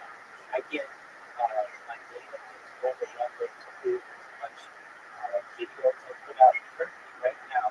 Simultaneously, I'm live on YouTube and stream. So with so much data as I'm putting out, I do my best to go outside at least once a day, get some fresh air, look at the moon, the sun, and just usually isn't too much fun than that, but because I want to be here for the stream, yeah, I can get the opportunity to go outside.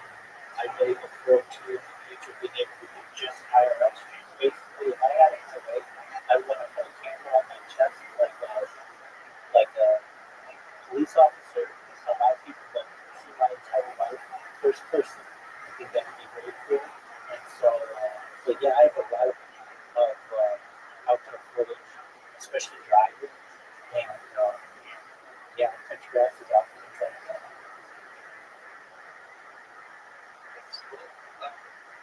I kind of imagine so. So you say that you have more data online than anybody else in the world. Does that mean that you've got like archive streams? Oh, absolutely. Yeah. Every stream has. So what platform works for you? Oh, so I'm live on YouTube right now. So let me say this. This is just 1 long stream. Every 12 hours I stop the stream, so it archives.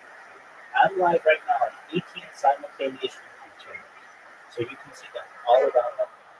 I'm live on a Twitter Spaces video. I'm live on at least 5 other Discord with video. I'm live on Twitch. I'm live on Rumble. I'm live on YouNow. I'm live on Bilibili. I'm live on ULive. I'm live on Trovo. And another probably 30 that you've never heard of. So basically, I'm out there on this archive of person. I consider myself the king of multi-streaming because every single computer that you see is essentially multi-streaming to about 33 different platforms simultaneously.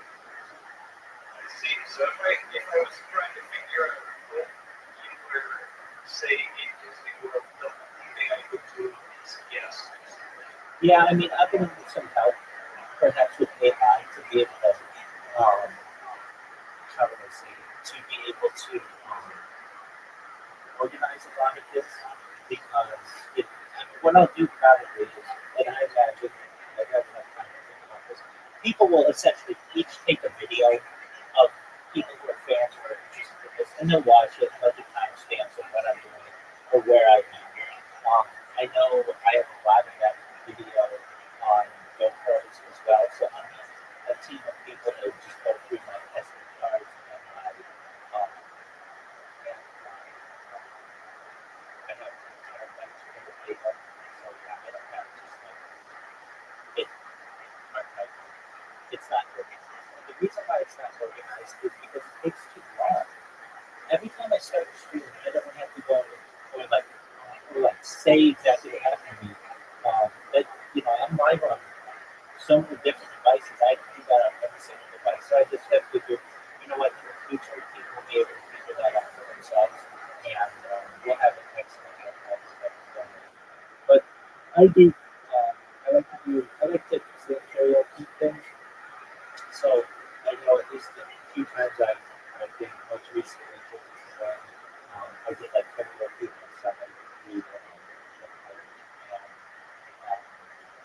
I really enjoy just I've done concerts or like what I'll do is I'll find certain bands at the beach boys and I'll go to the beach and just sing up and sing and usually that's on GoPros though, especially because I don't have good cell service around the ocean. Usually not big so it's close to potatoes around the beach. But in the future that there will be people who will be excited to enjoy our memory. So I did that for the future.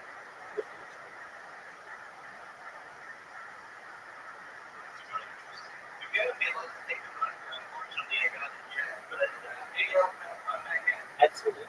Your hopes were thank you so much for coming. Like I said, don't be a stranger to nothing that you can help out.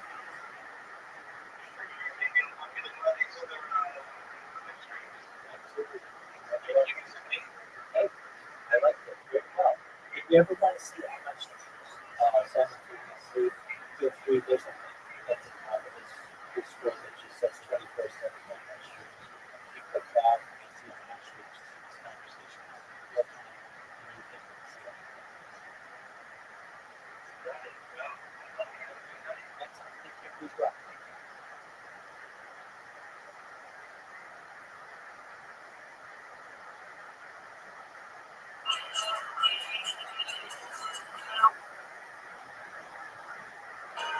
And goes through another neural net. So you now have two neural nets. One that looks at the initial segment of the bits, and another one that looks at the continuation, retraining, right? And what you're trying to do is run a representation of those two video clips that is maximally informative about the video clips themselves, but is such that you can predict the representation of the second video clip from the representation of the first one. Easy. Okay. And you can sort of formalize this in terms of maximizing information, some stuff like that, but it doesn't matter. What you want is informative representations of the two video clips that are mutually predictable. So what that means is that there's a lot of details in the second video clip that are irrelevant. Let's say a video clip consists in the camera panning the scene. There's going to be a piece of that room that is going to be revealed, and I can somewhat predict what that room is going to look like, but I may not be able to predict the details of the texture of the ground and the cars are ending and stuff like that, right? So those are irrelevant details that perhaps our representation will eliminate. And so what I need is to train this technique in such a way that whenever the continuation video clip varies for all the possible configurations, the representation doesn't change. Got it. So it's got it. For all of these spaces representations, doing the same kind of thing with similarity learning. Right. Yeah. So there are two ways to handle multimodality in a prediction, right? In the first way, you parameterize the prediction of the latent variable when you predict pixels, essentially. Right? The second one, you don't predict pixels, you predict an abstract representation of pixels, and you guarantee that this abstract representation has as much information as possible about the input, but sort of drops all the stuff that you can't predict, essentially. I used to be a big fan of the first approach. In fact, in this paper Berkowitz and Mishra, this is Rocco's the Dark Matter Intelligence. I was kind of advocating for this in the last year and a half. I've completely changed my mind. I'm now a big fan of the second one. And it's because of small collection of algorithms that I've proposed over the last year and a half or so, 2 years, to do this, including Craig, the predecessor called Apollo Space, which I mentioned. The method for cognitive design could be way well. And there's a bunch of others now that can work similarly. So they're all based on this idea of joint embedding. Some of them have an explicit criteria. They're doing approximation of mutual information. Some others will be very well, but we don't know why. And there's been like lots of theoretical papers, why be well it works. No, it's not that, because it basically happens, it works. And blah, blah, blah. I mean, so there's like a big debate, but the important point is that we now have a collection of non-contrastive joint embedding methods, which I think is the best in synthesized breadth. So I'm super excited about this because I think it's our best shot for techniques that would allow us to build predictive world models, and at the same time lowering hierarchical representations of the world, where what matters about the world is preserved and what is irrelevant is Whether the representation before and after is in space in a sequence of images, or is it for single images? It would be either for a single image or a sequence. It doesn't have to be images. This could be applied to text. This could be applied to just about any signal. I'm looking for methods that are kind of applicable that are not specific to the collaborative reality, value or whatever. Got it. So what's the story on this paper? This paper is what? It's describing one of the concepts method. This is the correct method. So this is co-author. The first author is a student from Rabbi, who is a resident PhD student at FAIR Paris. He's co-advised by me and Jean Ponce. He's a professor at Économie Supérieure and research director at Edinburgh. And so this is a wonderful program in France where PhD students can basically do their PhD in industry, and that's kind of what's happening here. And this paper is a follow-up on this product twin paper by former postdoc Stéphane Denis with Luigi and George Mokhtar and a bunch of other people from FAIR. And one of the main criticism for our reviewers is that the Craig is not different enough from product twins. But my impression is that it's product twins with a few bugs fixed essentially, and in the end, this is what people use. Right. So, but I'm used to stuff that I submitted rejected for. So it might be rejected and actually exceptional while cited because people use it. Well, it's already cited like a bunch of times. So, I mean, the question is then to the deeper question about peer review and conferences. I mean, computer science, I feel, is kind of unique that the conference is highly prized. That's one. Right. And it's interesting because the peer review process there is similar, I suppose, to journals, but it's accelerated significantly. Well, not significantly, but it goes fast. That's a nice way to get stuff out quickly. To peer review quickly, go present it quickly to the community. So, not quickly, but quicker. Yeah. But nevertheless, it has many of the same flaws of peer review because it's a limited number of people look at it. There's bias, and we follow it like the. If you want to do new ideas, you're going to get pushback. There's self-interested people that kind of can infer who submitted it and kind of, be cranky about it, all that kind of stuff. Yeah, I mean, there's a lot of, social phenomenon there. There's one social phenomenon, which is that because the field has been growing exponentially, the vast majority of people in the field are extremely junior. Yeah. So as a consequence, and it's just a consequence of the field growing. Right? So as the size of the field can start saturating, you will have less of that problem of reviewers being very inexperienced. The consequence of this is that, young reviewers, I mean, this phenomenon which is that reviewers try to make their life easy, and to make their life easy when reviewing a paper is very simple. You just have to find flaws in the paper, right? So basically, they see the task as finding flaws in papers, and most papers have flaws, even the good ones. So it's easy to to do that. Your job is easier as a reviewer if you just focus on this. But what's important is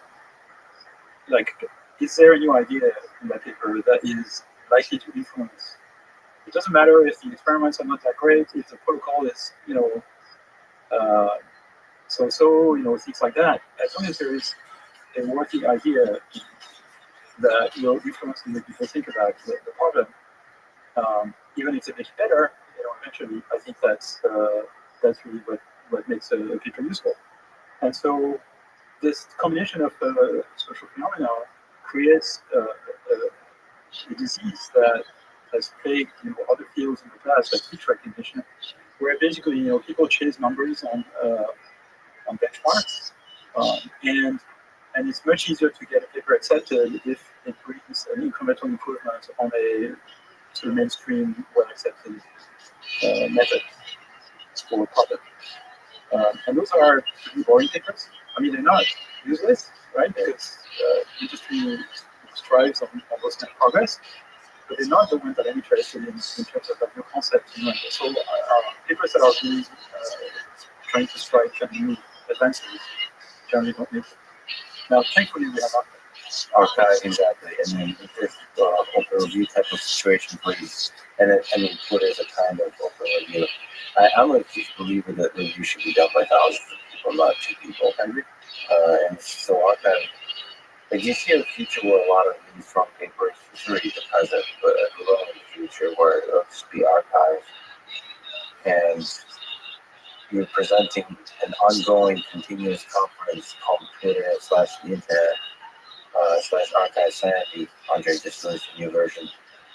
So just not being so elitist about this particular gating. It's not a question of being elitist or not. It's a question of being basically the recommendation and approval for people who don't see themselves as the ability to so by themselves, right? So it saves time. Right? If you rely on other people's opinion and you trust those people or those groups to evaluate a paper for you, that saves you time because you don't have to scrutinize the paper as much. It's brought to your attention, and it's the whole idea of sort of collective consciousness. So I actually thought about this a lot. About 15 years ago, because there were discussions at NIPS and we were about to create actually a NGO. And so I wrote a document kind of describing the immune system, which basically was, you post your paper on some repository, let's say archives or now people can review, and then you can form a reviewing entity, which is equivalent to a reviewing board, like a journal or equivalent to the conference that release the members, and then that group reviewing entity can choose to review a particular paper, spontaneously or not. There is no exclusive relationship anymore between the paper and venue or reviewing entity. Any reviewing entity can review any paper, or may choose not to. And then give an evaluation. It's not traditional publication, it's just an evaluation and a comment, which will be public, signed by the reviewing entity. If it's signed by the reviewing entity, it's one of the members of the reviewing entity. So if the reviewing entity is, get treatments that prefers papers, right? It's less treatment. Yes. So for me, that's a beautiful system, I think. But what's in addition to that, it feels like there should be a reputation system for the reviewers. For the reviewing entities, not the reviewers and future reviewing entities, sure. But even that, within that, the reviewers too, because there's another thing here. It's not just the reputation. It's an incentive for an individual person to do great. Right now, in the academic setting, the incentive is kind of internal, just wanting to do a good job, but honestly, that's not a strong enough incentive to do a really good job in reading a paper and finding the beautiful and the mistakes and flaws and all that kind of stuff. Like, if you're the person that first discovered a powerful paper and you get to be proud of that discovery, then that gives a huge incentive to you. That's a big part of my proposal, actually, when I describe that as if your evaluation of papers is predictive of future success, yes. Okay, then your reputation should go up as a reviewing entity. So yeah, exactly. I mean I even had a master's student who was a master's student in library science and computer science actually kind of work out exactly concept that should work with formulas and everything. But So in terms of implementation, do you think that's something that's doable? I mean, I've been sort of, talking about this to sort of various people like, Andrew McCallum, who started Open Review. And the reason why we think Open Review were clear initially, even though it was very early for that, is because my hope was that I feel it was eventually going to kind of integrate this type of system. So I clearly kept the idea of Open Review. So where reviews are, published with a paper, which I think is very useful. But in many ways, it's going to revert it to kind of more of a conventional type conferences for everything else. And that, I don't run IT. I'm just the president of the foundation, but people who run it should make decisions about how to run it, and I tell them because they're volunteers and it's essential that they do that. So, but I'm saddened by the fact that we're not being innovative enough. Yeah, me too. I hope that changes. Yeah, because the communication science, probably the communication computer science ideas is how those ideas how they go. Yeah, and I think a lot of this is because people have in their mind kind of an objective, which is fairness for authors and the ability to count points basically and give credits accurately. But that comes at the expense of the progress of science. So to some extent, we're slowing down the progress of science. And are we actually in fairness? And we're not actually in fairness, we have biases, we're doing, no one review, but, the biases are still there. There are different kinds of biases. You write that the phenomenon of emergent collective behavior exhibited by large collection of simple elements in interaction is one of the things that got you into neural nets in the first place. I love cellular phenomena. I love simple interacting elements and the things that emerge from them. Do you think we understand how complex systems can emerge from such simple components that interact simply? No, we don't. It's a big mystery. Also, it's a mystery for physicists. It's a mystery for biologists. How is it that the universe around us seems to be increasing in complexity and not decreasing? I mean, that is a kind of curious property of physics, that despite the second law of thermodynamics, we seem to be evolution and learning and etc. seems to be kind of, at least locally, to increase complexity and not decrease it. So perhaps the ultimate purpose of the universe is to just get more complex. Have these, small pockets of beautiful complexity. Does cellular automata, these kinds of emergence in complex systems, give you some intuition or guide your understanding of machine learning systems, neural networks, and so on? Or are these for you right now different concepts? Well, it got me into it. I discovered the existence of perceptron when I was a college student. By reading a book. There's a debate between Chomsky and Piaget. And Seymour Papert from MIT who was kind of singing the praise of the perceptron in that book, and it was the first time I heard about the running machine. Right, so I started digging in literature, and I found those books, which were basically transcription of workshops or conferences from the 50s and 60s about self-organizing systems. So there was a series of conferences on self-organizing systems, and these books on this. Some of them are, you can actually get them on the Internet Archive, digital version. And there are fascinating articles in there by, there's a guy whose name has been largely forgotten, Heinz von Förster. So he's a German physicist who immigrated to the US and worked on self-organizing systems in the 50s. And in the 60s, he created, most of you know a bunch, he created the Biological Computer Laboratory, BCL, which was all about neural nets. Unfortunately, that was kind of towards the end of the popularity of neural nets, so that lab never kind of strived very much. But he wrote a bunch of papers about self-organization and about the mystery of self-organization.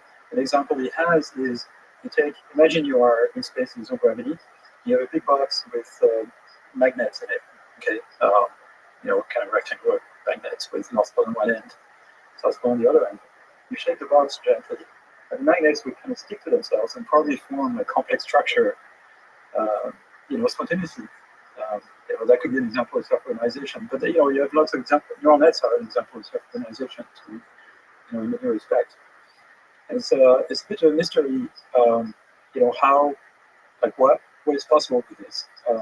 Pattern formation in physical systems, in chaotic systems, and things like that. The emergence of life, things like that. So, how does that happen? It's a big puzzle for physicists as well.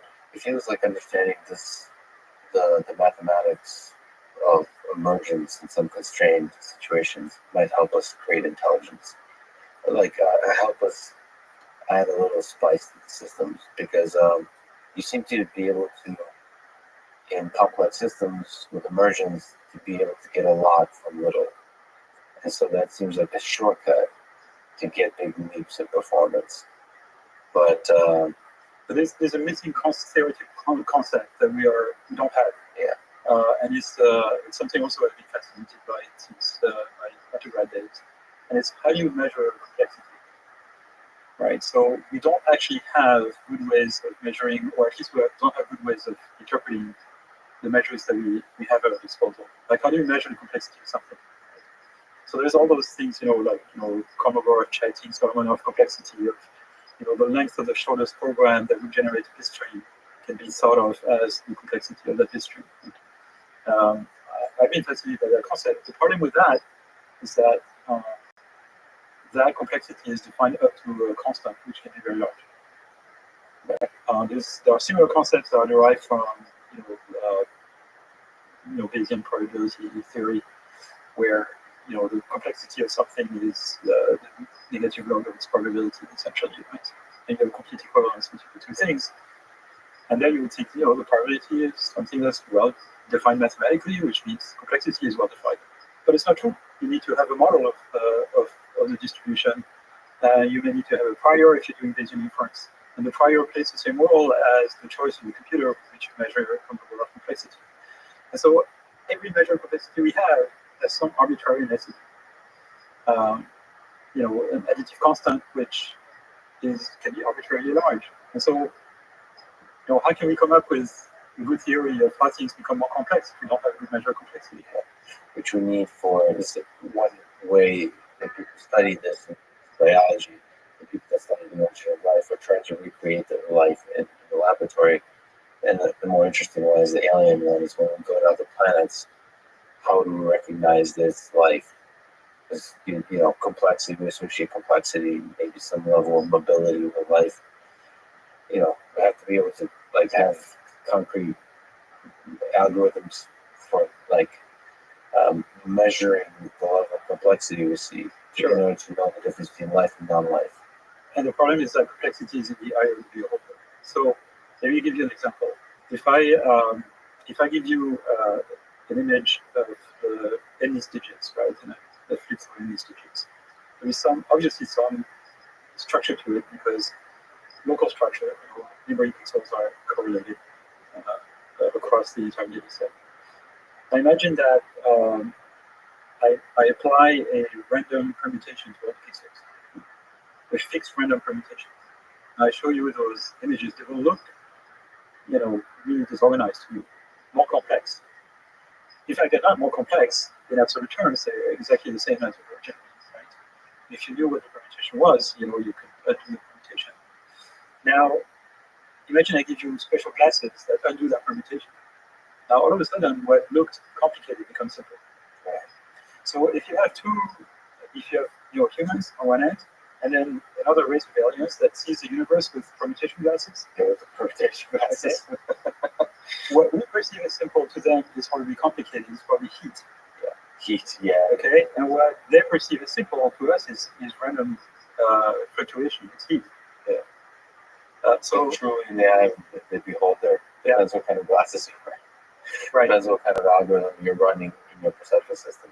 So I don't think we'll have a theory of intelligence, self-organization, evolution, things like that, until we have a good handle on the notion of complexity, which we know is in the eye of the beholder. Yeah, it's sad to think that we might not be able to detect or interact with alien species because we're wearing different glasses. Because the notion of locality might be different from ours. Yeah. This actually connects with fascinating questions in physics at the moment, like quantum physics, or quantum physics, like questions about can we recover the information that's lost in the black hole, things like this, right? And that relies on notions of complexity. I find this fascinating.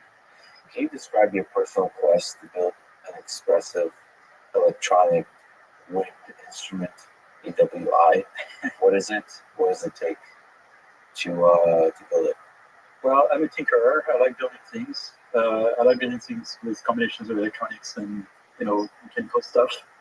I have a bunch of different hobbies, but probably my first one was building model airplanes and stuff like that, and I still do that to some extent. But also electronics. I taught myself electronics before I studied it. And the reason I taught myself electronics is because of music. My cousin was an inspiring electronic musician, and he had an analog synthesizer, and I was basically modifying it for him, and building sequencers and stuff like that. Right? I was in high school when I was doing this. That's the interesting progressive rock, the 80s. Like, what's the greatest band of all time, according to Yamaha? There's many of them, but it's a combination of Mahavishnu Orchestra, Weather Report, Yes, Genesis, Genesis. Peter Gabriel, Gentle Giant, things like that. Okay. Okay, so this level of electronics and music combined together. Right. So I was actually trained to play Baroque and Renaissance music, and I played in an orchestra when I was in high school and first was a college. And I played the recorder, comp horn, a little bit of oboe, things like that. So I'm a wind instrument player. But I always wanted to play improvised music, even though I don't know anything about it. And the only way I figured, short of learning to play the saxophone, was to play electronic wind instruments. So they behave, the fingering is similar to the saxophone, but you have a wide variety of sound because you control the synthesizer a bit. So I had a bunch of those, going back to the late 80s, from either Yamaha or Akai. They're both kind of the main manufacturers of those, so they were classically, going back several decades. But I've never been completely satisfied with them because of lack of exclusivity. And those things are somewhat expensive. I mean, they measure the breath pressure, they measure the lip pressure, and the various parameters can vary with fingers, but they're not really as expressive as an acoustic instrument, right? You hear John Coltrane play two notes, and it's John Coltrane, it's the unique sound, or Miles Davis, right? You can hear it's Miles Davis playing the trumpet because the sound reflects their, physiognomy, basically the shape of the vocal track kind of shapes the sound. So how do you do this with electronic wind instrument? Many years ago, I met a guy called David Wessel. He was a professor at Berkeley and created the Center for Music Technology there. And he was interested in that question. And so I kept kind of thinking about this for many years. Finally, because of COVID, I was in my workshop. My workshop serves also as my kind of Zoom room and home office. And this is in New Jersey. And started really being serious about building my own EV instrument. What else is going on in that New Jersey workshop? Is there some crazy stuff you built that just or left on the workshop floor, left behind? A lot of crazy stuff is electronics. We built with microcontrollers of various kinds, and weird flying contraptions. So you still love flying? It's a family disease. My dad got me into it when I was a kid, and he was building model airplanes when he was a kid, and he was a mechanical engineer. He taught himself electronics also, so he built his early radio control systems in the late 60s, early 70s.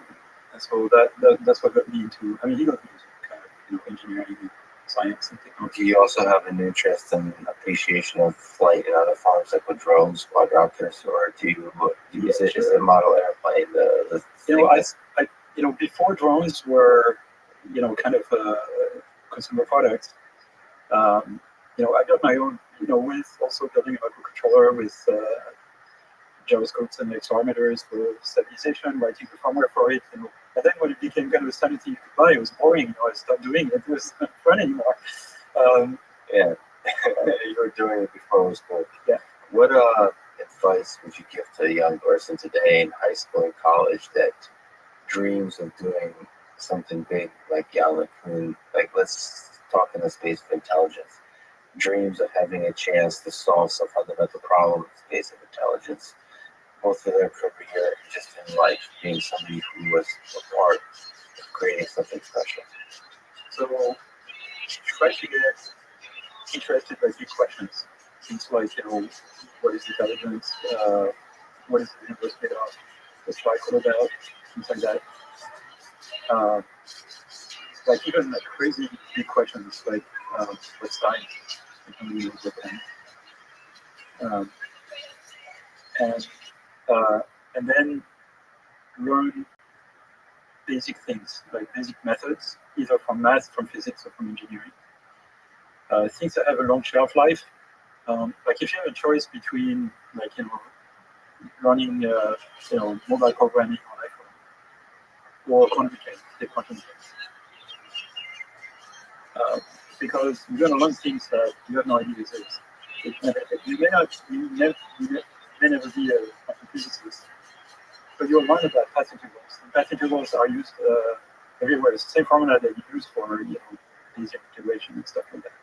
So the ideas, the little ideas within quantum mechanics and within some of these kind of more solidified fields will have a longer shelf life because you somehow use indirectly in your work.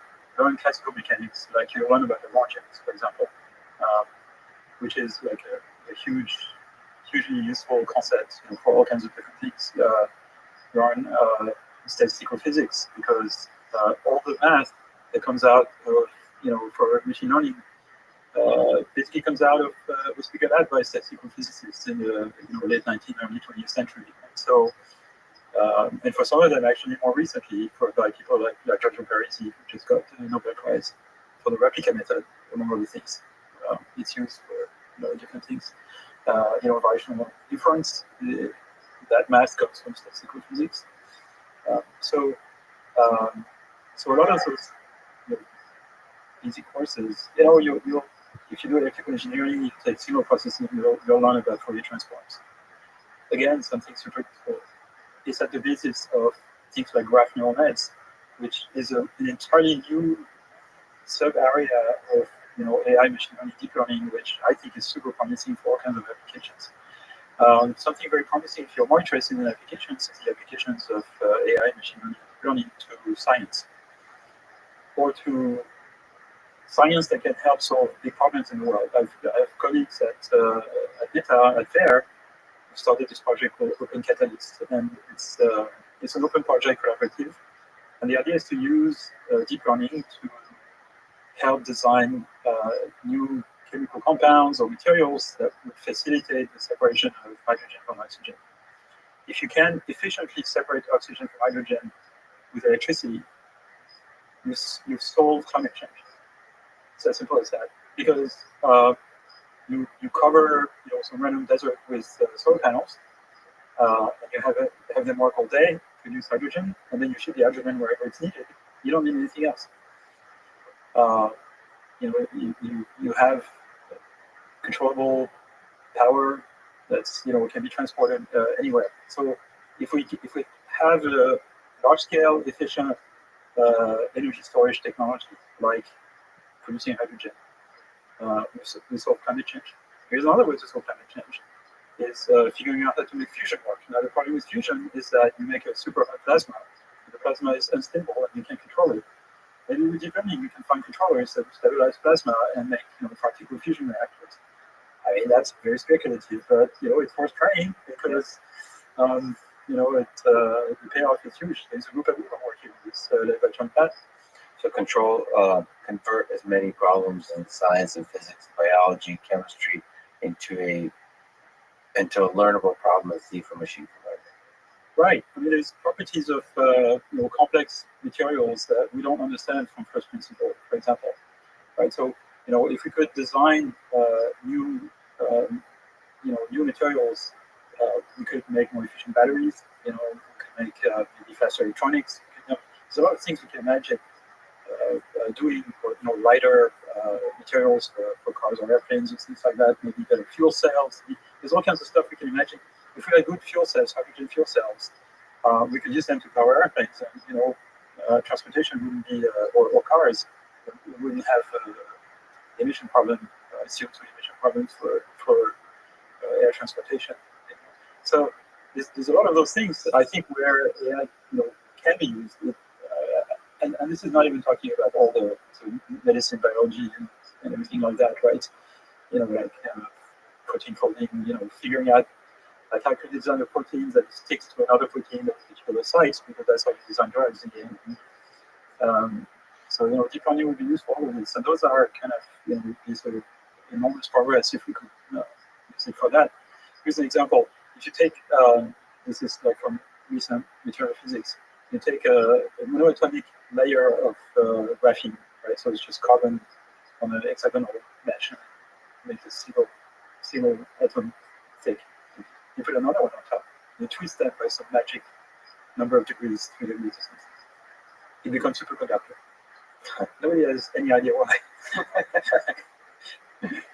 I want to know how that was discovered, but that's the kind of thing that machine learning can actually discover. Well, maybe not, but there is a hint perhaps that with machine learning, we train the system to basically be a phenomenological model of some complex emergent phenomenon, which superconductivity is one of those. Where think that this collective phenomenon is too difficult to describe from first principles with the current, the usual sort of reductionist type method.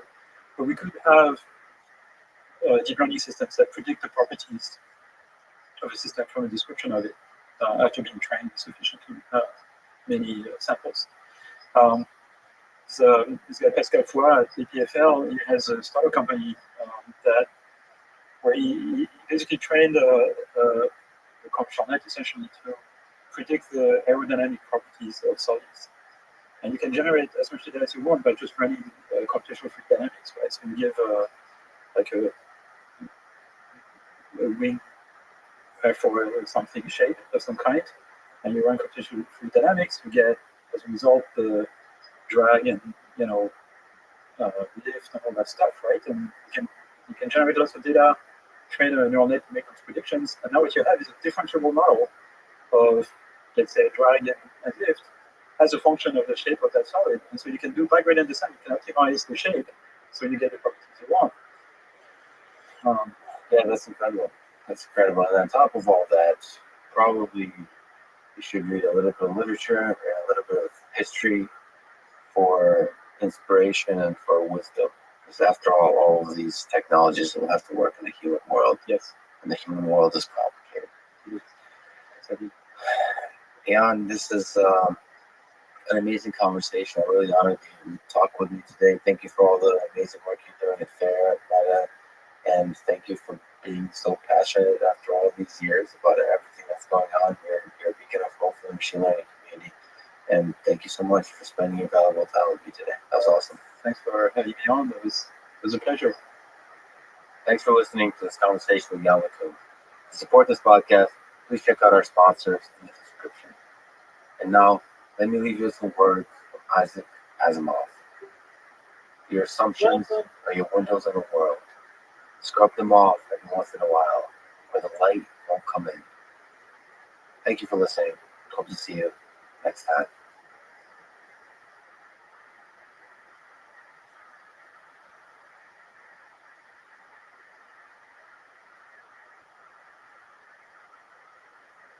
The following is a conversation with Brian Keating, experimental physicist at UCSD and author of News to the Nobel Prize and To the Impossible. Plus, he's a host of an amazing podcast of the same name called Into the Impossible. This is a Let's Figure podcast. To support it, please check out our sponsors in the description. And now, here's my conversation with Brian Keating. As an experimental physicist, what do you think is the most amazing or maybe the coolest measurement device you've ever worked with or humans have ever built? Maybe for now, let's exclude the background imaging of cosmic extragalactic polarization instruments. Yeah, I'm slightly biased towards that Yes. particular instrument, but Talk about that in a minute. yeah. But certainly the telescope to me is a lever that has literally moved the Earth throughout history. It's the OG telescope. The OG telescope, yeah, the one invented not by Galileo, as most people think, but by this guy Hans Lippershey in the Netherlands. And it was kind of interesting because in the 1600s, 1500s, 1600s, there was the beginning of movable type. And so people, for the first time in history, had a standard by which they could appraise their eyesight. So looking at a printed word now, we just take it for granted, 12-point font, whatever, and that's what the eye charts are based on, just fixed height. But back then, there was no way to adjust your eyesight if you didn't have, perfect vision, and there was no way to even tell if you had perfect vision or not until the Google movable type. And at that time, people realized, hey, wait, I can't read this. And, my priest or my friend over here, he can read it, she can read it. I can't read it. What's going on?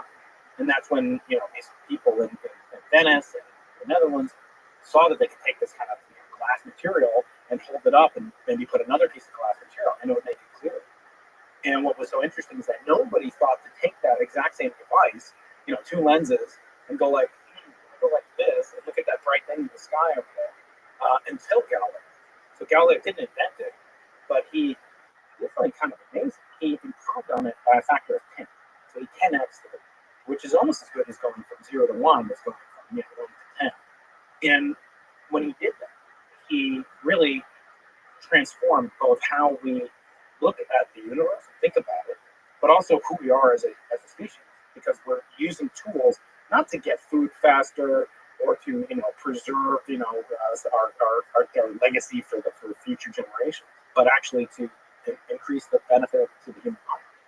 Somebody mentioned this idea that if humans weren't able to see the stars, maybe there was some kind of makeup of the atmosphere, which for the early humans made it impossible to see the stars, that we could never develop human civilization. We're just raising the question of how important is it to look up to the sky and wonder what's out there, as opposed to maybe this is an over-romanticized notion, but like looking at the ground, it feels like a little bit too much focused on survival and not being eaten by a bear/lion. If you look up to the stars, you start to wonder what my place in the universe. You think that's modern humans I think it's a little because they also took this right. They took the same two lenses that they looked into this. They looked at bacteria, they looked at hairs, and another time in the microscope, and we're still doing it.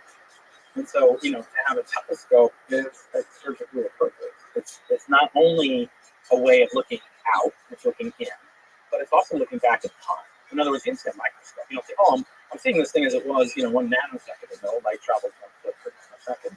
I'm seeing it, and no, you don't think about that. But when you see something that's happening, on Jupiter, the Moon, Andromeda Galaxy, you're seeing things, back when Lucy was walking around the San Francisco. And for that, I think that took then the knowledge of relativity, time travel, and so forth.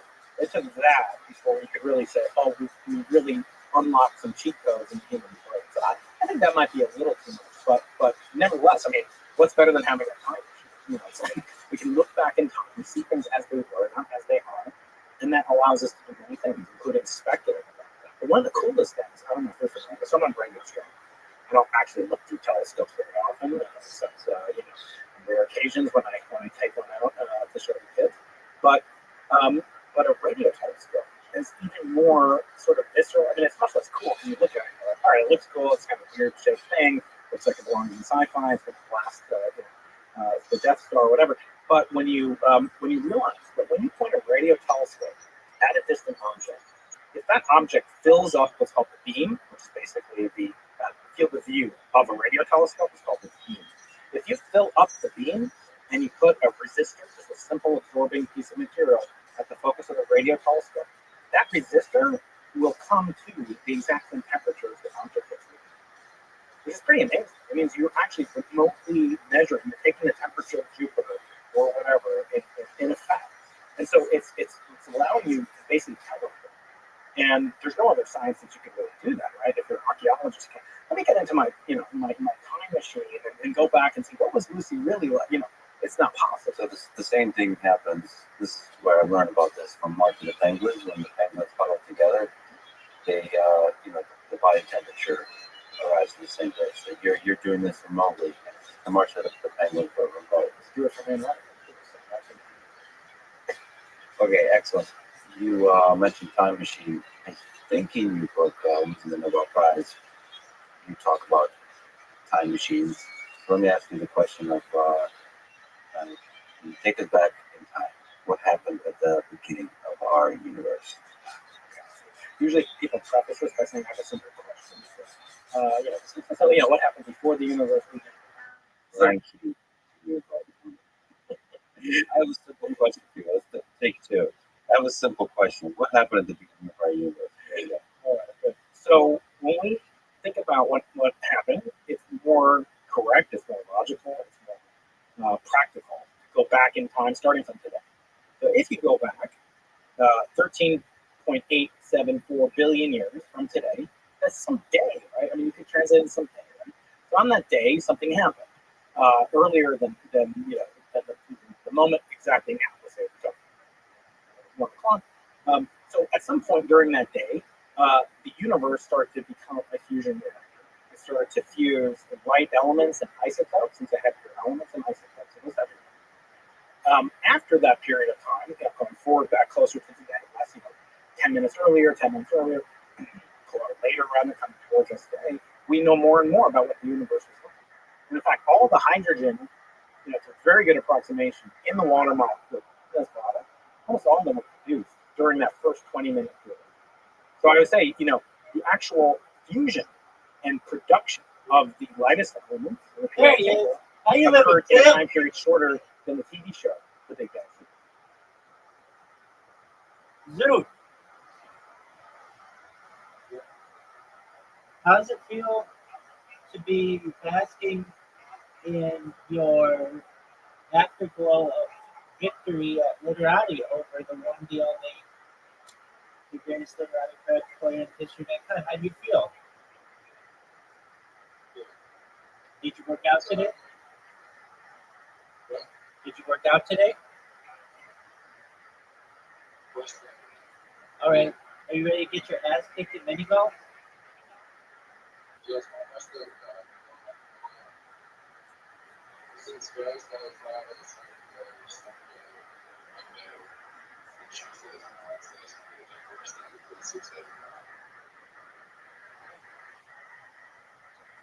All right. Didn't you take a rest day like 2 days ago?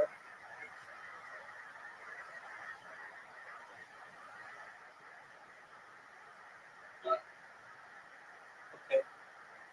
Are you happy with that shot?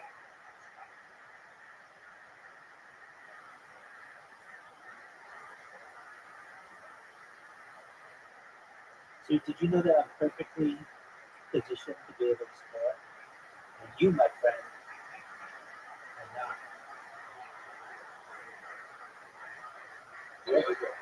You ready for this? Dedicated to my man Sue. Whoa! That's that. It's that. Well done, sir. You don't know that. Most of those light elements, besides hydrogen, aren't really used in encounter. Right? We don't encounter helium that often. That's really I hate you don't need lithium, hopefully. But other than that, those are the kind of things that are produced during that moment. The question became, how did the heavier score that iron, carbon, nickel? We can get to that later. And I brought some samples for us to discuss and how those came from a very different type of process, called a different type of fusion reactor, and a different type of process explosion as well. Dude, rank my shot. However, if you go back to the almost baby. first 3 months, we really have to say almost nothing because we are not capable No of way. going backwards from the first 3 minutes. We actually marks a point where ignorance takes over. In other words, we can't speculate on what happened 3 minutes before the preponderance of hydrogen was formed. We just don't know enough about that. There are many people, most practicing card carrying believe the universe began in what's called the singularity. Hit my ball. And we can certainly talk about that. My ball, However, dog. singularity is so far removed from anything we can ever hope to prove, hope to confront, or hope to observe as evidence and really only occurs in two instantiations: the Big Bang and the core black hole. Neither of which is a true. And so for that reason, there are now version alternatives that say you can actually, for the first time, ask the question that day, Tuesday, the first moments of our universe. There was a Tuesday a week before that, 24 hours, 7 days before that.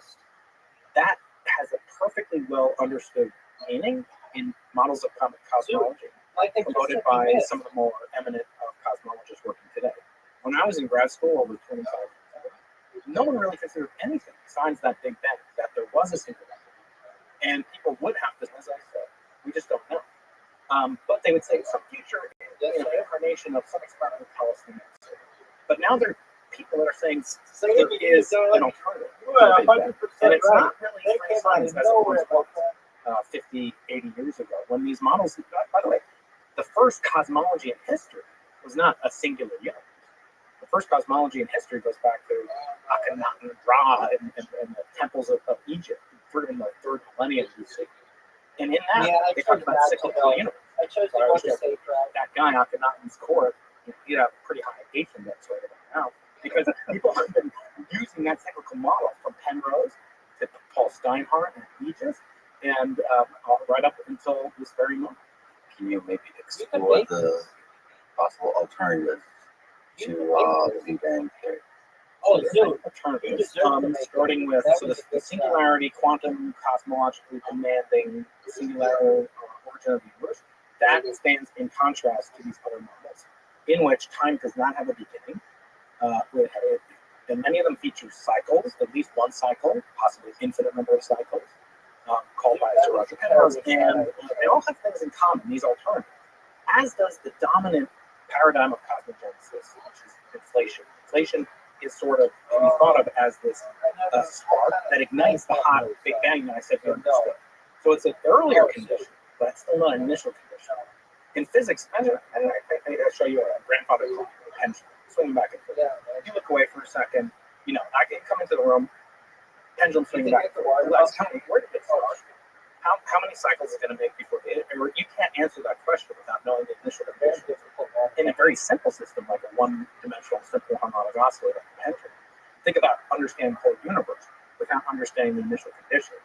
It's a tremendous lacuna, gap that we have as scientists, that we may not be able to, in inflationary cosmology, determine the quantitative physical properties of the universe prior to what's called the inflationary epoch. So you're saying for the pendulum in that epoch, you can't. Because you can infer things about the pendulum before you show up in the room in our current epoch, right? Right. Yeah, so if you look at it right now, but if I said, well, when will it stop oscillating? So that depends on how much energy it got initially, and you can measure its dissipation, its air resistance, you have infrared camera to see if it's getting hotter maybe, and you can do some calculations. But to know the two things in physics to solve the partial differential equation are the initial conditions and the boundary conditions. Boundary conditions for here on Earth has gravitational field, it's an excursion, make excursions, wildly gallant. It's not, it has simple properties. And this is in other words, you can't tell me, when did the solar system start orbiting in the way that it does now? In other words, when did the moon acquire the exact angular momentum that it has now? That's a pretty pedestrian example, but what I'm telling you is that the inflationary epoch is successful at providing a lot of explanations for how the universe evolved after inflation took place, and there's nothing about how it itself took place. And that's really what you're asking. I mean, you don't really look what you care about, Big Bang, the synthesis and the elements got made, and fusion reactors, and the whole universe is a fusion reactor. But don't you really care about what happened at the first moment of time? And the problem is, we can't really answer that in the context of the Big Bang. We can't answer that in the context of these alternatives. So you asked me about some of the alternatives. So one is aeon theory, the concept of cyclic cosmology. Another one that was really popular in the 60s and 70s until the discovery of the primary component of my research field, the cosmic Big Bang.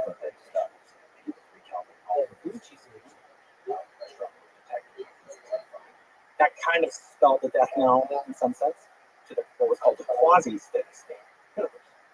And then there was another model that kind of came out of that. You hear the word quasi, so it's not steady state. Steady state means always existing. That was the cosmology mindset. Even Hubble showed up evidence for the expansion of the universe. And most scientists believed in that for millennia, basically. The universe is eternal, static, unchanging. You couldn't believe that after Hubble, so they had to append onto it, concatenate this new feature that wasn't steady, it was quasi-steady. So the universe was making a certain amount of hydrogen every century in a given volume of space. And that amount of hydrogen that was produced was constant. But because it was producing more and more every century, and centuries pile up and the volume piles up, the universe could expand. And so that's how they developed slowly, very slowly. And it doesn't match observation. So but that is a help. By the way, did Einstein think the steady state universe is infinite or finite? You know? I would assume that he thought it was infinite because there was really, if something had a no beginning in time, then it would be very unlikely we're in like the center of it where it's bounded or it has, in that case, a finite edge to it. I wonder what he thought about it. It's a silly joke. The silly joke was that there are only two things that are infinite: the universe and human stupidity, and I'm not sure about the universe. So. Well, me saying I'm not aware of the joke is a good example of the joke. Okay, so sorry, you were saying about quasi, all the alternatives, quasi state. And the most kind of promising, although I hate to say that, people say, like, what's your favorite alternative, right? This is not investment advice. Inflation is not transitory, it is quasi-permanent. So a very prominent. Sorry to interrupt. We're talking about cosmic inflation, so calm down.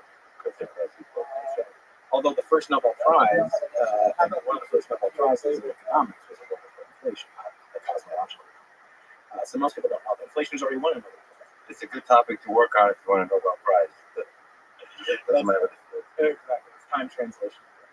So when we look at the alternative that's called bouncing or cyclic cosmology, these have serious virtues, according to some. One of the virtues to me, just as a human, one of the founders of the new version of the cyclic cosmology called cosmology is Paul Simon. He's the Einstein Professor of Natural Sciences at Princeton University. Heard of it? And he was one of the originators of what was called new inflation. In other words, he was one of the founding fathers of inflation, who now not only has no belief or support for inflation, he actively claims that inflation is baroque, pernicious, dangerous, malevolent, not to science, not just to cosmology, but to society. So here's a man who created a theory that's captivated the world, the universe of cosmologists, such as it is. Podcasters and cosmologists, some both. But this man created this theory. And now he's like, I joke, I'm like, Paul, you're denying paternity. You're like a deadbeat dad. Now you're saying like inflation is bogus. But he doesn't just attack. See, this is what's very important about I've never seen approaching things as an experiment. It's got a lot of theories. So that's wonderful. An experimentalist has to say no. He or she has to be confident to say, well, I don't care if I prove you right or I prove your enemy wrong. Whatever. We have to be like external, and nobody likes the external until they need one. What a great shot, right? But great shot that we be completely kind of unpersuaded by the beauty and the magnificence and symmetry of the simplicity of some idea. Like inflation is a beautiful idea, but it also has consequences. And Paul says, I don't agree with him fully on this, is that those consequences are dangerous because they lead to things like the which is outside the purview of science.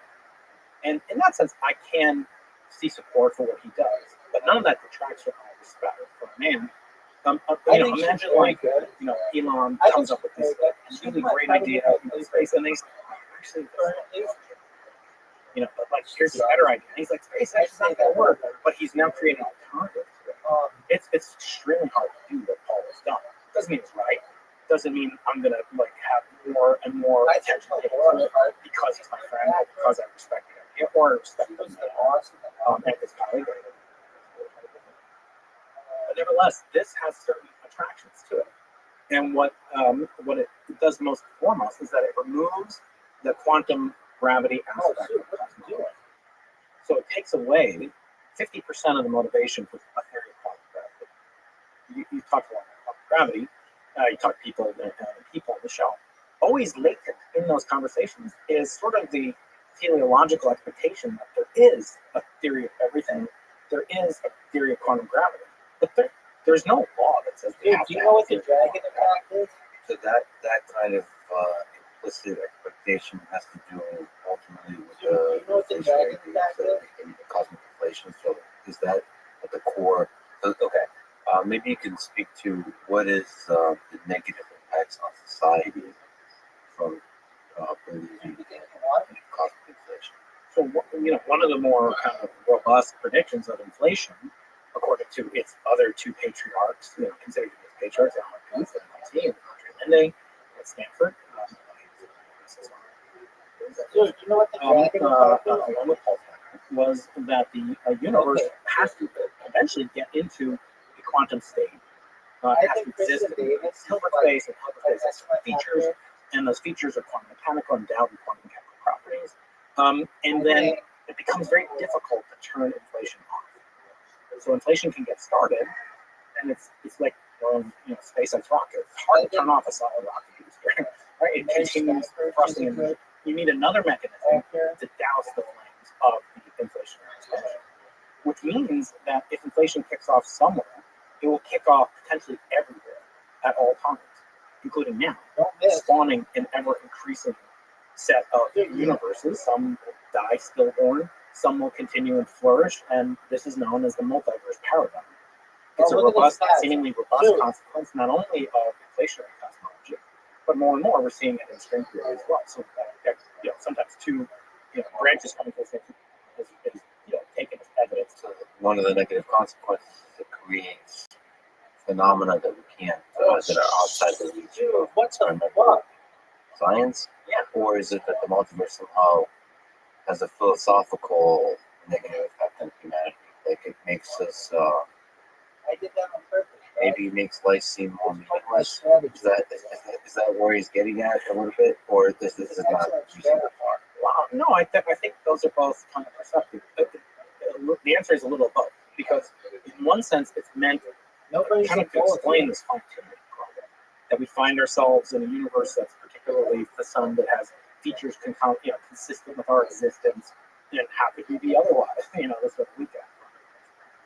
On the other hand, a theory that predicts everything, literally everything, can be said to predict nothing. Like if I say, Lex, you're working out, you look like you look like you're about somewhere under 10,000 kilograms. Like, all right, yeah, you're right, but that's horribly imprecise. So what good is that?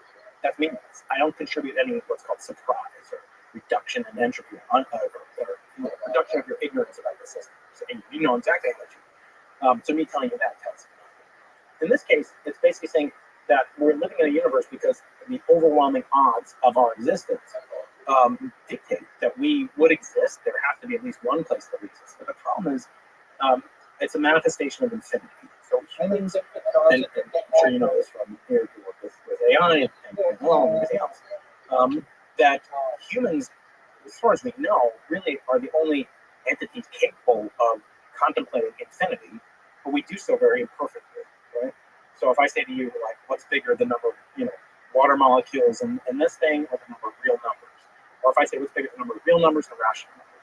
There are all different classifications of the amount of infinities that there could be.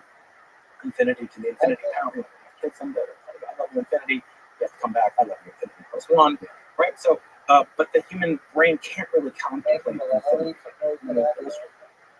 They say in the singularity, the universe had an infinite temperature, right? So let me ask you a question. Is there anything that you can contemplate in the Einstein's little quip aside that's infinite, like a physical property, density, pressure, temperature, that's infinite? And if you can think of such thing, I'd like to know it. But if you can, how does it go to infinity minus anybody involved? Does it go from like half of infinity? That's not infinity.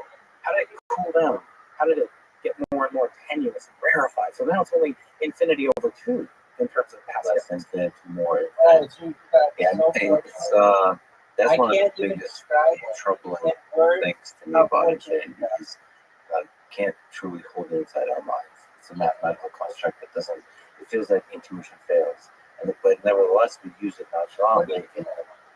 Use like physicists, they're incredible intuition machines, and then they'll play with this infinity as if they can play with it on the level of intuition as opposed to the level of math. There may be something cyclical you can imagine infinity just going around the same, kind of like a Mobius strip situation. But then the question then arises: how do you make it more or less infinite? All of that intuition. Oh, dude. I mean, how do you represent it in the computer, right? It's either some placeholder for infinity or it's 1 divided by a very the smallest possible. Watch this, dude. That you can represent. Well, that's basically my undergraduate study in computer science is how to represent a floating point in a computer. I think I took 17 courses on this topic. That's very useful. I came to the right place, but what a physicist would mean. You're right. I mean, physicists would blithely, nonchalantly subtract infinity, renormalization, do things to get finite answers, and it's miraculous. But at a certain point, you have to ask, well, what are the consequences for the real world? So one of them, you ask, what's the problem? Does it make us more meaningful? Many of the people that support it, like Andre Linde says, you have a bias. You have a bias that you believe in a universe, but shouldn't you believe in a multiverse? What evidence do you have that there's not? So he turns it around. Do you know what the dragon attack is? No, if anything can happen, then there's no predictive power. Do you know what the dragon attack Because is? you can always say, well, this value of the inflationary field did not produce sufficient gravitational wave and energy for us to detect it with bicep or science observatory or whatever. But that doesn't mean that inflation didn't happen, and that's logically 100% shot. But it's like kind of chewing, Wonder Bread. I'm apologetic to all your sponsors, but That's Wonder Bread / Flex. Kleb, right? Kleb is my favorite Russian word. Would you like a piece of Kleb? By the way, even that word is there, which means bread in Russian. As you say it, like you're jokingly saying it now, it made me hungry because it made me remember how much I loved bread when I was in the Soviet Union. When you were like hungry, that was the things you dreamed about. What's amazing is how many of the Soviet scientists contributed to so much of what we understand today.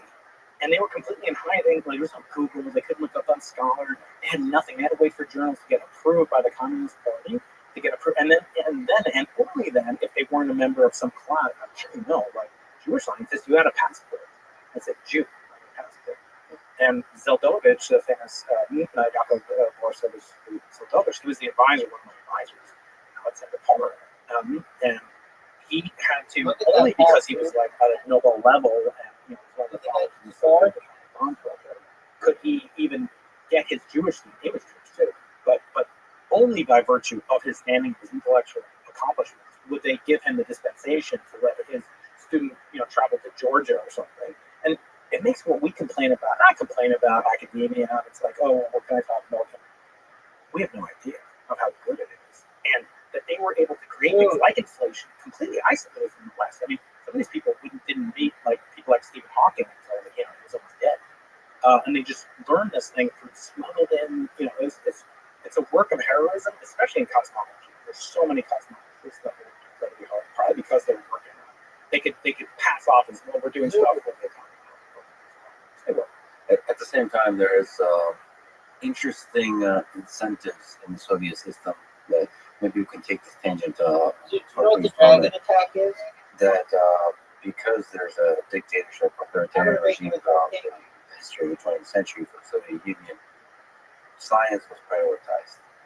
And because the state prioritized it, the propaganda machines were used and so on, it actually was really cool to be a scientist. Like, you were highly valued in society, maybe that's what I would say. And I would say, you're saying like we have it easy now. In that sense, it was kind of beneficial to be a scientist in that society because you were seen as a hero, as Yes, ageless hero of the Soviet. and that there's positives to that. I mean, I'm not saying negative to the positives, but it is interesting to see a world in which science was highly prized. in the capitalist system, or maybe not capitalist, let's just say the American system, the celebrities are the athletes, the actors and actresses, maybe business leaders, musicians, and the people we elect are lawyers. So it's interesting to think of a world where science was highly prized, but they had to do that science within the constraints of always having Big Brother watching. It's The same in Germany. Germany had highly prized. One of the most famous tragic to me cases is Fritz Haber, when that the Bosch process that allowed us. I don't know, have you eaten yet? You look slim. I know you fasted and fast every day. And you do that. I said Cleb, and you got that film with Drew. he says I'm lifting and I look slim. This is amazing. And I'm gonna clip this out and put it on Tinder. You got that swag left over. But when you think about what he did and created the fertilizer process that we all enjoy from every day, he was a German nationalist first and foremost, even though he was a Jew. And he personally went to witness the application of ammonia and chlorine gas applied during trench warfare in 1916 in battles in Brussels and whatever. And they had all cadre of Nobel laureates in chemistry and physics, that would go and witness these atrocities. But that was also they were almost putting science above, I don't want to say human dignity, but of like the fact that he would later be suppressed, and actually some of his relatives would die in Auschwitz because of the chemical that he invented also called Zyklon B. And so it's just unbelievable. So I feel like that does have resonance today in this worship of science, and listen to science, follow the science, which is more like scientism. And there is still a danger. I always say, just because you're an atheist doesn't mean you don't have a religion. Just because in my case, in the books, I talk a lot about the Nobel Prize. It's kind of like a kosher idol. It's something that you can worship, doesn't do any harm. And we want those people that are so significant in their intellectual accomplishments, because there is a core of America and the Western world in general that does worship and really look at science, predominantly because it gives us technology. But there's something really cool about that. And so for me, it's hard to find a balance point between looking to science for wisdom, which I don't think it has, but two different words. But also recognizing how much good and transformative power may be our only hope.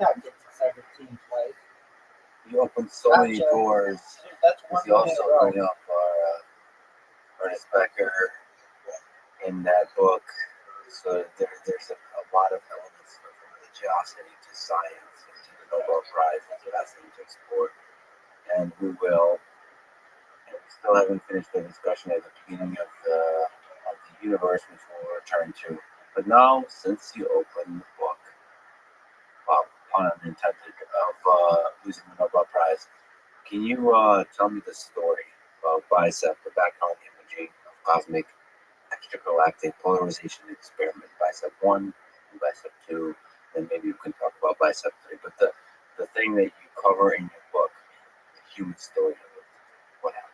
Yeah, that book is in contradistinction with the second book. That's like a memoir. It's really a description of what it's like to feel, what it feels like to be a scientist, and to come up with the ignorance, uncertainty, imposter syndrome, which I'll cover in a later book in more detail, but to really feel like you're doing something and it's all you think about. It is all consuming. And it's something I could do about now because I have too many other, wonderful, delightful demands on my time.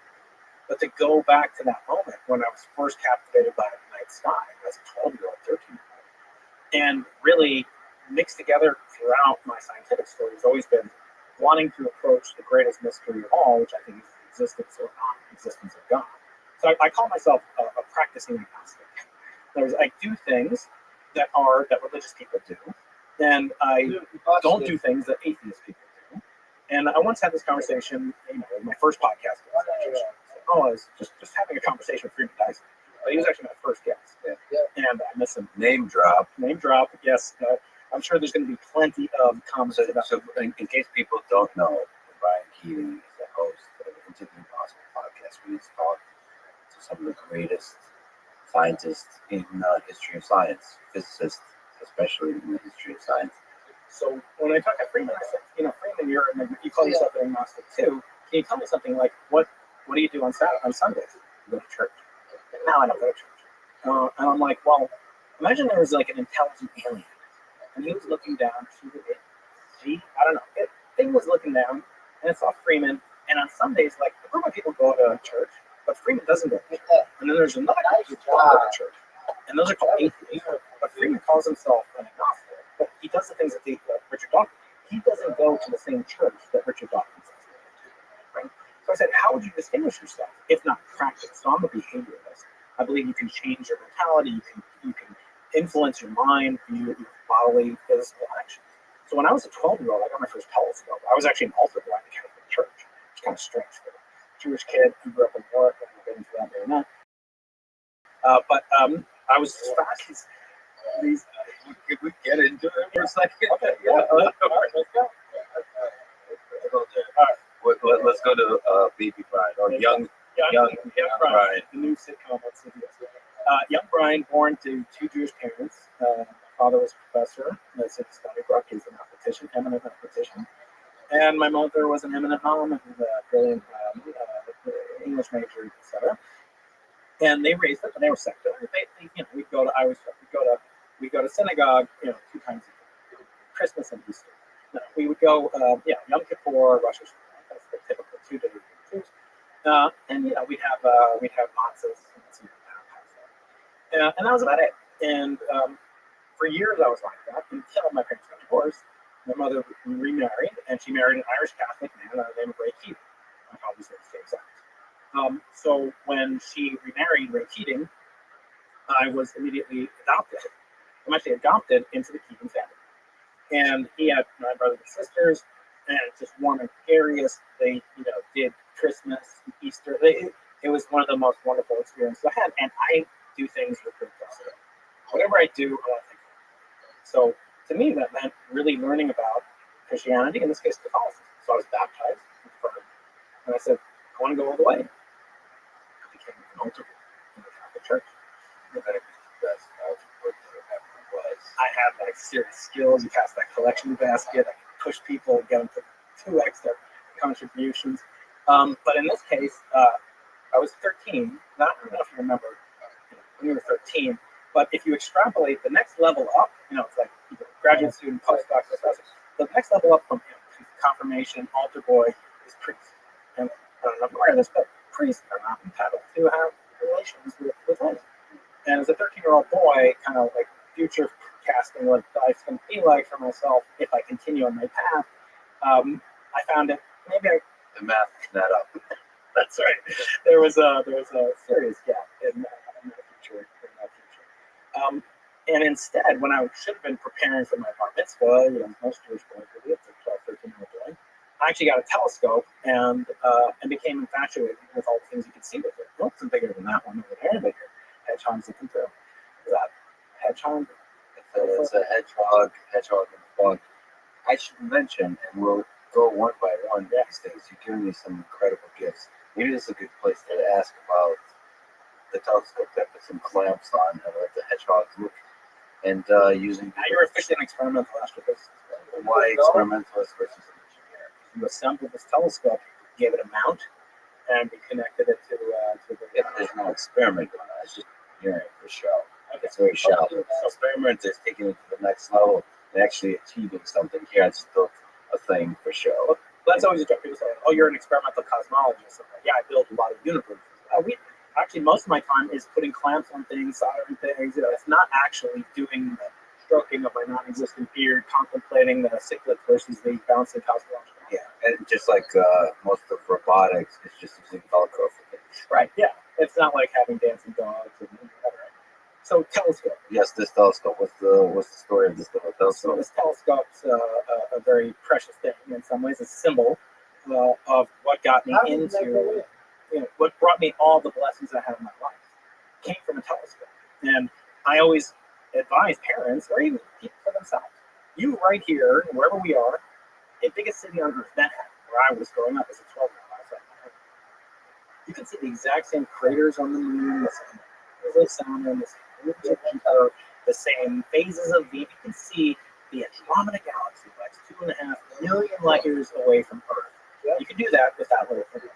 One that's a little more expensive. Get one that has a mount and you could attach now your smartphone. What the hell is that? I wouldn't know what that was in 1984. And with that, you can do something that no other science, to my knowledge, can really replicate. Maybe biology or something, but you can experience the physical sensation that Galileo experienced when he turned the telescope like that to Jupiter and saw these 4 dots, or that Saturn had ears, as he called it, or that the moon was not crystalline, polished, smooth, and made of this heavenly substance, the quintessence substance, right?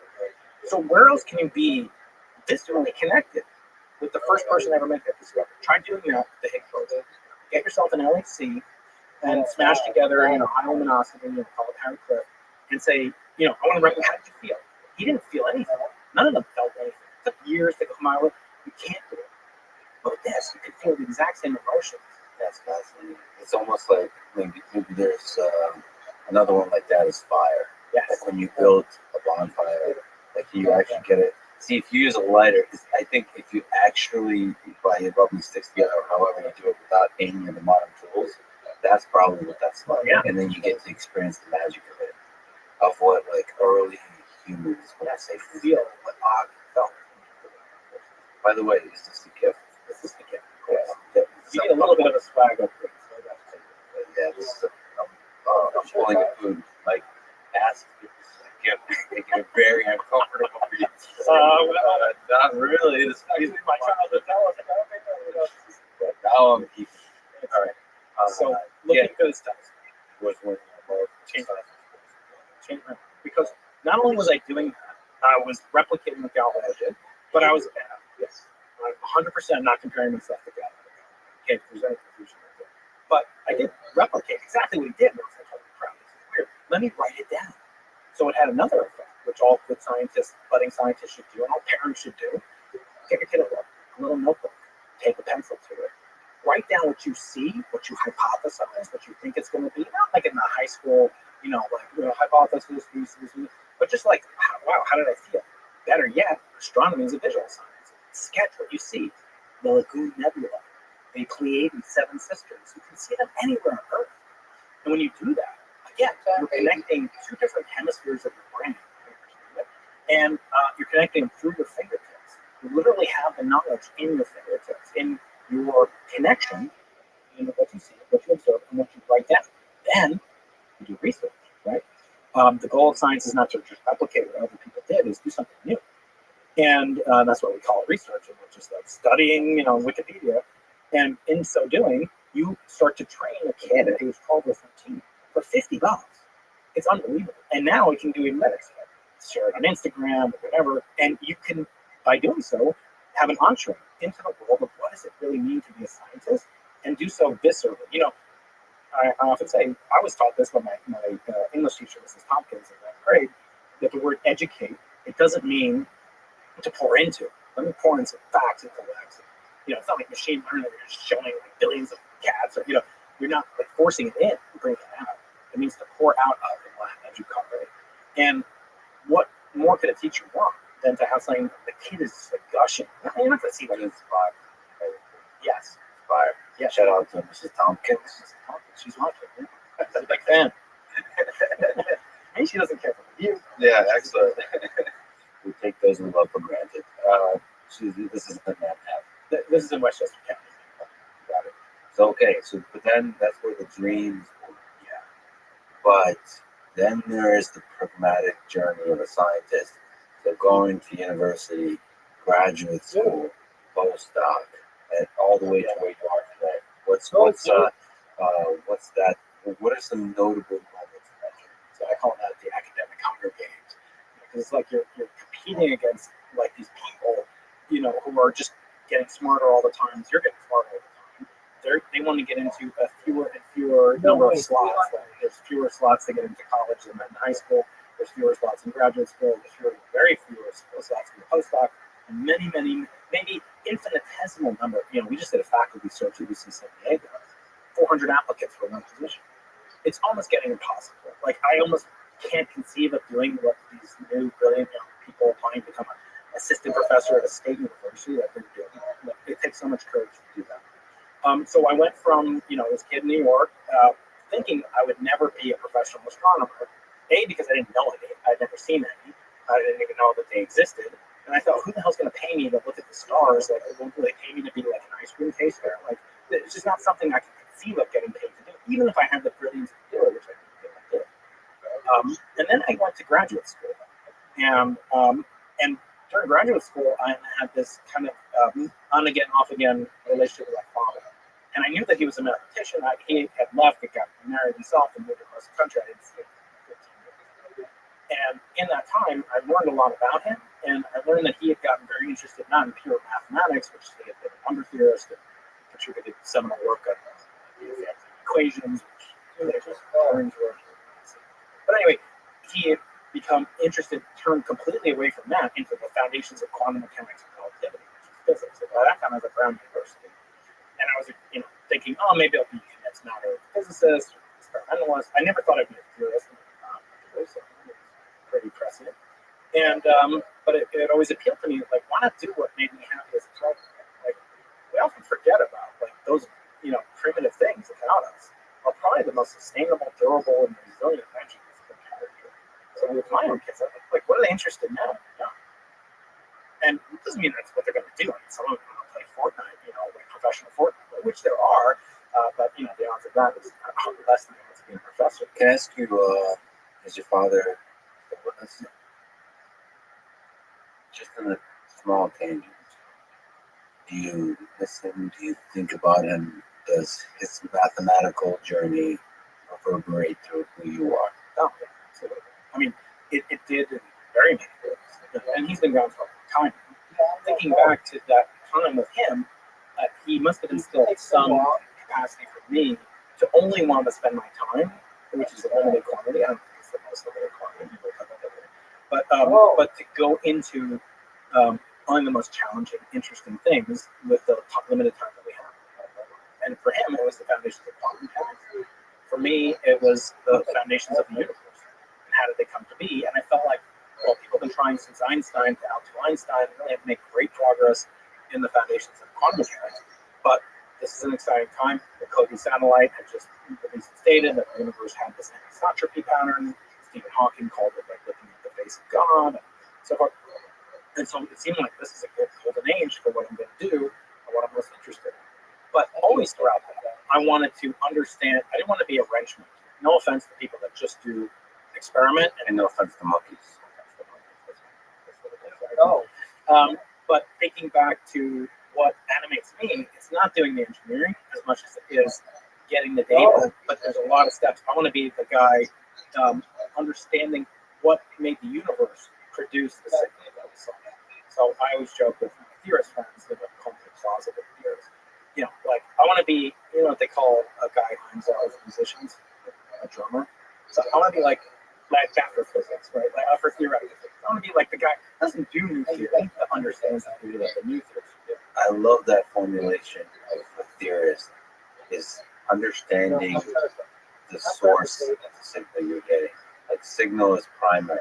Like the thing you measure is primary, and theory is research and explaining how that signal originated. It's all about the signal.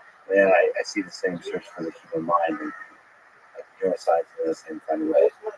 It's ultimately about the signal, but you kind of hope to understand how that signal originated. That's fascinating.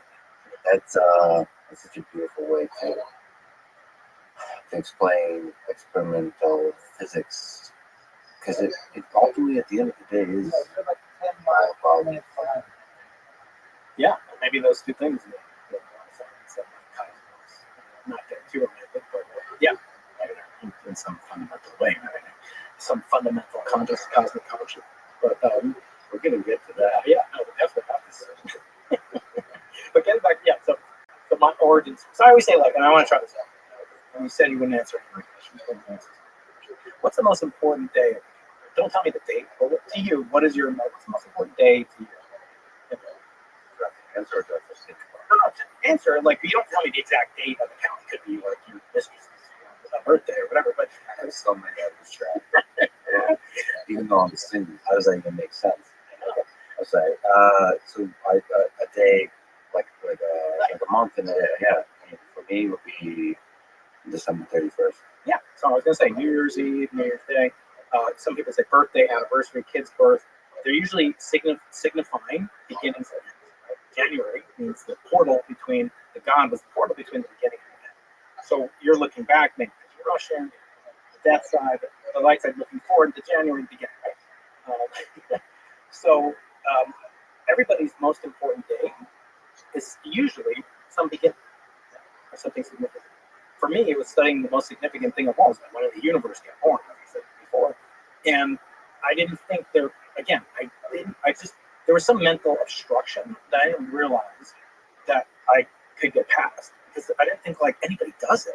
Like I knew astronomers knew these answers that the universe at that time between 10 and 20 billion years old. Now we know it's 13.872 billion years old. It's incredible the 5 digit, for significant fifth. What is it again? 13.8. 13.872 billion years. 872 million. So is there a lot of plus or minus on that? Is that So for me, I'm 50.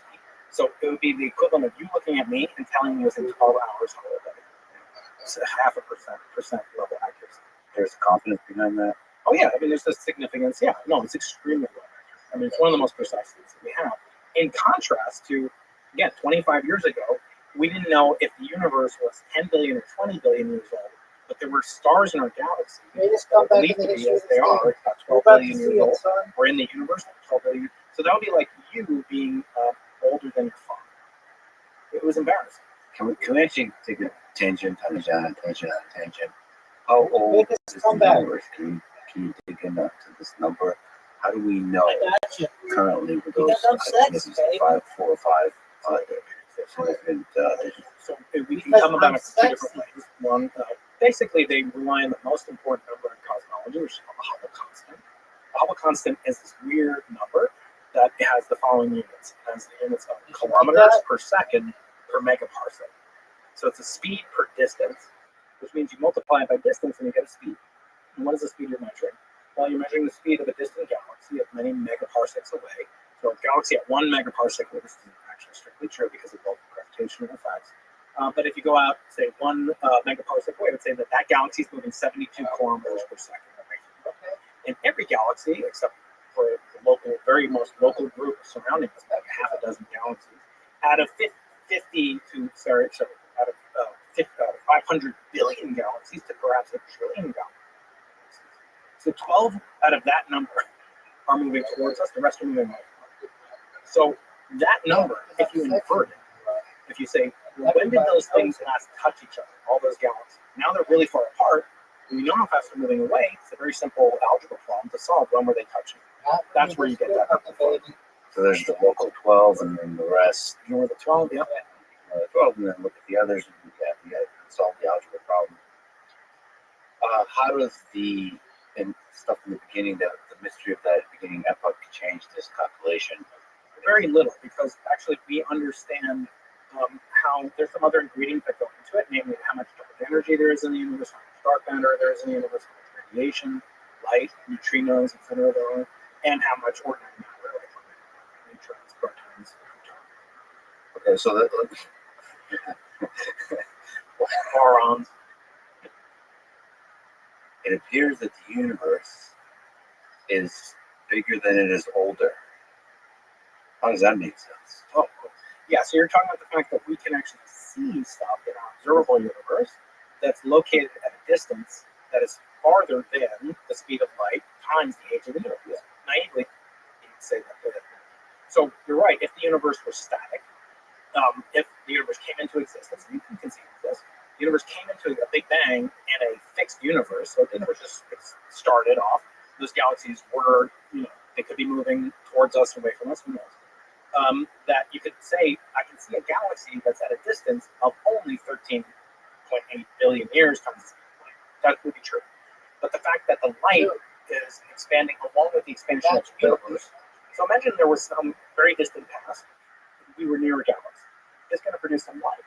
And that galaxy is going to be moving away from us. The light's going to be getting more red shifted, as it's called. And it's going to be moving farther and farther away from us as time goes on. There'll be some acceleration as we get to the era of dark energy. The light signals, there'll be some cone of acceptance from which represents all the events that we could have received information from. We can't currently communicate with that galaxy. It sent us some light, and now it's moving away, and it sent us some light. And because the space is also dragging the photons with it, if you like, the photons are being participating in the expansion of the universe. That's why they're redshifted. But we can see things out to where the universe first began expanding, not just when it began existing. And because the universe has been expanding for 13.8 billion years, no sun is slowing down yet, which is a huge surprise, serendipitous surprise, that we can see things approximately 3 times the age of the universe away from us. So we can see things called the age of the universe 15 billion years. We see things at 45 billion light years distance in that direction. And we see things at 45 billion light years in that direction, just turning a telescope 180 degrees away. So that means we see things that themselves are 90 billion light years away from each other. That's sort of the diameter of the observable universe. Is there another universe beyond that? We don't know. Some conjecture. There's not only one, there's an infinite number of them. How are you emotionally okay with the fact that our universe is expanding? So, like, it's gonna be like Annie Hall, the singer. I'll go up in this. Watch proper. I realized that you did. So there's a thing. Hall is that some kind of what is the quality? Oh, forget this. The movie with Woody Allen, certainly canceled, but nonetheless, back when he was not canceled yet, he made a movie called Annie Hall, in which, it's a self-depiction. He's like a Larry David before Larry David. Larry David, neurotic, typical neurotic Jew. He's in Brooklyn, and he all of a sudden tells his mother he's not doing his homework. He refuses to do his homework. His mother says, "Why?" It's because the universe is expanding, and it keeps on expanding. Everything will rip apart, and we'll never have anything in contact. Everything is meaningless. I assume these are some of the topics. That's it. And she says, "What are you talking about? We're in Brooklyn. Brooklyn is not expanding." And that's true. Brooklyn is not expanding. The solar system is not expanding. So oftentimes they get asked, "What is the universe expanding into?" That's one of my favorite questions. What is it expanding into? And I say, it's actually an easy question to think about. You've seen your friend Elon, he goes into space, he's got a rocket, right? What's outside of the rocket? If you take this bottle, empty out this bottle, take the cap off it, go outside the rocket, set in some tank, screw on the cover of it. What's in there? Is it empty?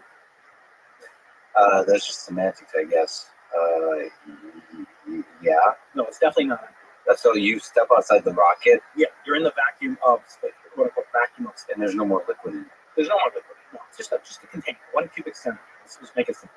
1 cubic centimeter of box, and you take it out into space outside of a Falcon, whatever. What's inside that box? It's not empty. There's actually, this is going to set your friend right. There's 420 photons from the fusion of the light elements that we call the cosmic microwave background inside that box at any second. Not right. Hold on. What? 420. That's I've heard of that number before. All right, It used to be 69, but then it's wow, physics works in mysterious ways. okay. The millimeter box is 69. What are we talking about here? What's in the box? I'm gonna get that's right. Let's think outside the box. No, we're thinking inside. So if you every cubic centimeter of our observable universe is suffused with heat left over from the Big Bang, dark matter particles. There's a little ordinary matter in the universe, and every cubic centimeter there's a probability of a proton, a cosmic ray, an electron, etc. There's actually an awful lot of neutrinos inside of that cubic centimeter. Now, just imagine how many cubic centimeters there are in the universe. It's enormous. That's why there's enormous numbers of particles in our universe. It's very rich here. But now let's zoom in on that box. So now inside that box, there might be, one. Let's say there might be one ordinary matter like a proton, or an electron, a barrier, a lepton. There might be a couple hundred neutrinos, and there'll be a couple hundred photons. As I said, 420. What's between those guys? What's between the protons and the neutrinos and the photons? Just zoom in to a cubic micron now. Like, imagine 420 things inside a box this big. It's actually pretty empty. Like, they're zipping around there. So between them, there's a lot of empty space. And this is outside the kind of physics-based models of fields and all those kinds of things. Yeah. Just actually asking the question of like, what is this? What's in this particle content in the universe in every cubic centimeter of the universe? Like outside of the 420, so you have the 420. If there's some, that's some mass. Oh, they have energy. Photons. Energy. That's why they don't format. bring suitcases. You know that's true, right? Photons never bring suitcases with them. Yeah, it's corny dad jokes. Okay, you'll appreciate this. No, this got pretty good. It's just I'm laughing on the inside. What's in the box? What's the 420? What's between the photons? That's what space is. That's what the universe is expanding into. That's the notebook on which the photons are written. But still, still, I understand this, but it's still uncomfortable that if the universe is expanding, that this thing is expanding. The canvas is expanding. It's very strange. It's like if we're just sitting there still. I guess if we're in Brooklyn, nothing's expanding.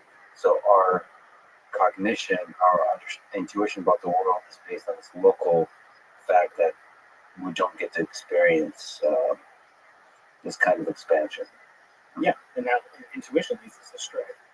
But you know that gravity is the weakest of the so-called four fundamental forces, and yet it has the longest range pervasiveness. Gravity is, we're being pulled towards the Andromeda Galaxy at some enormous rate of speed because of its massive counter-gravitational force, the force we observe on it.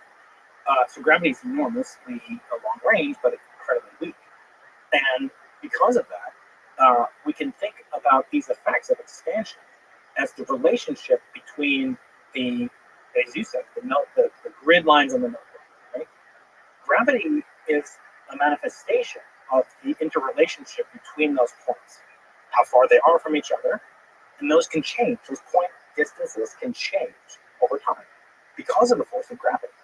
So if we and what we experience as gravity is the changing of those trajectories from being rectilinear to curvilinear. That's what we experience as gravity. You had this analogy when you talked about Barry about a bowling ball and a trampoline. And that's almost right because it's actually you have to visualize that now in 4 dimensions, like wrapping a trampoline at every point around the object, including on the sides. It becomes very hard to visualize. So a lot of people use that. It's also a fraught analogy because you're using gravity, like the notion of gravity pulling something down, to explain the notion of gravity. So it's a little overburdened. But okay, so you mentioned Barry Barish wrote the Forward 2 book. Yeah. How do gravitational waves fit into all of this? How do they, on the emotional level, how do they make you feel that they're just space time? Yeah, so gravitational waves were the Nobel Prize for gravitational wave discovery the first time. It's discovered twice, indirectly by 2 men named Hulse and Taylor, and that was given my first year of graduate school. The day I entered graduate school, almost they announced these 2 guys won it, and the guy who won it did the work that would later win him the Nobel Prize when he was my age. Just in the 40s? This was to a cosmologist, to a tennis player. Not on Tinder. That's right. All right. Sorry. Gravitational waves do fit because what we're trying to do now is use the properties of gravitational waves, the analogous properties that they have to photons, that they travel at the speed of light, that they go through everything, they can go through everything, and that they're directly detectable. We're using them to try to confirm if or if not inflation occurs. So inflation, the spark that ignited the fusion of the elements in the early part of the universe and initial expansion of the universe, did that take place? There's only one way that cosmologists believe we could ever see that, through the imprint of these primordial gravitational, not these old, newcomers that Barry studies, the ones that occurred a billion years away from us, a billion years ago. But we're seeing things that happened 13.82 billion years ago during the inflationary period. However, those we cannot build a LIGO and put it at the Big Bang. So if you want to measure, let's say you have the all-time firecracker. This is a firecracker, and you want to see if it went off in the building next door. You can't see it, so you can't see the imprint of it, but you can hear it. And what we're trying to do is hear the effect of gravitational waves from the Big Bang. not by using a camera or even an interferometer like Barry used in his colleagues, but instead using the CMB, the light, the primordial ancient fossils of the universe, the oldest light in the universe. We're going to use that as a film, quote unquote, onto which gravitational waves get exposed. And hope you can. So, what are the challenges there to get enough accuracy for the exposure? So the signal, as I said, is so there's 420 of these photons per cubic centimeter, and there's a lot of cubic centimeters in the universe. However, what we're looking for is not the brightness of the photon, how intense it is. We're not looking for its color, what wavelength it is. We're looking for what its polarization is. And we'll go there. Let me just ask: are you serious about the cubic millimeter? 420 is the number. Cubic centimeter. 420 is the number. I wonder if Ron knows this, and if he doesn't, okay. Yes, that's true. Okay. Funding security. Excellent. So, I mean, this takes us to this story of the heartbreak, triumph of the described in the Nobel Prize. So, describe what polarization is. You mentioned. You describe what bicep 1, bicep 2 are, bicep 3, perhaps the instruments that can detect this kind of polarization. What are the challenges, the origin story, the whole thing. Yeah. So the origin story goes back again to like a father-son rivalry. It really does. Because my father won all these prizes, awards, etc., but he never won a Nobel Prize. And some parents in America, they compete their kids. Oh, I was a football player in high school. Oh, sure, you, and whatever, wrestling, whatever. And some of it's pretty healthy. But with me and my dad, it wasn't super healthy. Like we would compete, and he was much more of a pure mathematician, and I was an experimental physicist. So we had both different ideas and what we were both prioritizing. But I knew for sure he didn't win the Nobel Prize, and I knew I could kind of do it. So I feel pretty venal and kind of minuscule kind of character. I was saying. Well, the only reason you could outdo it is because the Fields Medal is given every 4 years. And only if you're under 40, so he's working under much more limited conditions. That's right. So even if I had, spoiler alert, it's not losing. So I didn't do it. But I wanted to do something big, and I wanted to do something that would really just unequivocally be realized as a discovery for the ages, as in fact it was when we made the premature announcement that we had this successful. So you were from the beginning reaching for the big questions. So as an experimenter, you were swinging for fences. That's all I wanted to do.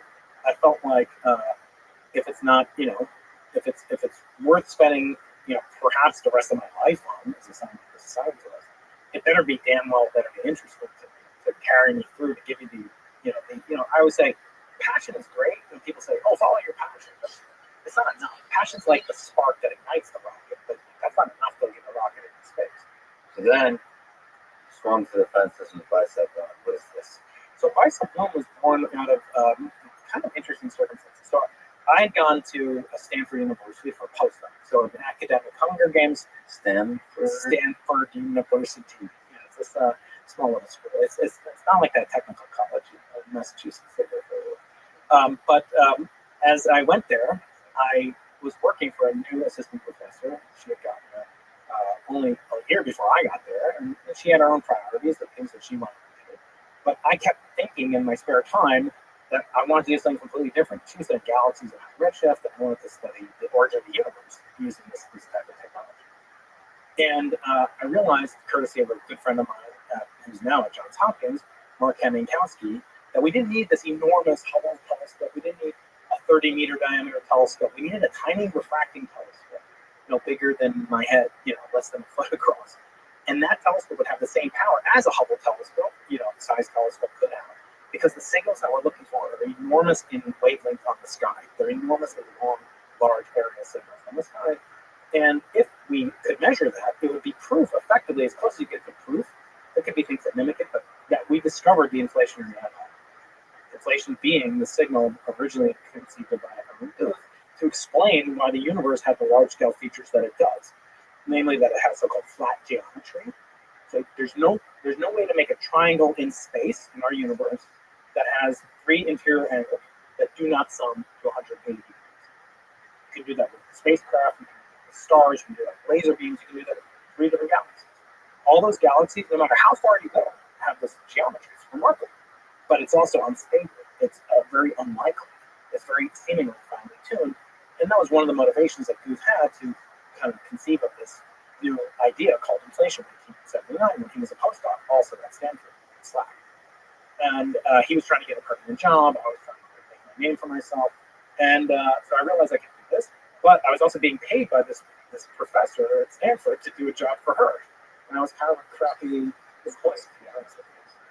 And then one day she couldn't take it anymore because I was like sketching notebooks, planning these experiments, and I had big ideas in your mind. You're planning big experiments, Yeah. and that was difficult to work with on a small scale for like a postdoc type of situation. Yeah. Where you have to, publish these papers, deliver on some basic deadlines for a project, all that. And support your advisors, pay them.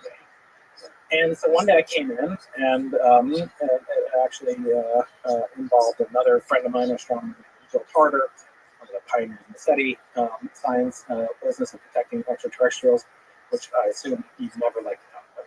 I'm sure we get to aliens. But Jill was visiting Stanford, and I was like, I really want to meet her. Can you introduce me? She said, no. In fact, it's far. my fault. So I was like, this is possibly the best thing I could ever. I didn't know where it would lead or what would happen to it, but getting fired from this ultra prestigious university turned out to be the path that literally brings me here today. In that, because of that, I ended up working for another person in Caltech, which was in Pasadena.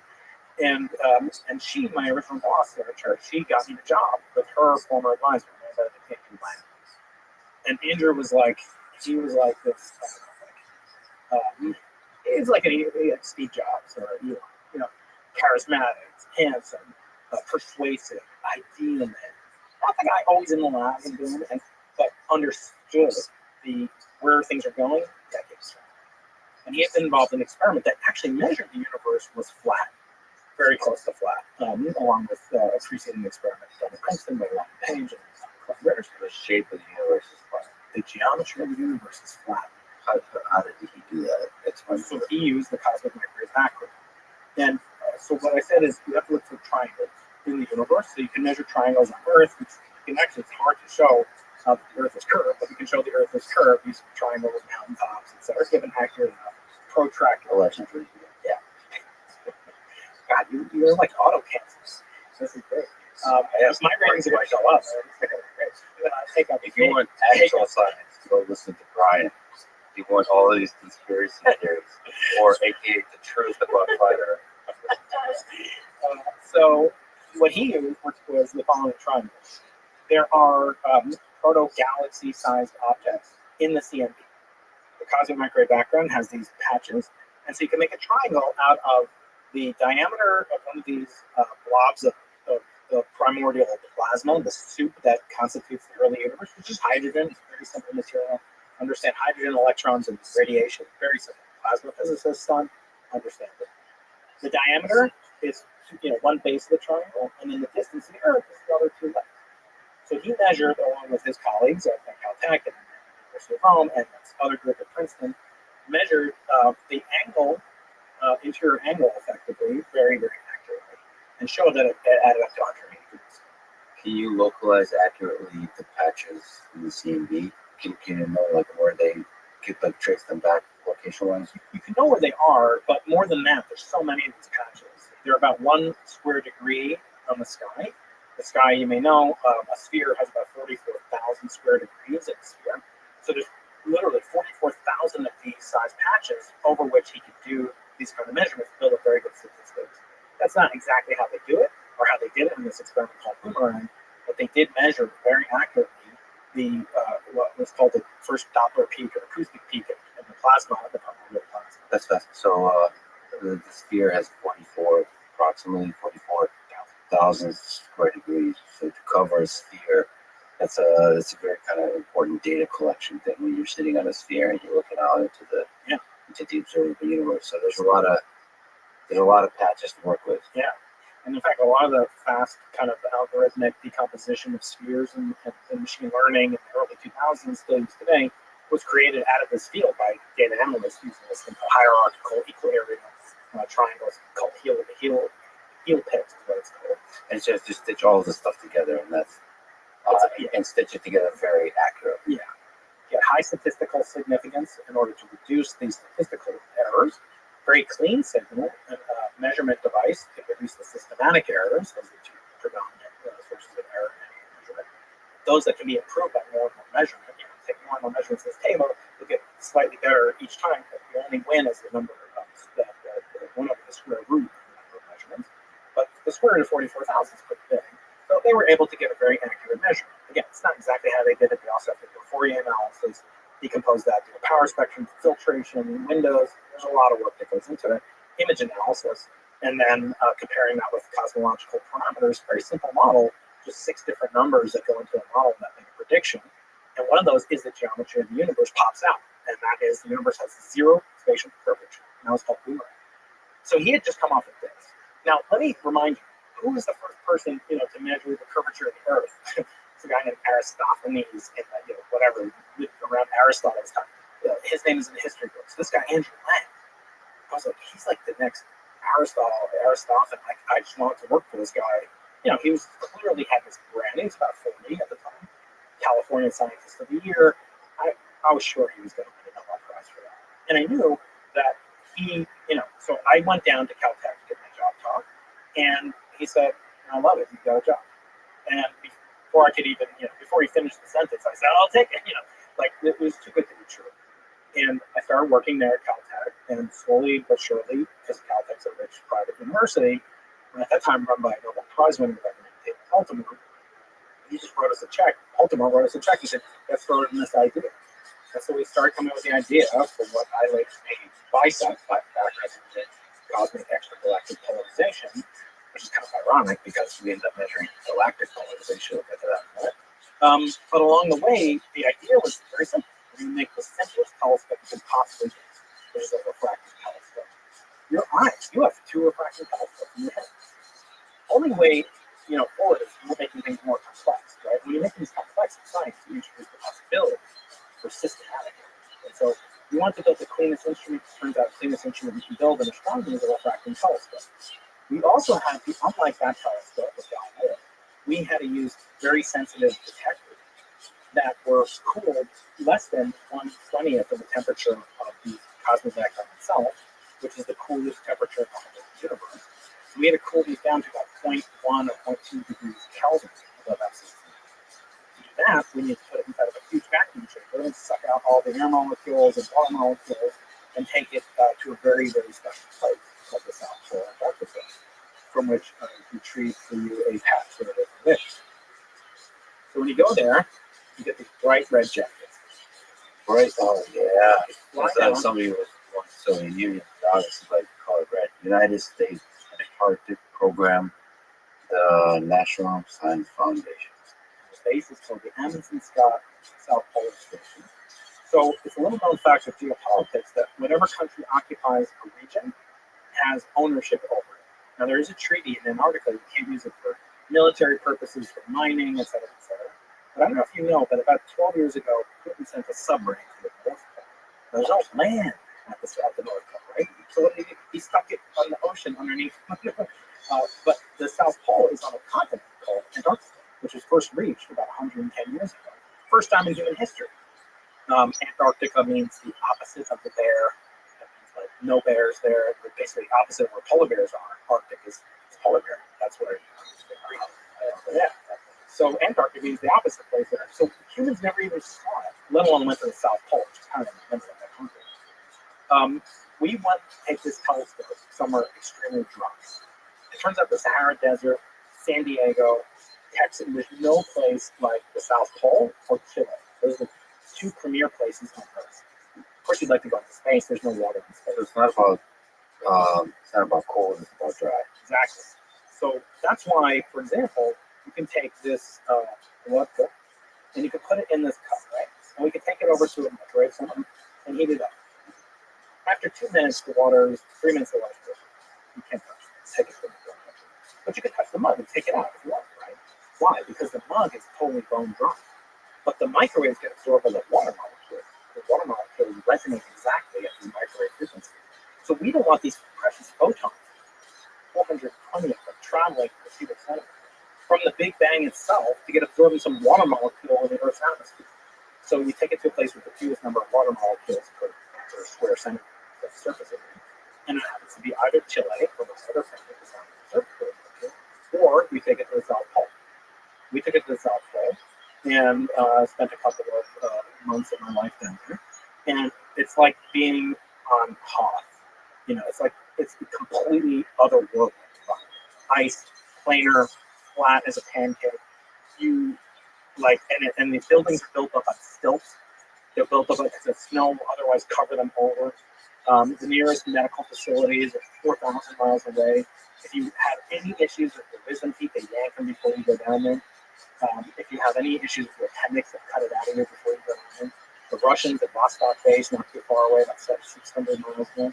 The doctors there, there's a famous picture of one of them operating themselves, taking out his own appendix in the middle of winter. The harsh conditions, science in the harshest conditions on Earth. And we go to those Great Lakes because it's a pristine environment to observe this precious photon.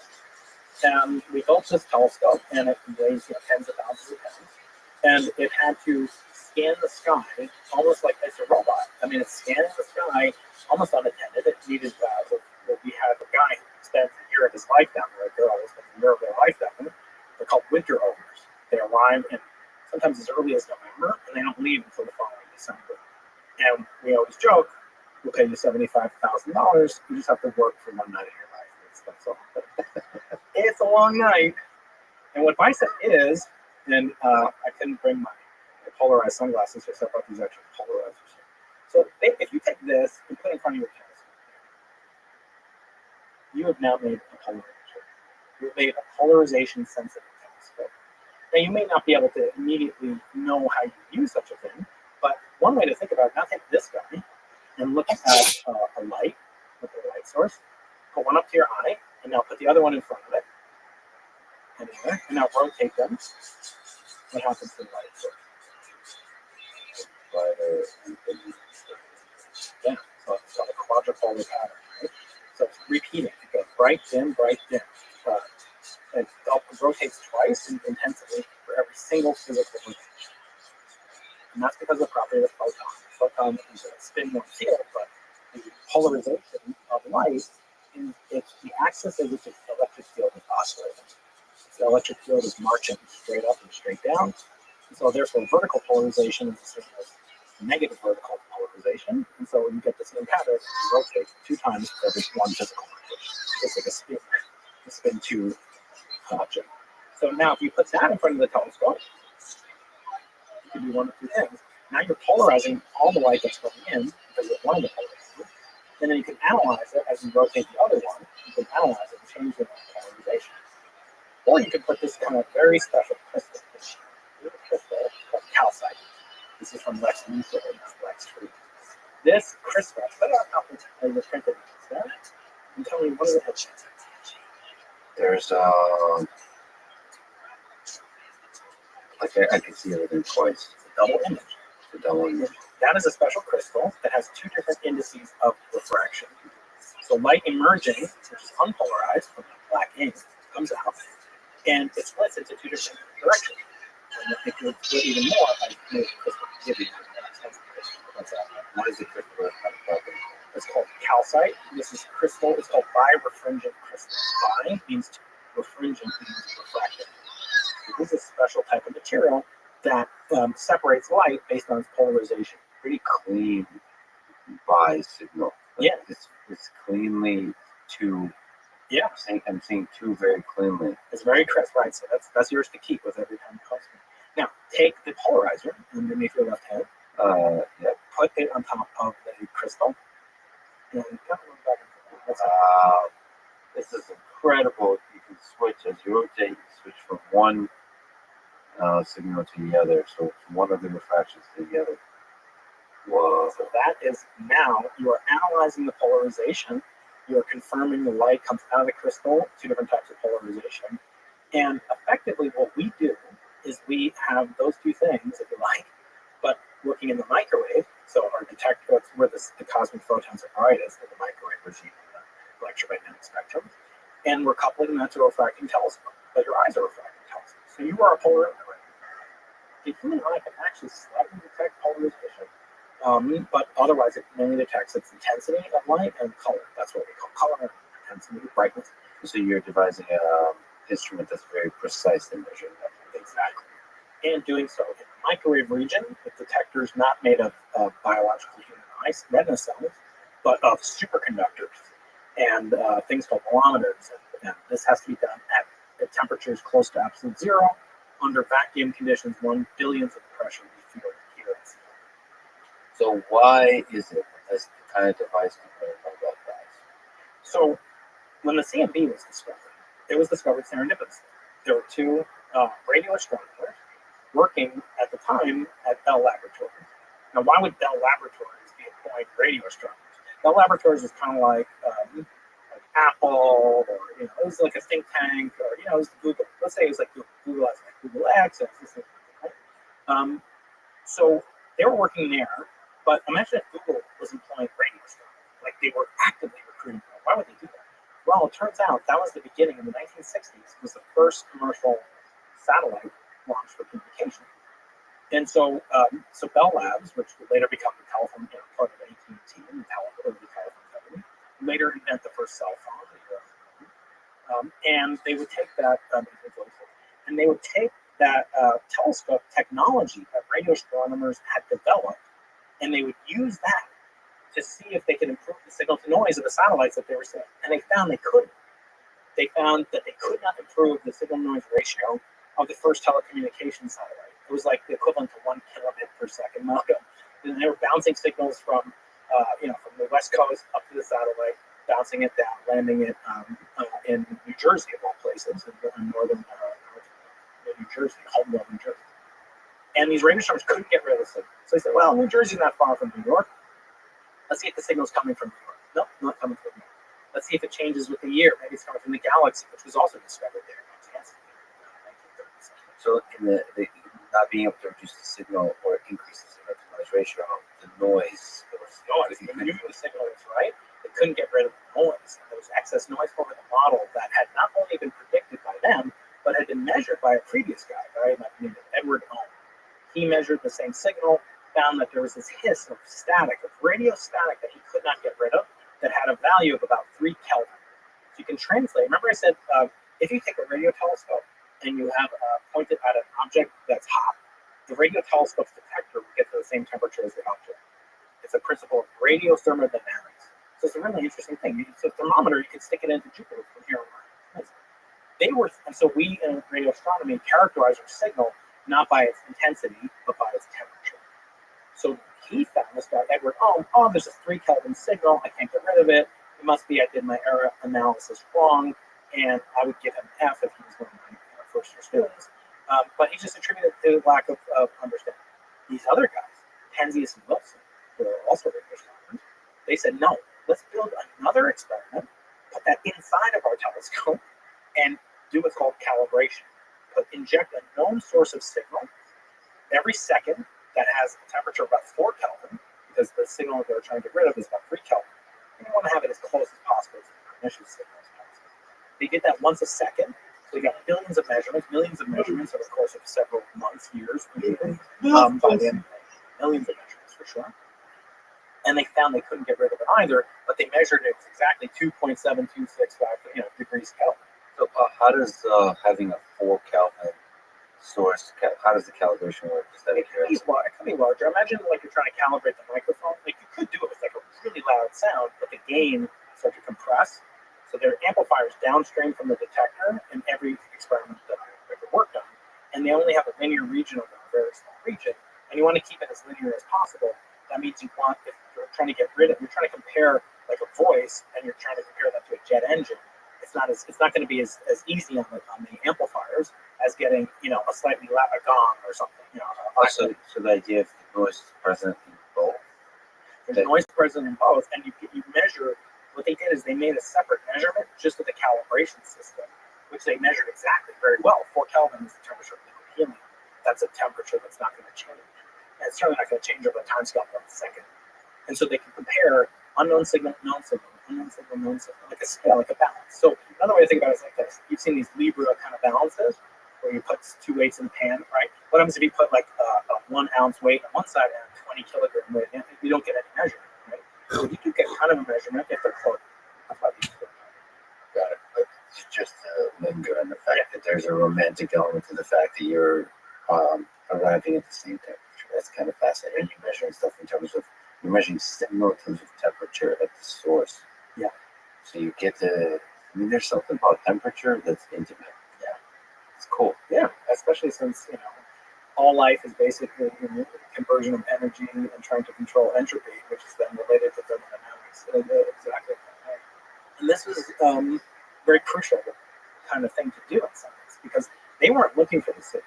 They found it accidentally. These two scientists, Penzias and Wilson. And I like to think those kind of discoveries are the purest in science. Like when you see something, Isaac Asimov said, like the most important reaction as a scientist is not eureka, which means Greek, because I have found it. No, he said no. That's weird. Like that's a much better reaction, or that's freaking cool. Like that's a scientist, not like I found it. Because Surprise. Yeah. Because if you find what you're gonna find, that's what leads us susceptible to confirmation bias, which is deadly.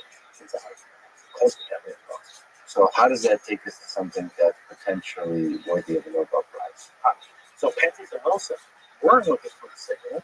They ended up discovering the heat left over from the fusion of helium from hydrogen, etc. And that was a serendipitous discovery. They won the Nobel Prize in 1978. It's the first one they were working in cosmology. My reasoning is, what if you could explain not only how the elements got formed, but how the whole universe got formed, and kill off every other model of science? So if that weren't enough, every scientist, worth his or her salt, had told me and Andrew Lang and my colleagues, this is a slam dunk Nobel Prize, if you could do it. Because it was explaining, again, the stakes of this science is different than like superfluidity, plasma physics. When you talk about the origin of the universe, it ties into everything. It ties into philosophy, theology. You realize if Paul Steinhardt is correct, that the Bible can't be correct. In other words, if the Bible is correct now, it isn't falsified, if you like, if you believe it. I never use the Bible as a science book, obviously. But the Bible speaks of a singular beginning. What if you knew for sure the universe was not singular? It would be more like the cosmology of Akhenaten and Egyptians than the biblical Torah, Old Testament, if you will. So, in my mind, the stakes could not be higher. And again, it's not an effect. We need plasma physics. We need every type of physics except maybe biophysics. Like we literally use every branch of physics, thermodynamics, superconductivity, quantum mechanics, all that goes into our understanding of the instrument. And even further, if you want to understand the theory that predicts the signal that we purport to measure. So I rationalize that Penzias and Wilson won the Nobel Prize for this. If Halson-Taylor won the Nobel Prize for indirectly detecting gravitational waves, this is decades before LIGO, by me detecting gravitational waves indirectly, detecting how the universe began, detecting the origin of the initial conditions for the Big Bang nucleosynthesis, which won the Nobel Prize in 1983. This was like 5 Nobel Prizes eventually. For that reason, it seemed as close as you could possibly get to being a slam dunk to outdo what my father did. Really, it's impossible. And at that time, again, it sounds weird because people are like, oh, you wouldn't, you don't really, you still would want the Nobel Prize. You're still like, look, you wrote another book.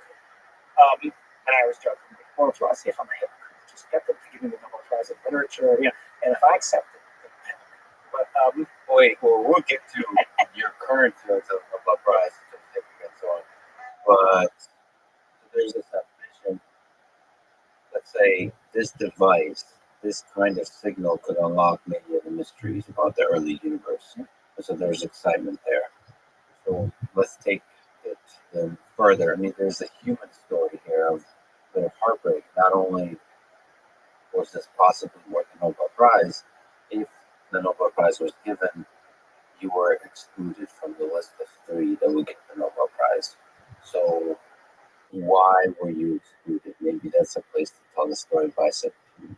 Yeah, so Bicep 2, like, iPhones or Android things, every year they get a little bit better. They get more megapixels, they get more optics, triple X zoom, whatever. All right. We upgraded our detectors.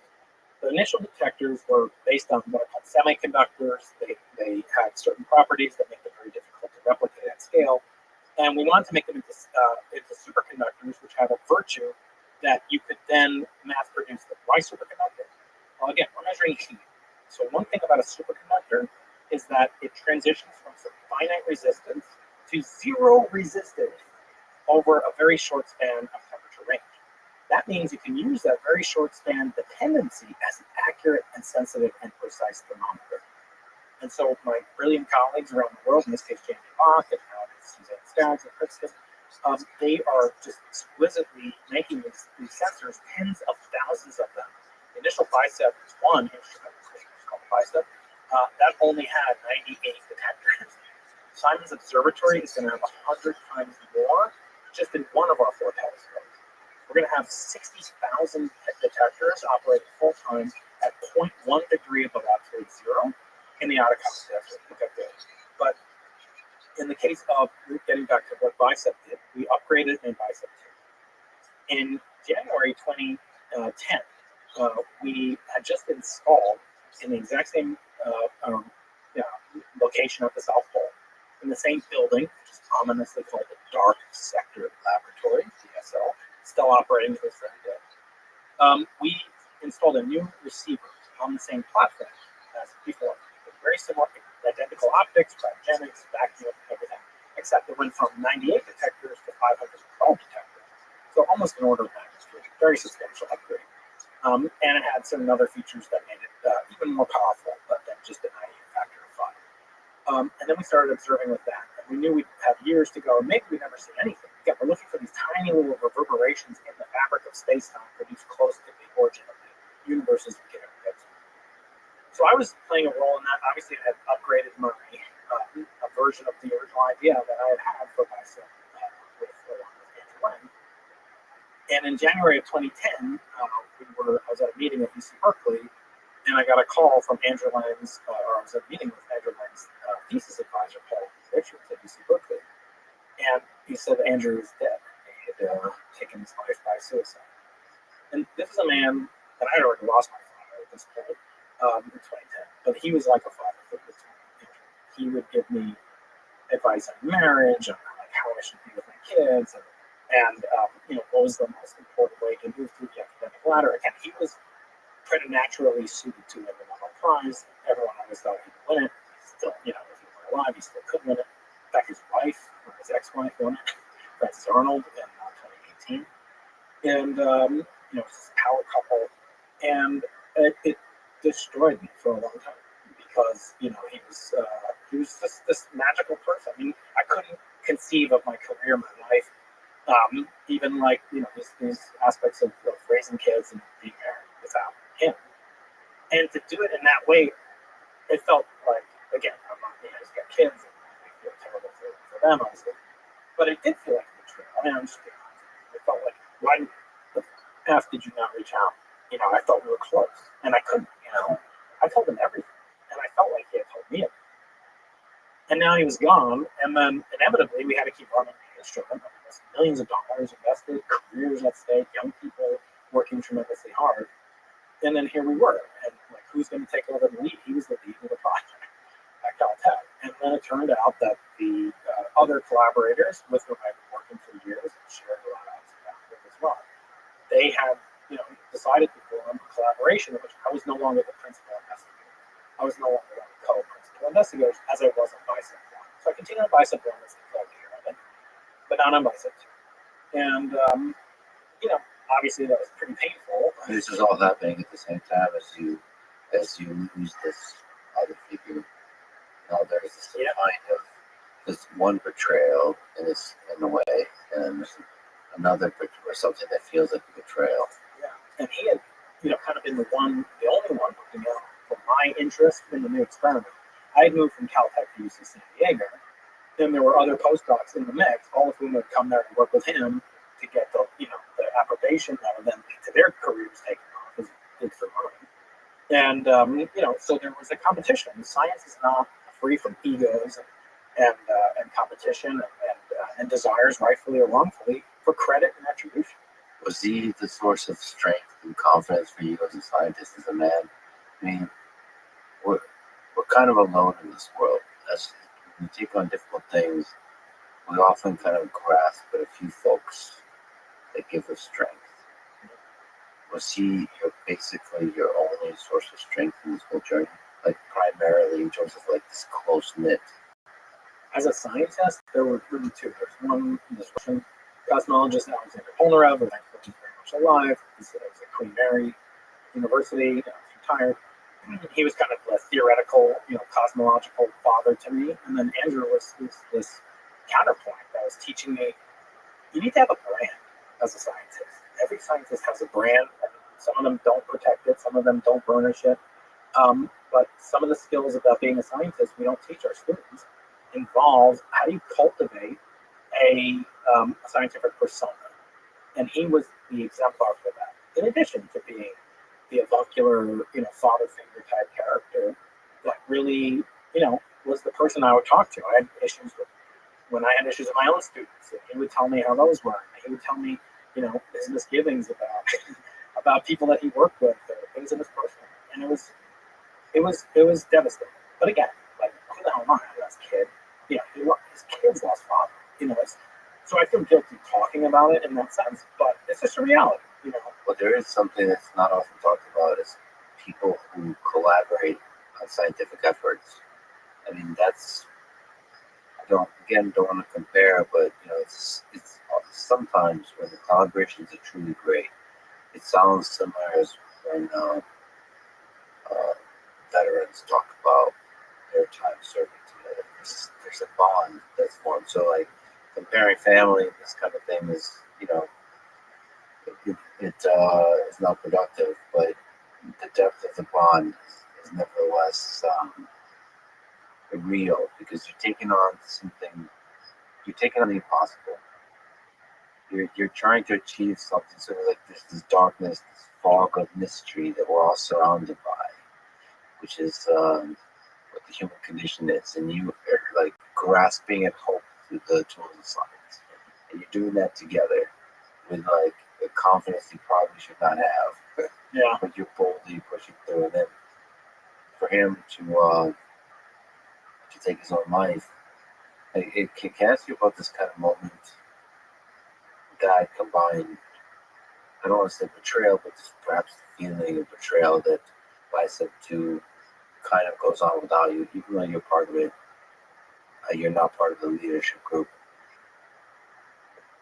Can you describe those low points?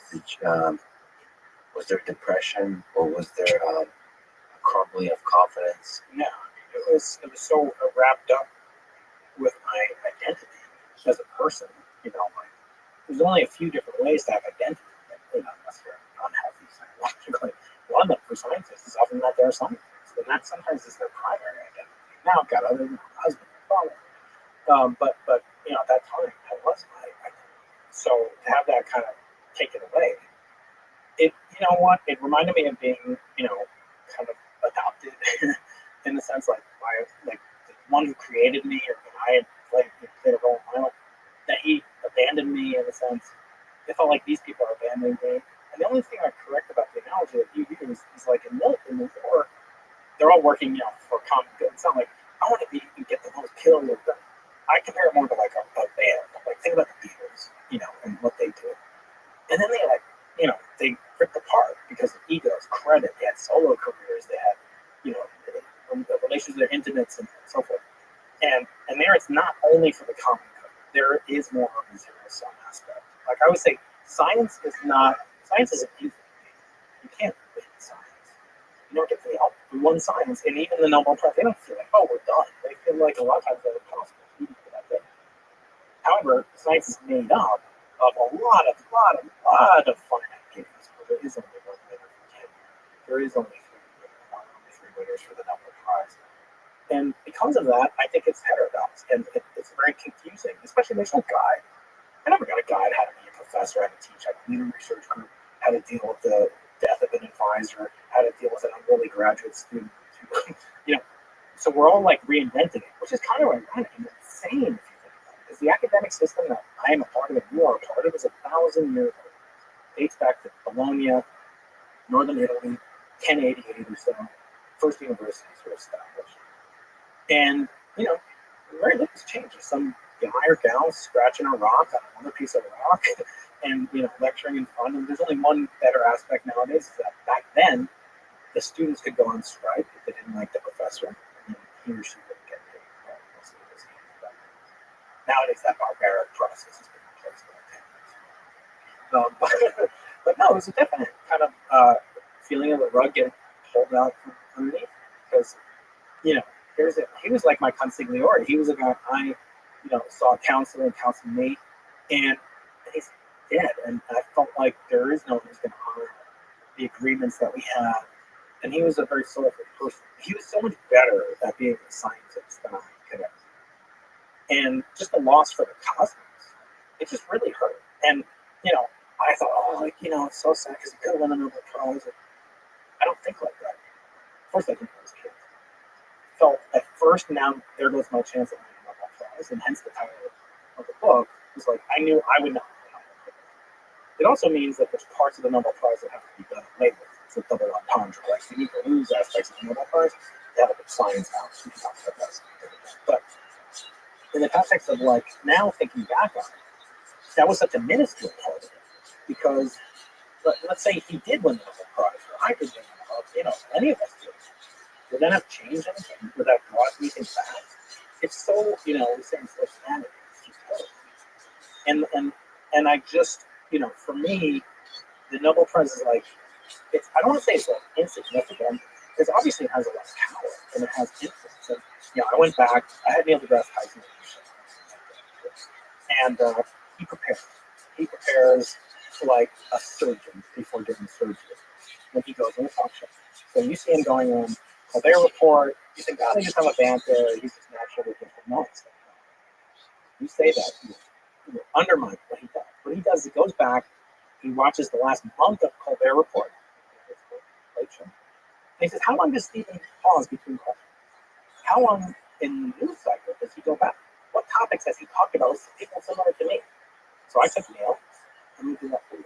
And I looked back, how many times did Lex mention the words Nobel and Prize? And I put in just through the fingers, and out came exactly the same number of times as show notes, show episodes.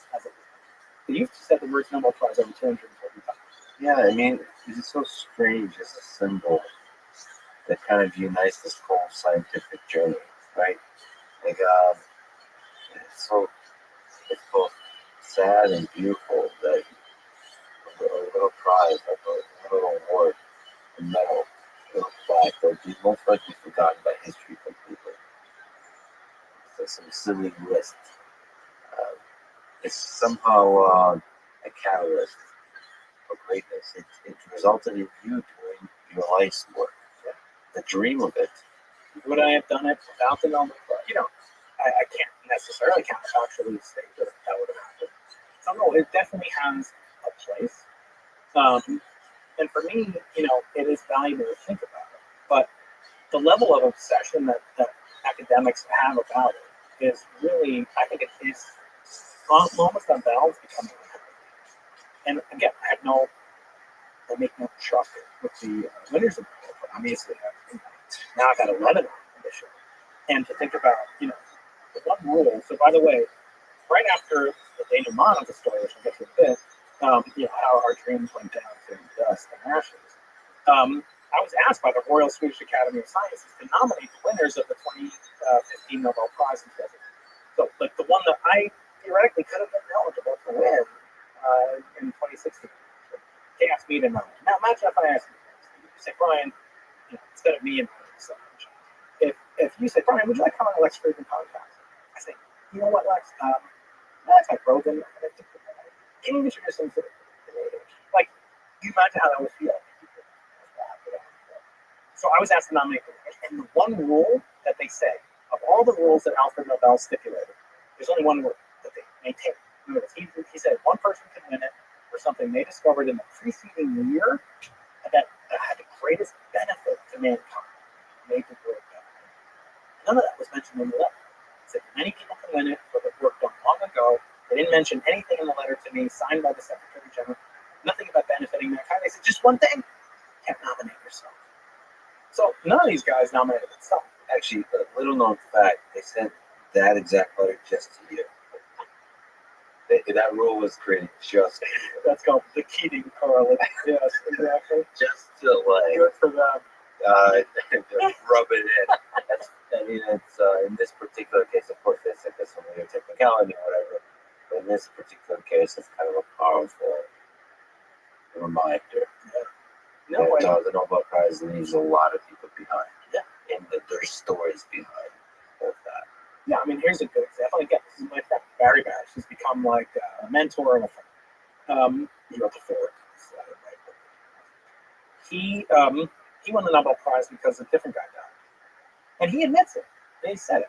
And actually, it's funny with him because I've heard you talk, very rhapsodically and lovingly, romantically about with Harry Cliff and wonderful podcast with him, about the LHC and how wonderful it is, and how in that, we were about to build these superconducting super colliders right here in Texas, and it didn't get built and got canceled by Congress. And I'd say to Barry, that was the best thing that ever happened. And he's like, what the hell are you talking about? Like, if that didn't get canceled, first of all, even though it did get canceled, the Europeans went out to build it themselves, saved the American taxpayers billions of dollars, and we wouldn't have learned anything really substantially new, as proven by the fact that, as you and Harry talked about, nothing besides the Higgs particle of great note has come out. Actually, he's had a recent paper that's been an upper limit, along with his collaborators on the ICB experiment that we're talking about. But the bottom line is, it was really built to detect the Higgs. So the SSC, for twice as much money, would have sucked up Barry's career. He would have been working on that, maybe not. And then he would never have worked on LIGO. And then he wouldn't have won the Nobel Prize, right? So you look at counterfactual history. That's not actually a big stretch, right? If the SSC had still gone on, he would have worked on it because he was one of the primary leaders of that experiment.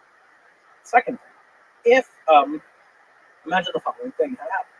They won the Nobel Prize because in September 2015, they detected unequivocal evidence for the in-spiral collision of two massive black holes, each about 30 times the mass of the sun, leaving behind an object that had just less than 60 solar masses behind. So one solar mass worth of matter got converted to pure gravitational energy. No light seen by them. This particular date, September 14th, 2015. Okay. That explosion, because of the miracle of time travel that telescopes afford us, that actually took place 1.2 billion years ago in a galaxy far, far away. They actually don't know what galaxy is. Still, they never will. Okay? If that collision between these two things, which have probably been orbiting each other for maybe 1 million years or more, if that had occurred 15 days earlier, Barry wouldn't have won the Nobel Prize. Because It's hilarious to think that there's one human that won the Nobel Prize because two giant things collided. 1,200,000,000 years ago, and if it had happened 18 days, 20 days, 30, because that was the deadline for the Nobel Prize to be announced. They announced the findings in February, but you have to nominate the winners in January. So I could have nominated them up until January 30th, but they didn't announce anything, and there were just rumors. And so but the reason that he wouldn't have done it, because there was another guy who was still alive, considered to be the founder and father of three of the three fathers, Ray Weiss, who did win it, Kip Thorne, who did win it, and this third gentleman at Caltech named Hans Rieger, who passed away. Again, he was alive in 2016. He died in 2017. And here we are, several billion of hairless apes that strangely wear clothing, celebrated three other clothed hairless apes with a medal with one particular element, and then they made speeches in a particular language that evolved. Get those medals in front of another guy who wears even fancier clothes, who is the king of Sweden, and then they got some free food afterwards. it's reindeer meat. That's right. Okay, excellent. Since you mentioned Joe Rogan, that little example, what happened to you in terms of bicep too? I want to kind of speak at a high level about a particular thing I observed. So I was a fan of Joe Rogan since he started the podcast, but just listening to the podcast, I'm a huge fan of podcasts in general. And it also coincided with my entry into grad school and this whole journey of academia. Grad school, getting my PhD, going to MIT, and then food broadly, just look at this whole research. What I really love about how Joe Rogan approaches the world is that he celebrates others. Like he promotes stuff. He gets like genuinely, and I now know this from just being friends privately. He genuinely gets excited by the success of others, and the contrast of that to how folks in academia often behave was always really disappointing to me, because the natural, just on a basic human level, there is an excitement, but the nature of that excitement is more like, I'm happy for my friend, but I'm really jealous and I want to even outdo them. I want to celebrate them, but I want to do even better. So that's even for friends. So there's not a genuine, pure excitement for others. And then couple that with just you now as a host of a popular podcast and all this feeling, which is like there's not even a willingness to celebrate publicly the awesomeness of others. People in academia are often best equipped, technically, in terms of language, to celebrate others. They understand the beauty, like the full richness of why the cool idea is as cool as it is. And they're in the best position to celebrate it. And yet there's a feeling that if I celebrate others, they might end up on the cover of Nature or whatever, and it's not me. They turn into a zero-sum game. The reason why I think Rogan has been an inspiration to me and many others is that it doesn't have to be. And forget money and all those kind of things. That I think there's a narrative told that academics are this way because there's a limited amount of money, so they're fighting for this. I don't think that's the reason it's happening this way. I think you can have a limited amount of money. The battle for money happens in the space of proposal. There's networking. There's private stuff. Public celebration of others, and just how you feel in the privacy of your own heart. It's not have to do anything with money. It has to do with you having a big ego, not humbling yourself to the beauty of the journey that we're all on. And there's folks like Joe Rogan, who in comedian circles is also great. But he inspired all these other comedians to realize, you know what? It's great to celebrate each other. We're promoting each other, and therefore the pie grows. Yeah. Because everybody else gets excited about this whole thing, and the pie grows. Right now, scientists, by fighting, by not celebrating each other, are not growing the pie. And now, because of that, so science becomes less and less positive. Exactly. No, and I want to point out one is that I remember you went on Joe's show maybe a couple of years ago, and then he gave me a watch. He gave me like a Rolex, right? And I tweeted to you, and I think it's Omega. Sorry. Okay. The watch that went to the I don't think you can give it what I can. We'll get to what that final gift package is. And by the way, I also wanted to mention, because when you said Joe Rogan, I would not be upset, and you should definitely go on Joe Rogan. And we had this conversation with him, because I was like, so moving to Austin, and had a conversation like, don't you think it's weird, like, if we have the same guests at the same time or whatever? It's like, fuck that. I want you to be more successful than me. He truly wants everybody, like, especially people close to him, to be more successful. Like, there's not even a thought, like, but you know why? And this is what I tweeted to you. I've retweeted that I sent you. I said, someday you're going to give that to somebody. Today, that to be me. No, Joe's Omega. No, but the point is, he sees in you that same, grandiosity, that same genuine spirit, graciousness. And I think that's true. I mean, you do something very rare. I don't think this is too much of this, but I do want to say, even back to Andrew, who I've almost been hagiographic about, just treating him the same. He said to me the same thing, like in a moment of peak. He said, like I have to train these guys and women that work for me so that they can be better than me, so that they can go out and compete with me for the same limited amount of funding from the NSF. That wasn't who he was. That was just an expression, like I'm doing something which is fundamentally. But you know what?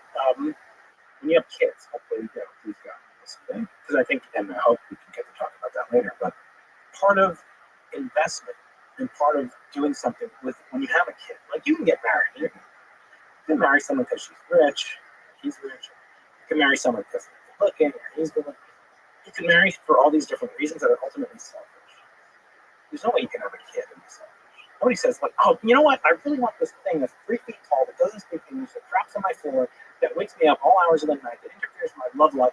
Nobody says that. This doesn't benefit you for months and months. A friend of mine who actually does videos for me, solo videos, he's having his first kid. He's like, because he always gets stupid about it. I'll catch up on sleep now. Like, yeah, I'm going to store sleep in my sleep bank. Like, I don't think Huberman and you talked about that, right? You can't do that. That's stupid. What you can do, give the kid a bath. Feed the baby. Let the mother relax. Like, in other words, do the things. And this really relates back to what Aristotle said. Aristotle said, why do parents love kids more than kids love parents? As much as you love your dad, they still love you. And because you love that what you sacrifice for. Here's a proof. I know a lot of families that have kids with special needs. Some with severe, like one of my uncles on the kid side had severe, they call it mental retardation. That's a different name. That, out of the 9 other brothers and sisters, he was their favorite. Because they had to sacrifice so much for him. And I think of that, in a small case, like Joe's kind of mentoring you or whatever, you're going to mentor someone. You love that what you sacrifice for. Sacrifice is reduction of entropy, it's storing and investing, and you want to protect that. And, that to me really speaks to it. So I don't hold it against, but it is true. Like scientists are, when they're described again, they're often said to be like children, right? You've heard this description. They're inquisitive, they're curious, they're passionate, they love it. And I'm like, yeah, they don't play well with others, they're jealous, they're petty, they're selfish, they won't share their ball and go home. There's no such thing as a single-edged sword. I wish there were, because you need someone like that because you got growing up. But in this case, he, I think when you have this kind of investment in science, it's going to be natural. But that doesn't mean we have to feed with flames that competition. Really benefit. If you go to the homepage of the NSF or the Department of Energy or the recently released National Academy of Sciences Future of Science for the astronomical sciences for the next 25 years or more, they talk about how many Nobel Prizes these different science things can get. Exoplanets, life, the discovery of the CMB, B-moon polarization, and I said, that's figure 2 in this thing. And I'm like, what message is that sent to kids? Like, the young people. Like, that's what you should be doing. So you win this small, as you said, this prize given out by one hairless ape to another wearing a fancier costume than you do. Yes, the Nobel Prize is only currently given to 3 people at most, which was never one of his things. He actually said 1. You can only give it to 1 person. So they changed it. Why did they change it? I talked about it speculating. But by the way, the book's only 3 chapters and 11 about the Nobel Prize and its effect. But, one of the things that's been so interesting, speaking, actually, this coming up in December, is that the Nobel Prize is given out on the day of Alfred Nobel's death. There's a lot of, and they bring in flowers, not from his birthplace, but from his mausoleum, which is in San Marino in Italy. It's a lot of death fascination. Denial of death features heavily in the Nobel Prize because it's like, what outlives a person? Well, science can outlive a person. My father has a theorem named after him. It's still engraved in many places around the world. You or I, we can go to different places around the world. People know who we are based on our publication. We engrave things. We want to store things. We want to compress things. And I think there's something beautiful about that. But there is a notion of denial of death. Like, there is a notion of what will outlast me. Especially if you're among the many, 90-something% of members of the National Academy don't believe in an active faith, in a creator, in a God. And science can substitute for that, but it's not ultimately as fulfilling. I don't believe it can fulfill a person the way even practicing but not believing in a religion can fulfill a person.